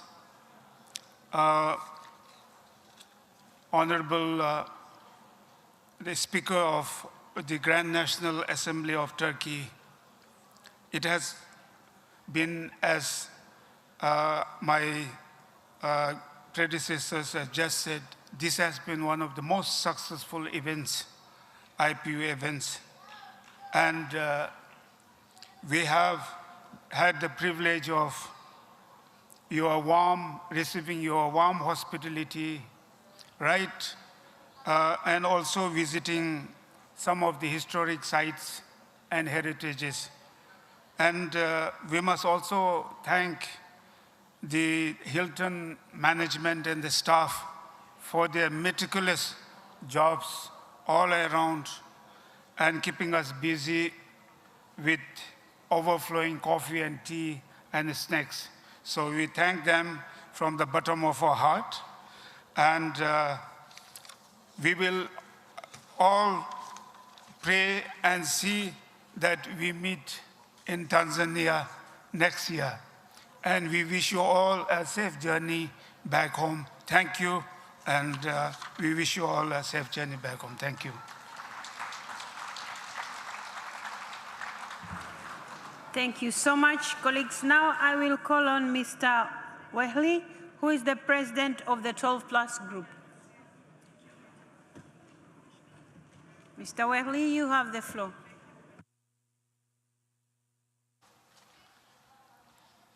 Merci, Madame la Présidente, Monsieur le Président de la Grande Assemblée de Turquie, Monsieur le Secrétaire Général, Madame la Secrétaire Générale élue. Au nom du groupe des 12+, permettez-moi, cher Martin, Monsieur le Secrétaire Général, de vous adresser tout d'abord quelques mots de reconnaissance à l'approche de votre départ à la retraite en juillet prochain. Votre parcours force le respect. Vous avez marqué l'histoire de l'UIP en devenant en 2014, cela a déjà été dit mais je me plais à le redire, le premier Africain et le premier non-Européen à être élu secrétaire général de notre organisation. Mais c'est surtout votre empreinte humaine, politique et institutionnelle qui restera durant toutes ces années. Vous avez servi l'UIP avec une grande expérience, une connaissance approfondie du monde parlementaire et un engagement constant en faveur du dialogue, de la démocratie, de l'égalité entre les femmes et les hommes, ainsi que de la participation des jeunes. Le groupe des 12+ tient également à vous remercier très sincèrement pour la collaboration excellente que nous avons entretenue entre nous. Nous avons toujours pu compter sur votre écoute, votre disponibilité, votre sens de l'institution et votre capacité à faire avancer les choses avec calme, intelligence et sens du compromis, et c'est un Suisse qui le dit. Nous vous souhaitons une retraite heureuse, active et pleinement méritée. Mais entre nous, cher Martin, cette retraite ne commencera peut-être pas tout de suite, car vous allez avoir une mission de taille, comme on dit.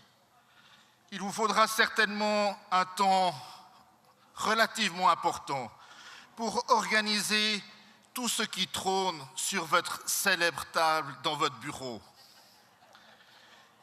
Toutes ces petites sculptures, ces voitures en métal recyclé, ces canettes transformées et tant d'autres trésors. Nul doute que celles et ceux qui ont eu le privilège d'être reçus dans votre bureau partagent mon sentiment. Permettez-moi un clin d'œil plus personnel, défenseur de la francophonie et de la langue française au sein de l'UIP, comme vous le savez. J'aurai le plaisir de me rendre en juillet prochain au Cameroun, votre pays, puisque la session annuelle de l'Assemblée parlementaire de la francophonie s'y tiendra. Peut-être que nos chemins s'y croiseront. Nous aurons l'occasion d'y partager un moment de convivialité, comme au bon vieux temps, comme on dit autour du lac Léman.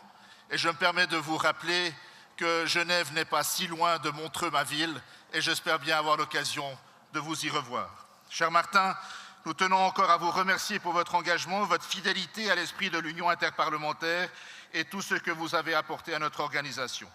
Nous vous souhaitons le meilleur pour cette nouvelle étape et, nous l'espérons, pour vous, votre famille, un peu plus de temps, sans jamais vous éloigner de la grande famille parlementaire. Permettez-moi encore, Madame la Présidente, d'adresser au nom du groupe des 12+, nos remerciements sincères, Monsieur le Président, à la Grande Assemblée nationale de Turquie, pour son accueil chaleureux et la remarquable organisation de cette 152e Assemblée à Istanbul. Je remercie également très chaleureusement nos collègues de la délégation de la Turquie pour leur disponibilité, leur hospitalité et leur engagement avec leurs collaboratrices et collaborateurs tout au long de cette session. L'un des moments forts de cette Assemblée à sans conteste était l'élection de la nouvelle secrétaire générale. Il s'agit d'un moment historique pour notre organisation puisque nous venons d'élire sa première femme secrétaire générale. Notre groupe en est particulièrement heureux et fier puisqu'elle est membre par son pays aussi d'un membre du groupe des 12+. Anna Philippe, le groupe des 12+, vous félicite et vous remercie. Vous remercie de mettre ainsi vos larges compétences au profit de notre organisation en faveur de l'engagement des parlementaires pour la paix et la diplomatie parlementaire. Nous nous réjouissons de pouvoir ainsi poursuivre notre excellente collaboration. Je remercie également les autres candidates et candidats pour leur engagement durant ce processus d'élection et leur considération pour notre organisation. Leur qualité et expérience démontrent la valeur de notre institution. Cela ne peut que nous inciter à renforcer notre engagement pour la collaboration parlementaire et l'union interparlementaire. Permettez-moi encore de saluer le dépôt d'un point d'urgence commun à plusieurs groupes régionaux au cours de cette Assemblée, afin de préserver les cessez-le-feu et soutenir la consolidation de la paix. Cet effort de coordination qu'avec d'autres j'ai initié et que j'entends poursuivre entre plusieurs groupes géopolitiques démontre que lorsque l'enjeu est la paix, nous sommes capables d'aller au-delà de nos réflexes de groupe et de nos intérêts particuliers. C'est un signal fort, chers collègues. Cela dit quelque chose d'essentiel. Aucune vie ne vaut moins qu'une autre et notre devoir commun est de défendre la paix partout où elle est menacée. Nous, parlementaires, avons ainsi aussi un rôle et une mission à agir ensemble pour la paix. Sur le plan institutionnel, je souhaite encore saluer l'élection de Mme Erdogan de la délégation de la Turquie à la présidence du comité sur les questions relatives au Moyen-Orient et remercier très sincèrement le président sortant, M. Talsma des Pays-Bas, pour son travail engagé et exigeant. Je félicite également Mme Sederfeld de Suède pour sa réélection au groupe de travail sur la science et la technologie. Enfin, M. Fogiel de Pologne élu au groupe consultatif de haut niveau sur la lutte contre le terrorisme et l'extrémisme violent. Je tiens également à remercier nos collègues qui ont porté les travaux de fond de cette Assemblée, en particulier Mme Belrich et Mme O'Neill, pour leur travail de co-rapporteurs au sein respectivement de la Commission de la paix et de la sécurité internationale et de la Commission du développement durable. Je voudrais enfin remercier très chaleureusement la délégation ukrainienne pour l'organisation du side event des 12+, sur la protection des civils dans les conflits armés, un moment fort, un moment émouvant, un moment mobilisant. Permettez-moi encore de remercier très sincèrement le secrétariat du groupe des 12+, et vous dire, chers collègues, que le groupe des 12+ reste uni, engagé et déterminé à faire entendre une voix claire, une voix en faveur du dialogue, du multilatéralisme, du droit international et de la paix. Nous nous réjouissons de poursuivre ainsi tous ensemble ces objectifs et Jambo Arusha, Jambo Tanzania.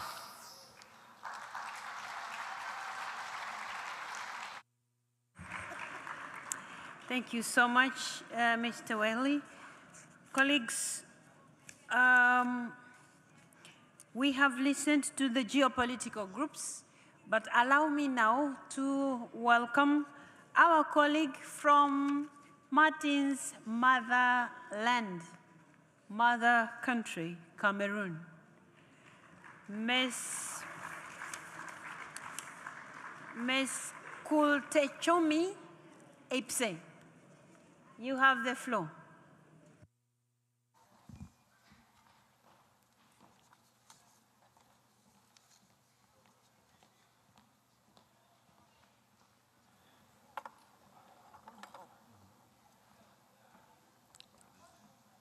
Madame la Présidente de l'Union interparlementaire, Monsieur le Président de l'Assemblée nationale de la Turquie, Mesdames et Messieurs les chefs de délégation, honorables parlementaires, Mesdames et Messieurs, c'est avec une émotion empreinte de fierté que la délégation du Cameroun prend la parole à l'occasion de l'hommage rendu à M. Martin Shungon au moment où il s'apprête à clore, après 12 années remarquables, son mandat à la tête du secrétariat général de l'Union interparlementaire. Premier Africain à accéder à ces hautes fonctions en 125 années d'existence de l'UIP, M. Shungon a incarné avec constance et dignité une vision exigeante du multilatéralisme parlementaire au service du dialogue et du renforcement des institutions démocratiques. Son action aura été marquée par une grande disponibilité d'écoute, une attention constante aux préoccupations des États membres, ainsi qu'une capacité remarquable à arrimer l'institution aux nouveaux défis de notre temps. Sous son impulsion, la visibilité des plus petits États s'est accrue, contribuant à un élargissement et à un renforcement de la représentativité de l'Union. Il a également porté avec détermination la promotion de l'égalité des genres, aujourd'hui inscrite au cœur des priorités de l'Union interparlementaire. Pour le Cameroun, cette trajectoire exceptionnelle est une source de grande fierté.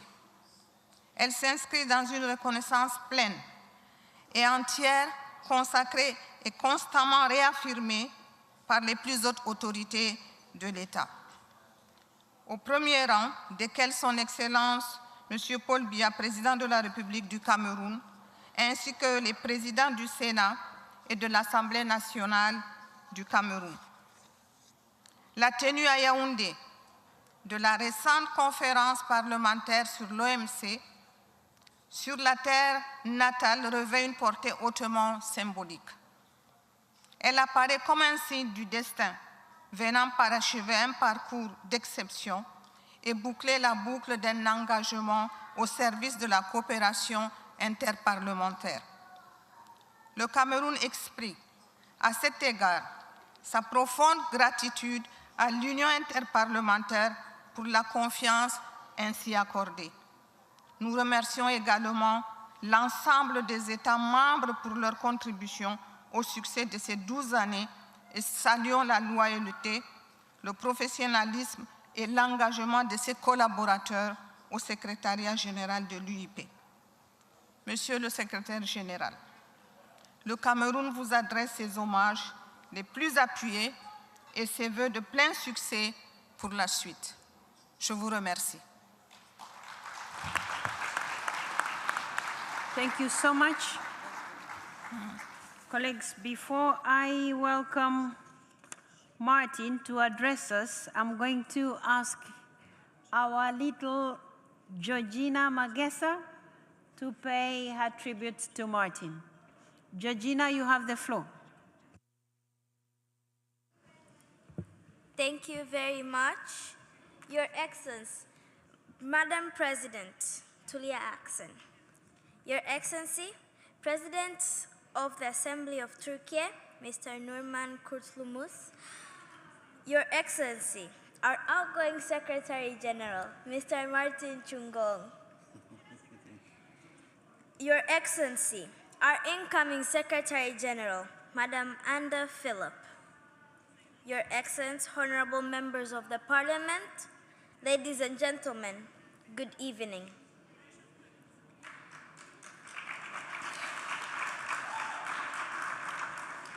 Dear Mr. Martin Chungong, when you first saw me at COP29 in Azerbaijan, you did not just see a child.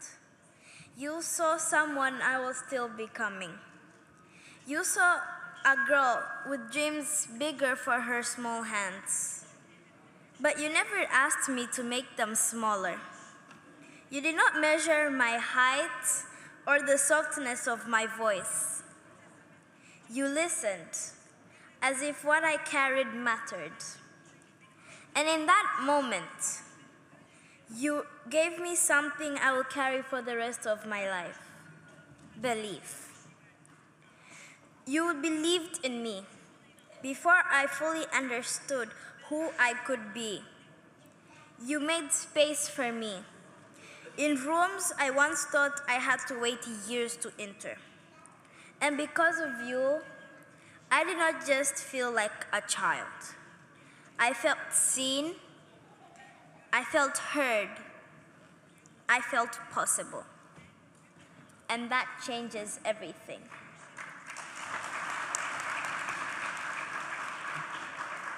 Because sometimes, all it takes is one person, one moment, to change the direction of a young life. As you step into your retirement, please know this: your work is not ending. It is living in us. In every young voice you choose to listen to, in every door you opened, in every future you helped begin. Thank you for seeing me. Thank you for believing. And thank you for reminding me that my voice has a place in this world. You have not only shaped leaders, you have shaped lives. And in mine, you have left a mark that will never fade. May God bless you, guide you, and surround you with the same kindness you have given to so many of us. And from the deepest place in my heart, I love you.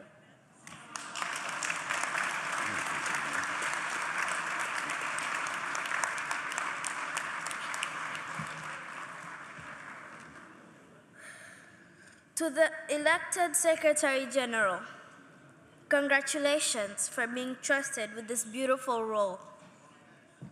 And we are happy we have another mother in the parliament.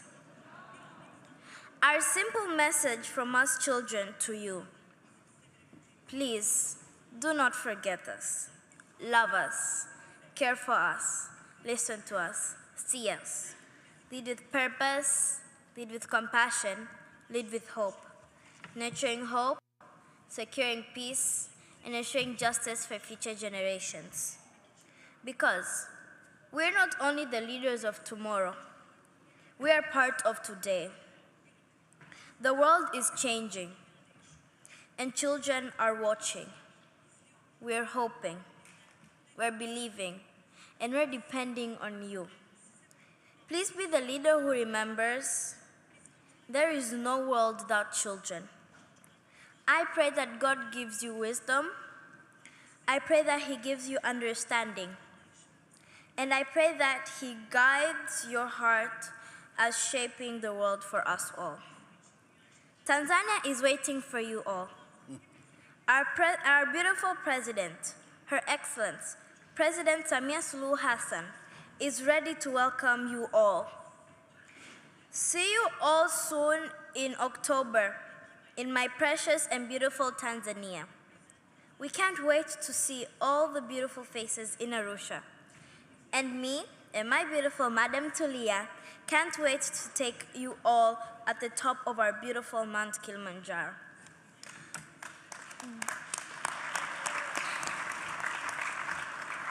God bless you and safe trip as you all go back to your beautiful countries. Asante sana.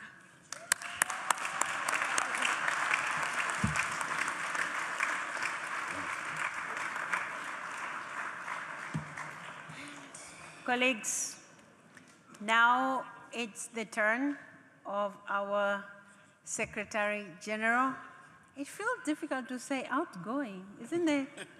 But yes, Mr. Martin Chungong, you have the floor now to say a few words before we officially close. Thank you so much. You have the floor.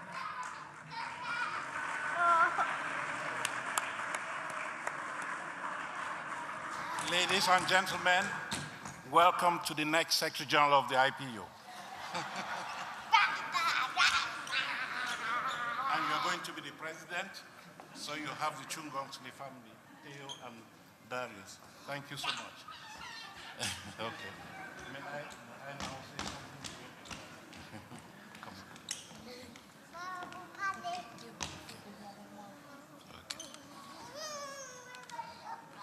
Yeah. You see,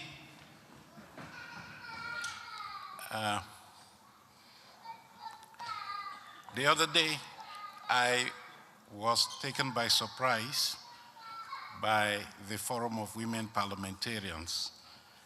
They paid resounding tribute to the humble person of the Secretary General.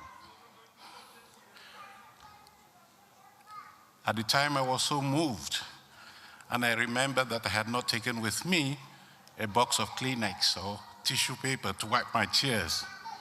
Today, I have come with abundant quantities of tissue paper because there are a lot of tears to be shed today. Madam President of the IPU, Mr. President of the 152nd Assembly of the Interparliamentary Union, the Right Honorable Speaker of the Grand National Assembly of Turkey, I am lost for words because the testimonies here tonight have simply overwhelmed me. I have, and God knows that, I have made many speeches during my professional life, but I believe this is one of the most difficult speeches I'm called upon to deliver. I will do my best. I'll try not to cry. I will try to be a strong person because I know in this room I have many shoulders to lean on. I have many sympathizers. I did suspect that there was something in store for me. I did know that this community would not just let me go without a word of thanks. But I was far from assessing the magnitude and scope of this outpouring of affection and gratitude to the outgoing Secretary General. Ladies and gentlemen, let me start by paying resounding tribute to our hosts, led by the Right Honorable Speaker of the Grand National Assembly. During the opening session of this assembly, I did say that I personally had the choice between having my last assembly as Secretary General in the city where I was elected Secretary General and coming to Turkey, Istanbul. I convinced the membership of the organization to come to Istanbul. And you will agree with me that we were not mistaken when we took that gamble. We have had a most successful assembly here.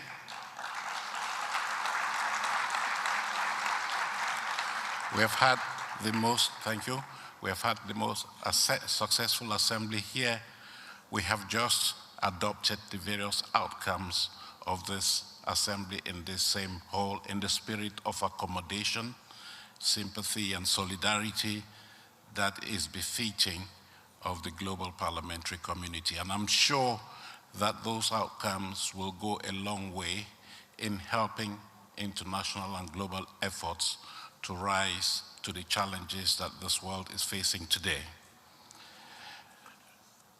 Your Excellency, the Speaker of the Grand National Council, Madam President, ladies and gentlemen present here, I do know that I think I'm the only one that is standing between you and your flights. There are many of you scheduled to leave tonight.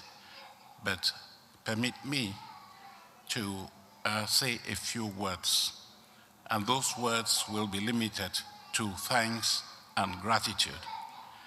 I say thanks and gratitude because I had wanted to come to this assembly and elaborate to you on what I think I have done to help you achieve the objectives that we set out together in 2014.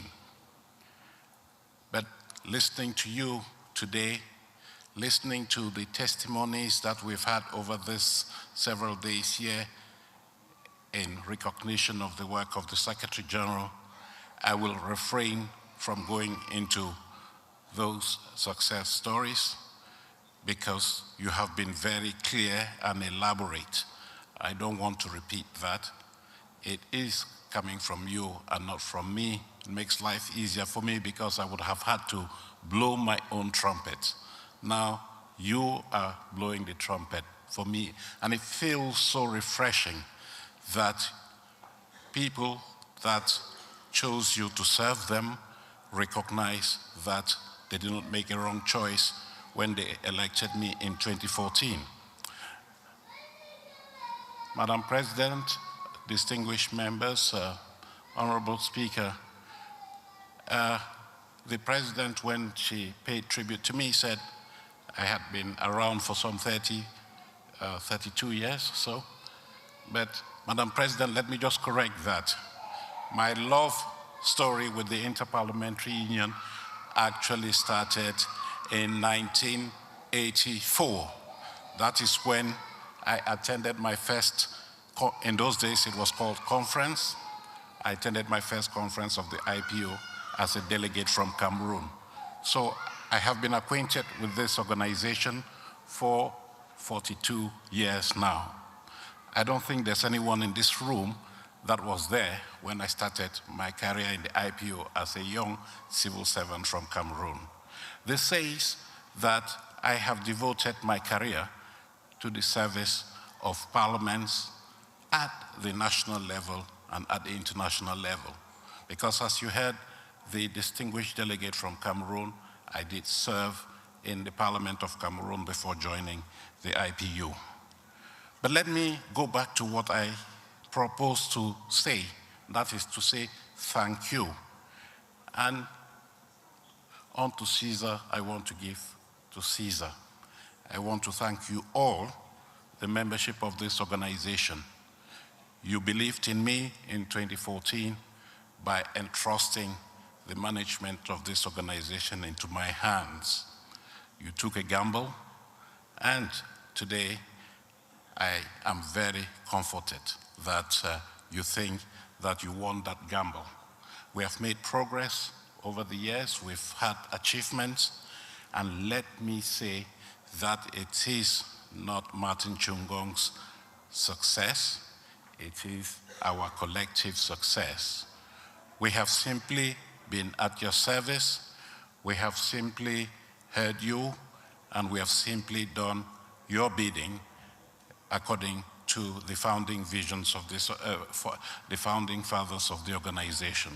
So, a huge thank you to all of you. Thanks to your support, as many of you have said, this organization has grown in maturity. It has become more resilient, more agile, more transparent, more relevant. There are many things that you can call this organization. It is just great. Thank you, my boy. You're a young boy, yeah? Okay. Thank you very much. Okay. This is the future of the IPU, youth, young people. Thank you very much. So, thank you, membership. You did not only entrust this organization to my hands, you did provide the resources for me to continue to do the work that I was called upon to do. You've heard the chair of your finance committee mention the state of the finances of this organization. Our budget has grown, we have diversified, and it's thanks to your trust. So, thank you very much once again. Let me also thank the people who have been beside me. As they say, charity begins at home. And I want to recognize my beloved family, my beloved wife, Stella, who was here a moment ago. Please. My wonderful children, Cindy. My other daughter has just gone out, Grace. And we have our son, Martin, who is here with us. In 2014, there were just two of them with me on this stage.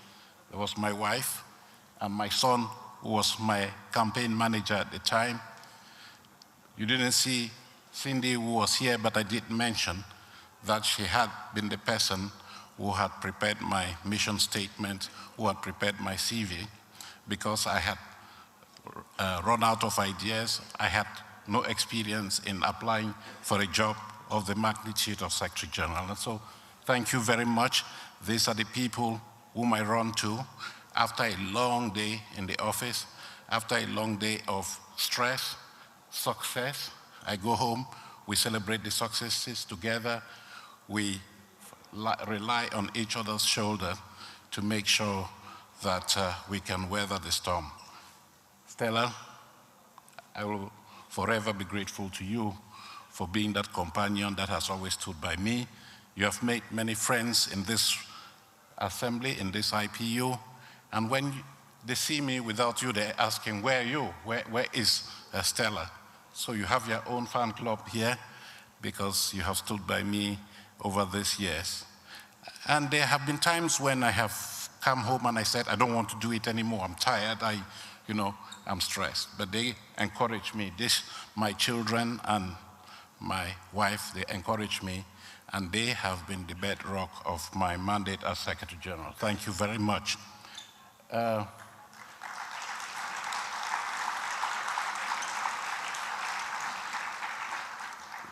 When you elected me, the young people you see here, those two boys, they were not even an idea.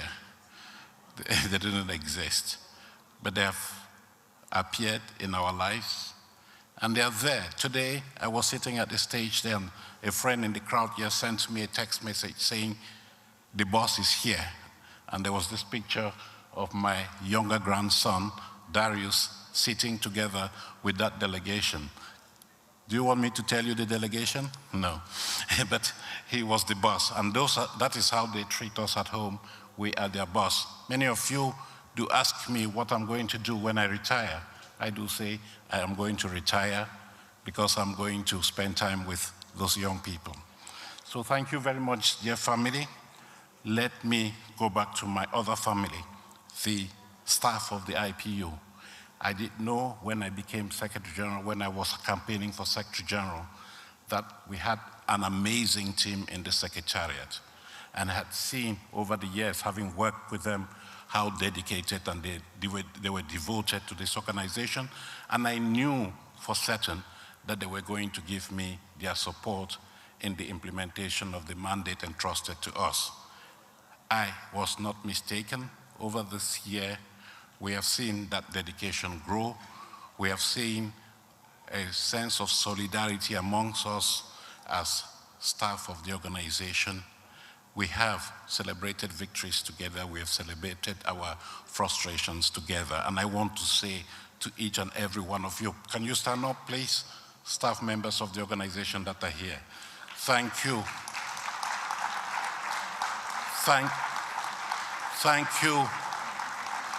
Thank you so very much. I'm so glad Madam Secretary General-elect has been part of this team, and that is why I'm so reassured today that she's been elected Secretary General to take over from me. I can say that you are, I don't think I need to convince you. You have a wonderful team behind you, and they will work with you. They will display loyalty and fidelity for you to succeed in your endeavor. Thank you very much.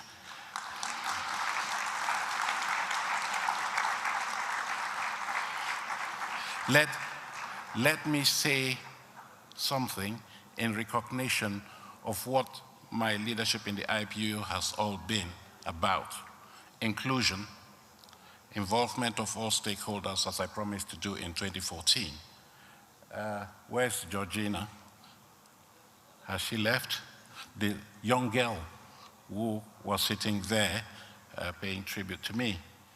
That girl was not born when I was elected Secretary General of the IPU. She's just 11 years old. But I have, during my term as Secretary General, insisted in involving all generations of society in the work of the organization. And you heard her today saying that they're pleased that they can be at the table. They are the leaders of tomorrow, but they have to be prepared to be those leaders today. And that's why we believe in them. And thank you for welcoming her to this assembly to share the views of children who are not often given the opportunity to be heard. So Georgina, I love you so much. You are just great. Now, this biological family that is sitting here has adopted Georgina as part of our family. So my family has now grown.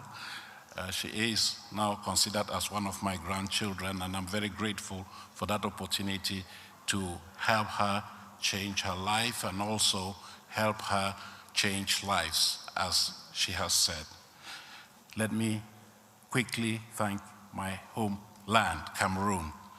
Thank you, Madam Ahijo. Thank you for those kind words on behalf of Cameroon. I can never be grateful enough for my homeland because they gave birth to me. They gave me the opportunities. I started my career in Cameroon, and they let me go. They made the sacrifice of letting me go to go and serve the global parliamentary community. It was a big sacrifice, and I'm very grateful to my homeland, Cameroon, and the authorities of that country. I would like you to convey to all of them my deep sense of gratitude for this support that they have given me over the years. They believed in me, they nurtured me, and today I can retire in the strong belief that my country was behind me as I went ahead doing my professional work. So, Madam President, distinguished Speaker of Parliament, yes, I didn't want to be long, but you know, I have spent 42 years in the IPU. I've made friends, colleagues, and what have you, and it would be remiss of me not to thank all of them. Let me say a few words of congratulations to my successor, Ambassador Anda Philip. I am reassured when we were preparing for the election of the new Secretary General, I instructed my colleagues to put in place arrangements in the event that the new Secretary General came from outside the IPU to arrange for me to have a period of transition with the newly elected Secretary General. I am relieved today, honorable members, that I don't have to put in that special mechanism given the fact that somebody who has been with me, has worked with me over the years, is set to succeed me, and that we are neighbors at IPU headquarters, so we don't need to put in place a mechanism of transition that would involve somebody coming from outside. And today, with your election as Secretary General of the IPU is making history once again. It is showing the rest of the world that it does what it preaches. We have over the years preached and advocated for gender equality, for women's empowerment, and today we can go out with our heads high and tell the others that we have done what we are preaching by electing a female Secretary General.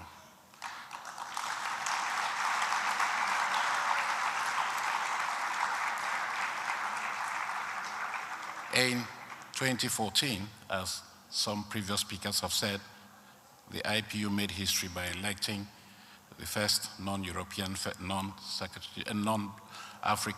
non-European, the first African as Secretary General of the IPU in its 125-year history. So the IPU is in the habit of blazing the trail.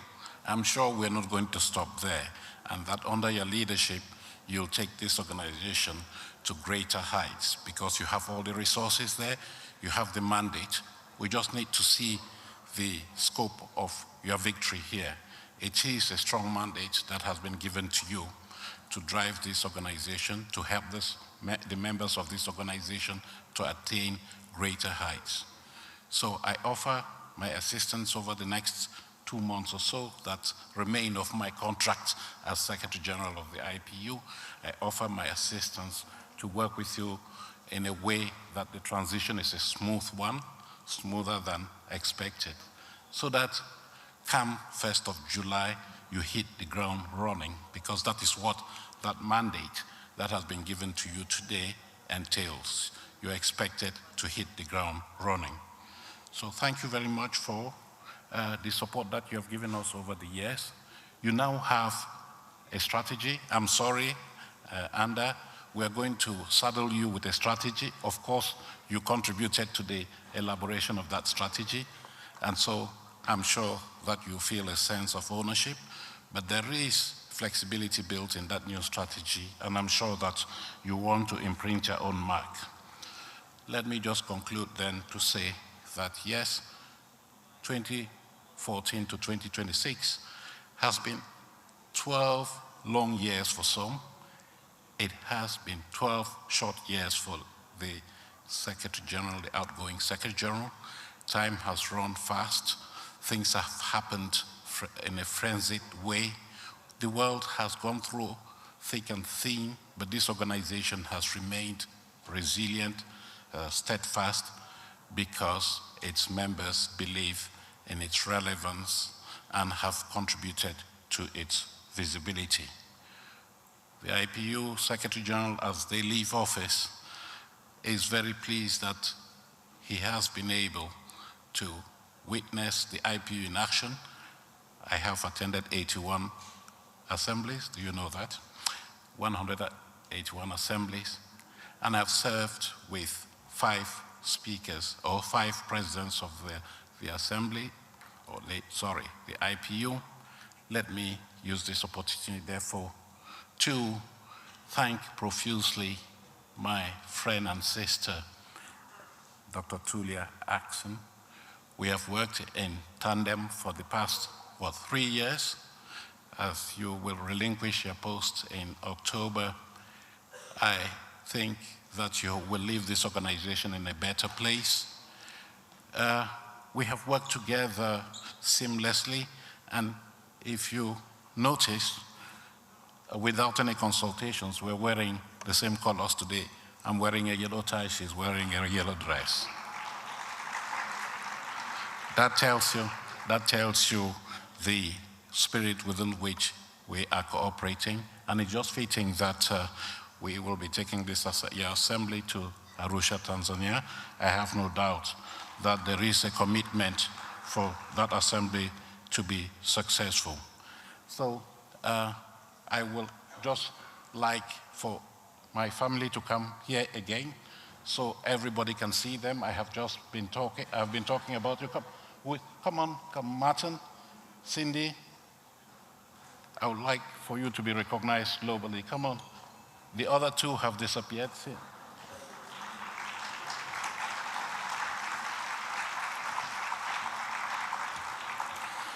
Madam President, Mr. Speaker, these are the people, part of the family that have been keeping me sane in the face of challenges, and that has helped me celebrate the successes that we have achieved together. I just wanted to recognize all of you.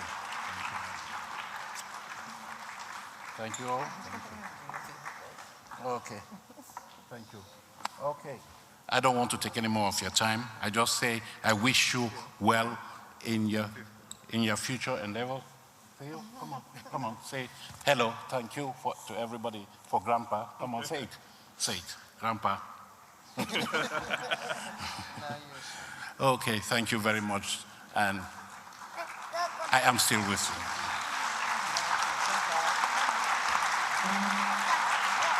Martin, before you come here, the speaker would like to give you something.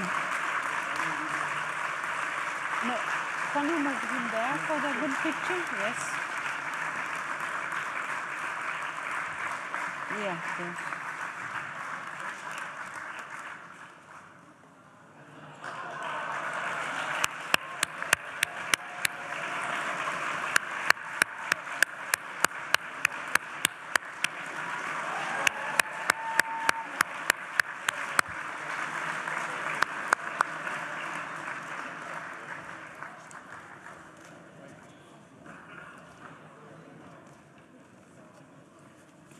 Thank you so much, Martin.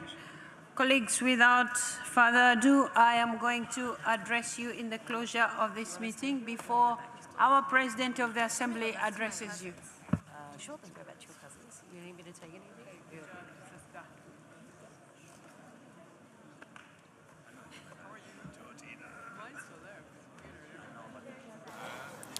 Your Excellency, Speaker of the Grand National Assembly of Turkey, who also served for this 152nd Assembly as our President, Mr. Martin Chungong, Distinguished Secretary General of the IPU, and I would like specifically to recognize Ambassador Ander Philip, the incoming Secretary General-elect of the IPU.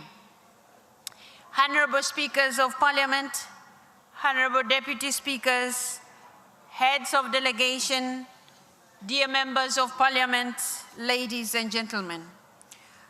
As this Assembly draws to a close, I am once again struck by the immense potential of parliamentary diplomacy. We have gathered here in Istanbul, a most inspiring place, with 113 speakers and deputy speakers of parliament, and over 700 parliamentarians from 129 countries. This fact is far from trivial, especially when one takes into account the challenging political realities we faced in the run-up to this 152nd Assembly. And yet, this Assembly happened, and it has not only happened, it has been a tremendous success. With an inclusive emergency item adopted, a new strategy that will guide our work for the coming years, and the election of the first IPU Secretary General who happens to be a female. This has been an assembly for the IPU's history books. It is often events such as this one that lead us to ask, what have we taken for granted? And it is evident. And it is events like this that put into perspective the value and significance of gathering together.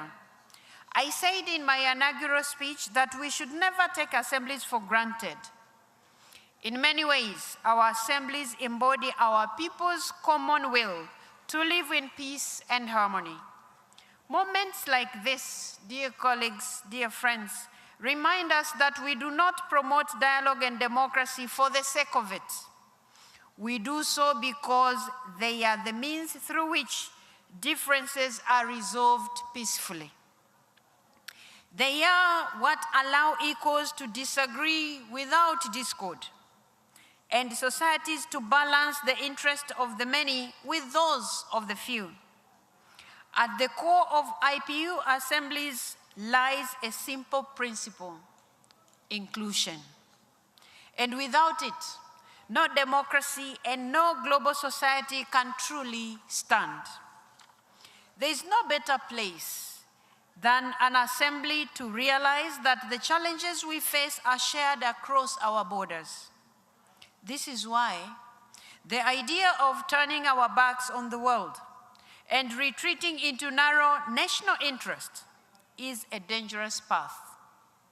As history has taught us the hard way, that path leads to war, to destruction, and to the endless spiral of violence. Multilateralism is under threat, dear colleagues, dear friends, and we must resist with conviction. But let me be clear, this is not a new test. Humanity has faced this challenge before, and humanity has prevailed. The League of Nations rose from the ruins of the First World War. The United Nations emerged from the ashes of the bloodiest conflict in human history. Each time the pendulum swung towards destruction, we found the will to come back to the table, and we must find it again, and we will find it again. We came to Istanbul in record numbers to proclaim that we refuse to accept immorality of war between nations. We met in Istanbul against the backdrop of a world screaming for hope, peace, and justice for present and future generations. And parliaments must respond. We carry the people's will. We turn commitments into laws, and laws into real change. In Istanbul, we have adopted a landmark Istanbul Declaration that sets the horizon we are aiming for. Our declaration reflects a clear-eyed assessment of the challenges we face and a commitment to act. It reaffirms our belief in multilateralism, in international law, and in long-term, inclusive, and accountable governance.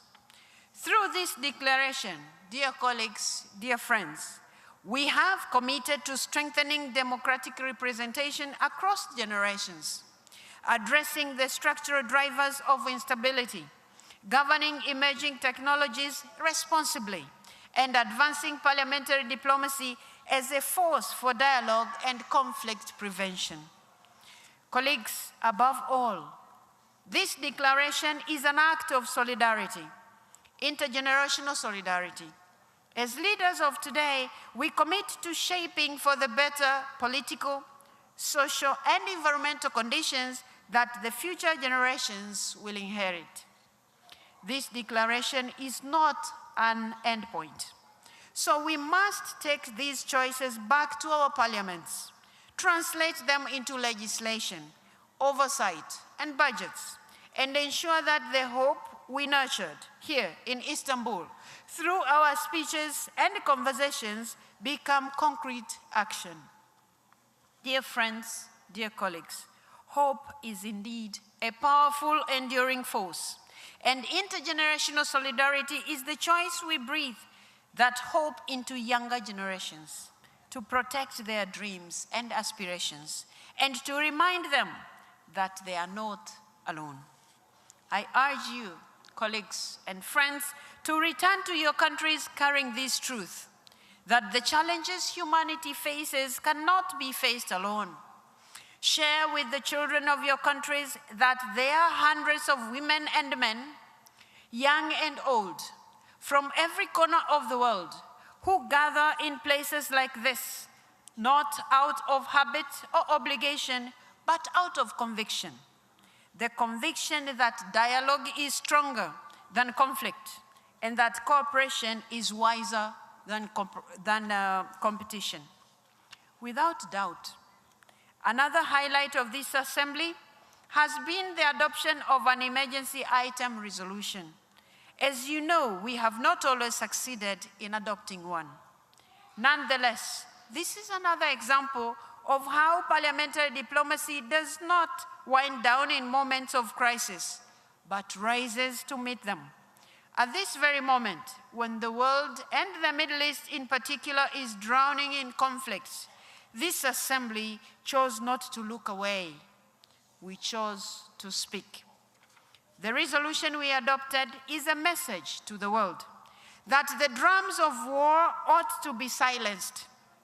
It is a message to the world that international humanitarian law must be respected in all conflicts, without exception, that impunity, wherever it takes root, only feeds the cycles of violence we seek to end, and that parliaments bear a moral responsibility to press for peace.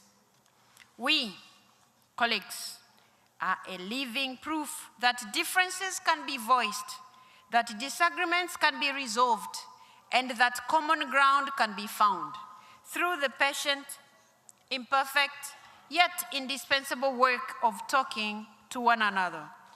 That is the power of this assembly.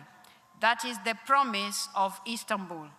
Dear colleagues, dear friends, at the opening of this assembly, I asked the three things of you: to choose inclusion, to choose dialogue, and to lead with foresight and a sense of duty to future generations. Looking back at these past few days we have been here, I believe you have answered that call. You chose to be here. You chose to speak. You chose to act. And in doing so, you have given meaning to every one of those requests. Since I opened the general debate with a proverb about encouragement, allow me to close with a Turkish proverb that captures what we have achieved so far in this assembly together. One hand has nothing, two hands have a sound. One hand has nothing, two hands have sound. Dear colleagues, I would like to finish my address by thanking all of you for your engagement, your support, and your commitment to the people you represent and serve. The IPU now, more than ever, remains a place for those who believe in dialogue, respect, and solidarity. Considering that time has gone so much, I will have better words for our own Mr. Anda when we meet in Arusha. We will be talking to her as a new Secretary General. Today, it was for Martin to be paid tribute. But also, the entire Secretariat, thank you so much for the good work that you have done.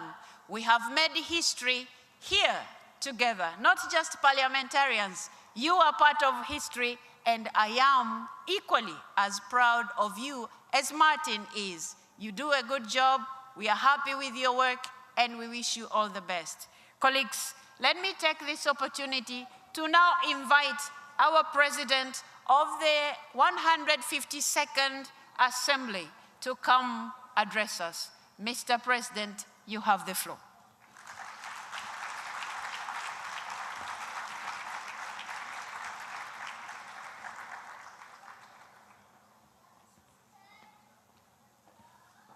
Thank you, Madam President. If I may, I would like to make my closing remarks in Turkish. Sayın Başkan, Sayın Genel Sekreter, IPU'nun 152. Genel Kurulu'nu teşrif eden saygıdeğer parlamenterler, bir hafta süren oturumlar, görüşmeler, müzakereler sonunda bugün nihai olarak son oturumu birlikte icra ettik. Ben sizin bu saatte çok fazla vaktinizi almayacağım. Öncelikle ben de bu toplantının bu kadar başarılı bir şekilde gerçekleşmesinde büyük emekleri olan ve bizimle her zaman büyük bir işbirliği içerisinde hareket eden, aylar süren hazırlık safhasında başarılı bir koordinasyonu birlikte gerçekleştirdiğimiz IPU'nun Genel Sekreterliğine ve bütün çalışanlarına yürekten teşekkür ediyorum. Ayrıca Türkiye Büyük Millet Meclisi'ndeki çalışan çok değerli arkadaşlarımıza, bu toplantının gerçekleşmesinde büyük emekleri olan her bir çalışma arkadaşıma yürekten teşekkür ediyorum. Tercüme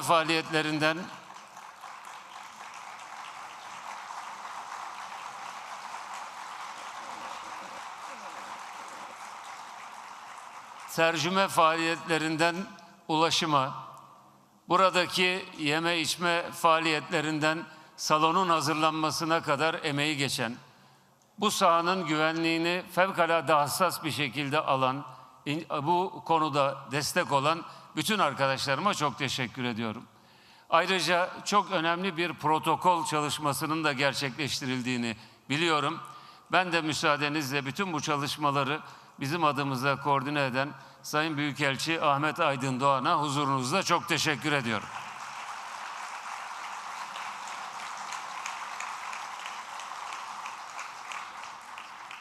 Sözlerimin hemen başında az evvel son derece duygulu bir törenle kendisine veda ettik demeyelim ama kendisinin IPU'dan emekli olmasına, törenine şahit olduğumuz Martin Çunkonk'a da bundan sonraki hayatında üstün başarılar diliyorum.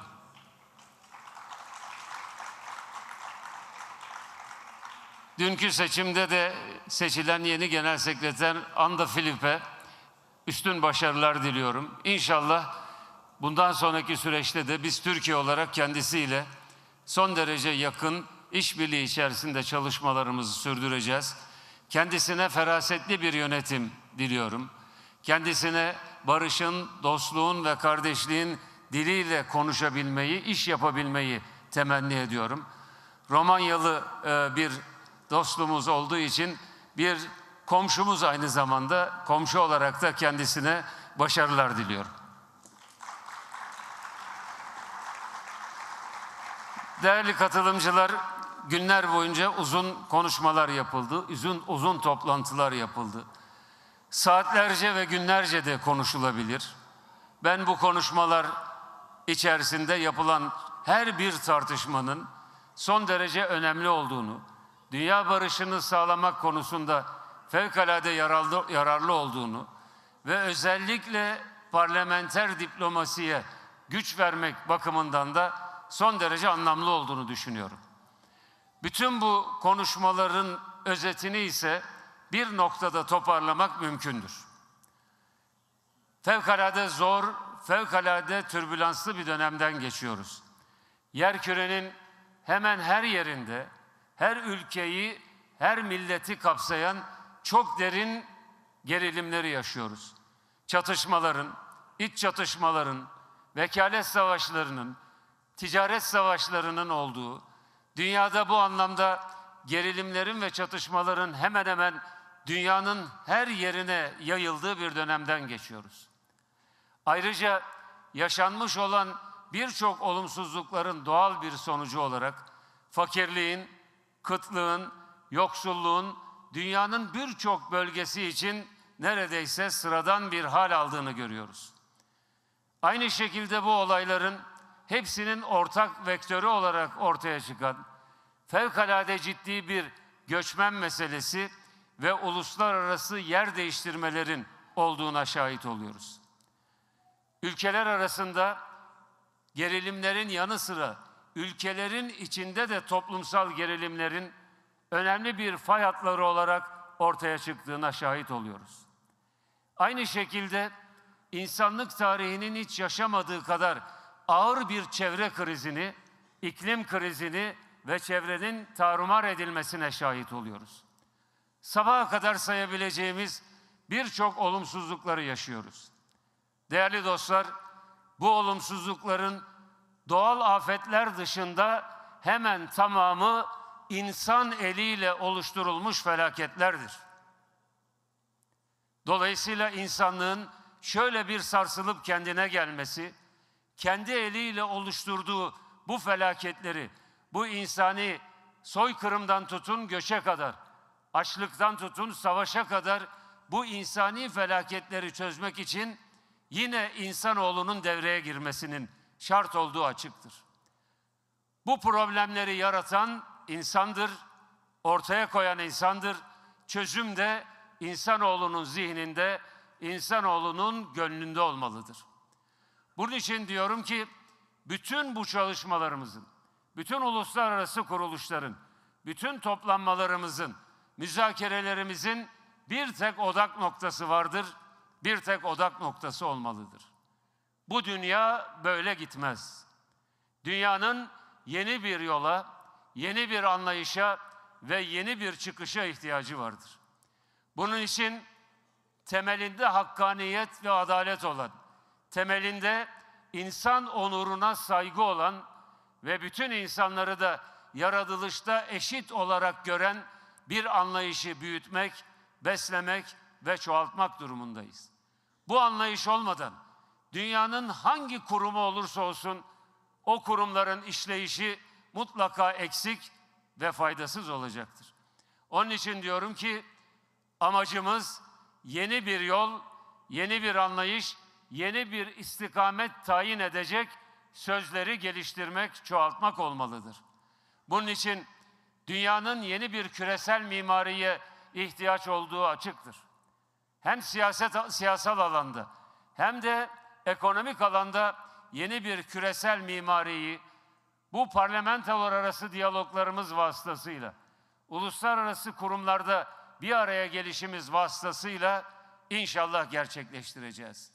Sözün kıymeti her şeyden daha yukarıdadır.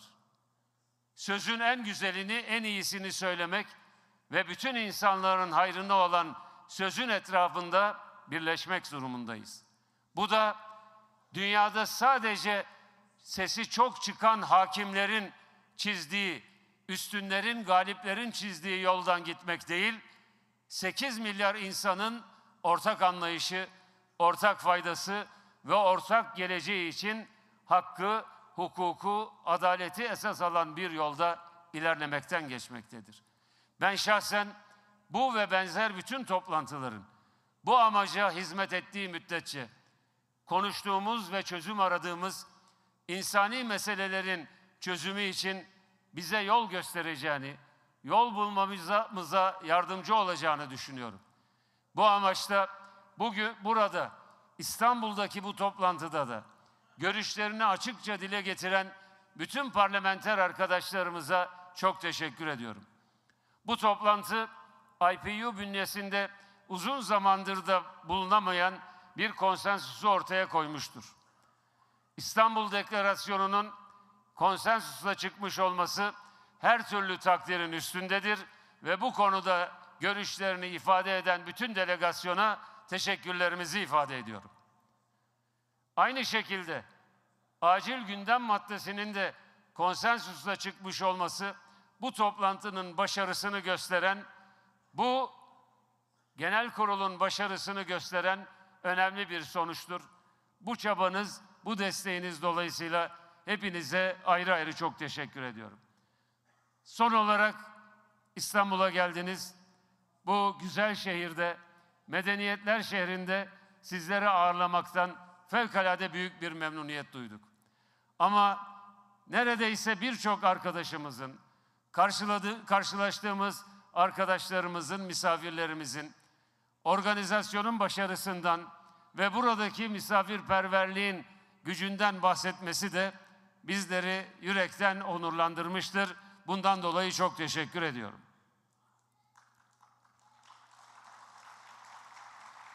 Ve her birinize memleketinize giderken iyi yolculuklar, güvenli yolculuklar diliyorum. Her birinize aydınlık yarınlar diliyorum. Geleceğiniz aydınlık olsun. Sizleri en içten, en kalbi selamlarımla selamlıyorum. Yolunuz açık olsun.